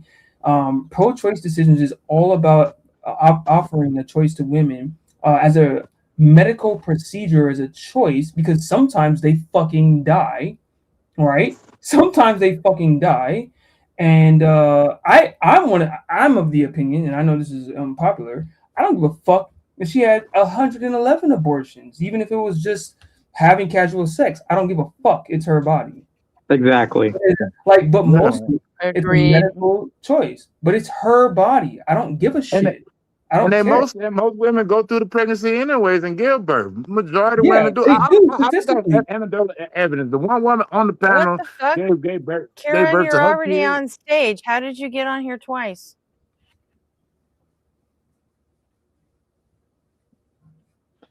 Sometimes you get these glitches where when you leave, it doesn't kick you out. Yeah. I mean, almost every woman. I have met a few women that told me about their abortions, and they look like they came to that decision very, very solemnly, and they look like it haunts them, and it's like a burden they carry. So I know they don't make the decision easily, and for whatever reason, I don't know. I wasn't there on the ground with them when they was making those choices. They made a very tough decision for whatever reason. Yeah. And I just haven't heard McTime and everybody. I just haven't heard a good enough argument as to why I should dictate like a woman's body as to that choice. Like, yeah, I can kind of care about the fetus or whatever, but I think it's growing in her body, so that's not my decision to make. That's how I look at it, and I haven't heard any good arguments against bodily rights. I haven't. Either. Sorry. I haven't either. I think Roe v. Wade was. There is no good argument against bodily autonomy. All we can do is compromise. Somewhere we got to compromise between the rights of the woman and the rights of the baby. And I thought Roe v. Wade was perfect. They had 3 months to figure out what the fuck they was going to do. And after the 3 months, they locked in. And then someone's trying to get to the emotional argument. Oh, what if your mom chose to like get an abortion? Then bitch, I wouldn't be born. What do you mean? It's that easy. What are you talking about? My mom was actually told that she should. And you know what? I might have agreed with the person who told her that, to be honest, because at the time she was not ready.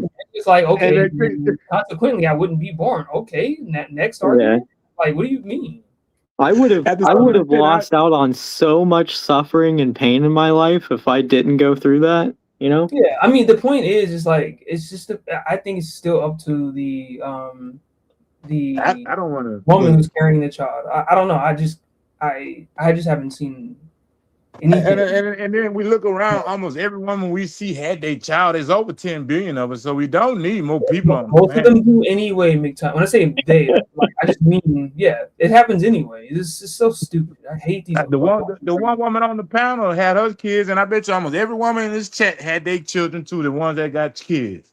And it's just, why are we gonna beat up the smallest percentage of the people that make the decisions? Maybe their maternal instincts ain't kicked in, right? So they shouldn't be having children anyways. Bringing this back to theism,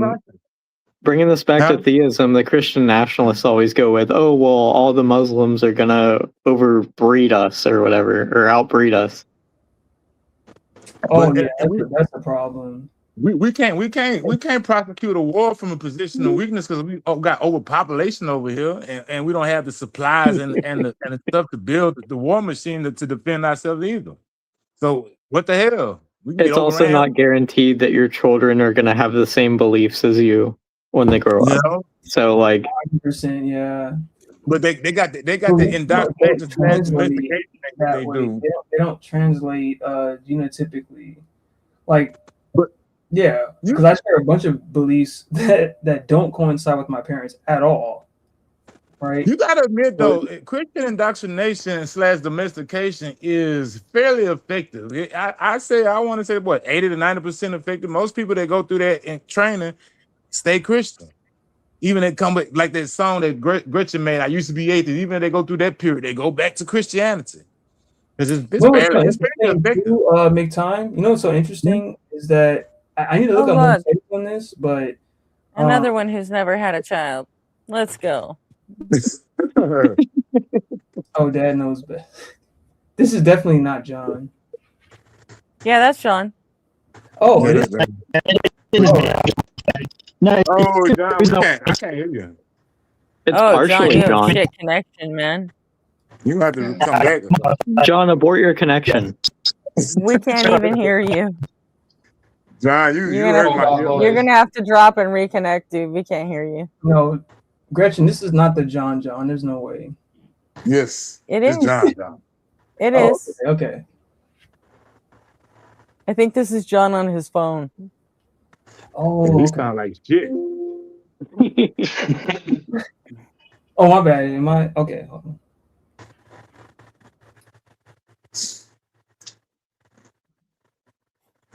Yeah, well, I like to point this out. After some of the trouble I got into as a kid and some of the things I've done, my mama used to always tell me I make a good poster child for abortion. So That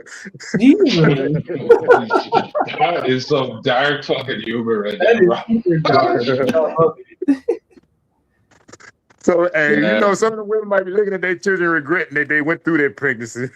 Like I said, bitch, I remember my mother used to, like, my family, there used to be that kind of like the parents used to be always say like to like strangers, do you want to take these? Do you want to take them? Do you want to take these lot? You know, just at the shops and stuff like that. We're like, what the fuck? It was funny.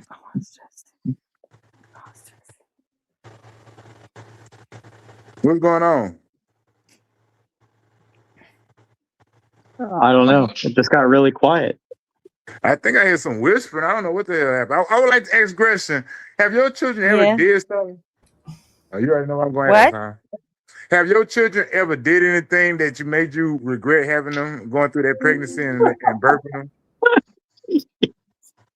Like, damn, honestly, I would yeah. Yeah. Of course. Like, I wish I would have pissed your head when you was a baby, boy. I would never go through nothing. I didn't. Honestly, I didn't want any kids in the first place. Mm-hmm. So that's way different, Gretchen. When you already, that's crazy. Didn't you say that you went to work early or something like that earlier?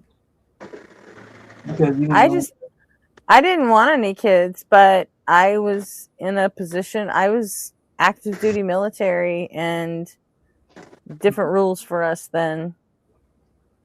Well, but it's also more reason to let women keep their abortion rights because most women have babies, but you went And also, I married a fucking Catholic that didn't believe in fucking birth control, and you know, been a really good looking person. No, I'm just kidding, Gretchen.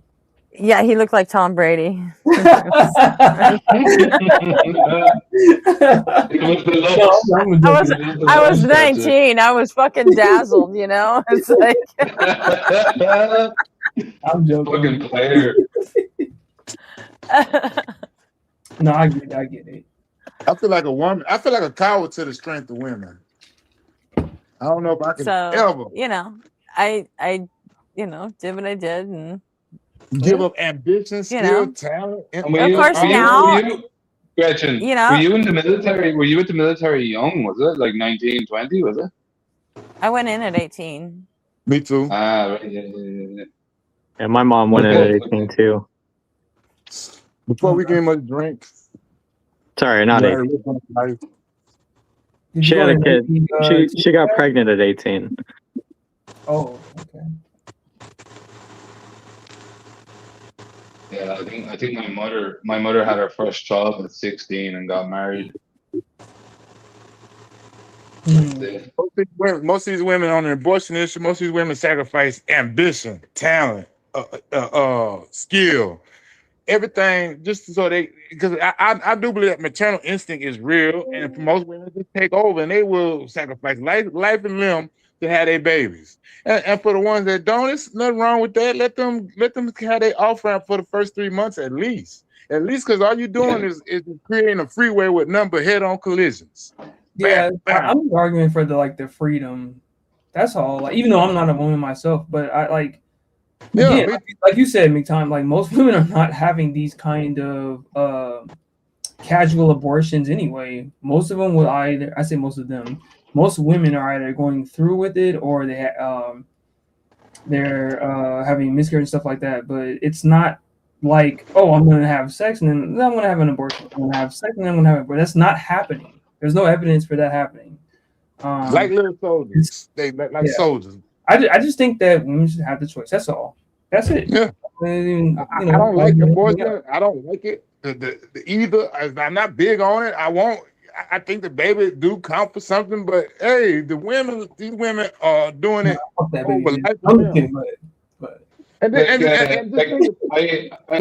I completely agree. Like, I think we all agree on this panel about all the foundations of all this. Like, just switching topics to something else. Like, same on the bodily autonomy. Like, Germany is just issued back in like the draft in Europe for Germany mainly.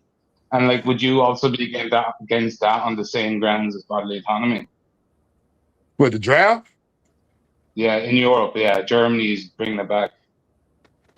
That's a good question. I got to think about it. This is some new concept that I ain't really thought about yet. Because like you got the Ukraine war and all that's going on. That's all around these borders. You know wait, hold on. Correct me if I'm wrong though. Isn't like Russia Russia is like doing terribly right now? No. Kind of, man. If you're listening to mainstream media and all, yeah, they are suffering some serious damages as far as infrastructure and oil and stuff like that, as well as allies. But like, they have nukes and all as well. If they really wanted to just like eradicate Ukraine overnight, they could, but they don't really want to do that because it would look all right, really I'm bad. aborting my connection. See you guys. Peace. Okay, Jack. Yeah, man. Okay, so when that's fair. No, what was your question? I'm sorry, my bad. It's just like, it's the same thing as like bodily autonomy with like dudes. It's just a different version of it. It's like you get drafted to go to war and you didn't sign up for it. You didn't willingly choose to go. You're being compelled and forced to go. Which they've been doing in Ukraine obviously as well. Like, you know what I mean? They've been drafting young boys off the street and even older men and stuff and just throwing them into the back of vans and driving them to the front line. Like, you know. Oh yeah, that's. I mean, in the hype. So those are two different things here. Hypothetically, yeah, they're different, but they're on the same foundations of bodily autonomy. Sure. Yeah. In the hypothetical sense, for bodily autonomy, I would just say no. All right. But of course, I don't have a choice when it comes to Ukraine fighting against fucking Russia and Putin. God, you know.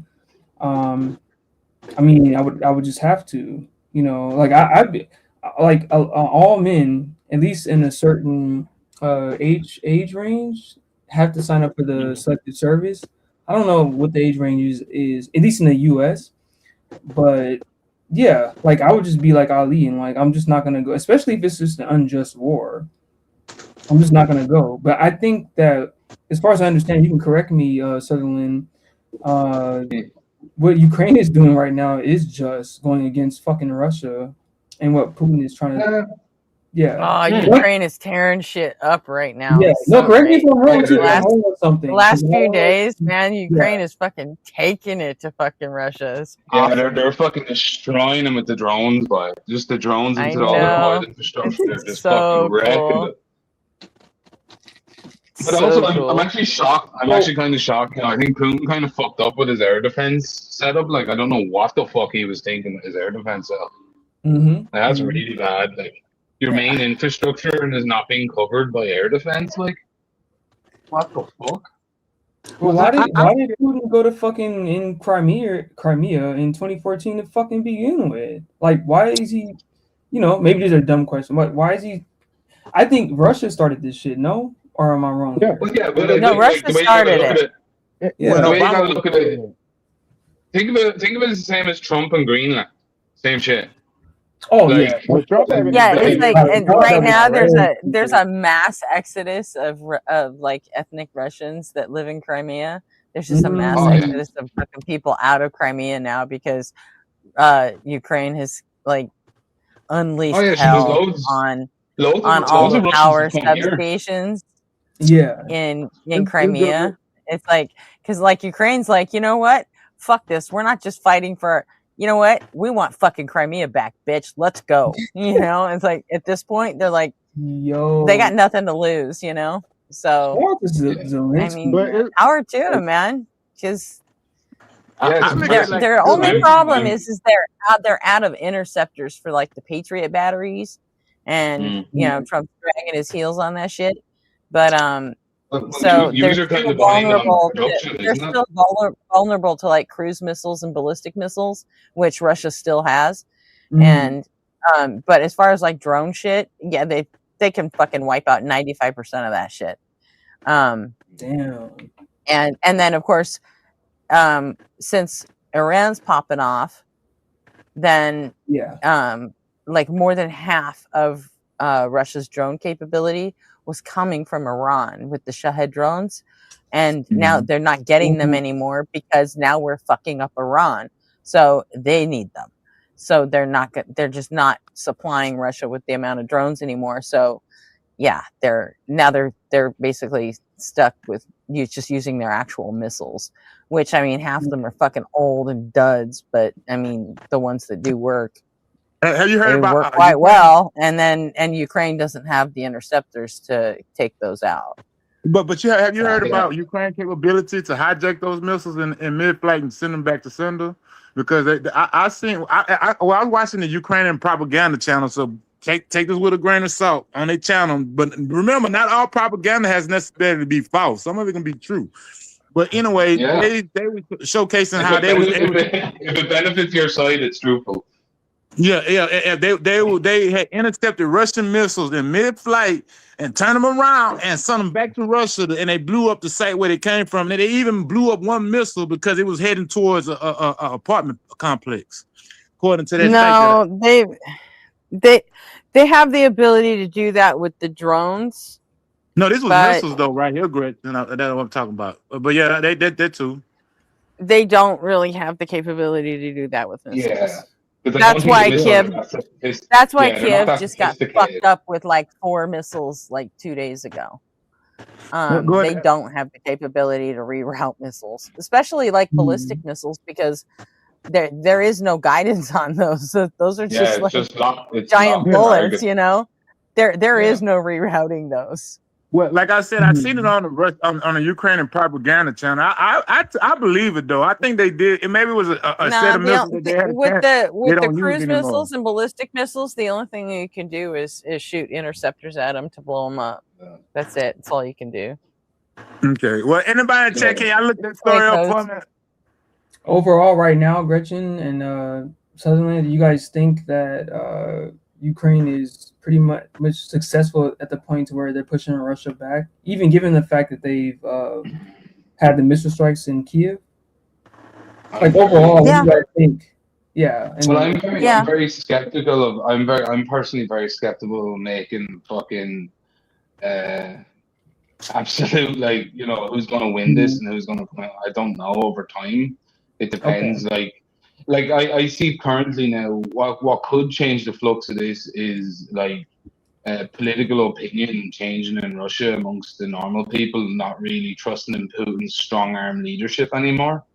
Like that seems to be kind of wavering amongst the military class, which is kind of like his foundation. Because the Soviet way of always doing war, man, is just throw numbers at the problem, throw bodies at it. And like attrition, slow, methodical, over time, just numbers, wear them down. And they kind of did that in Ukraine, but now Ukraine has kind of changed their strategy to just like drone everything. and it's working. It is like it's working. It's effective. Like, and Putin hasn't like he's having to change all his strategies now as far as frontline combat. He's having to retreat soldiers to protect infrastructure. So it's like it's hard to know what's going to happen because like the world is in a pretty crazy place with a lot of other conflicts going on simultaneously. It depends because like also I think Ukraine is relying on European funding, American funding, as well as far as like drones and weapons and chips and all these things they need for infrastructure. It's not Ukraine alone really in this situation. If Ukraine was completely isolated and alone, this would be over by now. Do you know what I mean? It'd be done like just on numbers alone. But it's I don't know. It's kind of like Putin's move now. Like it's in the chess games. Zelensky's got him in check.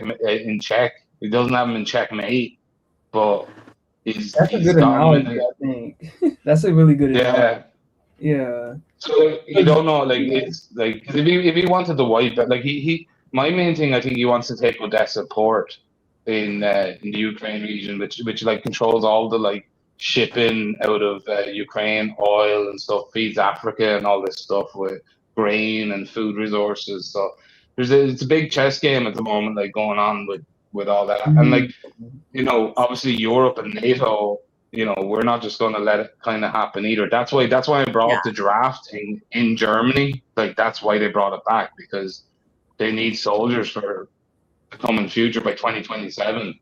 They want at least. Yeah, and there's also a big thing happening where basically Poland's under threat now, and Poland being a NATO country, I mean it's basically going to force NATO to get involved. And once that happens, how is this not almost a replay of like World War One or I shouldn't say World War Two? Yeah, it won't be. I mean, Jesus Christ! And like, why the fuck does Germany and Poland needs to be involved now? I hate this. Well, Germany is a NATO country, and if Poland gets hit by Russia and says, "Hey, Article 5, we need help," we all have to go help them. That's just like Article 5 has been invoked one time in the history of NATO, and that was after 9/11, and it was invoked by us, and they all fucking helped us, whether they wanted to or not. France was a holdout for a little while, but they eventually fucking helped too. And we were even the Irish were even there. Yeah, it's like as soon as we pressed that Article 5 button, everybody came fucking running. And you know what? If Poland does it, everybody's going to come running again. And there's no way Russia can defend against that. There's just no fucking way. And that's also the reason why Trump is trying to distance himself from NATO, because he sees this shit coming and he doesn't want to get dragged into a European war. Yeah, when the EU's already meeting to basically break up with America, because oh yeah, because America, if we're just going to keep getting crazier, they don't want to depend on us. Yeah, I mean that sucks, but I can't say that I blame them. You know, I forgot to keep in mind the difference between now and World War I and II. World War I and II, there was a culmination of over 150 wars in the 1800s with Napoleon, all them different factions in Europe that the European Union stamped down a little bit because now they made Europe come together. So that's the difference between if we have a World War III or whatever you're trying to say about this thing. World War I was after Napoleon. Yeah, that's what I'm saying. Way after Napoleon. Because of one is World War I and World War II were Germany, both of them. But no, but Gretchen, all that was a culmination of the bad feelings of the prior century. Oh, it was over 150 wars in the 1800s in Europe. We're never going to get to a point where there's no bad feelings about the prior century. We got the European Union now. That's what the European Union. What? There's so much shit that's already happened just since the full-scale invasion of Ukraine that has already fucking had to make Putin eat his fucking words, I mean, it's like he said the whole thing is, I don't want a NATO country on my border, right? And then what happened? Yeah. What happened when he fucking invaded? Finland all of a sudden said, whoa, we want in NATO. Let us in. We're ready. And And guess who has the longest fucking border with Russia? Finland. Now, the border with Finland is like 5 times bigger than the border of Russia and Ukraine. Yeah, but the And bigger now question they've got the NATO border just grew like 5 fucking times. Yeah. If he had But if he had just let Ukraine be Ukraine. If this is So a 4D you know what? if this is 4D chess shit, whoever's doing the NATO strategy is a fucking genius. Yeah. You know what I mean? And- Like, that's and- the way I look at it. And and Putin thinks he's a master strategist, but he's stepped on his dick on every fucking phase of this war.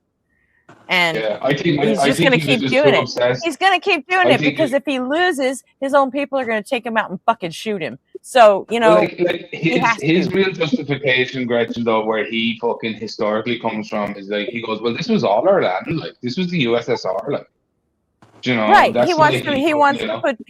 put the Soviet Union back together. But you know Yeah. what? It didn't work in Georgia. It's not going to work in Ukraine. He's fucked. Yeah.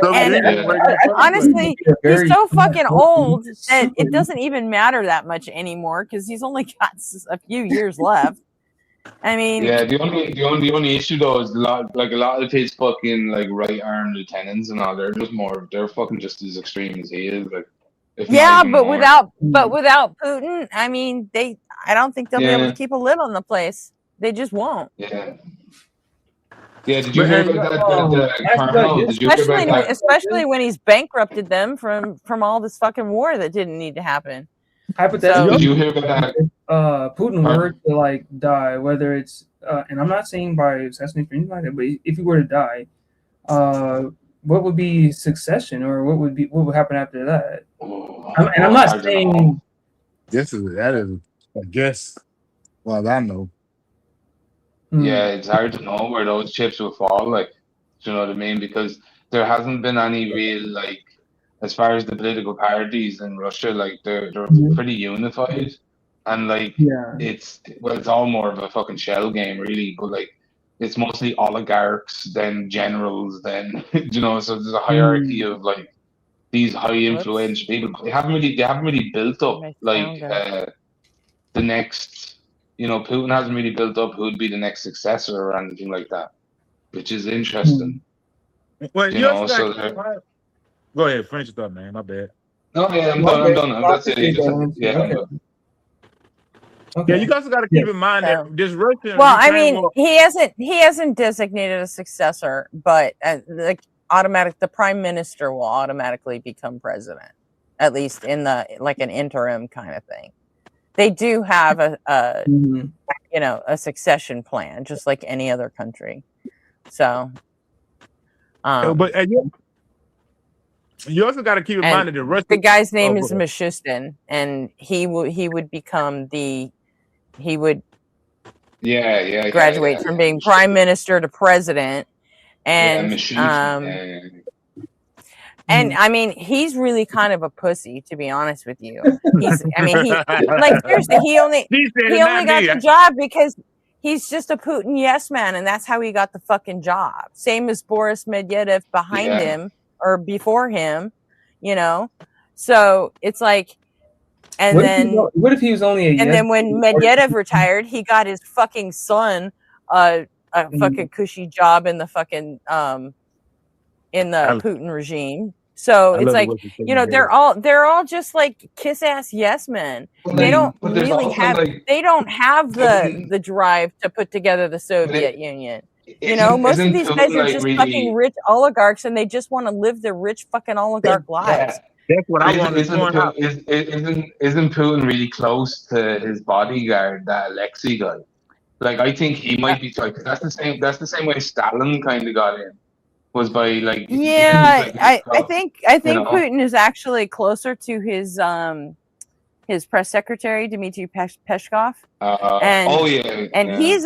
He's a really fucking Weasley Stephen Miller type. So I would be worried if Peskov ended up taking over because he's a little bitch. You know? Miller is I just like to point out that the Ukraine-Russian war exposes the grip economy of Russia. I call it the John Wick economy, where the oligarchs is basically running a criminal empire, and they stealing all the money from their military, and that's why they're having a hard time fighting Ukraine. Because at Well, first, no, make time. You gotta look at it as Putin is like the leader of all those billionaire yeah, oligarchs. but Like they stole the money. but he fucking like did you hear about him? Like he imprisoned one of them, beat him to death, one of those oligarchs, just to kind of show Gets that money like back and put it back in the military because they were stealing the money from the military. Did you know? I mean, I don't know how true it is, but I seen reports of them using Apple iPhones as they GPS for their airplanes, for their air fighter because they didn't have good GPS. I heard they was putting cardboard boxes using that as bulletproof vests. They had guns from the 1800s. All kind of shit, man, and it's part of the reason why they was losing against Ukraine because they got the John Wick economy. And this is what the economy that I think Trump is trying to give us now in America, where we start stealing all the money from the military and stealing the money from government projects. Oh shit, it's Tuesday, huh? Yep. Time to go. Ooh, Tits is on today. What is it? Get Tits today. Oh. It's the Today is Tuesday show. Oh, you know, Tits for short. I don't want to say the wrong thing and make all the women viewers mad at me. Like Today is Tuesday show, which is Tits, and then Mezzo does on Sundays he does Atheist Sunday School, which is ass.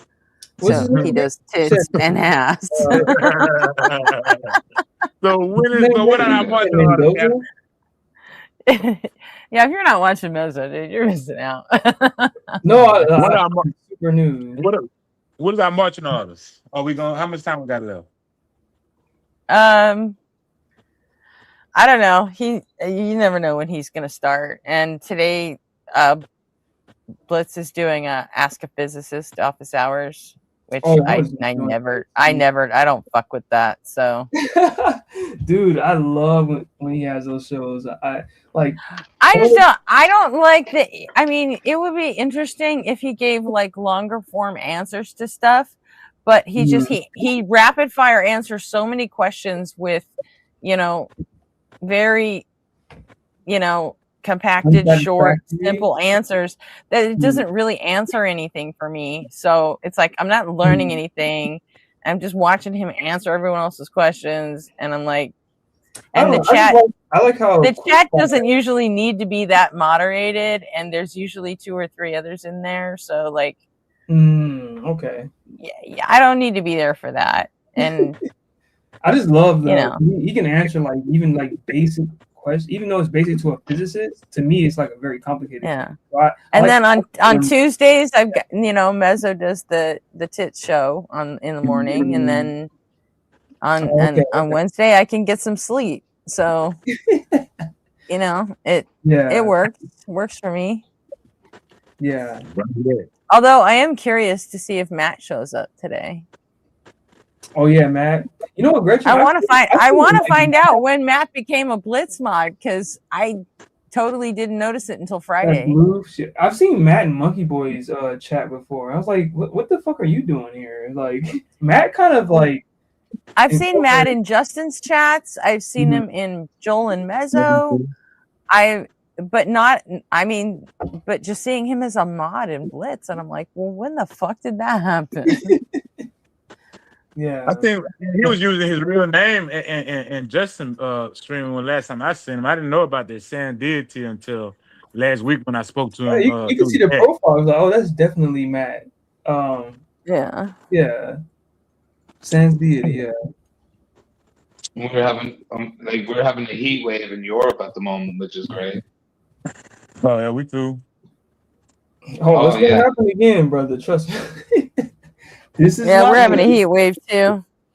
But honestly, in fairness, if Ireland becomes like a little bit of a tropical country, that would be fucking amazing because it's mostly shite.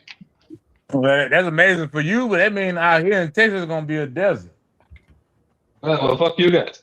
I think it's gonna be 3 digits next week where I'm at. I ain't gonna say nothing big.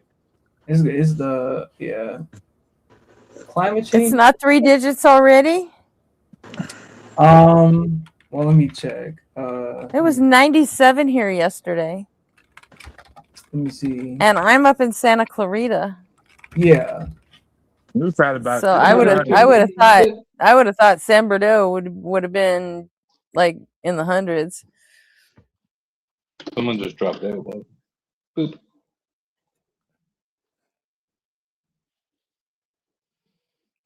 It was Git actually. What happened? Is everyone still here? Yeah, I'm still. No, Git dropped. The one that's he's coming back. Hold on. Hi, Git. My bad. I stupidly clicked out of my tab. Hold on. That happens to me a lot. Yeah, I don't know. I'm waiting to as far as like when I'm cutting this off. I sent Mezzo a DM asking him. Well, actually, I didn't ask him when he's going to start. Okay, high 90s. But I sent him a smart ass joke fucking text about Joel. So if he answers me, then I don't know, like 8 to 10 hours. You guys are, when I say you guys are like you and RP, you guys like go to 11 hours, 10 hours, sometimes 8. Sometimes over 12. Yeah, I'm like, God, how do you guys like go that long? Which is cool as hell, by the way. I sleep all day. Job, I guess. Yeah. I sleep all day. You know? Yeah. No, people are like, oh my God, Gretchen, don't you ever sleep? I'm like, yeah, I fucking sleep all goddamn day. Don't, they're like, oh, you're crazy. I'm like, I'm not crazy. RP's the fucking crazy one. RP has to take care of his fucking, 10-month-old baby all day. And then when he gets, the baby to bed, and then he jumps on stream, and we start at like 9:30 my time, which is 10:30 his time. And that's amazing, man. And he goes till 4 a.m. my time, which is 5 a.m. his time. And then he has to start all over again. And then he just takes naps when the baby sleeps, Yeah. And I'm like, he's the fucking crazy one. He's nuts. When I'm done in the morning, I head for bed and I'm fucking out. I don't wake up till like dinner time. Yeah. And then, not in this song. And I'll like wander in. It's like this week I do kind of have to like try to make, get some earlier sleep instead of sleeping all the way till the evening because I need to be awake at 3 p.m. on Friday. Hey, Gretchen, is it insomnia? Like, why do you kind of stay up? I never bothered asking. She says you don't. I'm not insomnia. I sleep all day. She just but if you're wait, okay, hold on. I'm just nocturnal. Do you want to sleep all day? Like that's by choice? That's what I'm asking. Yeah. Yeah. Wow. I function better at night. That's all. I always have. You're a night like owl. ever since I was a kid, I've always been a night owl. So I mean, this just works for me. So you know what's funny is I was a night owl also like all my life up until maybe a year ago, and now I get up like real early, like 6 a.m. So yeah, like 6 a.m. How old are you? Come on, you're not supposed to ask a man his age. You know that. Come on. Or is that about ladies? I can't remember. It's mostly about ladies. You said it's definitely about ladies. Hypothetically speaking. That's sexist. Buckle up, Buttercup. Don't tell us your age, Sam. You said don't or do it? Do it. Do it now. 32. Oh, fuck you. Baby. Oh my God. Get fucked, Sam. I'm 53. Oh, you're young. You are young. You said 45? You're 45? 45. No, 36. Oh, 30. We're all young. We're all young here. No. I'm old enough to be your other than make time, I'm old enough to be your fucking moms, man. Well, not that many either, but No, I mean, not to joke to Gretchen, but my Seriously, mom. my oldest kid is 33. Yeah, my mom is she's whatchamacallit, she's only 19 years older than me. So yeah, if you were 41 or sorry 51, if you were 51, you could even because she's 52 now. She turned 52. Yeah, Yeah. I'm 53. I'll be 54 on September 11th. Oh, nice. yeah, that's right. 54, nice. Yeah. I just recently got to fight with my brother, and he reminded me how old I was. And my brother kicked my ass down. He told you you're an old man. Is that what he said? No, man. You're old when you start seeing Keanu Reeves getting older, when you start seeing Ringo. I'm like, dude, no, that's my hero. What the fuck? No, He's you all- realize, you know or when Kevin you realize you Bacon old. or- I don't know. You realize you old when you Hell, start talking. you know what? I have a grandson that's older than J Money's kid. Yeah,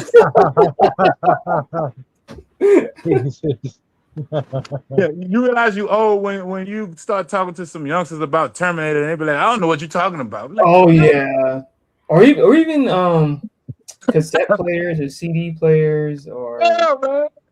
Oh man, I had told him I was at work with this youngster, and we were listening to a cassette tape, and I told him it had popped, the tape had stopped, but I told him to flip it over and play side B. He was like, "What?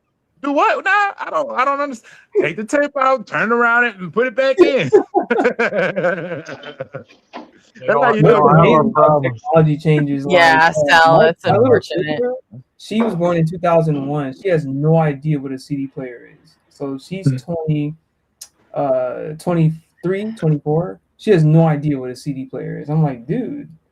Who is that? Who is that? Get who are you talking about? Oh, I'm sorry, my little sister.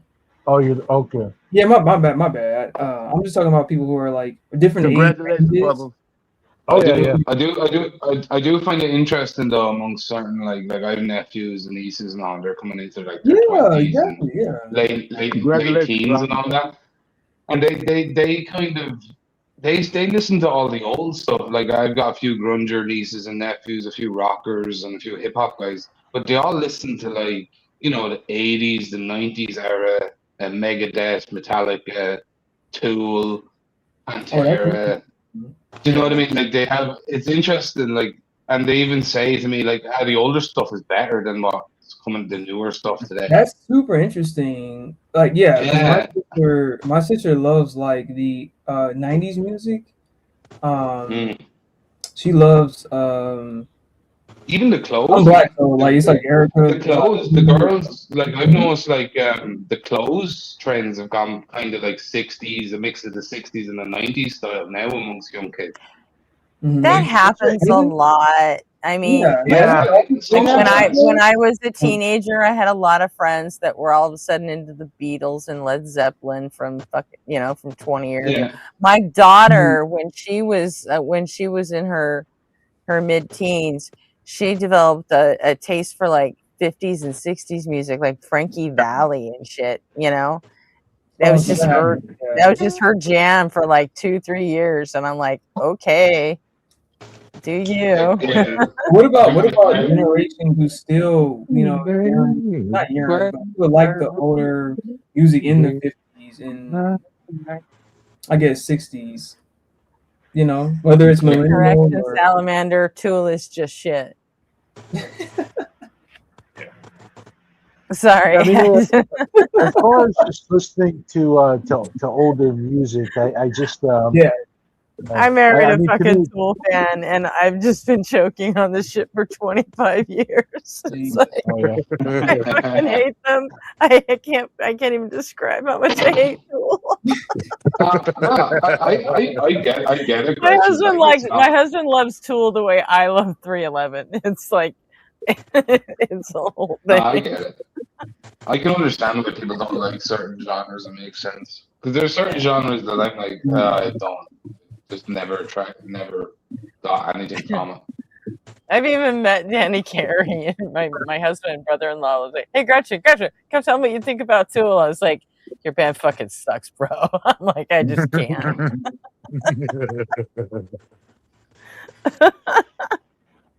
He was like, "That's cool." I can respect that. I'm like, wait, what?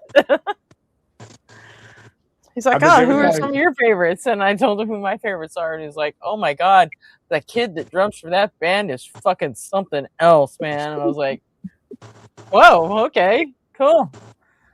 but I think there's like a bit of an avant-garde kind of thing going on, like because you know Ren Gretchen, don't you?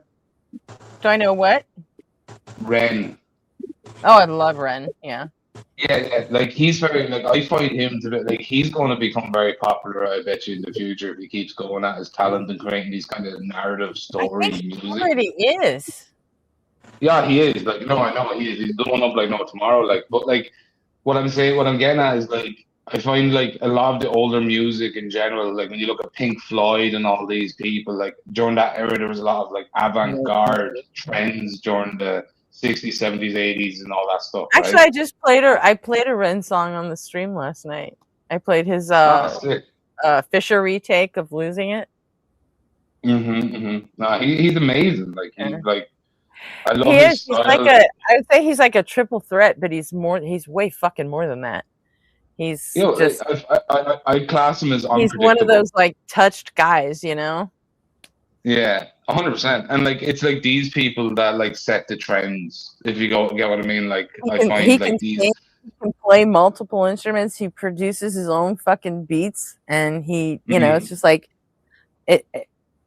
he can write, he can rap, he can just he sings like a fucking angel, And his videos are unbelievable. Every time I talk to like my Yeah, friends and I bring up videos Pink are crazy. Floyd, they're like, dude, Pink Floyd is super simple. It's like basic. I'm like, dude, I love Pink Floyd. I love Animals. Like, to me, it's just because I haven't heard Pink Floyd till I was like 20. Yeah. And so it's new to me, you know. And I think the music is genius to me. Like just as with Nirvana or any kind of different music that really like hip hop and stuff. But it's well, like when you listen to like Pink Floyd, they're very much of the time. If you look at the people of the time, it's very much how they were feeling of the time. Like, you know, the like even the artwork, but all of those feelings though, like when it comes to pigs or sheep or like any of those kind of songs, I think it's representative in something that all humans can relate to, I guess, given some, I don't want to sound like I don't know, one of those kind of guys like capitalistic structure or whatever. So it just made sense to me how, you know, especially when they had the sound effects. I don't know. I just really love Pink Floyd. But anyway.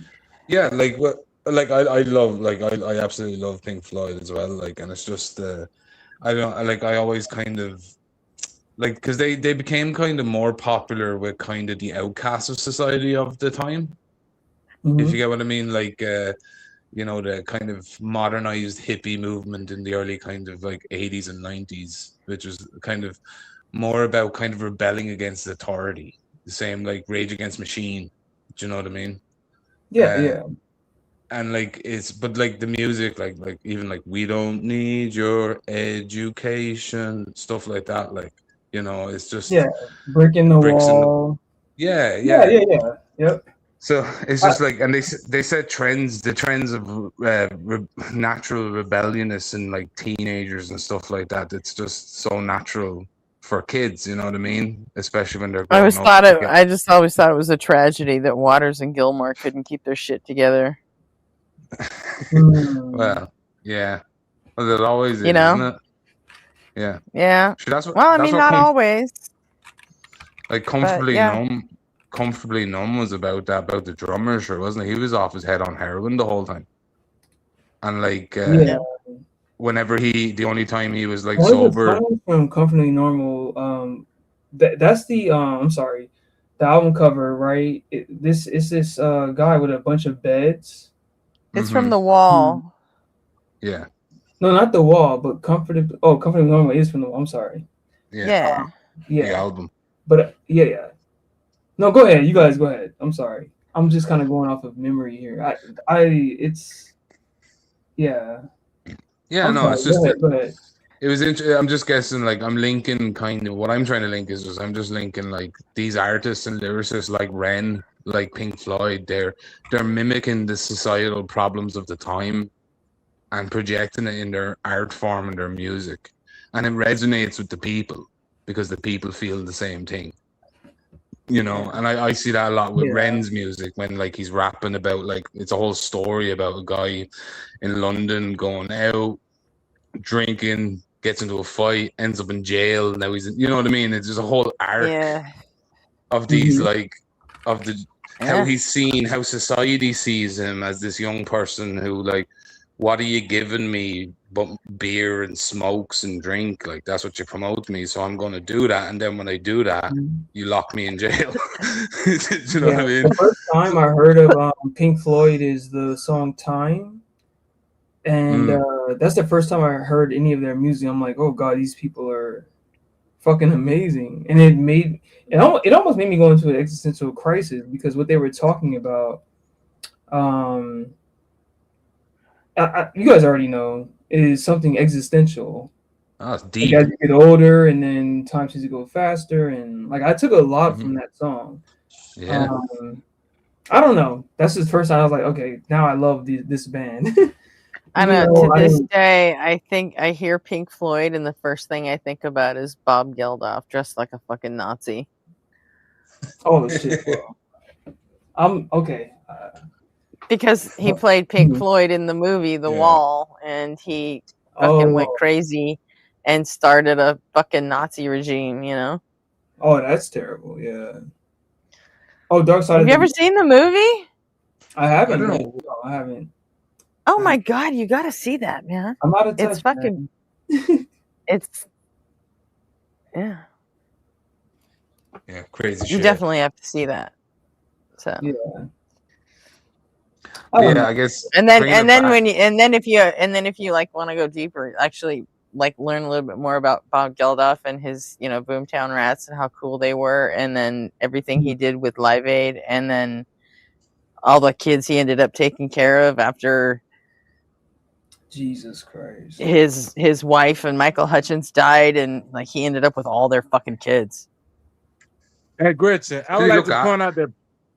I would like to point out Primordial Puggles is talking shit on the MTV generation. Fuck you, Primordial Muggles. MTV is a shit, man. Carry on, people. Wait, what?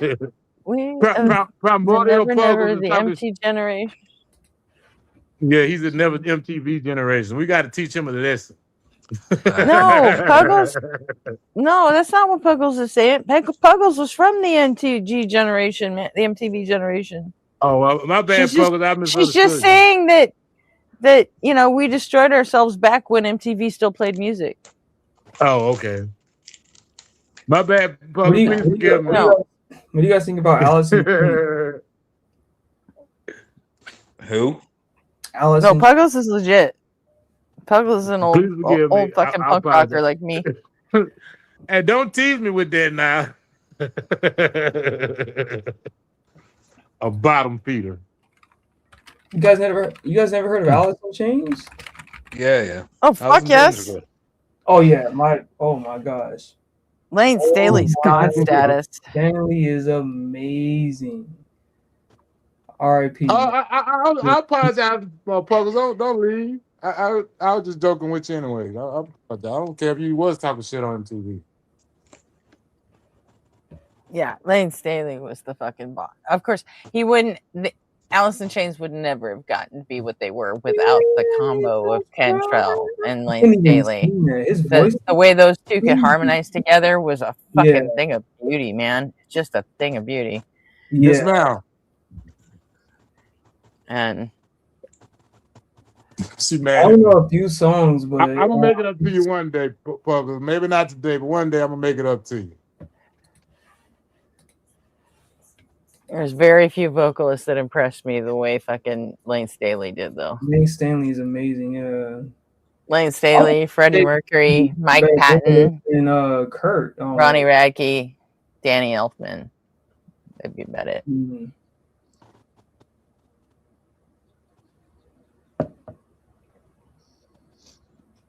I almost want to say he was a better vocalist than Kurt. Who called you he? I didn't call you he. And then when you made yourself clear, Yeah, you did. You did. Just say sorry When? for it, and oops, I won't do it. You did. When Oh, I apologize. I didn't realize I did. I apologize for calling you a he. I knew that. Once you told me you was a she, I pretty sure I stopped calling you he if I did before. I apologize, and I won't happen again. you saw Please Mad forgive Season me. before they released an album, that's so Please cool. forgive me.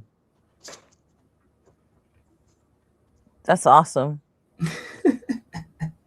You know, when I think I was either 15 or 16, I got to go up to the Bay Area with my friend Piper, and we got to see the last show Operation Ivy ever played before they broke up, and that was the first show, and the opening band for them was the first time Green Day ever played together as Green Day.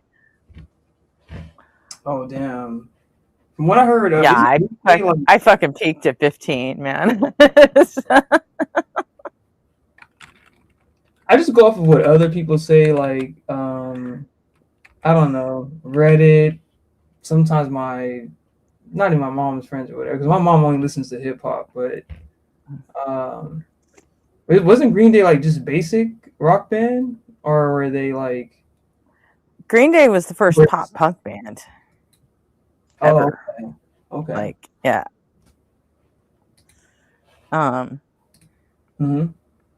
Were they the first Yeah. one, Gretchen? Were they the first kind of? I'm trying to think. Pop punk? Yeah. Yeah, because who was the other ones? What were the ones? Sum 41. They didn't come around until years later. I mean, the first time I ever saw Green Day was like 1988 or 89, I think it was. Damn. Yeah, 90s. That's that's how old they were. That like Blink-182 and Sum 41 and shit. That was late 90s that they showed up. All right. Okay, Oh so they yeah, came you're out. right. Damn.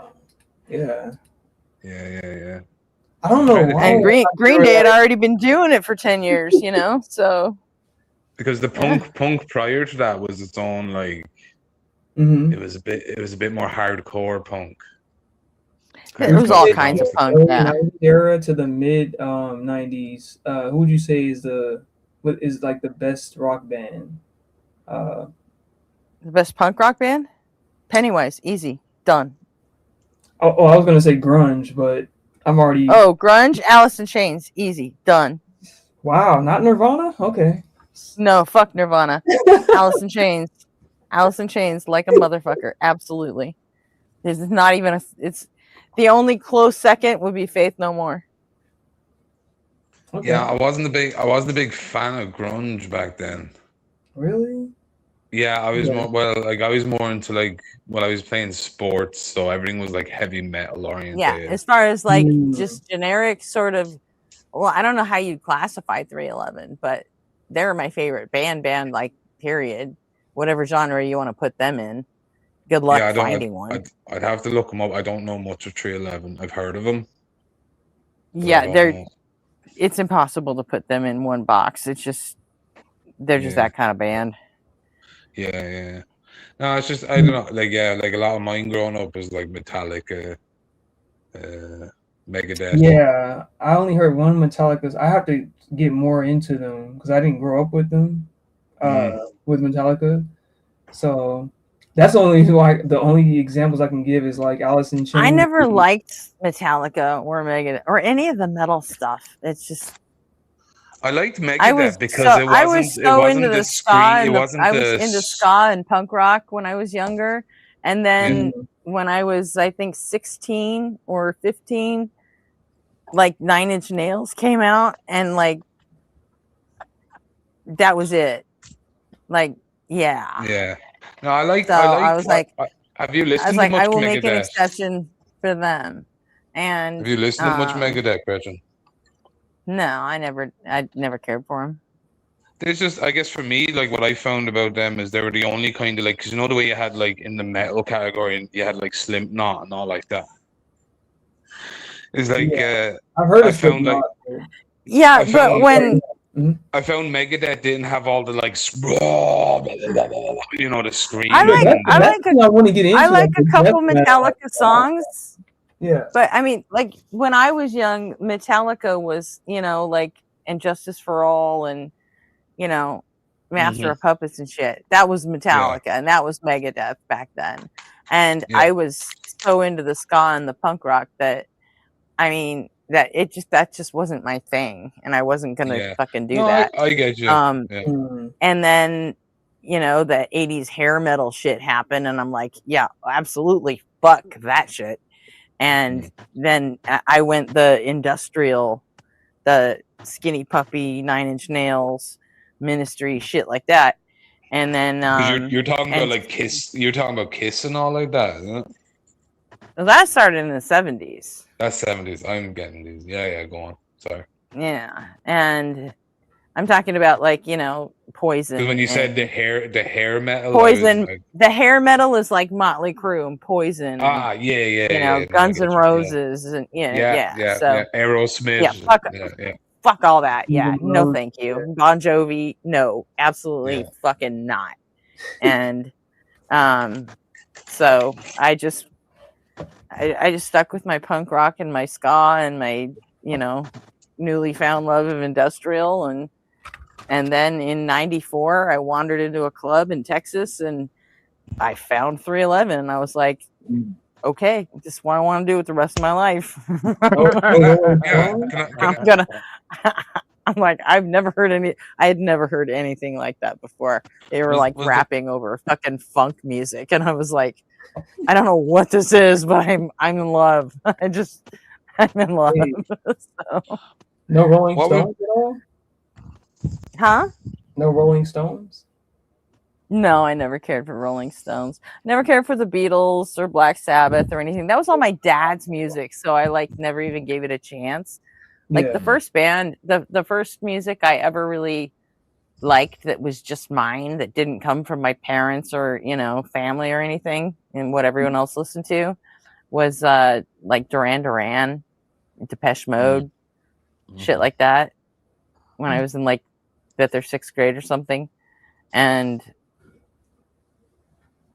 I loved that all the way up until I heard Institutionalized and I Saw Your Mommy from Suicidal Tendencies, and I was like, yeah, all right, this shit's good. Yeah. Because I think you Americans... I think I was 11 at that point, and I was like, yeah, we're fucking good. This is what I want to listen to. I think also you Americans, as compared to Europeans, like I think going back into my era of like, you know, the 90s and stuff like that, there was more, you had more variety and access to different types of genres and stuff, whereas ours were kind of based on a mainstream concept.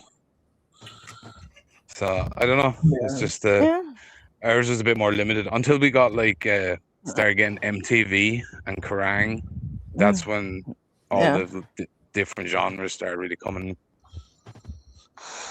You'd have to go searching for it. You'd have to know what you're looking for and stuff, I guess, is what I'm saying. Yeah, I haven't really appreciated different genres of music until I turned about 20, you know, and started listening to different genres, because all my life, you know, growing up, it was just R&B and rap, you know. And then I got introduced to Nirvana. I was like, oh, okay, that sounds different, but it sounds very good. And then Led Zeppelin, just different genres, or the Beatles and stuff like that. That's why I keep like kind of bringing these people up, because it's the first time I've heard them, but it sounds amazing, you know. Yeah, like so it's different. I think I don't know. Did you guys have in like America?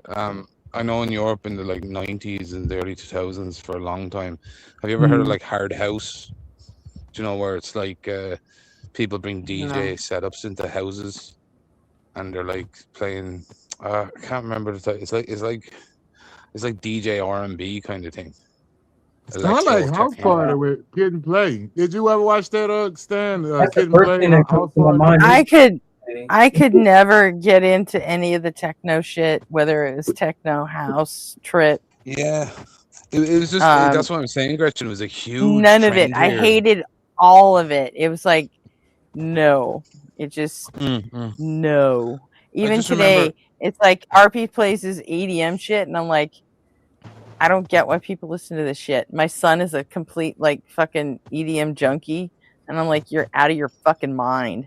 But I mean, people like it, you know. Well, yeah, I think it's like My 'cause, like son what I loves found. dubstep. People like, you know, all kinds of different EDM, and I'm just like, I can't. I know. I don't. I Yeah, can't. it's hard for me to get into dubstep and EDM. It's I don't know what it is. It's just not. It's not particularly sounding good. It's just. I mean, no one type of music is you know I good need for some everyone words. across the Yeah, I need board. You know. or something. Subjective. It is definitely subjective. Yeah. Yeah, I agree with that. But like I was what I I was mean, finding there's out was there was millions a of people huge. that fucking live and die by country music alone, and me, it makes my brain bleed. I think it For me, just yeah, hurts. I hate for it. me it was always like I just remember in the early 2000s and late 90s like going to like house parties and sessions, and there was just Electro always this. swing. Sorry. Oh, I'm reading the chat. Oh, right. Go ahead. But yeah, no, I just remember a lot of hard house and that kind of style of like taking off, and I guess it kind of followed like the social trend of like the house raves, and like obviously the drugs kind of followed suit with like, you know, your stimulants and you know, so like I think maybe they're two mutually exclusive in a way, if you get what I'm saying. Like, drugs affect the music, music affects the drugs, etc. Yeah.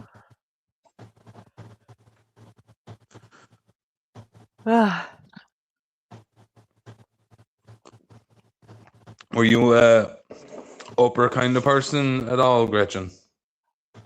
A what?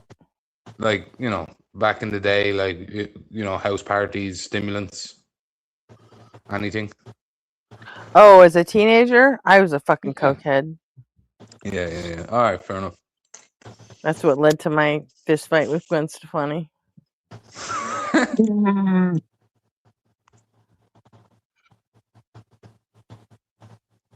So. You had a fight with Gwen Stefani because you're a cokehead?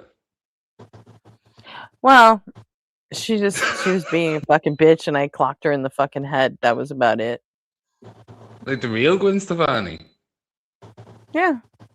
Oh, shit. That's cool. We ran with the same crowd when we were kids. That's all. Oh, that's cool. Yeah, I get you.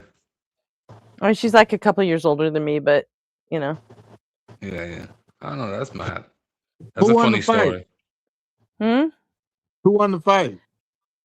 I mean, technically, I guess she did. Oh shit! I thought you was gonna say you did. She like popped off, and she had no idea that I was, you know, she already didn't like me because there was a mutual friend of ours that they were having static, and she knew I was friends with her, but she just said something fucking nasty. I punched her in the fucking head, and she had me immediately kicked out of the club, and I lost everything. And a couple years later, when I went in the army, found out that the social security card and the driver's license that I lost that night, because by the time security let me back in to get my shit, it was all gone. So I had to replace everything that I had, and someone stole my wallet with my social security card and my driver's license in it. Apparently, it had been being used by some undocumented person to work in the strawberry fields in Oxnard for the last few years, and it put like a 6-month dent in getting my top secret security clearance when I went in the army, because they had to make sure that I wasn't like trying to use someone else's social security, and I'm like, no, I promise I'm not Antonio Velasquez or whatever his name was. You're a spy. I promise. So, Yeah, it took a little extra time to get my clearance because of that. So like, I guess in the end, she fucking won, you know. And I did lose a couple of pins on my flight jacket because my parents worked for Lockheed Skunk Works, so I had like a limited edition, like one of like 500 little SR-71 pins from the day they retired the SR-71 when Kelly Johnson died, and then a stealth bomber one, an F-117A that my mom actually worked on. So and there was just no replacing those because they only did like one run and they only gave them to the people that worked on them. And my mom gave me hers. I put them on my flight jacket, and my flight jacket disappeared that night. So I mean, technically, she fucking won, but then really, I beat myself. You know, I know it was my fault, but I still hold a grudge on that bitch for like to this fucking day. Fuck her. Fuck that bitch. That's fair. So anybody fucking crazy enough to leave Gavin Rossdale for Blake Shelton is like mentally fucking unbalanced. Fuck her. You fought that woman in your flight jacket. Was you in uniform when you fought her? I just had the jacket No, on. I was only 16 when I fought her. Oh, okay. Well, I'm thinking we said flight jacket. See, I was an airman in the Navy, so we had flight jackets. No, I just wore a flight jacket because I was a little rude girl, punk rock girl. Oh, I got you. Yeah. And the flight jacket was actually at the table, you know, with the rest of our stuff. Only I got chucked out, and by the time I got back in, the guy, the front man from Fishbone, let me in back in the stage door. So I went to go grab my stuff, and it was all gone. Well, it sounds to me like you won the battle and she won the war. It sounds like you kicked her ass in the damn club, and then she made your life hell after that. Yeah, I mean, it was pretty much all me. I mean, it kind of reminded me, like, did you ever see that movie Enter the Dragon with Bruce Lee? No. Yeah. You know, has anybody seen Enter the Dragon with Bruce Later, Lee? have a good one. Definitely. Do you remember that part when they was on the ship and that guy kept trying to fight Bruce Lee? Kept saying, I heard your kung fu was pretty good. I want to fight you.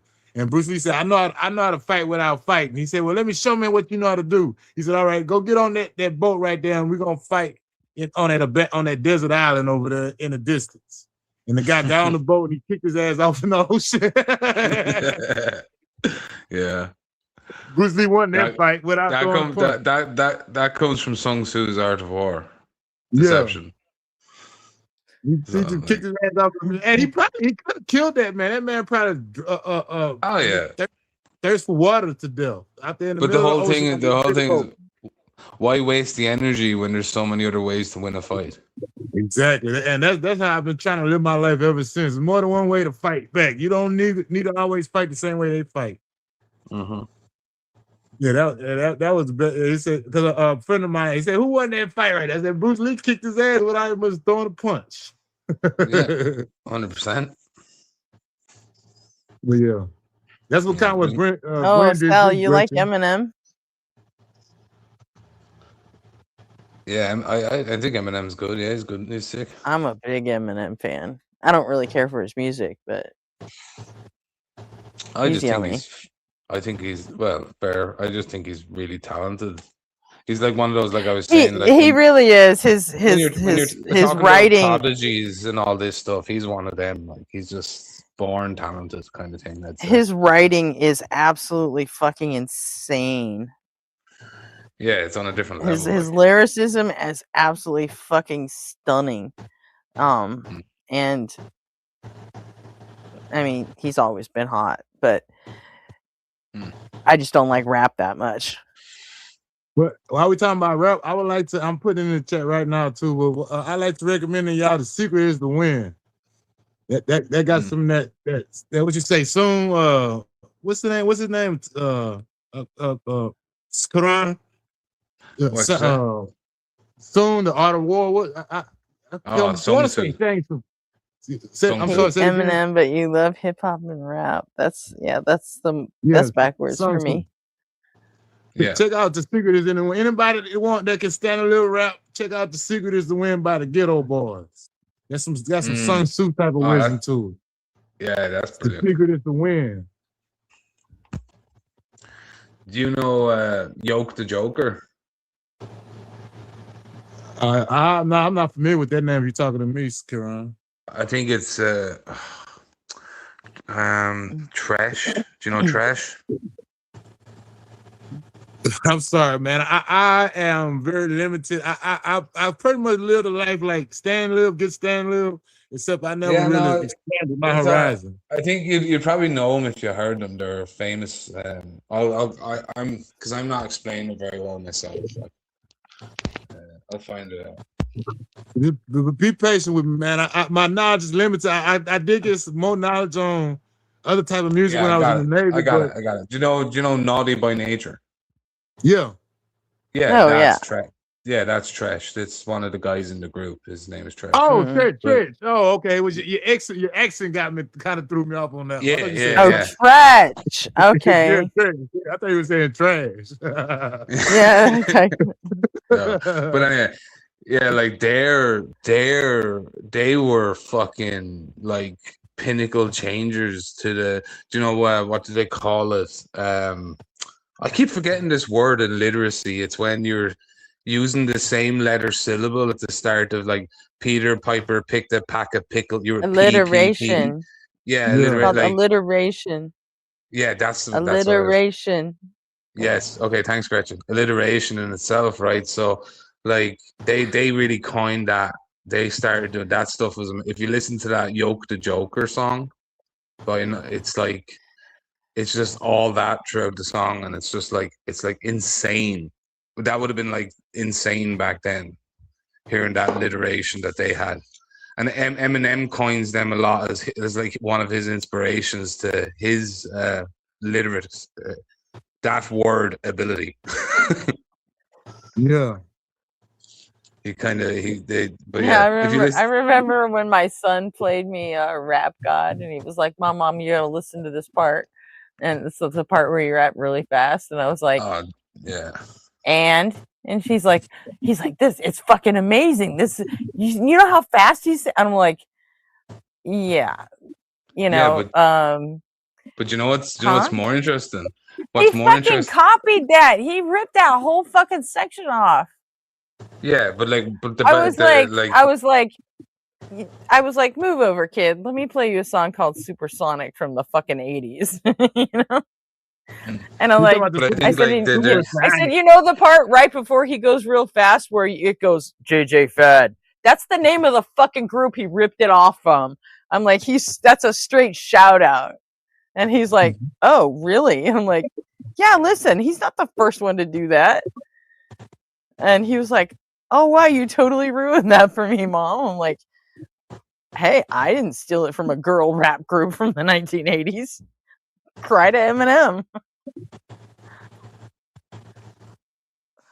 He's like, you shouldn't do that, Mom. It's not cool. I'm like, well, pay attention and learn some shit. What do you want from me?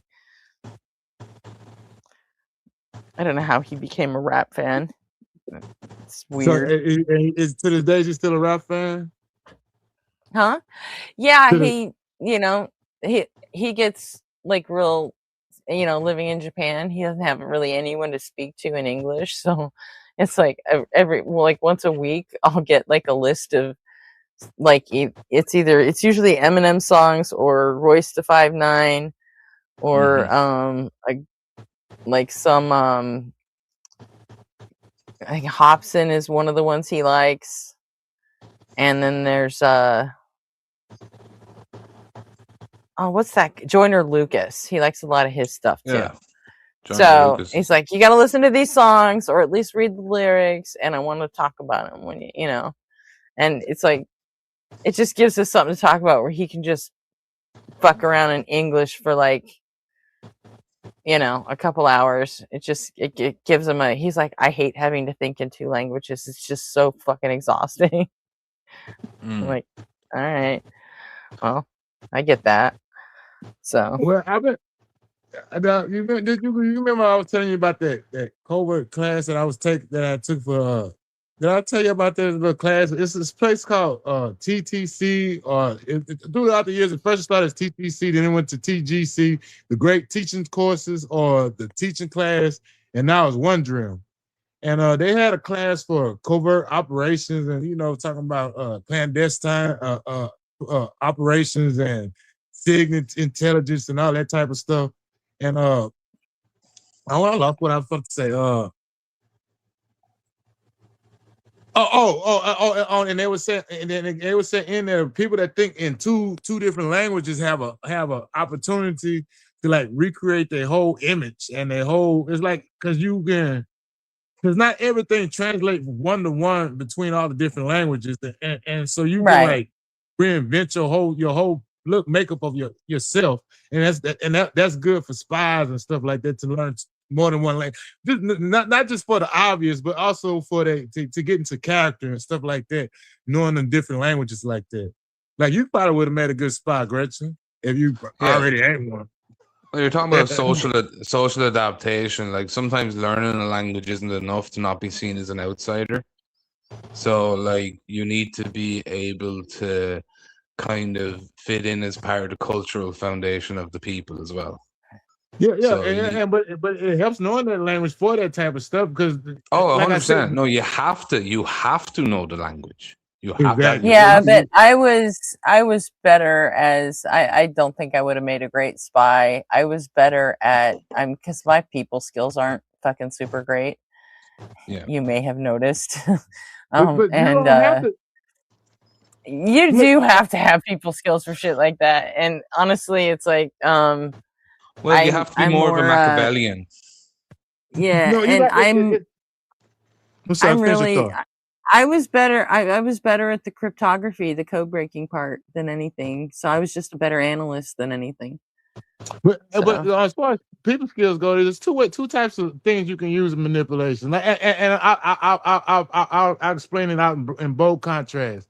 Like Obama with the hope and change, you can play to the better angels with the hope and the change and the inspirational message, or you can use like Trump the hate message and you can still manipulate people with either or.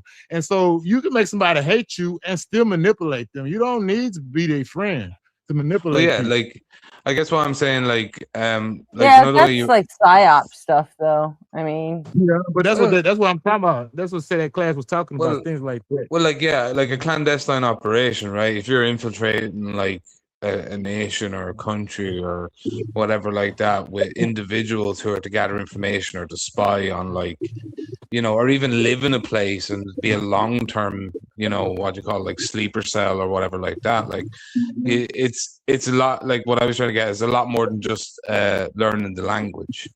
Like so like even a lot of people who know of 2 languages or 3 languages or multilingual, they might not necessarily make the best spies depending on their psychological makeup. If they're too empathetic, it will never work. If they're too narcissistic, they'll get caught. If they're too psychopathic, they'll stand out straight away. So there's loads of there's this balance, and the main kind of one that you find with individuals who make the best spies is they're slightly sociopathic. So they're able to read. It's the one that got the tool chest, and they can pull out different tools for different people. Like let's say you can play the hatred, make somebody hate you, and then tell them something, and they hate you. They're gonna do the exact opposite of everything you say. Just because they hate you, you can do stuff like that. Yeah, and if you're but the main, like, say if you're infiltrating as a spy, it would start. The first foundation would be getting people to trust you. Yeah, that's true.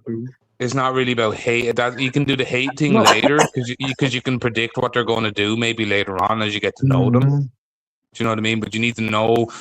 Sun Tzu's Art of War. Know your enemy. Yeah. You know what I mean? So like. Because like you could make an assertion that I'll do this hateful thing early and this guy will react this way, and then he doesn't react that way and he goes the other way and he tells someone something, and then you're fucked. So you're gonna need to do some observations because the first what's the thing? 100%. This the acronym. I think I told you this, but this the acronym that you got. Hey guys, in about 10 minutes, I'm gonna shut it down. So no wrap worries. it up. If there's any songs you guys want to hear for the outro, put them in the chat. I used to be atheist. You know, I love that song. You don't want to hear your song? Like, play that too. But I used to be atheist better. Oh, okay. Don't get me wrong. I love the Mac Time song. And I'm glad you thought about me. But that I used to be atheist. I like the theists and all the people that be saying I used to be atheist. Dude, as soon as you said, you know what, I don't care if morals are objective or subjective, just don't nobody be stabbing me. I'm like, that's gotta go in a song. I was like, I spent the next like day and a half writing that shit because I'm like, I appreciate it. I like that. I like that song. But how long it took you to write I used to be atheist? I don't know, about a day, I guess. Well, it's about the same amount of time. Huh? Pretty good. Yeah, I had a 30-second version of it. That's actually, I think it's posted in videos too. A pop punk version that I just made in like, I don't know, like 20 minutes, because Joel had promised us, because Joel has all these little jingles, right? Like, so if someone mentions context, he has the context song all ready to go. And, what the fuck is the context? And we kept asking him, like, can you make an I used to be an atheist song? Because so many callers would call in and say, well, look, I used to be an atheist. And, you know, and we fucking hated it. So we're like, will you make an I used to be an atheist song? And he's like, yeah, I'll do that. I promise. And then like weeks went by and he didn't do it. And then he and Mezzo were both on stream once. And I was like, hey, where's that I used to be an atheist song? And, you know, they both like jumped our shit, man. Me and Rainbow Ash. And they're like, hey, you know what? You guys need to stop complaining. No one ever promised you anything. Make it yourself. So I was like, well, fuck it. Right. Okay. I like jotted down some lyrics really quick and then went to Suno. And in like 20 minutes, I had a little 30-second song clip of I used to be an atheist in pop punk style. So by the end of the stream, I was like, check the Discord, bitch. I'm like, challenge met. Damn right. Well, ladies and gentlemen, you heard that the captain has spoken. We got 10 minutes to be on deck. Smoke them if you got them. Last call for alcohol. Start wrapping it up. Need to get a bell, Gretchen. Start ringing it. A bell? Yeah, for the last call. What? The last call for alcohol. Do they do that in Ireland? Like actual bells for last call? No, not really. I think you do it in your place in some places. I never heard no bell. No, or maybe that. Not or maybe, really. maybe that might have been England. Yeah, they just yell it. You ain't got. Yeah, you do that. You may not. You may not have to go home, but you gotta get the fuck out of here. Yeah. Like over here, they just kind of walk around and tell everyone. Yeah. Or they shout. They just shout it out from the bar, really. Yeah, that's normally what they do. They just shout it out here. J Money, he fades in and out when he comes and goes. I don't know where he at. J Money, you still with us? Space and time doesn't relate. He's to usually asleep by now. He must work nights. And he's sleeping a day or something. I don't know. Yeah, I did that for a long time. Yeah. I do not know. I enjoyed the show. First time I really got to talk with Jill. I had so many things. What, oh, you sorry? I appreciate it. I'm always sorry when people have to talk to Jill. God, he's such an asshole. Jill he surprised me. He was the first theist I ever talked to that told me that that was on when we was on OE on Objective Ethics panel. He was the first one because you said it. You went the long way around, Gretchen, because I asked which is the more important, proving yourself right or proving yourself wrong, and you thought about it. You said, well, I would like to prove myself right through proving myself wrong. And Jill mirrors your sentiment. That's what I've been looking for when I start to, talk with people. It's people that care about the truth and want to go through the process of scrutiny. They would prove themselves wrong just to get to the actual truth of the matter.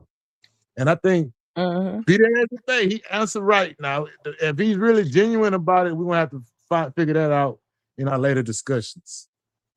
Yeah, I don't think he's genuine about that at all. But it just opens up a can of worms. Like, we don't really have time to get into this kind of discussion, but it just opens up the Pandora's box in a way, I guess, if you're to really think about it logically, if that makes sense. I don't know. Yeah, it doesn't help that Jill's a fucking asshole. Yeah, well, without you explaining deeply, I'm not really getting what you're getting at, but I understand we don't have enough time, and we'll probably have to touch on it later. I always appreciate talking with you, Kieran. I realize we disagree on a lot of things, but you opened my mind on some things and enjoy the back and forth. I just like being able to talk with people, even through disagreements, amicably. Yeah, well, that's kind of like, the reason why, like, the other thing we're talking about, like the objective ethics and all, it leads to kind of like the pursuit of knowledge really is the pursuit of there's no absolutes, because there's ever more information. But even people today, there is absolutes that people believe in, and not necessarily about religion or anything. It could be about a science topic or something. It's an absolute truth that this is a fact. But if you learn more information in 10 years that disproves that fact, then it's like we believed it to be true, but it wasn't true. Do you get what I'm saying? Yeah. That's why I say today's good reason may be tomorrow's regret. But as long as you have good reason to think and believe the things you're thinking and believing, say the Obviously, things you say for your behavior. Yeah, and I'm not judging that. 100%. Like, and like people, like, they could believe themselves that this is absolutely true and right with the evidence that we have currently in the data. But like, there could be something missing. The methodology could have been flawed. This could have been missing in the equation. You know what I mean? That's all. Professor Dave's got a new video. Well, having said that, life is hard, Karan. Hour and a half. And so if you can still miss with good reason, with no reason at all, you guaranteed to fail. You know what I'm saying? Because you can still mess up with having good reason, you can still mess up. So having no reason is almost guaranteed failure. For the ones that manage to make it with no absolute no reason, that's just a straight. That's like a luck of the draw right there. It's very lucky. Can be interesting dilemma. Reason, because would you say it all boils down to reason? Well, yeah, I mean, because like you can convince me of something that you had good reason, or at least the reason that we have today is good, and then tomorrow I'll be like, man, what the fuck was I thinking? Yeah, you know what I'm saying? Yeah, but that's, at least we can reason ourselves into stupidity. We can reason ourselves into intelligence. Sorry about that. The door just I'd rather take that chance than just doing stupid things for no reason. Yeah, like a little kid. Why you do that? I don't know. Yeah, but I guess my moral underpinning to the philosophy is like, even in the guise of doing good, you can do stupid things. You can reason yourself into stupid shit. Which is a better position with you? Which is a better position you rather be? It's hard, isn't it? Because like we're kind of like. It's very complicated because you're talking about like fucking a lot of these constructs are social constructs around ethics and morality and science, and do you know what I mean? Like it's complicated as shit. Like, you know what I mean? I mean, but think about it, Kieran. Which would you rather be? Would you rather be in a predicament where you did something stupid for a reason you thought was good, or would you rather do something stupid for no damn good reason at all? No, I know, but what I'm equating to is like, think about it. You're about to drop the nukes in Hiroshima and Nagasaki. You're using reasoning to drop these bombs, right? Yeah, I hope so. No, we use vengeance to drop those bombs. Not necessarily, Gretchen. What they would say that they were dropping the bombs to stop a wider war that was going to kill more lives. That's what they would say. Well, yeah, but they were scared of the Japanese. The Japanese were doing the kamikaze plane runs on the. I'm not trying to bring I'm not trying to bring morals into it. I'm really just saying, like, I'm not saying right or Honestly, wrong. I think that trying to stop a war thing, I think that was just spin. I don't think that was the reason. I think Pearl Harbor was the reason, period. But Well, I that's think it was that's a really disproportionate response. Like, you see how United But States hey, knew it. fucking, that is the American psyche, and I'm sorry, but it is. no, I get you, but isn't that what Israel is doing, right? And everyone hates Israel right now. Yeah, no, but that was then. This is Fair, now. no, fair, Gretchen, fair. If I like, I get you. I'm not No, saying it's I right. understand. I get it. I get it. I'm not I saying it's do. right, but that's No, the I know. I get it. Someone fucks with you, you fucking wipe them out. I don't give a fuck. Like I like, it's very, it's strong arm. But I'm just saying, my only point was like people use these things as rationale as well. It's the not only necessary. difference is we hadn't been trying to wipe out the Japanese for decades before that happened. And you got to look at how we neutered the Japanese. They were not. They still not allowed to have a Not like military. Israel's been doing to Palestine. Well, didn't you like the Japanese were kind of Israel has been conducting a slow-moving genocide of Palestine since the fucking 60s. Yeah, but like but you do remember after World War II, like you dropped 2 nukes on Japan, right? And then you took away their religion. Yeah. You made them become Westerners. And that led to like mass suicides and like terrorist bombings within Japan and a whole cultural change. And then that led to their like I said, I think we did it out of vengeance for fucking Pearl Harbor. Well, I also, because I could be wrong. That's just my take on it. That's all. I think that was fucking vengeance. I don't think there was reasoning. I don't think it was to stop a war. I think it was, you fucked us up. We're gonna fuck you up 10 times more. Well, I think I kind of look at them. I kind of That's look the at way America. Americans are fucking Well, no, bred. I think he's do things. I think he's do things also to benefit America, right? Not just the to, Japanese.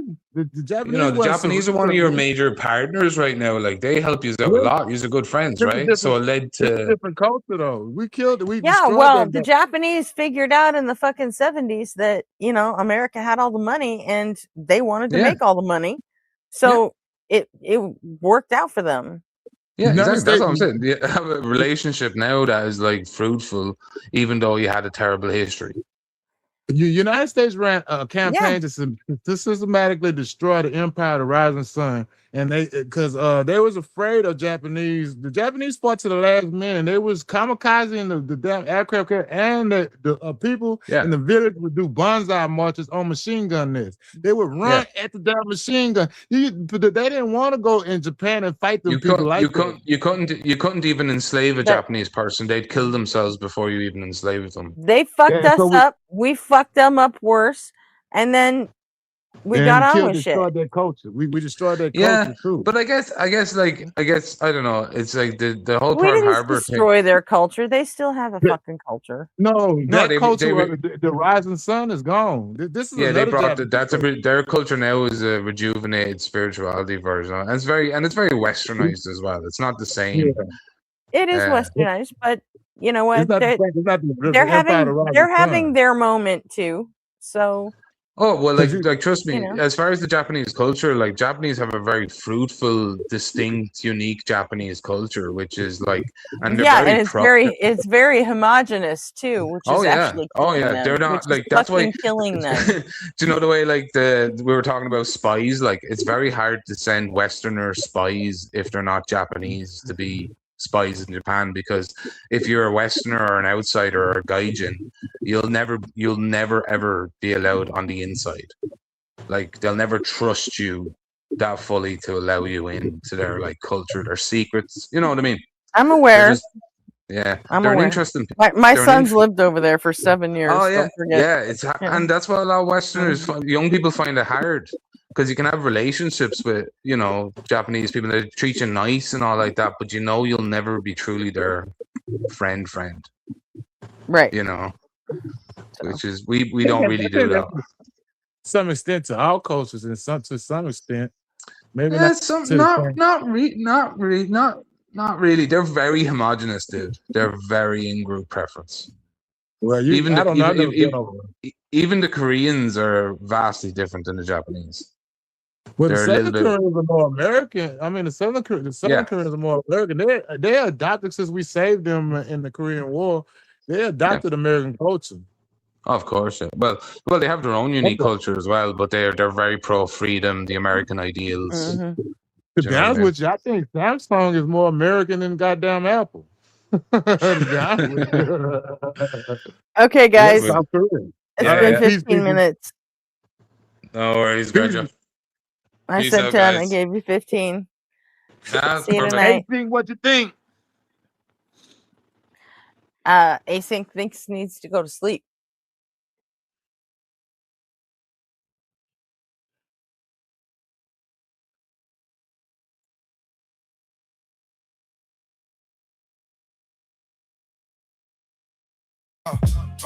Yeah. Big. Yeah. Yeah. Yeah. Yo.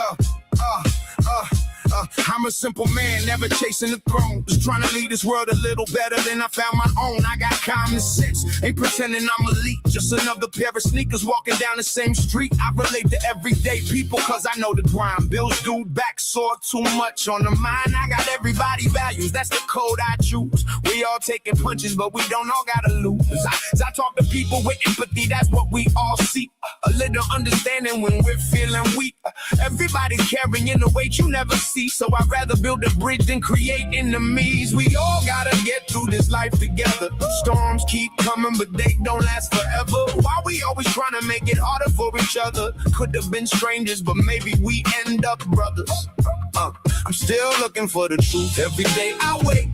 Learning from the choices and the chances that I take. The world's complicated, but this much I know. Kindness makes it easier wherever we go. Don't even care if morals are rejective or subjective. Find a way to live with stabbing me's not your perspective. Call it reason, call it culture, call it what you please. Just let people breathe without dropping to their knees. We've all got hard lives, gotta muddle through somehow. Can't rewind yesterday, only deal with the now. Every scar's got a story, every smile hides pain. Everybody's trying to dance in the middle of the rain. No need to make it harder than it already is. By making up a God and adding that God's list. Extra rules, extra guilt, extra fear to obey. I'd rather help my neighbor than worship all day. I'm not saying I got every answer in my hand. I'm just another human trying hard to understand. If tomorrow proves me wrong, then tomorrow I'll adapt. Truth ain't something fragile. It's stronger than my man. I'm still looking for the truth every single day. But it's amazing how much truth is already on display. A hungry kid needs dinner, a lonely soul needs time. A helping hand is louder than the sermon over rhyme. We laugh, we cry, we celebrate, we grieve. We all got dreams too stubborn to leave. Whether heaven's waiting or it's all we got, this moment's still precious, don't waste the shot. I don't need the vision to know what's worthwhile. Sometimes changing someone's day starts with a smile. No halos, no demons, just people like me and you. Trying to find tomorrow with the best that we can do. We all gotta get through this life together. Different roads, same sky, same changing weather. Why we always trying to make it harder for each other? Yeah. Life's already tough enough. Why not help one another? I'm a simple man, that's the way I'm gonna stay. Common sense and compassion every single day. Still searching for the truth, but here's what I found. The best place to start is with the people around. Yeah.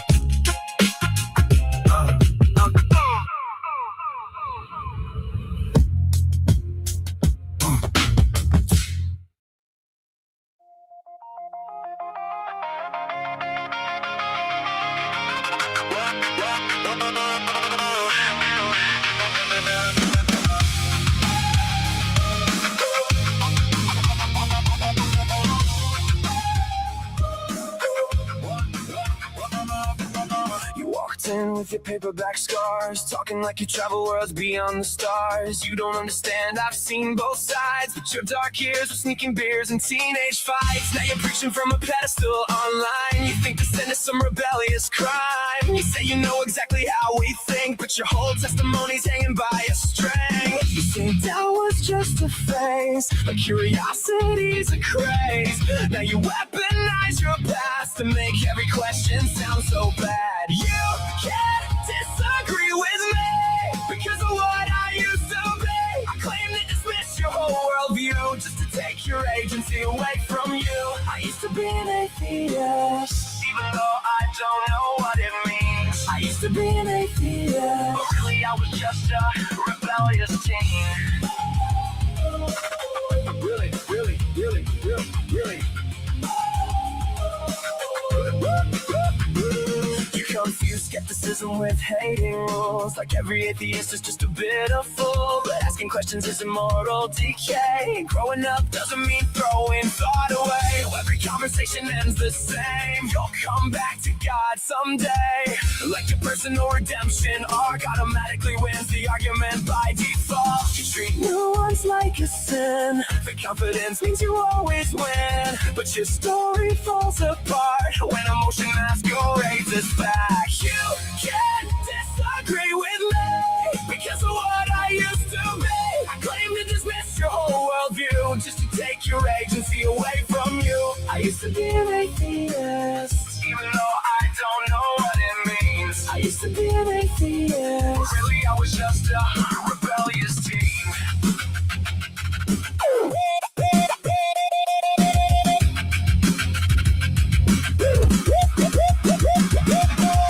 You say you escaped the darkness, but never learned what disbelief was.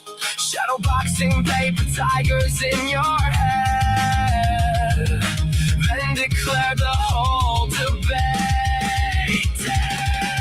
Every conversation's a battle in the war, turning into the same old score. Trust me, bro, I've been there too. No, bro, you just hated curfews. You can't disagree with me because of what I used to be. You talk like your past gives immunity from criticism and scrutiny. I used to be an atheist. That line's getting old and thin. You weren't looking for the truth back then, and now you just can't comprehend.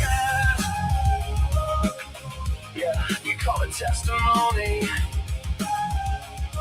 but it sounds like revisionist history. Woo!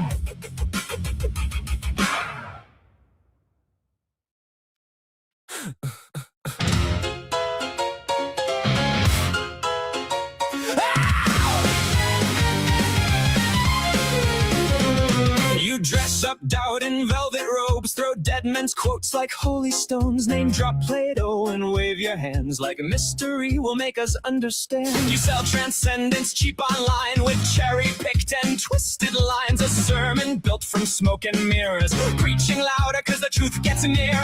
You claim spirituality, philosophy, and historicity, but all you got is sophistry. We don't believe your silly fairy tales, but we're ready to talk about it if you want to. We'll even fight about it if you need to. So light the match, strike up the choir, turn your doubt into wildfire. We're dancing on the altar rails tonight. You call it faith, we call it theater, cheap illusions dressed up deeper, but everybody loves a beautiful lie. Whoa, whoa, you want salvation with the spotlight glow. Whoa, but the house always wins the holy show. You wear gullibility like couture, but every answer sounds rehearsed. You quote the saints, ignore the science, then call your contradictions guidance. A martyr complex in high heels, selling wounds that never healed. You need an enemy to justify the glitter in your bloodshot eyes. You claim spirituality, philosophy, and historicity, but all you got is sophistry. We don't believe your silly fairy fairy tales, but we're ready to talk about it if you want to. We'll even fight about it if you need to. So light the match, strike up the choir, turn your doubt into wildfire. We're dancing on the altar rails tonight. You call it faith, we call it theater. Cheap illusions dressed up deeper, but everybody loves a beautiful lie.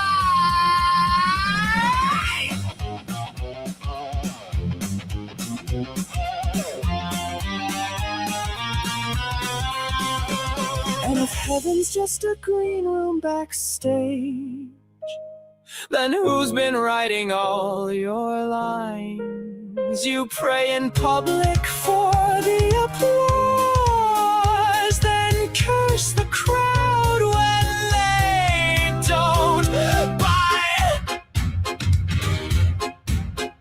By the way, darling, not sure if you know this, but we absolutely noticed that your family values venom has infected your whole system now. It's dripping on your ballots, making every vote a weapon. Your blind faith-inspired prayers are now our Christo-fascist nightmares.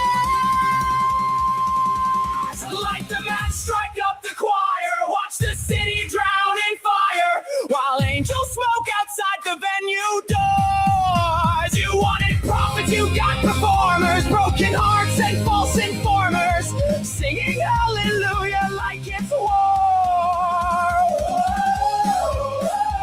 Well, now welcome to Async, where we just wanna know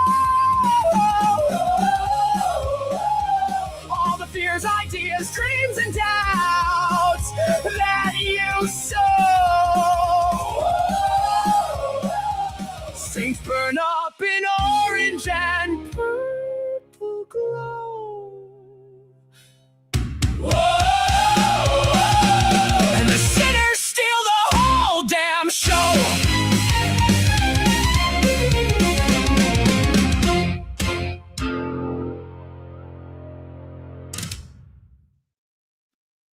Dum dum dum dum dum.